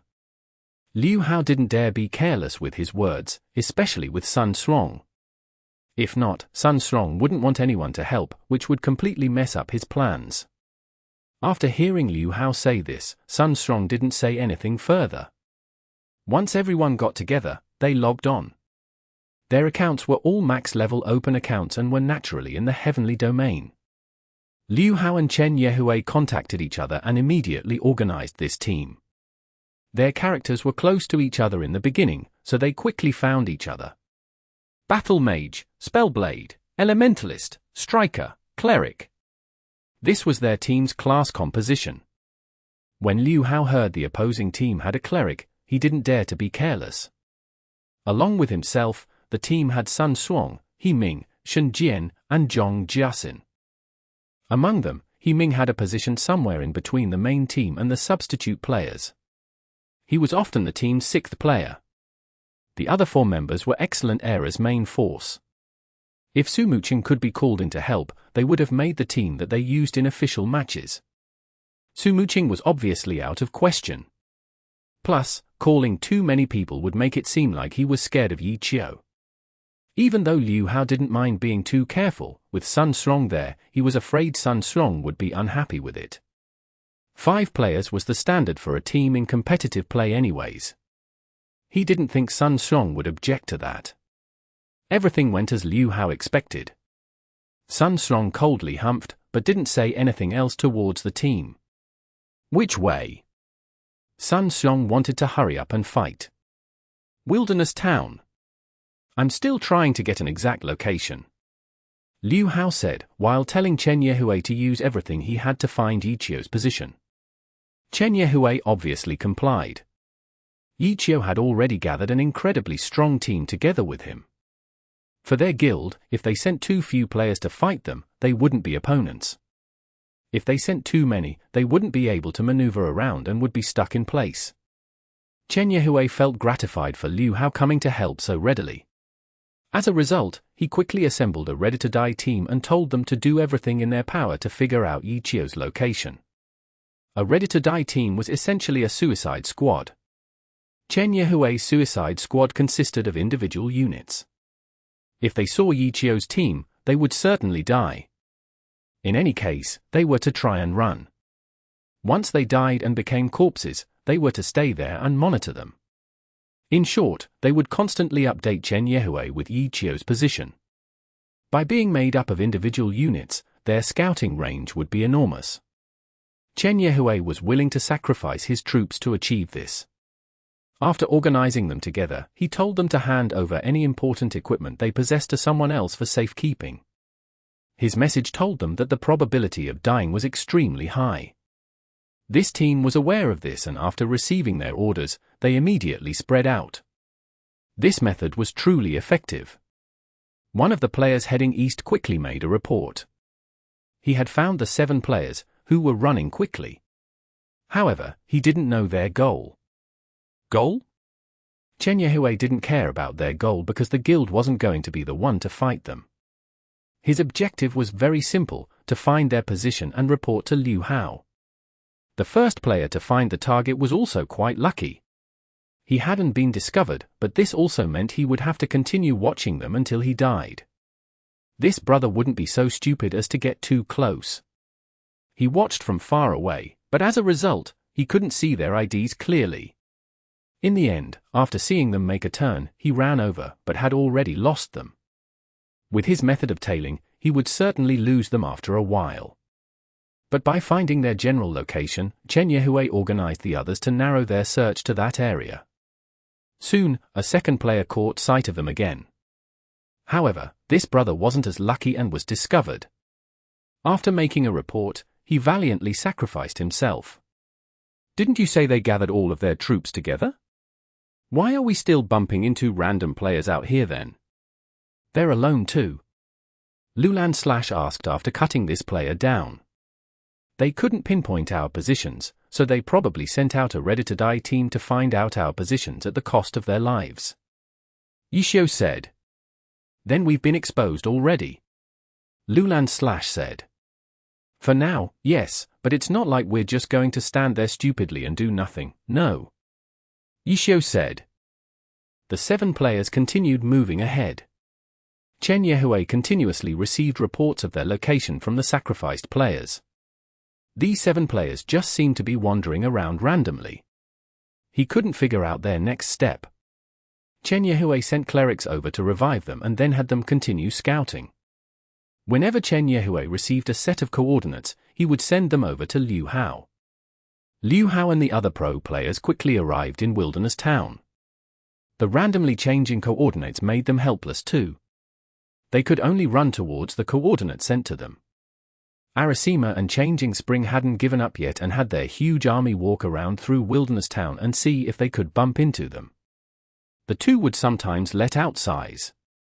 Chen Yehue didn't have the energy to deal with these two. He had 5 seniors from the team calling for him. After not seeing any results for a while, Chen Yehue was starting to get anxious, so he secretly sent more players to scout around. This time, 2 scouts found the opposing team simultaneously. With more scouts, the reports began coming in faster and Liu Hao's side now had a sense of direction to head in. Have you guys noticed something? Everyone we've killed so far has been from Excellent Dynasty. Little Bay suddenly spoke up. Really? Ocean Ahead replied lazily. It had always been one target at a time and the targets never showed any resistance either. They would run as soon as they were discovered. It felt so pointless now. In the beginning, it had been fun, annihilating team after team, but now it felt like the big feast was over and dessert was being given a tiny nibble at a time. Be careful, they've upped their scouting. Yishio said, reinforcements must have come, so they have more players at their disposal. Yeah, don't get careless. Lulan was their Heavenly Justice's leader and was calmer than the others. Yo, there's a team over there. Little Bay suddenly realized. Ocean Ahead heard this and grew excited. His character moved around in a circle, trying to find the enemy team. It's only 5 players, but after seeing the team, Ocean Ahead couldn't hide his disappointment. It's still better than a single person. Little Bay shrugged. A simple matter nonetheless. Ocean Ahead commented. Be careful. Yishio's voice was solemn though. Is it some sort of trap? Lulan asked. Be careful when facing them. Yishio didn't give a direct reply. The 5 players at the end of the street also saw the 7 players and immediately charged at them. Seeing this, the 7 players immediately felt like something wasn't right because their enemies had always ran for their lives as soon as they were discovered, even if they were a team of 10 players. However, it was just a 5-player team now, yet they were actually rushing forward instead of retreating. The enemy should have a grasp of their strength, but they still dared to do this. They can't be weak. Lulan concluded. Even if they're strong, how strong could they be? Ocean ahead asked. Could there be some sort of ambush lying in wait? The cleric, Thousand Falling Leaves, wondered. There shouldn't be any.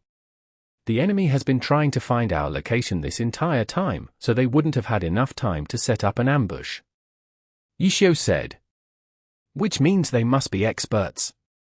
Lulan turned serious. Good. Ocean ahead grew excited.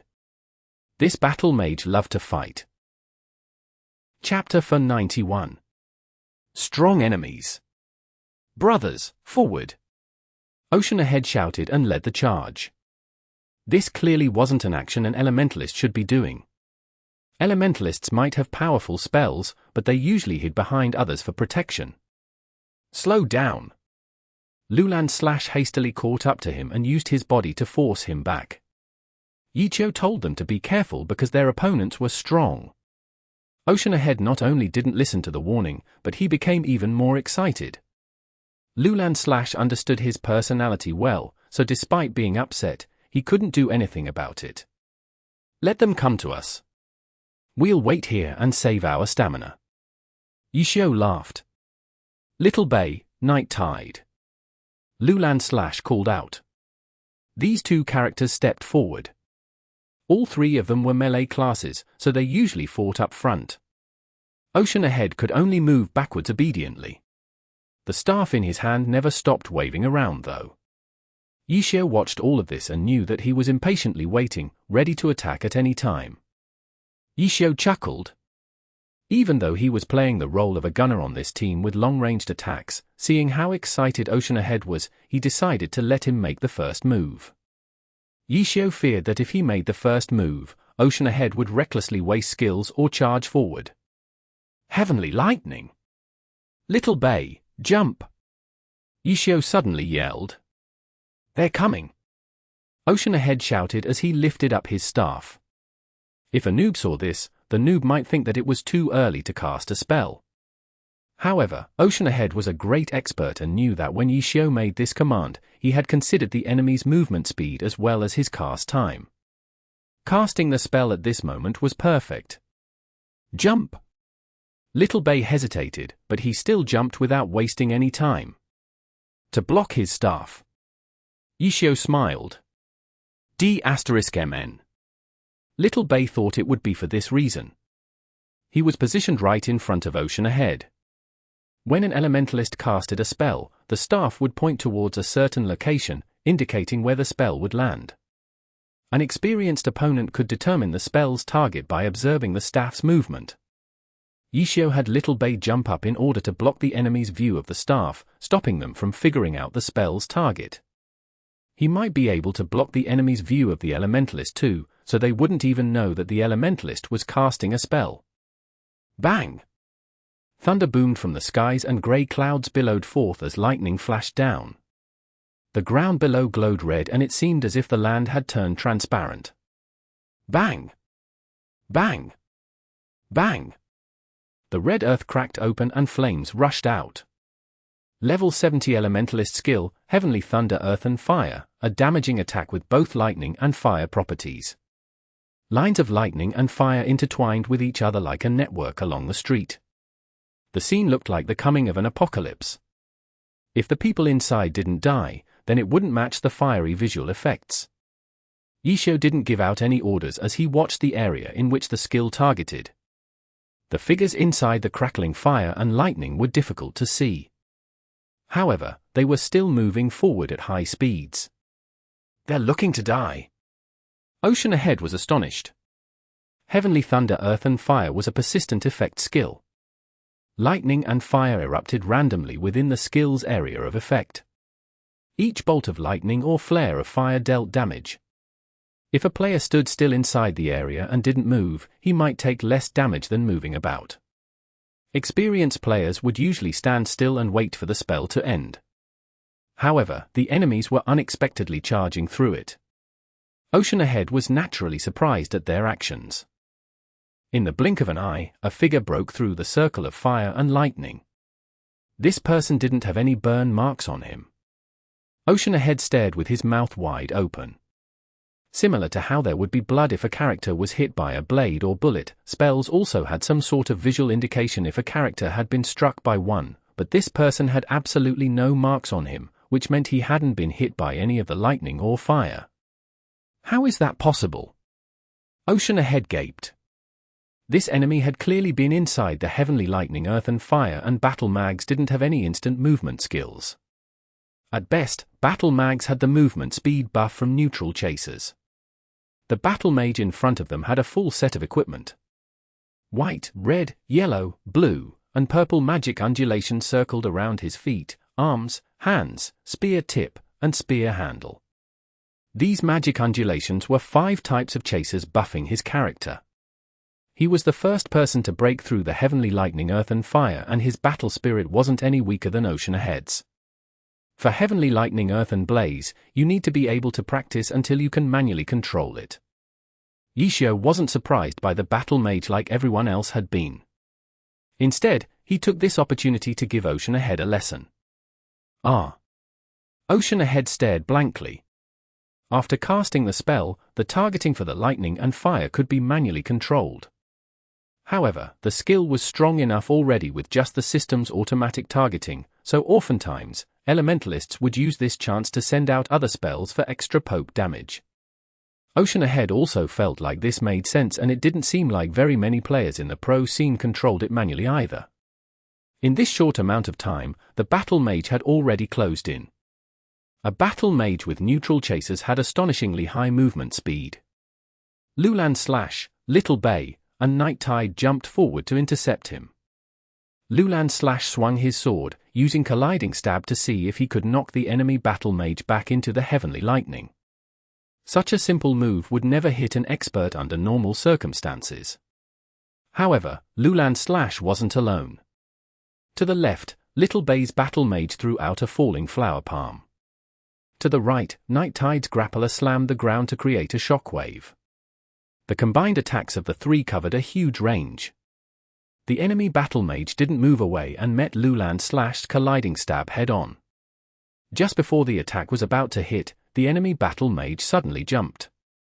This jump allowed the enemy to dodge the shock wave, but Colliding Stab was a flexible move. As soon as Lulan Slash saw the enemy leap up, he swung his mouse and his sword point swung upwards towards the battle mage. "Roll back!" Xiang shouted. "What?" The 3 up front felt unsure who he was talking to. Could he be talking about me? After all, Lulan Slash was the person directly facing the opponent, so he reckoned Xiang was warning him. He didn't have any doubts about Xiang, so he hastily rolled backwards, but because of this slight moment of hesitation, he had done it slightly too slow. The enemy spear stabbed forward like a viper. Even though Lulan Slash's sword point had swung upwards, it had missed the enemy by just a tiny bit. The enemy's spear had a longer range, so the spear stabbed straight through his body. Like a gale, the spear tossed him up into the air and then slammed him back into the ground in a circular arc. Circle swing was a move that forcefully knocked the target onto the ground and couldn't be teched out of with a quick recover. When Lulan Slash crashed into the ground, the enemy battle mage also landed. He retracted his spear and stepped forward. Then, he suddenly turned around and stabbed twice. 2 cold lights flew to his left and right. F***CK. Little Bay gaped. He was a battle mage too and could tell this move was the low-level skill double stab. However, this enemy battle mage had actually been able to split the 2 stabs, 1 for each person. This required extremely high mechanical skill to achieve, especially since Little Bay and Night Tide weren't next to each other. Little Bay had never imagined double stab could be mastered to such a level. Pu. The attack had been too sudden. Neither of them had been able to react in time. Double stab had a small knockback effect. The attack had been split into 2, so the effects were halved, but the 2 were both pushed back half a body's length. The enemy battle mage had already turned around, so he was facing forward. He no longer had his 4 allies nearby to cover for him. His battle mage pushed his palms out with a falling flower palm. Deception reacted quickly and shot towards him. His body turned around in midair and kicked out using bird fall. This skill was very fast. The direction of the attack could be controlled by the user. When Deception used this on other players, it always connected. Bang! Falling flower palm shot out. At the same time, Deception stepped on the enemy battle mage's shoulder. His bird fall had hit the opponent, but it hadn't been able to interrupt the falling flower palm. Fortunately, the bird fall had been able to delay the palm, giving Ocean Ahead enough time to jump back and dodge the attack. Deception was about to slide down the battle mage's back after stepping on his shoulder. At the same time, he flung the rope on his ninjutsu out in preparation to activate a bodybind technique. Dodge! Deception heard Lord Grimm shout, but was puzzled by the warning. Suddenly, the tip of a spear flashed and his body was launched into the air. Following afterwards, a flurry of magic chasers barraged him. Boom boom boom boom boom. Magic chasers continued to chain into each other as Deception tumbled higher and higher into the air. At this moment, lightning and fire crossed over each other in front again. The enemy's elementalist had also cast a heavenly lightning, earth and fire. Lulan / Little Bay and Night Tide were instantly enveloped by the spell. Several figures broke through Ocean Ahead's heavenly lightning, earth and fire and entered their own. The lightning and fire made everything a blur. The thunder's booms covered up the sounds of attacks.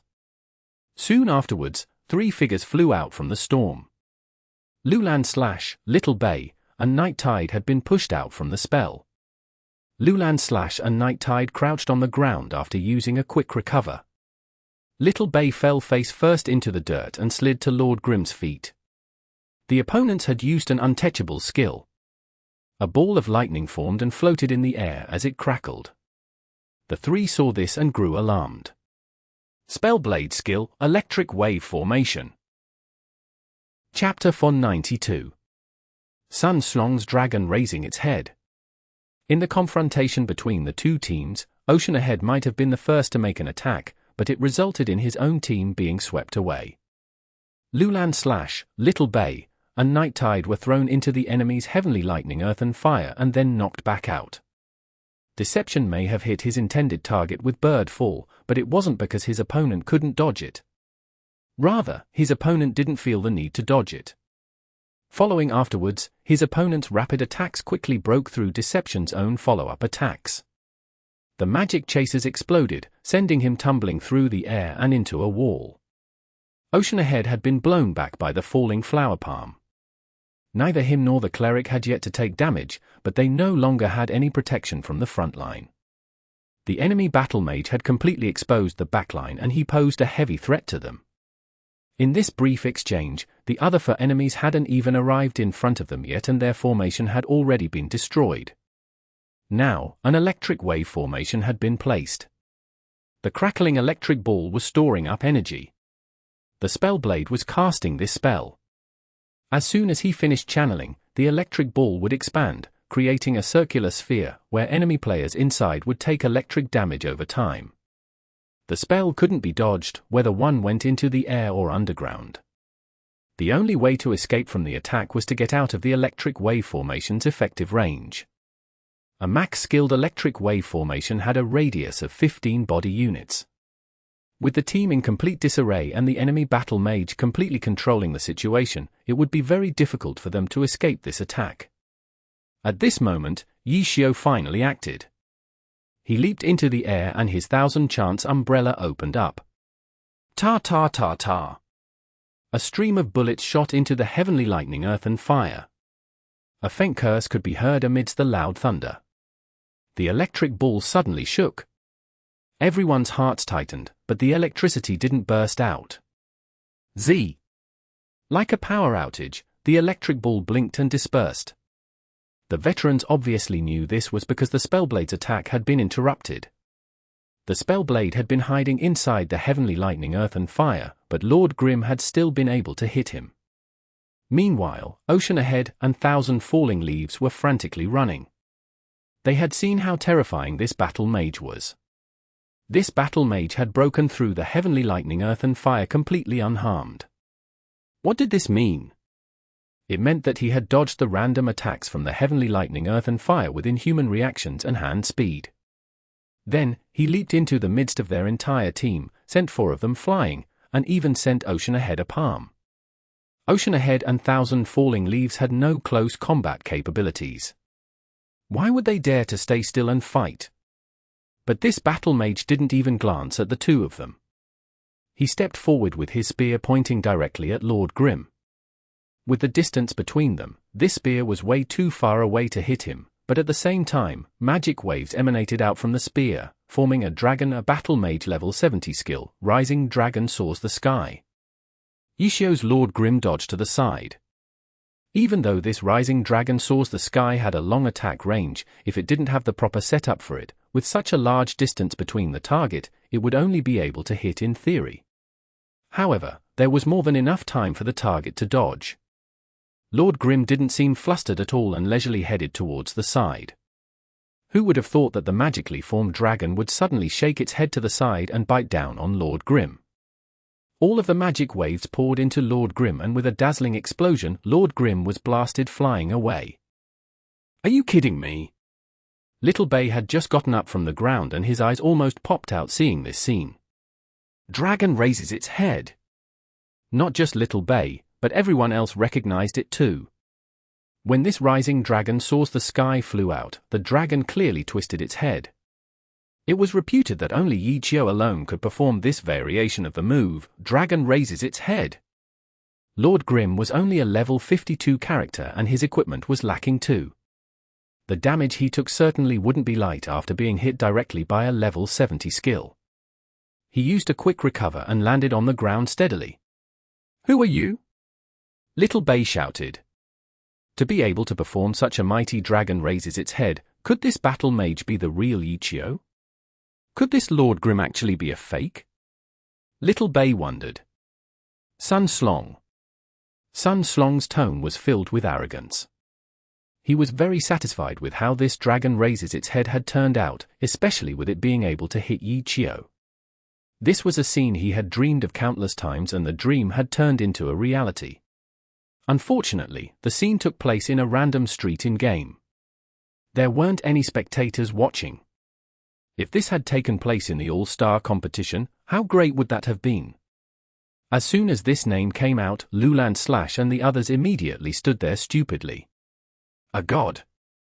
What an amazing practice today turned out to be. After taking down the little thieves, the boss came out? Who's that? Is he good? At this moment, Deception came down from the wall and asked. Bro, seriously? Did you buy this your account? Luland Slash asked incredulously. Deception was very infamous. As players in the game, they obviously knew who he was. They had never interacted with him before though. Today, because of Yichio, they were fighting together as allies, but they hadn't talked to him much. But Deception actually didn't know who Sun Slong was, which made everyone very astonished. They wanted to doubt him, but then again, he showed the skill to back up his name. They had seen Deception's capabilities while fighting alongside him. He wasn't any weaker than them. You really don't know? Yichio was also surprised. Deception didn't know about him, so he probably didn't pay much attention to the news nor any drama floating around. He didn't have any friends either, so it would make sense if he didn't know about him, but to not even know the name of a god like Sun Slong. That was strange for an expert like him. Could he actually be someone who only cared about himself and didn't care about anyone else? Why should I know? Deception asked in return. You're just pretending. Sun Slong laughed coldly. Deception had been the only one to hit him, so his skill obviously wasn't bad. Sun Slong doubted such an expert didn't know a god like him. How do you like the taste of my Dragon Raises Its Head? It's not bad, right? Sun Slong ignored the pretending guy. He only had Yichio in his eyes. He thought he could easily succeed him, but his ghost always seemed to be haunting him. Not bad. Yichio seemed to be as calm as ever. Beside him though, a girl had cried out loudly. This girl was Chen, of course.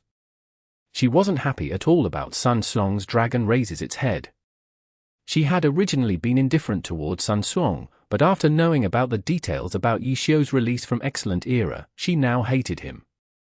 And now, Sun Slong was actually able to perform Dragon Raises Its Head. Chen didn't feel comfortable knowing this. How talented! You couldn't do it in the all-star competition yet, no. Yishio continued. You're right, but now I can do it even better than you. Sun Slong said. After returning from the all-star competition, he had gone through intense practice and research before mastering Dragon Raises Its Head. In addition, after comparing it to Yichio's previous uses of the move, Sun Slong was certain his Dragon Raises Its Head had an even greater range than Yichio's. So what? Yichio said. Sun Slong was stumped.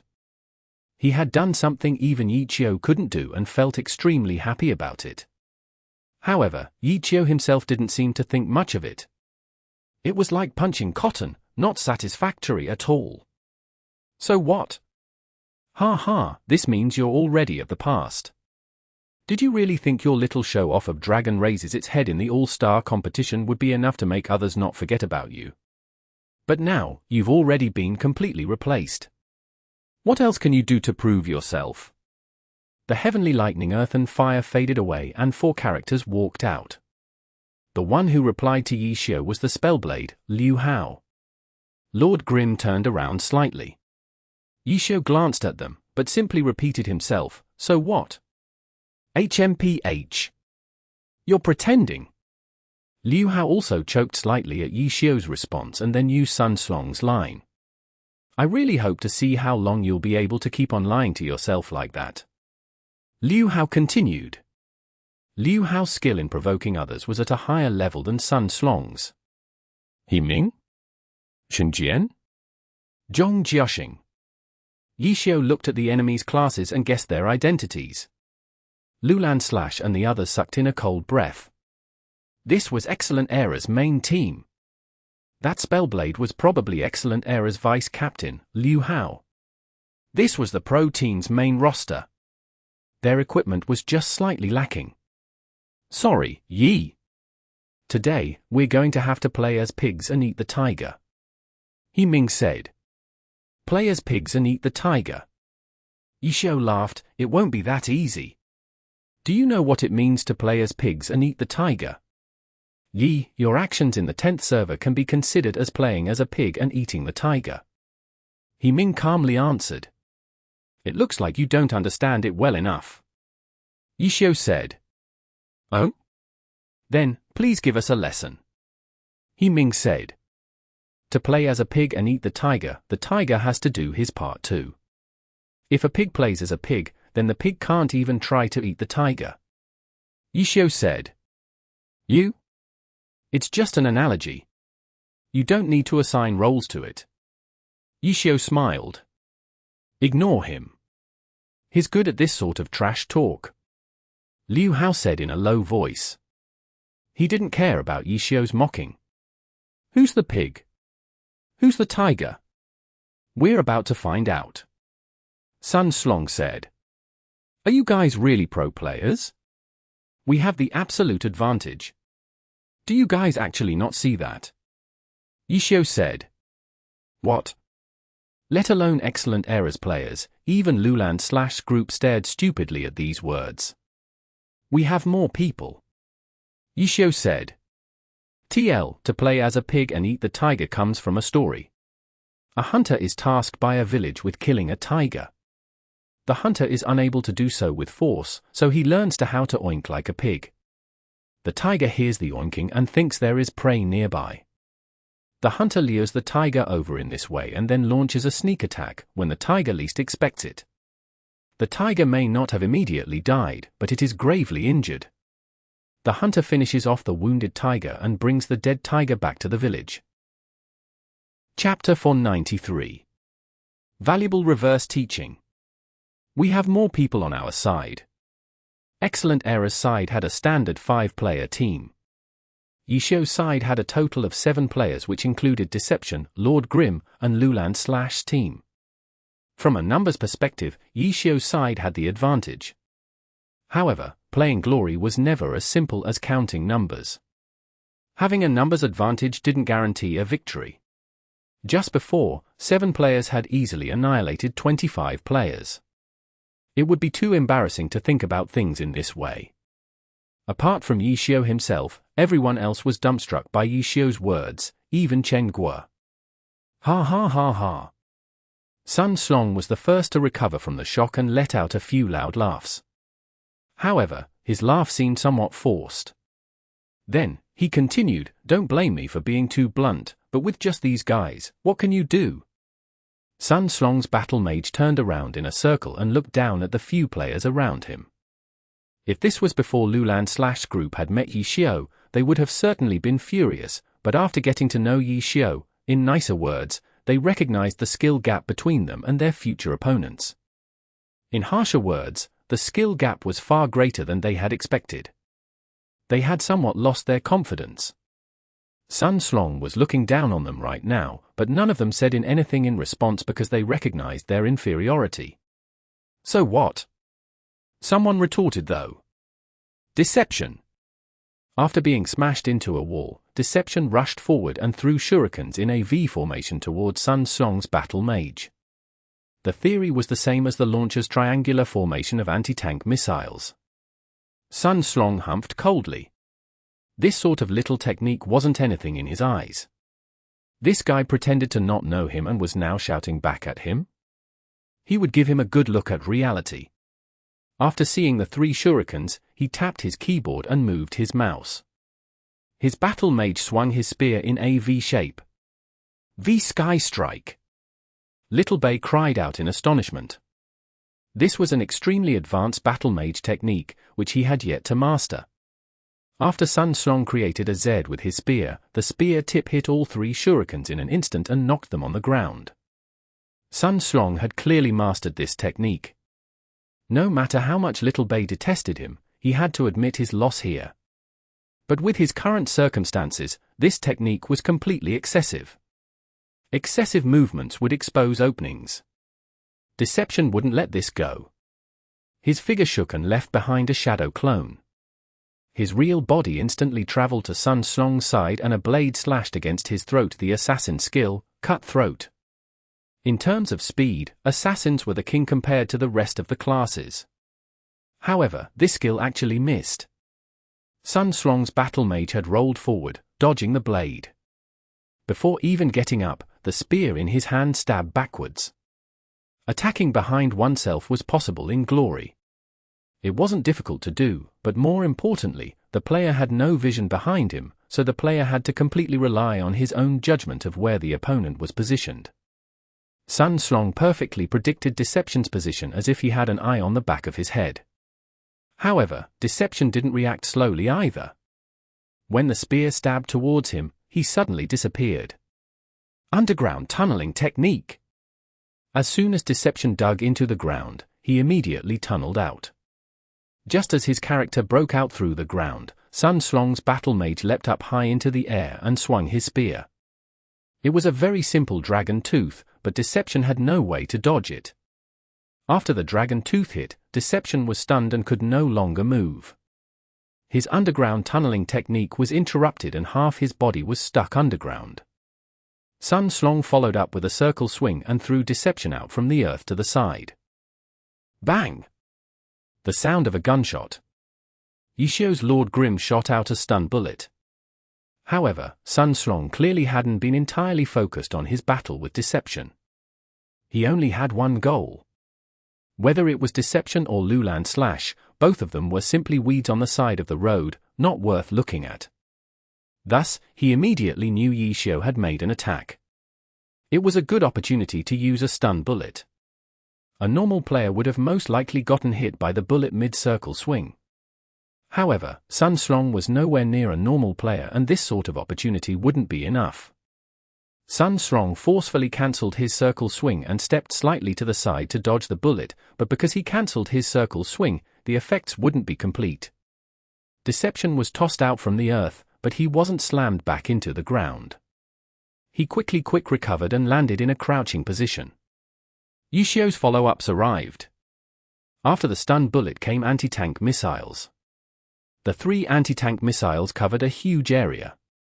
However, no matter how huge of an area it covered, they were only anti-tank missiles. Against an expert like Sun Slong, it wouldn't be enough. His battle mage leapt up like a fish and squeezed his way out from a crack between the missiles, but a grenade was already flying towards his face. Yixiao had linked together two gunner skills. Sun Slong swung his spear at the grenade and sent it flying away as if it were a baseball. This was absolutely terrifying. Grenades could be blocked in this manner, but they would usually explode on contact. Sun Slong had hit it away, but it hadn't exploded, which meant the moment his spear made contact with the grenade, he decreased his strength. To be able to do this meant his microing had reached an incomprehensible degree. This guy really has some skill, even Chen had to respect his skill. What's up? Tang Ru had been called over by Chen to watch. After Chen gave her an explanation, Tang Ru asked, "Is that necessary?" Ha ha ha ha. This time, Yixiao laughed out loud. His laugh wasn't as fake as Sun Slong's. It was real laughter. Then, he continued, "You're right. It wasn't necessary at all. Too many excessive movements will leave too many openings." Really? You just seem to be watching these openings pass by then. Sun Slong replied. Sorry, I wasn't talking to you. However, I have to express my thanks. You're extremely valuable as teaching material. Keep up the good work. Yixiao honestly admitted. Sun Slong was so furious that his face went green. Liu Hao couldn't do anything either. He really did want to tell Sun Slong that he should just fight. For something like trash talking, a rook like him, with only 2 years under his belt, couldn't compare to an experienced veteran like Yixiao. The grenade that Sun Slong had sent flying exploded who knows where. Lord Grim finally stopped shooting from far away and charged forward to clash with Sun Slong's battle mage. Liu Hao and the others watched from the side, but didn't interfere. Lulan/Scroob group didn't move either. They wouldn't interfere either, but hoped that Yixiao would win. After their brief exchange with excellent errors pros, their momentum had been completely diminished. Seeing Sun Slong's brilliant performance, their hearts turned heavier and heavier. Collapsing Mountain! Yixiao initiated with this skill. Lord Grim leaped into the air and swung downwards. Even though it didn't do much damage as a low-leveled skill, the effects were quite impressive. The momentum from the collapsing mountain wouldn't lose to anyone else's.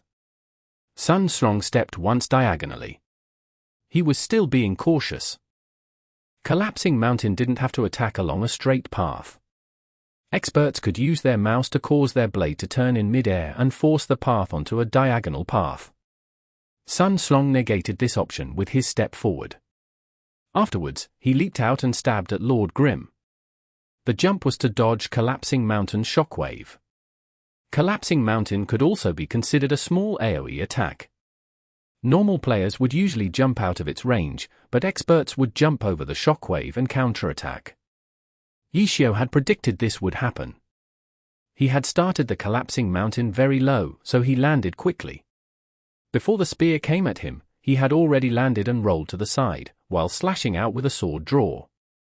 Sun Xiang immediately stabbed again with his spear. 2 cold glints shot out double stab. Dong! Sun Slong had used double stab to block the sword draw. Sword draw was an extremely quick skill. Blocking the attack in this way required exceptional judgment of the sword light's pathing. Sun Slong had actually been able to hit it with a double stab. This wasn't something that could be done purely through quick decision-making or mechanics. It required an understanding of the opponent's attack speed too. You've done your research. Yixiao grinned. Sun Slong must have studied his recordings. Unfortunately, it's an unnecessary activity.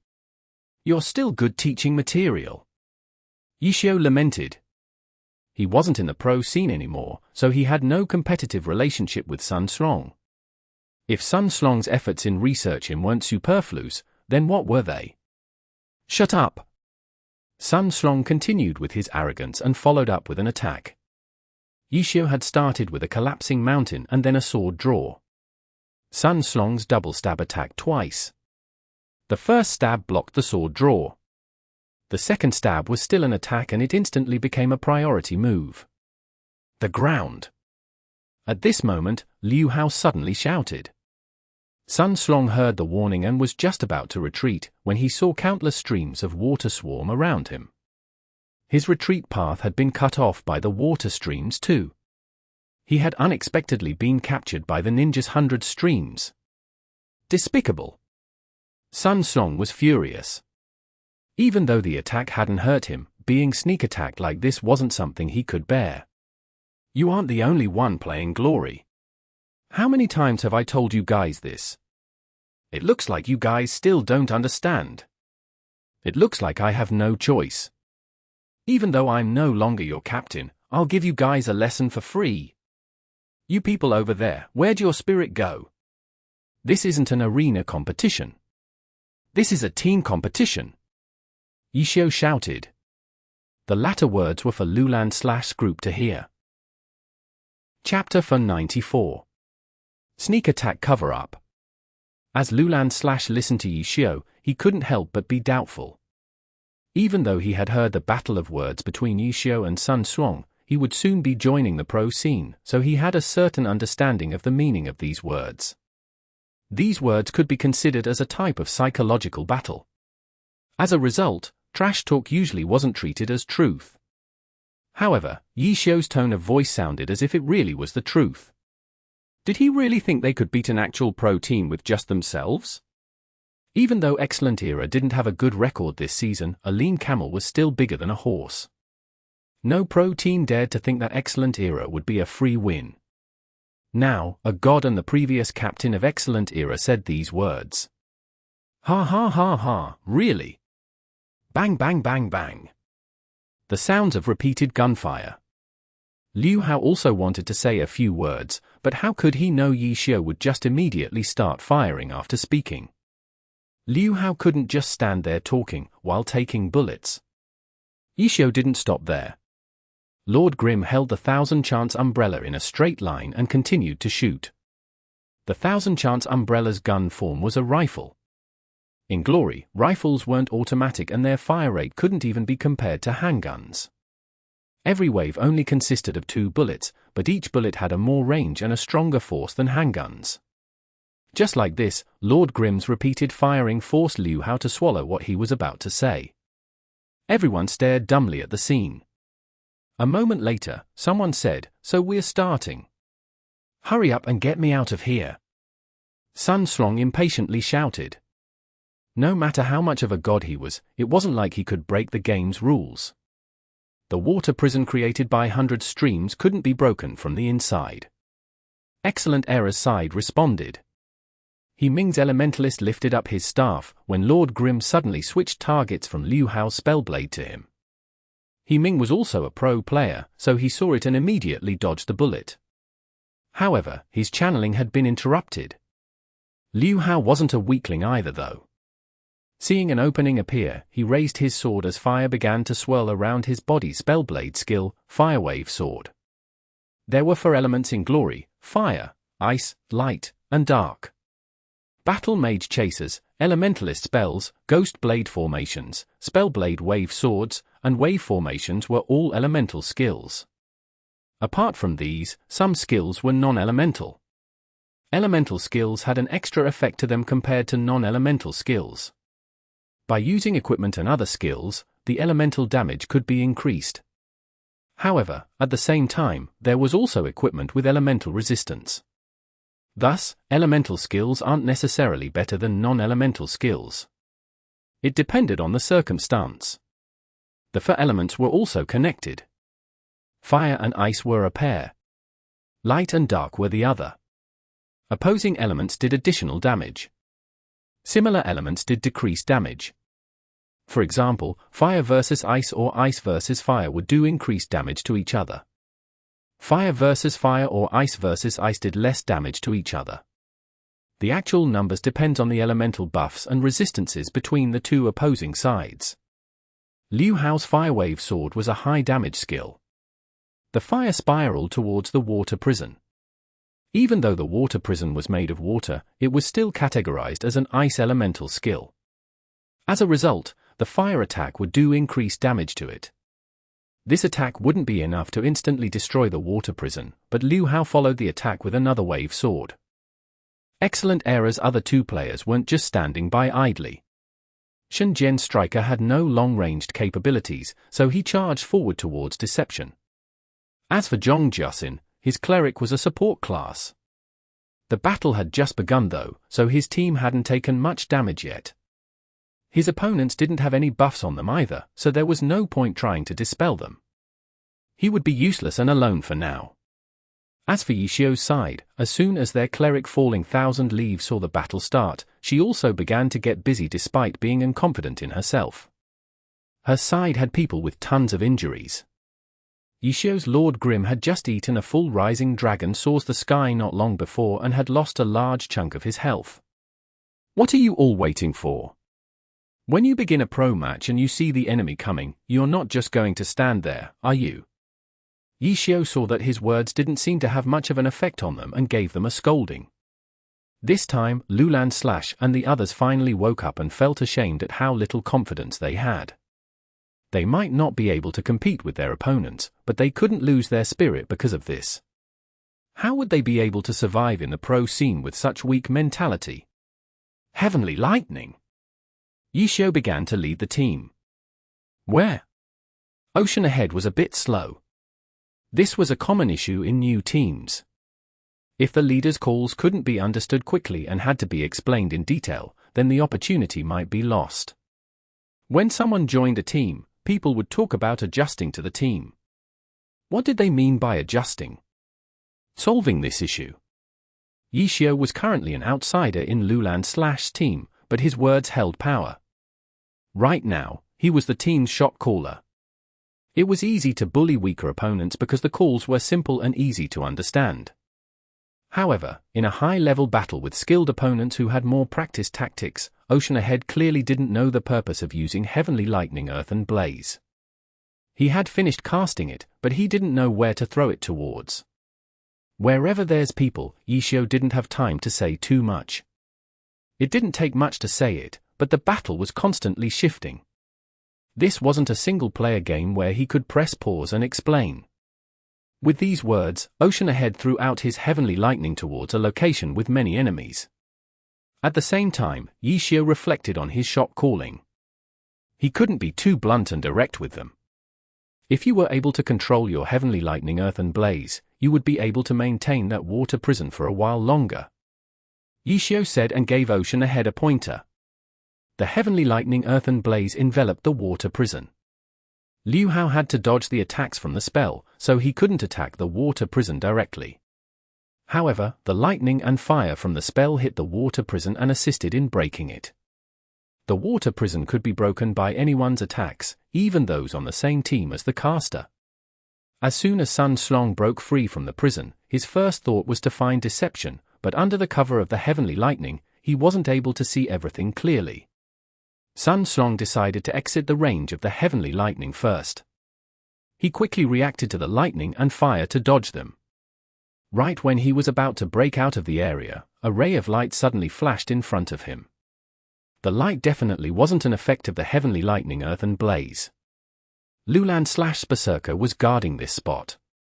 This ray of light wasn't actually a ray of light, but a bloody mist. It was the Berserker skill, Crimson Storm. At this moment, the move had reached its peak. The huge blood blade was already just about to cut apart Sun Slong's battle mage. No matter how fast Sun Slong was, he wouldn't be able to break through it, so he hastily rolled back. Because of this, he wasn't able to break out from the Heavenly Lightning and even took a few hits. However, the damage from it was much negligible compared to how much he would have taken if the Crimson Storm had hit him. The blood blade crashed towards the ground and burst apart, mixing together with the Heavenly Lightning, Earth and Blaze. Sun Slong didn't care about this though. He had just dodged the blood blade when he saw a cold light fly towards him and felt a sense of imminent danger. Sun Slong was more than familiar with this effect. This was the battle mage skill, Dragon Breaks the Ranks. The skill had actually been waiting for him to come. Dragon Breaks the Ranks shot forward in a straight line. Battle mags were a class with both physical and magic skills at their disposal. Although this skill didn't do any magic damage, it had a magic effect. The shining light at the tip of the spear expanded into a wide circle, similar to how falling flower palm hit opponents near the palm as well. It was too late to dodge. Dragon Breaks the Ranks attacked all around, and with this distance, there was nowhere to run to. At this moment, Sun Xiang's battle mage hastily raised up his spear too. Someone with good eyes could tell amidst the blurry surroundings from the heavenly lightning that the tip of his spear began to emit a faint light. However, the light instantly disappeared because Little Bei's Dragon Breaks the Ranks had arrived and enveloped the area. Boom! The sound of a huge explosion. Little Bei thought his Dragon Breaks the Ranks had hit the opponent, but he discovered that he was the one flying backwards. How was that possible? Little Bei was astonished. For him to have been hit flying away, what had his opponent done? Little Bei adjusted his view and soon saw that Sun Xiang's battle mage was also flying away in the other direction. Even his posture was the same as his. This was... Little Bei instantly understood. In that instant, Sun Xiang had also completed a Dragon Breaks the Ranks. The two sides had both used the same skill, so the results were the same. Incredible! Little Bei respected the play. He conceded that he didn't have the skill to complete such a move in that situation. With this, Sun Xiang still took damage, but he didn't let Little Bei get free damage off. How unfortunate! Yixiao said, if your coordination had been slightly tighter, he wouldn't have had the opportunity to do that. Not only was Sun Xiang unable to break out of the heavenly lightning earthen blaze, he had even taken damage and had been pushed back. These chains of attacks were a result of Yixiao's commands. Heavenly lightning earthen blaze wasn't a damage skill at this moment. It was a cover. By utilizing it to obstruct the opponent's view, they were able to successfully inflict heavy damage onto Sun Xiang. And the ones to do it were Lulan and Little Bei, two players that Sun Xiang had considered weeds on the side of the road. Chapter 495. Ambush. The attacks from the heavenly lightning earthen blaze weren't endless and finally ended at this moment. In glory, visual effects caused by skills hitting the terrain could be seen. The small street was filled with fresh holes. This was the third time the skill Heavenly Lightning Earthen Blaze had been used in this fight. The place looked similar to the aftermath of a war zone, especially since the third Heavenly Lightning had been activated where the second Heavenly Lightning had been. Sun Xiang's battle mage was crouching down in this charred landscape. Although his in-game character didn't show any expression, Sun Xiang was sitting in front of his computer pale-faced. Not only did his attempt to rush out of the heavenly lighting fail, he was also forced into a difficult situation by his opponents.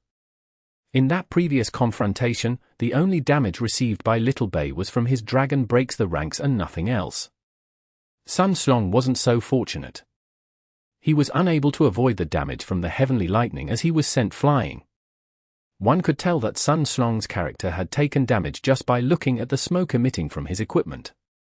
Zhong Zhaxing now had something to do as he quickly healed Sun Xiang. The heavenly lightning had crashed down right when Chen Jian's striker went after deception. He had to constantly dodge the attacks from the heavenly lightning. At the same time, his line of sight had been blocked. All he could see was a vague silhouette of deception.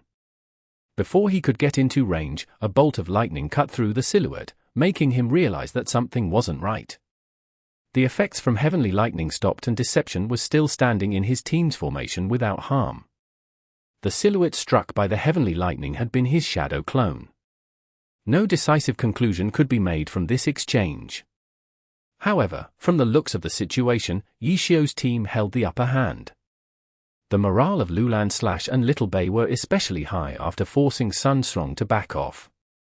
In their eyes, if they chased after their opponents, they would take the victory, but before they could act, Lord Grimm typed, "Retreat." "We're running." Lulan hesitated. "We're not running, it's a tactical retreat." As he typed, Yixiao had Lord Grimm retreat. The other 6 followed suit. Trying to run. Sun Xiang was stomping his feet in impatience and wanted to chase after the group. Liu Hao wanted to warn Sun Xiang, but he held himself back. Their young captain wasn't someone who listened to others' advices. If Sun Slong made a decision, Liu Hao doubted he would be able to dissuade him and might even annoy him. Thus, Liu Hao refrained from restraining Sun Slong. "Everyone, be careful." Liu Hao chose not to address Sun Slong directly, and used the more general term of everyone instead. Deep in his heart, he knew that Yixiao had not shown his true capabilities. If the others were from Heavenly Justice, then the hidden experts from the cyber cafe might be with them too. With their sudden retreat, Liu Hao was reminded of the possibility of an ambush ahead. "We have more people on our side." Yixiao's words reverberated deep in Liu Hao's mind. He doubted that Yixiao would be dumb enough to think that just those 7 would be enough of an advantage to beat them. Now that he was thinking about it, could there have been a hidden meaning in his words? What if the experts following Yixiao logged into the game undetected and came over as reinforcements? Liu Hao didn't dare to irritate Sun Slong, but he warned Himing and Shen Jian in private. Those two were in the same boat as him. There weren't any secrets between them. They clearly remembered what happened before and understood the situation immediately. They surrounded Sun Slong to protect him from any ambush aimed against him. Sun Slong didn't pay attention to any of this as he continued to chase at full speed. These little weeds had made him suffer losses time after time. He was going to turn each and every one of those weeds into ashes. Into the building. The 7 of them rushed out from the streets. With the movement buff from the neutral chasers, Sun Slong was rapidly closing the gap between them with incredible speed. Liu Hao was starting to get worried. They couldn't keep up with Sun Slong. He would be the first to arrive at the intersection, which would be the perfect spot for an ambush. "Watch out for any ambushes," shouted Liu Hao. At this point, he didn't care about annoying Sun Slong. "HMPH." Sun Slong responded coldly. As Liu Hao expected, Sun Slong paid no heed to him at all. "Himing." Desperate, Liu Hao turned to Himing for help. "Got it." Himing nodded his head and used the elementalist's teleportation to catch up. Teleportation was an elementalist's lifesaver, but at this moment, he was using it to protect Sun Slong's life. "Ice wall." Himing rushed forward and threw a spell at the intersection to his right just in case of an ambush. The spell would serve as a buffer against potential enemies to buy time for Sun Slong to react. "What are you doing?" Sun Slong was puzzled by Himing's action. "Be careful. They may have set up an ambush." Himing didn't dare to be careless. He focused his attention on the street to the left, ready to release spells at any time. "What ambush?" Sun Slong's battle mage had already moved past the intersection. There hadn't been anyone around. Their 7 opponents hadn't made any turns either and headed straight for a building at the intersection. "The ambush is in that room." Liu Hao felt uneasy. He didn't care about anything else and shouted, "Wait!" But Sun Slong totally ignored his warning and made a beeline for the entrance. Sun Slong was prepared though when he entered the room and swung his spear around. Himing's elementalist turned around and shrugged at his 3 teammates as he entered the building. Liu Hao was filled with anger at this point. In Sun Slong's eyes, Lulan Slash and his team weren't the only weeds. Liu Hao and the other pros were also included in this group of weeds. The pain of having to babysit somebody as proud and arrogant as Sun Slong gnawed at Liu Hao. He even secretly hoped that Sun Slong would be burnt to ashes. In the end, nothing happened.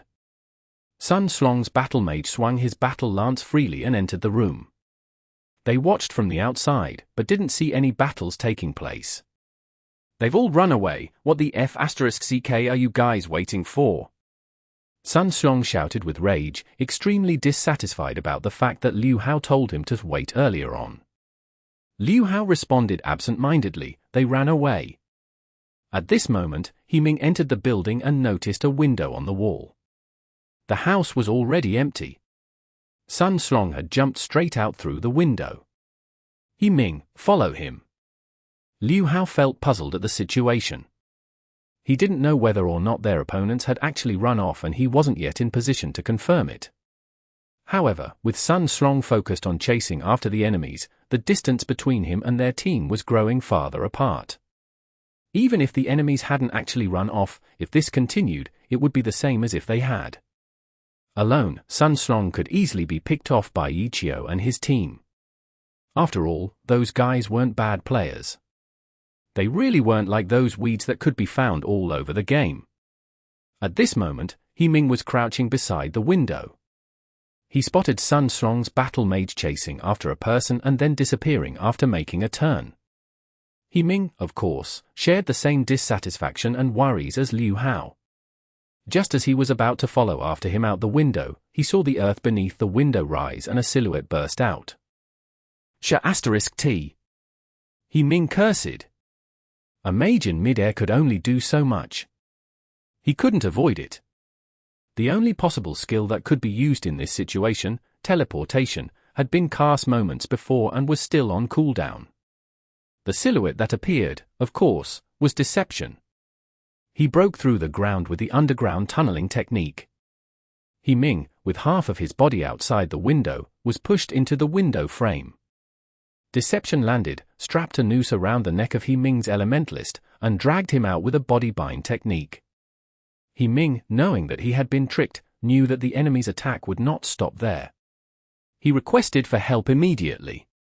At the same time, he saw several silhouettes descend from the rooftop and attack him.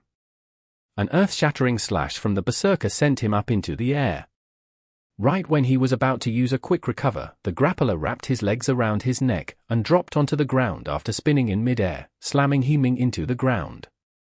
3 shots followed right after, along with a pillar of flame. All of these attacks were directed at He-Ming, who was on the ground. He-Ming immediately understood.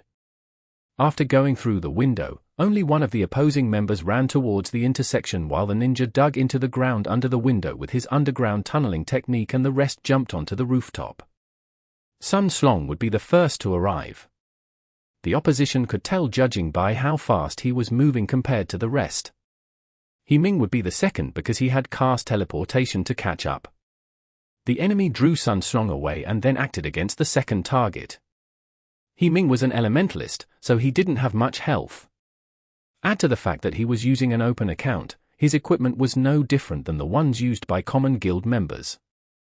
Yichio and his team could defeat guild members within moments. His elementalist would be killed quickly as well. He-Ming attempted to struggle, but as Yichio's Lord Grim landed blow after blow on him, He-Ming knew that he would die here. Lord Grim's level wasn't high, but in this situation, damage wasn't necessary. It was already enough just by attacking him. A surrounded elementalist trying to escape without teleportation didn't abide to the rules of glory. With his teleportation on cooldown, He-Ming could only wait for reinforcements. The moment he heard Liu Hao's voice, his heart was filled with joy. He still had some hit points left, and if his teammates got there in time. Heavenly Lightning. At the same time, he heard another voice. Heavenly Lighting Earthen Blaze, the most popular spell in today's battle, was cast for the 4th time, and it was placed in the room through the window. With the lighting and flames, the interior of the house erupted in chaos. The position of the window could no longer be found. Heading to the window would probably be slower than going over the rooftop. At this moment, He-Ming knew that he was beyond rescue. Chapter 96. Bullying. Liu Hao and the others saw He-Ming's elementalist's health rapidly drop. They didn't need He-Ming to shout for help in order to know that the situation wasn't looking good. Even though their team had a cleric, He-Ming's elementalist wasn't in spell range, so the cleric couldn't do anything. In order to cast the spell, not only did the cleric need to be close enough to the target also had to be in the cleric's line of sight. Right now, He-Ming's elementalist were separated by the wall and couldn't be seen by them. Zhong Jusin stared with wide eyes, but couldn't think of a possible solution. Listening to Liu Hao's orders, the 3 exited the building as quickly as they could. Just as they reached the roof, Liu Hao's icon turned grey, indicated his character's death. F***CK. Liu Hao cursed. The dead He-Ming quickly reported what had happened. The 3 pro players didn't dare to make any rash movements. If they leaped down from the roof back onto the streets, they would be vulnerable as they fell, which would give the enemies a good opportunity to attack them. Liu Hao could only shout fiercely at Sun Xiang in the team chat, but didn't receive a response. He Ming's elementalist had already died. Sun Xiang should have been able to see it too. However, Liu Hao reckoned that not only would Sun Xiang not be worried, he might even be thinking of how trash He Ming was to actually die in the hands of these weeds. What now? Shen Jian asked Liu Hao. Meanwhile, Zhong Jussin's cleric cautiously climbed towards the eaves of the roof to see if there was anything below. As soon as his head poked out, he heard a bang. Zhong Jussin immediately shrunk back. The eaves of the roof shattered into bits in front of his face. Let me. Liu Hao had his spellblade move carefully to the eaves of the roof. He raised his sword and cast a spell. An electric ball formed below. He was going to use an electric wave formation to clear out a safe space for them to land. However, as soon as he began to cast the electric wave formation, the skill's visual effects appeared, exposing his plan. This was one big weakness of using this sort of skill. When the electric ball appeared, Yishio's Lord Grimm suddenly jumped up. Ha ha, too late. Liu Hao laughed. He obviously knew about the huge weakness of the electric wave formation. However, neither side knew where the other was located. By the time Lord Grimm located him and shot at him, even if the bullet landed, he would have finished casting the spell. Liu Hao had calculated all of this before carrying out his plan. Who would have thought that when Lord Grimm jumped up, he didn't shoot at him? Instead, Lord Grimm had his back facing them and shot at the ground. He was going to use an aerial fire to fly up onto the roof. Liu Hao was puzzled, but at this moment, a leg suddenly appeared beneath him. It was the ninja skill, Annihilation. Liu Hao had been so focused on the Lord Grimm in the air that he hadn't thought someone would be hiding beneath the eaves of the roof. Only now did he realize that their opponents had a ninja. By using the disappearing body technique, setting up and ambushing from below the eaves of the roof was completely possible. Unfortunately, in the time it took for him to figure this out, Liu Hao's spellblade had already been thrown into the air. Deception flipped onto the roof. He lifted up 2 shurikens and threw them at Xiao Jian and Zhong Jussin. As for Lord Grimm, after aerial firing his way onto the roof, he lobbed a grenade towards Liu Hao's spellblade. The grenade exploded. Deception was also here, but he wouldn't take any damage from it. However, Liu Hao was sent crashing towards the streets from the shock wave. Zhong Jussin was a cleric and didn't have much combat ability. Their current situation was the same as the previous one. No one had lost much health, so there wasn't much for him to do. This time, Zhong Jussin didn't stand idly. He lifted his staff and cast a sacred fire at Lord Grimm. Yishio used a shadow clone technique to dodge it before pouncing towards Zhong Jussin's cleric. A cleric in close range needed protection. Xiao Jian's striker rushed over almost instinctively. At the same time, they heard several thumps. Behind them, Lulan Slash, Ocean Ahead, Night Tide, and Thousand Falling Leaves had jumped onto the roof. Thousand Falling Leaves waved her staff and also used a sacred fire to force Xiao Jian's striker to retreat. Xiao Jian hastily leapt back to dodge it. Lord Grimm had unexpectedly swapped off the cleric and rushed towards him instead. Lord Grimm stabbed forward with his umbrella spear. Xiao Jian was still in the air and couldn't dodge, so he attempted to use an empty-handed blade block. However, his hand failed to grab anything. Lord Grimm's spear stopped midway and didn't follow all the way through with the stab. When his hand missed, the spear suddenly shot forward again. Xiao Jian's striker landed on the ground, but the attack was now too close and too quick for him to dodge in time. The spear pierced into his body. "You're looking down on me too much.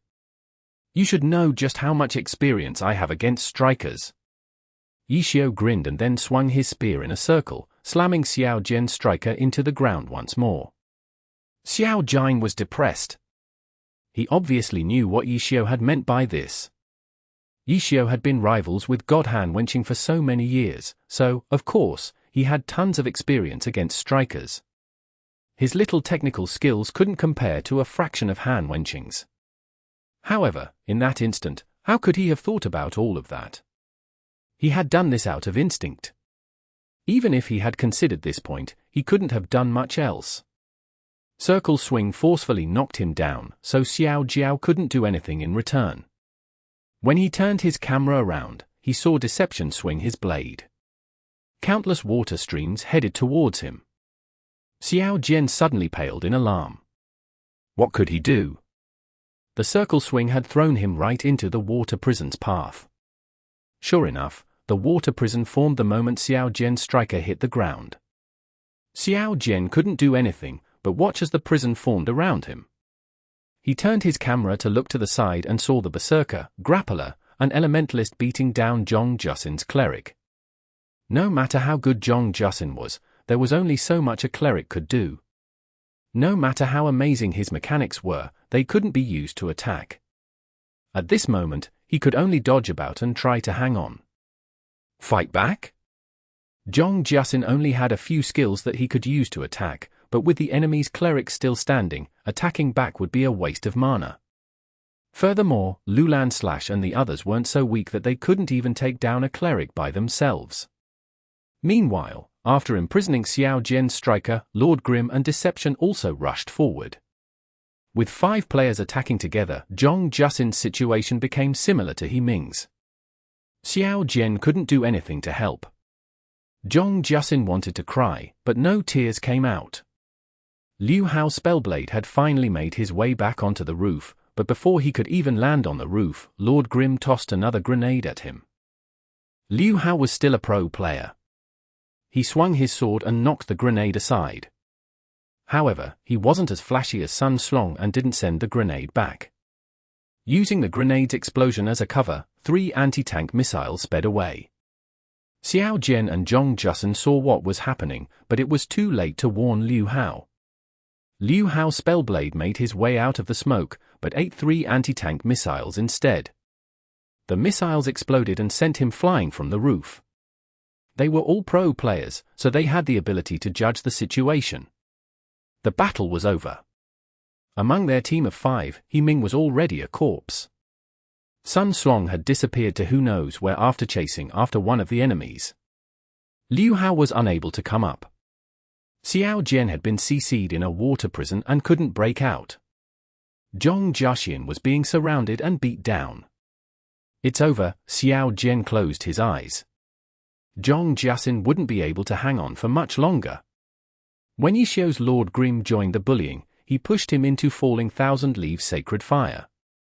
Sacred Fire silenced enemies that it struck, making it impossible to use skills for 3 seconds. During these 3 seconds, the 5 enemies barraged him with attacks. After the 3-second silence had ended, he used an instant heal on himself, but it would only allow him to survive for a fraction longer.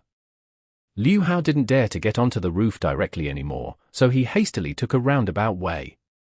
However, by the time he arrived, Zhong Jusin's cleric had already fallen and Xiao Jian's striker was still stuck in prison. Liu Hao could obviously tell how terrible the situation was.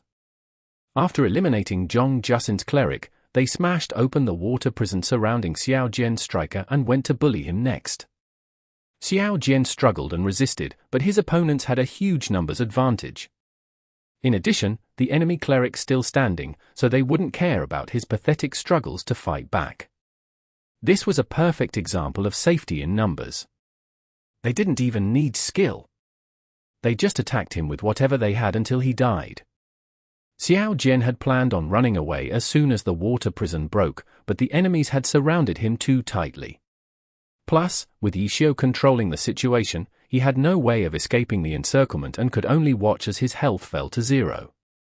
And Liu Hao? Liu Hao quietly watched the scene, but didn't dare to move. He felt like their loss was already guaranteed. Even if he went out and helped Xiao Jian escape, with just the 2 of them, how were they going to beat 6 players including a cleric? A loss? Another loss. He had called Sun Slong over. Excellent Era's main team had come out to enter the fray, but they actually lost. Moreover, the amount of time it took was probably shorter than a normal pro match. Could these guys actually be better than a pro team? Liu Hao was embarrassed and at a complete loss. He wasn't afraid of dying. As a pro player, how could he care about the equipment and experience loss of an open account? What made him the most depressed and hurt was their defeat.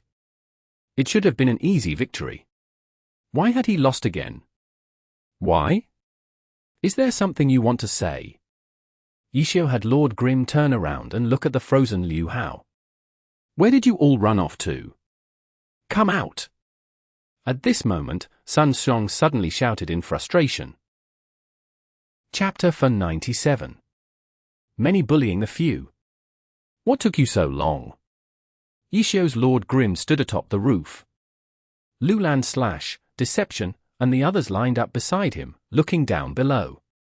As for Liu Hao? Hearing Sun Xiang's voice, he didn't feel happy at all.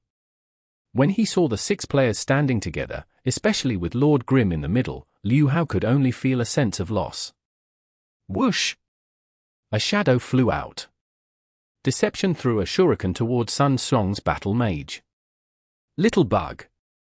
Sun Xiang didn't feel any fear facing these 6 players. After sneering, he didn't even attempt to dodge the shuriken. His battle mage pulled his spear back and swung through the air. A cold light flashed. Battle mags added magic to their martial skills, so even though many of their skills were close-ranged, they had an extraordinarily long range for melee attacks. For example, the assault from Dragon breaks the ranks extended past the tip of the spear. Furious Dragon Strikes the Heart had an attack range of up to 5 body units. This attack knocked away the shuriken and continued forward without losing any speed. Deception was still in the air and couldn't dodge it. The cold light struck through his chest, sending him crashing down. The other 5 followed Deception down. After all, Sun Xiang had just used a high-level skill, which had a long ending lag, so he wouldn't be able to throw out any other moves against them. The 5 players landed on the ground safely. Deception had taken some damage, but a white healing light quickly brought him back to a healthy state. HMPH. Sun Xiang had thought of something just now. Lulan / moved his hands and unsheathed his sword with a sword draw. Before the sword light had even dissipated, he immediately followed up with a collapsing mountain. Both skills were low-leveled skills and had little lag. These 2 moves alone covered the spaces above, below, left, right, in front of, and behind his character. However, Sun Xiang wasn't any ordinary player. His character dashed diagonally and brushed past the sword draw. He raised his spear in an attempt to knock Lulan / out of the air. His decision was brimming with self-confidence. If he failed to knock down Lulan / the collapsing mountain's aftershock would definitely hit his target. Sun Xiang's arrogance wasn't just for show. Sure enough, he successfully knocked Lulan / out of the air. He stabbed through Lulan / and tossed him into the ground, but before Lulan / hit the ground, a ring of fire rose from beneath Sun Xiang's battle mage. However, Sun Xiang noticed it in time. He cancelled his circle swing and leapt backwards. The column of raging flames had just barely been dodged, but before he could do anything else, 2 legs pincered him while in the air. Sun Xiang's battle mage swung his spear in an attempt to land another sky strike behind him without looking. Sun Xiang always completed these difficult and flashy moves perfectly though. Night Tide's aerial twist failed to follow through on the target and his character was hit by the sky strike. Right when Sun Xiang's battle mage was about to land on the ground, the earth shook and a person flew out. Deception. Underground tunneling technique. This time, Sun Xiang had no way of dodging this move. Deception broke through the earth and slashed his blade across the neck of Sun Xiang's battle mage. A streak of blood blossomed out. Deception didn't stop there and followed up with an annihilation. Both attacks had been extremely quick. Sun Xiang had almost been able to react to the second attack, but he was still a bit too late and was kicked flying. Sun Xiang was extremely furious. This little weed had somehow given him so much trouble. While flying backwards through the air, he calculated how he would kill off Deception. Then, he suddenly heard a gunshot. Lord Grim's gun was pointed at him. It was extremely difficult to dodge in the air. Apart from a few classes which could move through in the air using their skills, it wasn't possible to make any large movements. Twisting the body was the best one could do, but it wouldn't help too much. Hearing the gunshot, Sun Xiang slashed with his spear and was able to hit 2 out of 3 anti-tank missiles. The third missiles avoided his attack and the explosion consumed his body. The explosion blasted Sun Xiang in another direction. At this moment, Sun Xiang wanted to hurry and land on the ground, but Lulan's slash had prepared for him. He slashed out with a gore cross in the air, which hit Sun Xiang's body and kept him suspended in the air. Night Tide's grappler followed up and slammed Sun Xiang into the ground, creating a small crater. Grab skills couldn't be teched out of, so Sun Xiang was stuck in the ground and could only curse furiously in his heart as his opponents continued to attack. Ocean Ahead's Elementalist cast a Thunder Apocalypse. Thunder roared and lightning descended toward Sun Xiang's battle mage. How was he supposed to dodge? After the lightning passed, his battle mage hair stood erect, like a porcupine's quills. He immediately rolled and got into a crouched position. Very good. Nice coordination. Continue, Yishio said and had Lord Grimm make a clapping motion. Sun Xiang swept his surroundings to look at the situation. However, as soon as he turned a little bit, he saw some movement behind him. These guys were too evil. They were always moving around behind him outside of his line of sight. It was true that Sun Xiang was quite good at fighting against enemies behind him, but attacking behind him relied completely on judgment. In any case, the probability of missing when attacking behind oneself blindly would be much greater than the probability of missing when attacking an enemy in front. Fighting an entire battle in this way wouldn't work. Hearing the movement from behind him, Sun Xiang hastily turned around just in time to see a berserker's earth-shattering slash striking his face. If Sun Xiang wanted to dodge, he still had enough time. He knew that as long as there was an attack towards him, there would be others attacking from behind as well. His opponents clearly wanted to keep chaining attacks one after the other. As a result, he chose to dodge and hastily hop to the side, finding a location outside of earth-shattering slash range. At the same time, he closed in on Ocean Ahead's Elementalist and prepared to attack him. Before he could make a move, Deception suddenly appeared in front of him with a shadow clone technique and attacked. You again! Sun Xiang roared. He was about to explode in anger at having this little weed thwart his plans again and again. Using enough force to break a keyboard, he slammed a button on his keyboard and slashed at Deception. Deception didn't move slowly. In reality, if he had fought Sun Xiang directly, he would have ended up losing, but it wouldn't have been without any resistance. Making a few exchanges was still possible for him. Deception didn't dodge Sun Xiang's attack. He actually held his ground and attacked back. Sun Xiang saw this and became even angrier. This weed actually dared to fight him face to face? Just when he was about to go all out and let this weed know his place in the dirt, his body was suddenly pulled back and lifted into the air. Elemental power. Sun Xiang immediately recognized the move. This was the Elementalist's knock-up skill. Every class had at least one type of low-leveled and basic skill, each with their own unique aspects. Elemental power was the slowest knock-up skill. It had quite a lengthy cast time to it. However, elemental power also had the greatest range. It could even be considered an AoE move. Under Deception's distraction, Ocean Ahead had secretly cast an elemental power.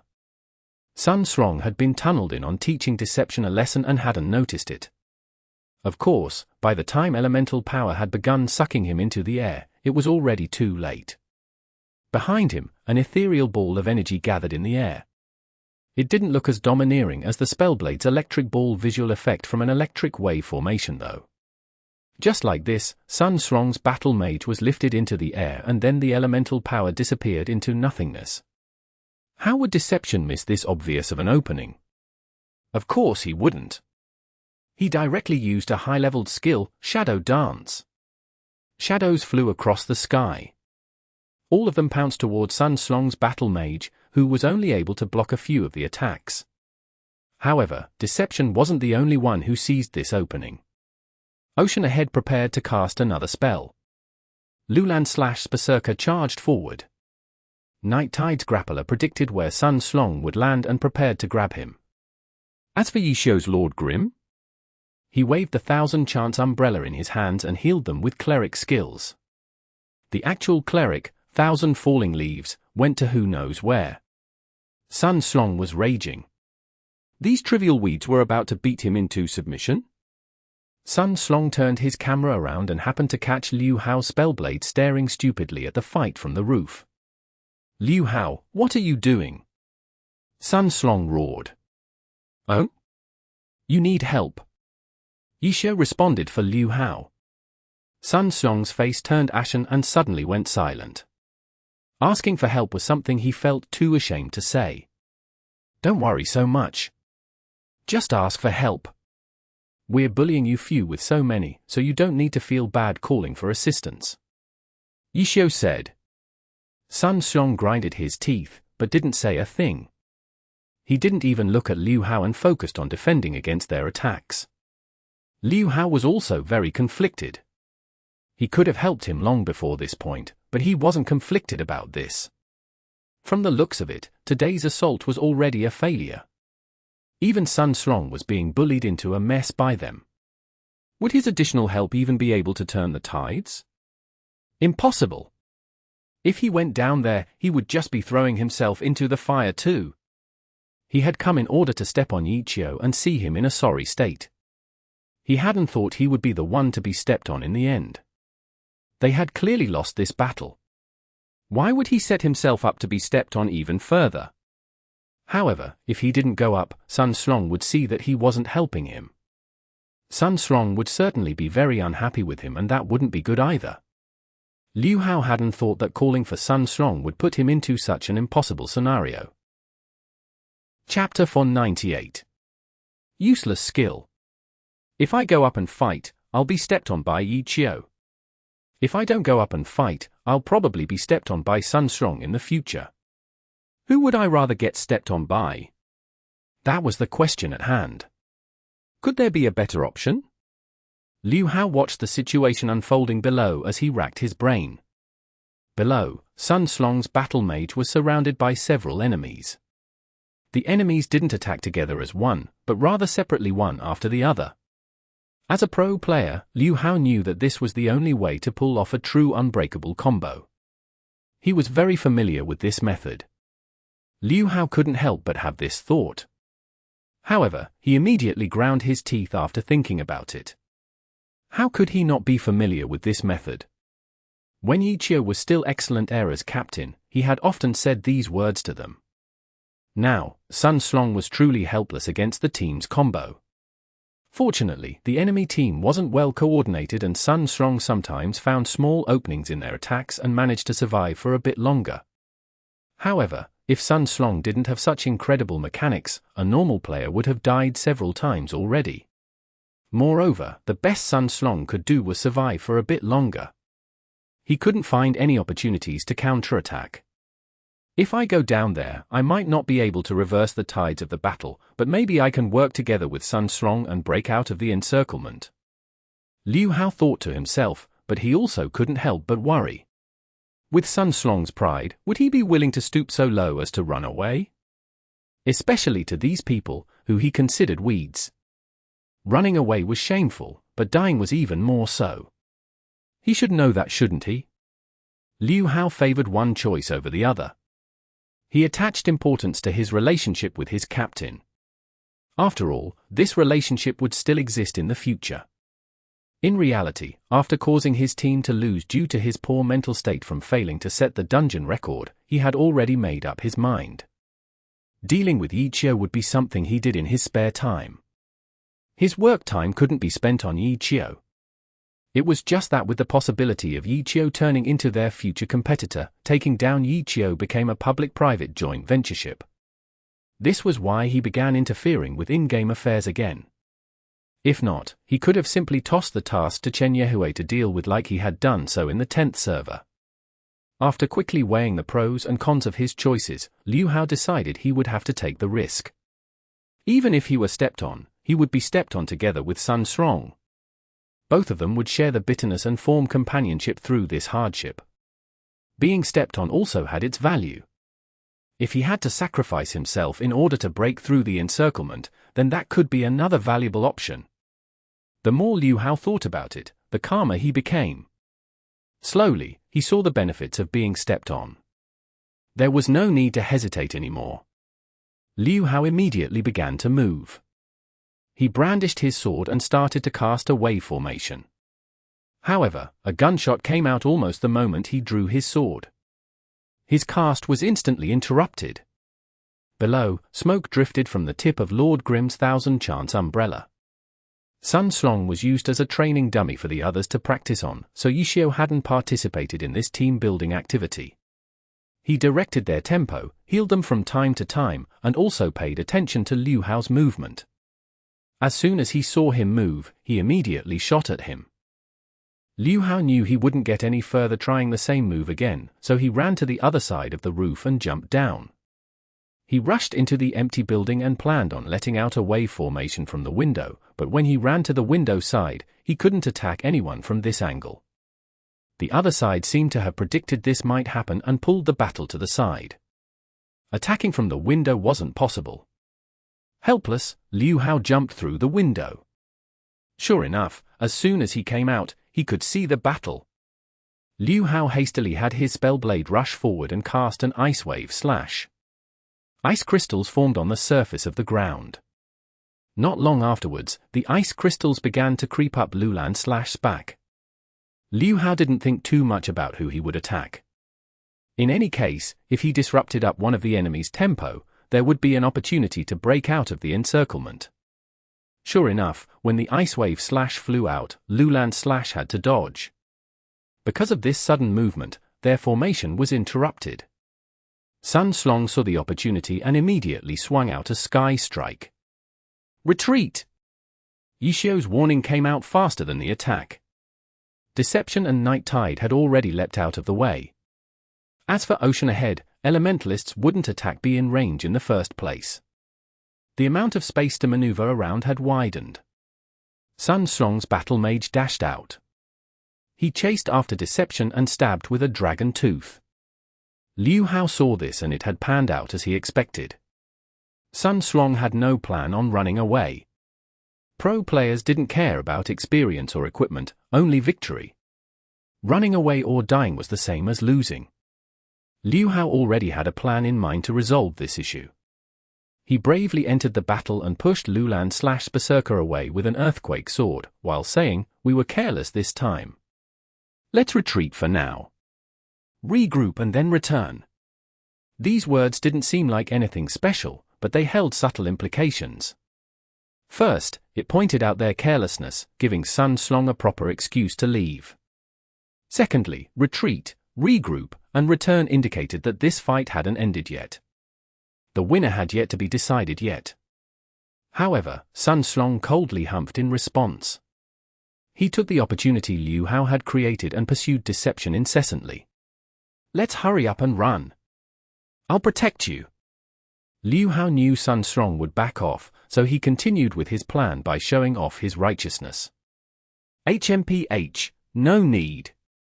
Sun Slong refused and attacked even more ferociously. His attacks were no longer just aimed at Deception, but also Lulan's and Night Tide. Ocean Ahead's elementalist was somewhat far away. Liu Hao wouldn't just stand there, so he ran over to block Ocean Ahead's attacks. Sun Slong had previously been surrounded and most of his inputs had been for dodging and defending. The magic chasers surrounding his bodies had faded away long ago. After seizing the opportunity Liu Hao had created, his following waves of attacks replenished the chasers on his body. At the same time, a faint golden aura emanated from his body.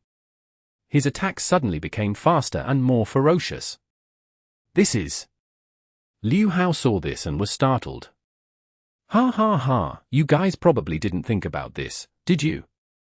Sun Xiang was delighted. His incessant attacks struck Deception, Night Tide, and Lulan's continuing to rack up combos. Yishio's Lord Grimm was busy healing them. "Battle Spirit!" Liu Hao shouted. Deception was puzzled though. Battle Spirit was the Battle Mage Awakening skill. Every Battle Mage had it. What was there to be so surprised for? Deception's confusion was because of his unfamiliarity with the pro scene. The instant battle spirit appeared, Yi Xiao and Liu Hao immediately understood why Sun Slong was suddenly so confident and delighted. As for Lulan/Slash's group, even though they weren't yet pro players, because they planned on becoming pros, they obviously had a wealth of knowledge when it came to the pro scene, especially with Little Bei maining Battle Mage. Their reactions had been somewhat slower, but they also realized why Sun Slong suddenly became excited. This was because Battle Spirit was considered a useless skill in the pro scene nowadays. This was because Battle Spirit required a certain number of consecutive hits in a combo to activate. The 7th stage for Battle Spirit may be terrifyingly strong, but it required 120 consecutive hits in a combo to fully activate. In the pro scene, let alone 120 consecutive hits, just 10 consecutive hits for the lowest tier wasn't easy to achieve. In a 1vs1 duel, it might be easier. In a team competition, it was near impossible. In a high-paced competitive match, getting Battle Spirit to activate in order to win used to be a viable strategy in the early days, but now, this strategy was way too inflexible and too easy to break. As a result, in the pro scene, Battle Spirit was considered a completely useless.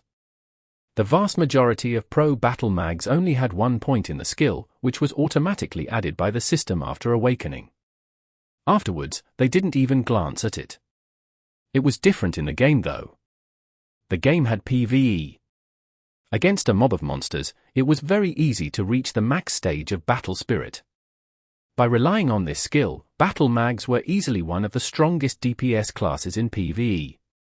As a result, for in-game players, maxing Battle Spirit was a must.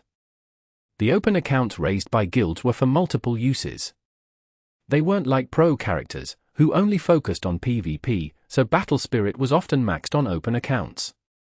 Thus, the battle mage that Sun Slong was using had a max-skilled Battle Spirit. This is what Sun Slong had meant when he said, "You guys probably didn't think about this, did you?"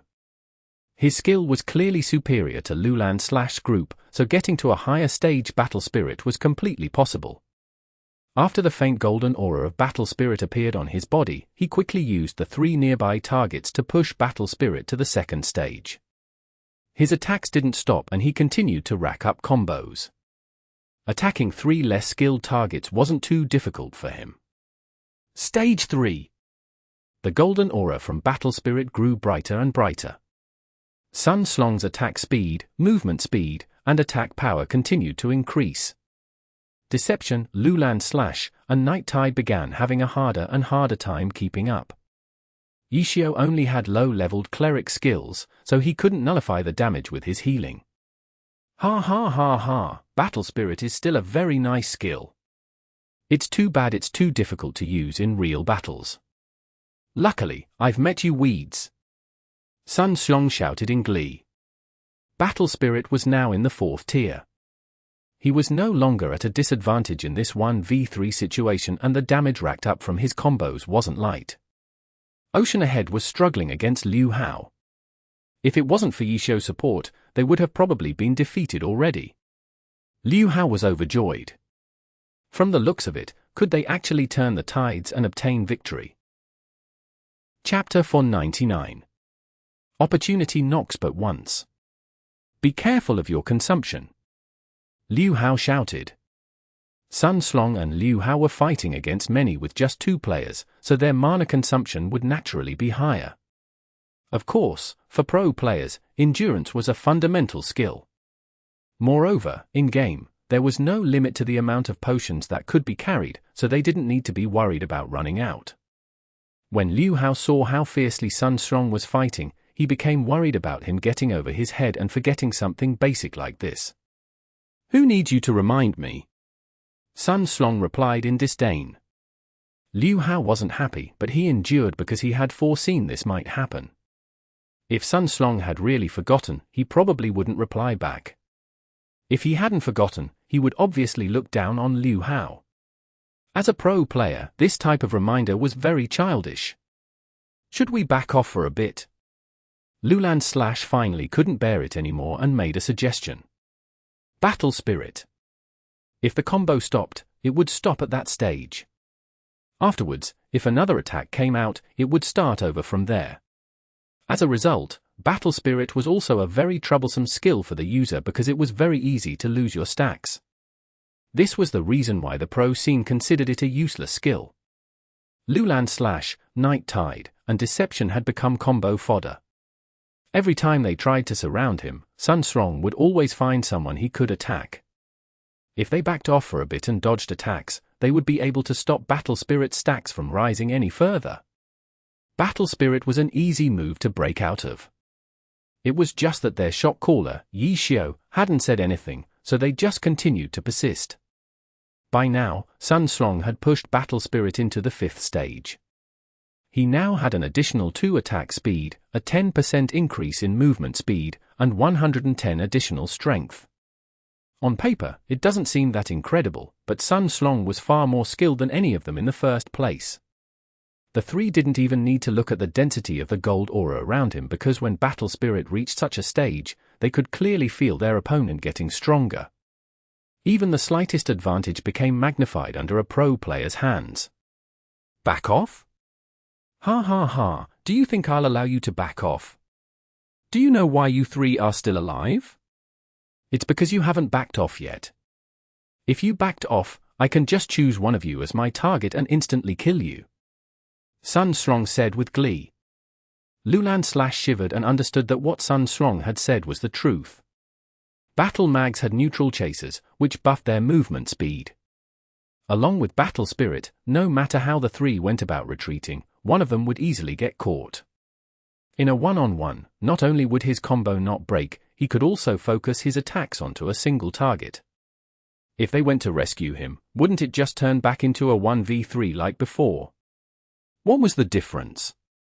Oh? It looks like you actually have a bit of a brain for strategy. Yi Xiao replied. Lulan Slash immediately knew that God Yi Xiao had understood this, which was why he hadn't told them to retreat. He clearly knew that for the 3 of them, retreating was not the solution to their problem. Right now, he was trying to limit the advantage the other side could gain from this situation. Even though Lulan Slash didn't know when the turning point would occur, he could only continue to believe in God's judgment and shot calling. Lulan Slash thought as he stole a glance at Ocean Ahead's side. Elementalists only had a slight advantage in terms of attack range over Spellblades. If the 2 sides were of unequal skill, Elementalists could kite Spellblades simply through the teleport skill. However, in this case, Ocean Ahead was far less skilled than Liu Hao. Kiting wasn't an option. If it wasn't for Yi Xiao's Lord Grim supporting him by attacking from time to time, Ocean Ahead would probably have died long ago. Lulan Slash's slight loss of focus actually became an opening for Sun Strong. Sun Strong's attack suddenly fell onto his head. HMPH. Lulan Slash heard his humph and reckoned it was a response to Yi Xiao's words. However, it really is just a bit. Yi Xiao emphasized a bit, if not, someone should have attacked by now. Could no one have noticed that I'm the backbone of this team? There's no need. I can break your formation just like this. You don't need to be so impatient to die. Sun Strong said. TSK TSK TSK, young people. Opportunity knocks but once. Yi Xiao said. Do you really think there'll be any more opportunities? Sun Strong asked. We have more people. That's our advantage. Our opportunity will come from this. Yi Xiao said. Really? How come I can't see it yet? Sun Strong said. Because you only have a bit of a brain and that's about it. Yi Xiao emphasized the bit again and didn't even put in the for strategy part. Liu Hao was getting worried.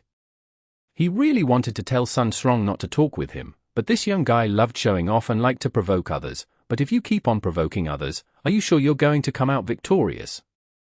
Did the fight with Han Wenqing at the All-Star competition not teach you well enough? Sun Strong couldn't care less about Yi Xiao's words. On the other hand, Liu Hao couldn't help but carefully ponder over it. The advantage in numbers? Liu Hao looked around and suddenly realized the other side was missing a person. Where's the cleric? Where'd the cleric go? There's a cleric on the other team. Okay, if you want to die sooner, then I'll give it my all for you. Sun Slong didn't leave any room for discussion and used his actions to express his words. At this moment, the golden aura around his body looked dazzling to the eye. Battle Spirit had reached the 6th stage. The 7th stage would multiply the buffs, but also required Sun Slong to reach a much higher combo. Sun Slong lost his patience. Against these weeds, current stage was more than enough. Falling Flower Palm. Sky Strike. 2 skills in a row. In order to continue the combo, Sun Slong used low-leveled skills more often. Low-leveled skills had short cooldowns, so they would be used the most often in combos. Falling Flower Palm shot out. Lulan Slash and Night Tide both dodged it, but the following Sky Strike landed on Night Tide and launched him into the air. Dragon Tooth. Night Tide ate another attack. Sun Slong's battle mage stepped out from the encirclement and charged towards Lord Grim. He planned on keeping Night Tide in the air, attacking him as he advanced towards Lord Grim. Lord Grim was a level 52 character. A level 70 battle mage buffed with every chasers, as well as a 6th stage battle spirit, wasn't something he could take a hit from. Lulan Slash and Deception hastily tried to rescue him. However, the 6th stage battle spirit seemed to have opened up a completely new realm for Sun Slong. The strength Sun Slong displayed leapt by a huge step. If before, every time battle spirit went up a stage, their pressure increased, then this was the point where the straw broke the camel's back. They had no way of resisting anymore. Strong beyond belief. Fast movement speed, fast attack speed, along with Sun Slong's mechanics, trying to rescue Lord Grim from this situation was impossible for Deception and Lulan Slash. By the time they saw him move, they would be sent flying away before they could even try to defend. Night Tide was still Sun Slong's combo fodder. He attacked Night Tide while heading towards Lord Grim. Dragon breaks the ranks. The final attack would hit both Night Tide, as well as Lord Grim. Sun Slong had calculated it very precisely. Lord Grim might be able to dodge the attack, but Night Tide die regardless. Lord Grim's low-leveled cleric heals wouldn't be enough to save Night Tide. This last attack would be a fatal blow. Bang! A sound of metal colliding, but also the sounds of magic colliding rang out. Sun Slong only knew that his character had shot back out of his control. What happened? This was something completely outside of Sun Slong's expectations. He immediately turned his camera to look around. He saw a character flying backwards in the same posture as him. Why did this scene seem familiar? It's you. Sun Slong saw the name of the character flying backwards. At the same time, he saw a white light envelop the grappler's body. The warm, overflowing white light was completely different from Lord Grim's faint white healing. These were true holy words from a cleric. Yeah, it's him. Yishio lazily said, clerics can revive players. Don't tell me you didn't know that. F*CK, too despicable. Liu Hao stamped his feet in anger. Where did the other side's cleric go? He finally knew. Their cleric went to revive the other dead player. The battle mage had been the one of lure Sun Zan away. In the end, he had easily been caught and killed. However, by luring away Sun Slong, his team had been able to kill 3 of the 5 players from Sun Slong's side. At this moment, they sent their cleric out to revive the dead battle mage. Liu Hao wasn't grieved over the fact that their enemies had one less casualty now. He was grieved that the other side had gained reinforcements quickly and shifted the tides of the battle.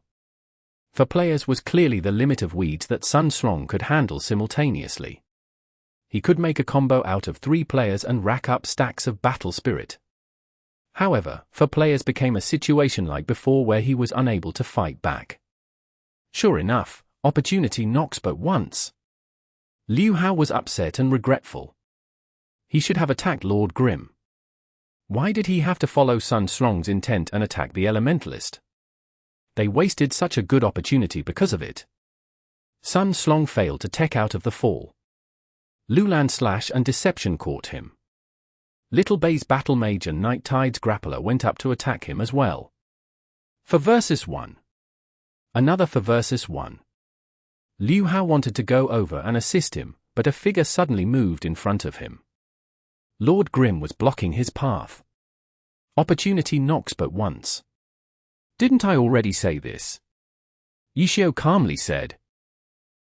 Chapter 500. Glory doesn't suit you. With the cleric arriving on the scene and with Sun Strong in a situation where he was facing 4 enemies at once, protecting himself was hard enough already, let alone attacking back. 1,000 falling leaves was clearly enough to do this. Yishio seized this opportunity to personally intercept Liu Hao. Ocean, you take care of the other side. Yishio said to Ocean Ahead. He didn't know Ocean Ahead's real name, so he used his ID instead. You want to fight me alone? Liu Hao's expression became serious. If he couldn't defeat Yishio with an 18-level advantage, it would tarnish the name of pro players, but because the opponent was an unspecialized character that knew him well, Liu Hao didn't dare to let his guard down. Have Little Bei come over? Yishio had more to say before replying to Liu Hao. I'm racing against time, so I don't have the time to fight you one-on-one. Liu Hao nearly coughed up blood. 2 against 1. One of them was Yishio, who he already had no confidence in defeating in a one-on-one. Now, there was also a cleric on the enemy team. Liu Hao stood no chance. Liu Hao had steeled himself for this, but Sun Strong's sudden activation of battle spirit had rekindled his hope.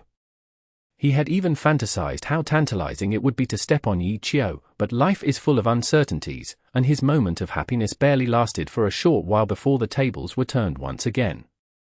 Liu Hao no longer had any expectations of his teammates coming back to reverse the tides of battle. The other side's battle mage had died nearby, so he had been able to return to battle immediately. However, their side had died and respawned in the city. There was no way to know how long it would take for them to rejoin the battle. As for seeking help from Chen Yehui, it was meaningless to Liu Hao. What he wanted was to reverse the situation, not to be rescued. Even if Chen Yehui sent an entire army to their aid, it would be completely meaningless. It only meant that Liu Hao would lose face in front of even more people, despite them not knowing his real identity. Yishio didn't even talk much and sprang into the action right away. After battling him for a few seconds, he had even adjusted his character's view, observing the battle raging on the other side while fighting against Liu Hao while directing his 4 companions in a loud voice, a classic example of multitasking. Liu Hao was so angry that he almost coughed up blood, but he was helpless. He wished that he could kill Lord Grimm instantly with 1 hit, but the problem was that he couldn't. Let alone defeating Lord Grimm, he wasn't faring any better than Sun Strong. Ever since the opponent's battle mage had shifted his attention towards him and joined forces with Lord Grimm, Liu Hao was completely at the mercy of his opponents.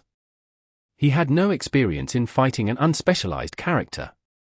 Although he was familiar with the battle mage class, the fear in his heart was quite large as he had been brought up being thrashed by this class. If the battle mage ID had been 1 autumn leaf, with such an advantage on the opponent's side, Liu Hao would already have ran away long ago. In a situation where both of them were beaten badly by the enemy, Liu Hao could not find an excuse even if he wanted to. Sun Strong, however, excelled in provoking the enemy instead, but in his current situation, what could he do? Besides, his provocations never bore any good result. Watch your positioning. Lulan, don't give him an opening. If you want to use fling, face the wall. Ocean, go further to the front, there's no danger. Deception, your damage output is weak. Yishio was constantly giving instructions to the other 4 while fighting against Liu Hao, and he didn't forget about Little Bei who was beside him once he was done. Don't only think about using your high-leveled skills.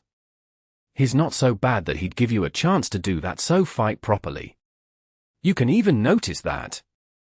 Little Bei was surprised. Don't you know? The technique you're using was created by me. Yishio said. What technique? Asked Little Bei. You've made some changes, but the principle is still the same. Yishio gave Little Bei a lesson about battle mage technique. Look at this, Sky Strike can be used like this. Yishio even gave him a demonstration. He dodged it. Little Bei pointed out. Bro, I'm level 52, replied Yishio. Not bad. Why haven't you taught me that yet? Tang Ru, who was watching, interjected. Really? I could have sworn I told you about it before. No. I definitely did, you must have forgotten about it. Yishio replied. Nope. If that's the case, then do you want me to show it to you right now? Yishio replied. Sure. Watch closely. Yishio replied, and made the same move with a sudden strike. It landed. Little Bei was surprised, why did he not dodge it, and he imitated Yishio's movements. Hey, I landed a hit too. Little Bei grew more excited. Who? Yishio felt that something was off. He didn't follow up on the knocked-up Spellblade. On the other hand, Little Bei kept attacking hit after hit on his opponent. Hey, when did I turn so amazing? Little Bei was extremely surprised. Had his skill level reached another realm after being instructed by God Yishio? The person in front of him was the vice captain of Excellent Era, as well as a famous pro player, but he still managed to land a lot of combos on him in the air. Hold it, stop attacking, said Yishio. Who? Despite being puzzled, Little Bei stopped his attack. Liu Hao's Spellblade landed on the ground. Pro player, asked Tang Ru. A pro player that fell without using a quick recover, what kind of nonsense was that?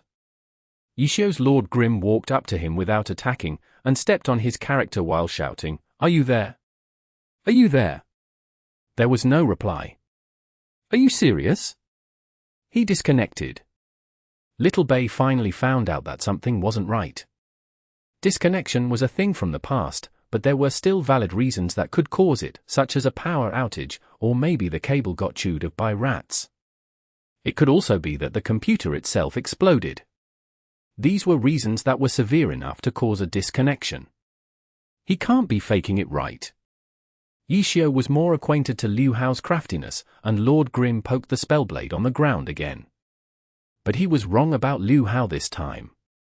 Liu Hao had actually disconnected from the game. Angry that he was being used as a punching bag, he accidentally kicked the power source of the computer. Such a technical error was not his first time. What do we do? Little Bei asked. Keep it up. The system will force log out if he was disconnected from the game. Hurry up and kill him.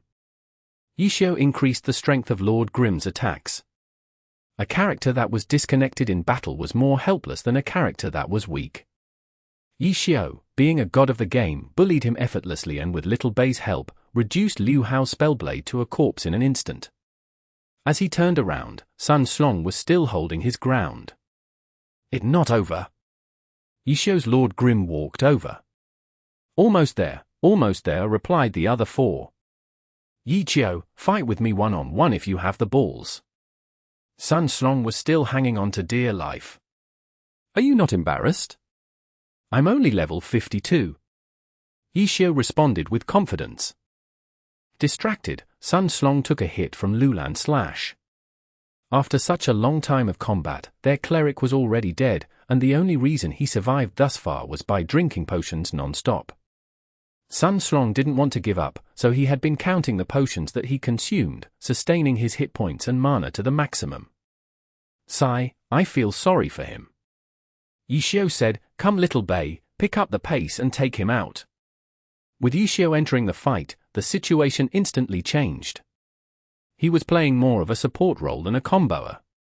If a hit didn't strike at the right time, he would immediately make up for it. With this, the hits landing on Sun Slong intensified, and with fewer openings to defend himself, his health rapidly fell. Noticing that he had little health left, Sun Slong became increasingly tenacious, ignoring the damage he received and going all out towards Yishio's Lord Grim. Yishio was too lazy to dodge the attacks though. He had Lord Grim open up the 1000-chance umbrella, turning it into a shield and resisting the attacks. Let me be frank with you, Yishio said, with your poor attitude, don't play Glory, Super Mario or Galaxian might suit you better. You? Sun Slong felt insulted. He watched on as Lord Grim's 1000-chance umbrella transformed into a rifle and fired right into his chest. Sun Slong's battle mage flew backwards and slammed against the wall. He didn't stand up again. He didn't revive his character either. Dead. Night Tide could not believe it. He walked up to Sun Slong, hovered his cursor over his HP bar. It really had hit 0. They're all dead. Lulan/'s tone was the same. He adjusted his vision, stopping at all the spots where their enemies lay slain.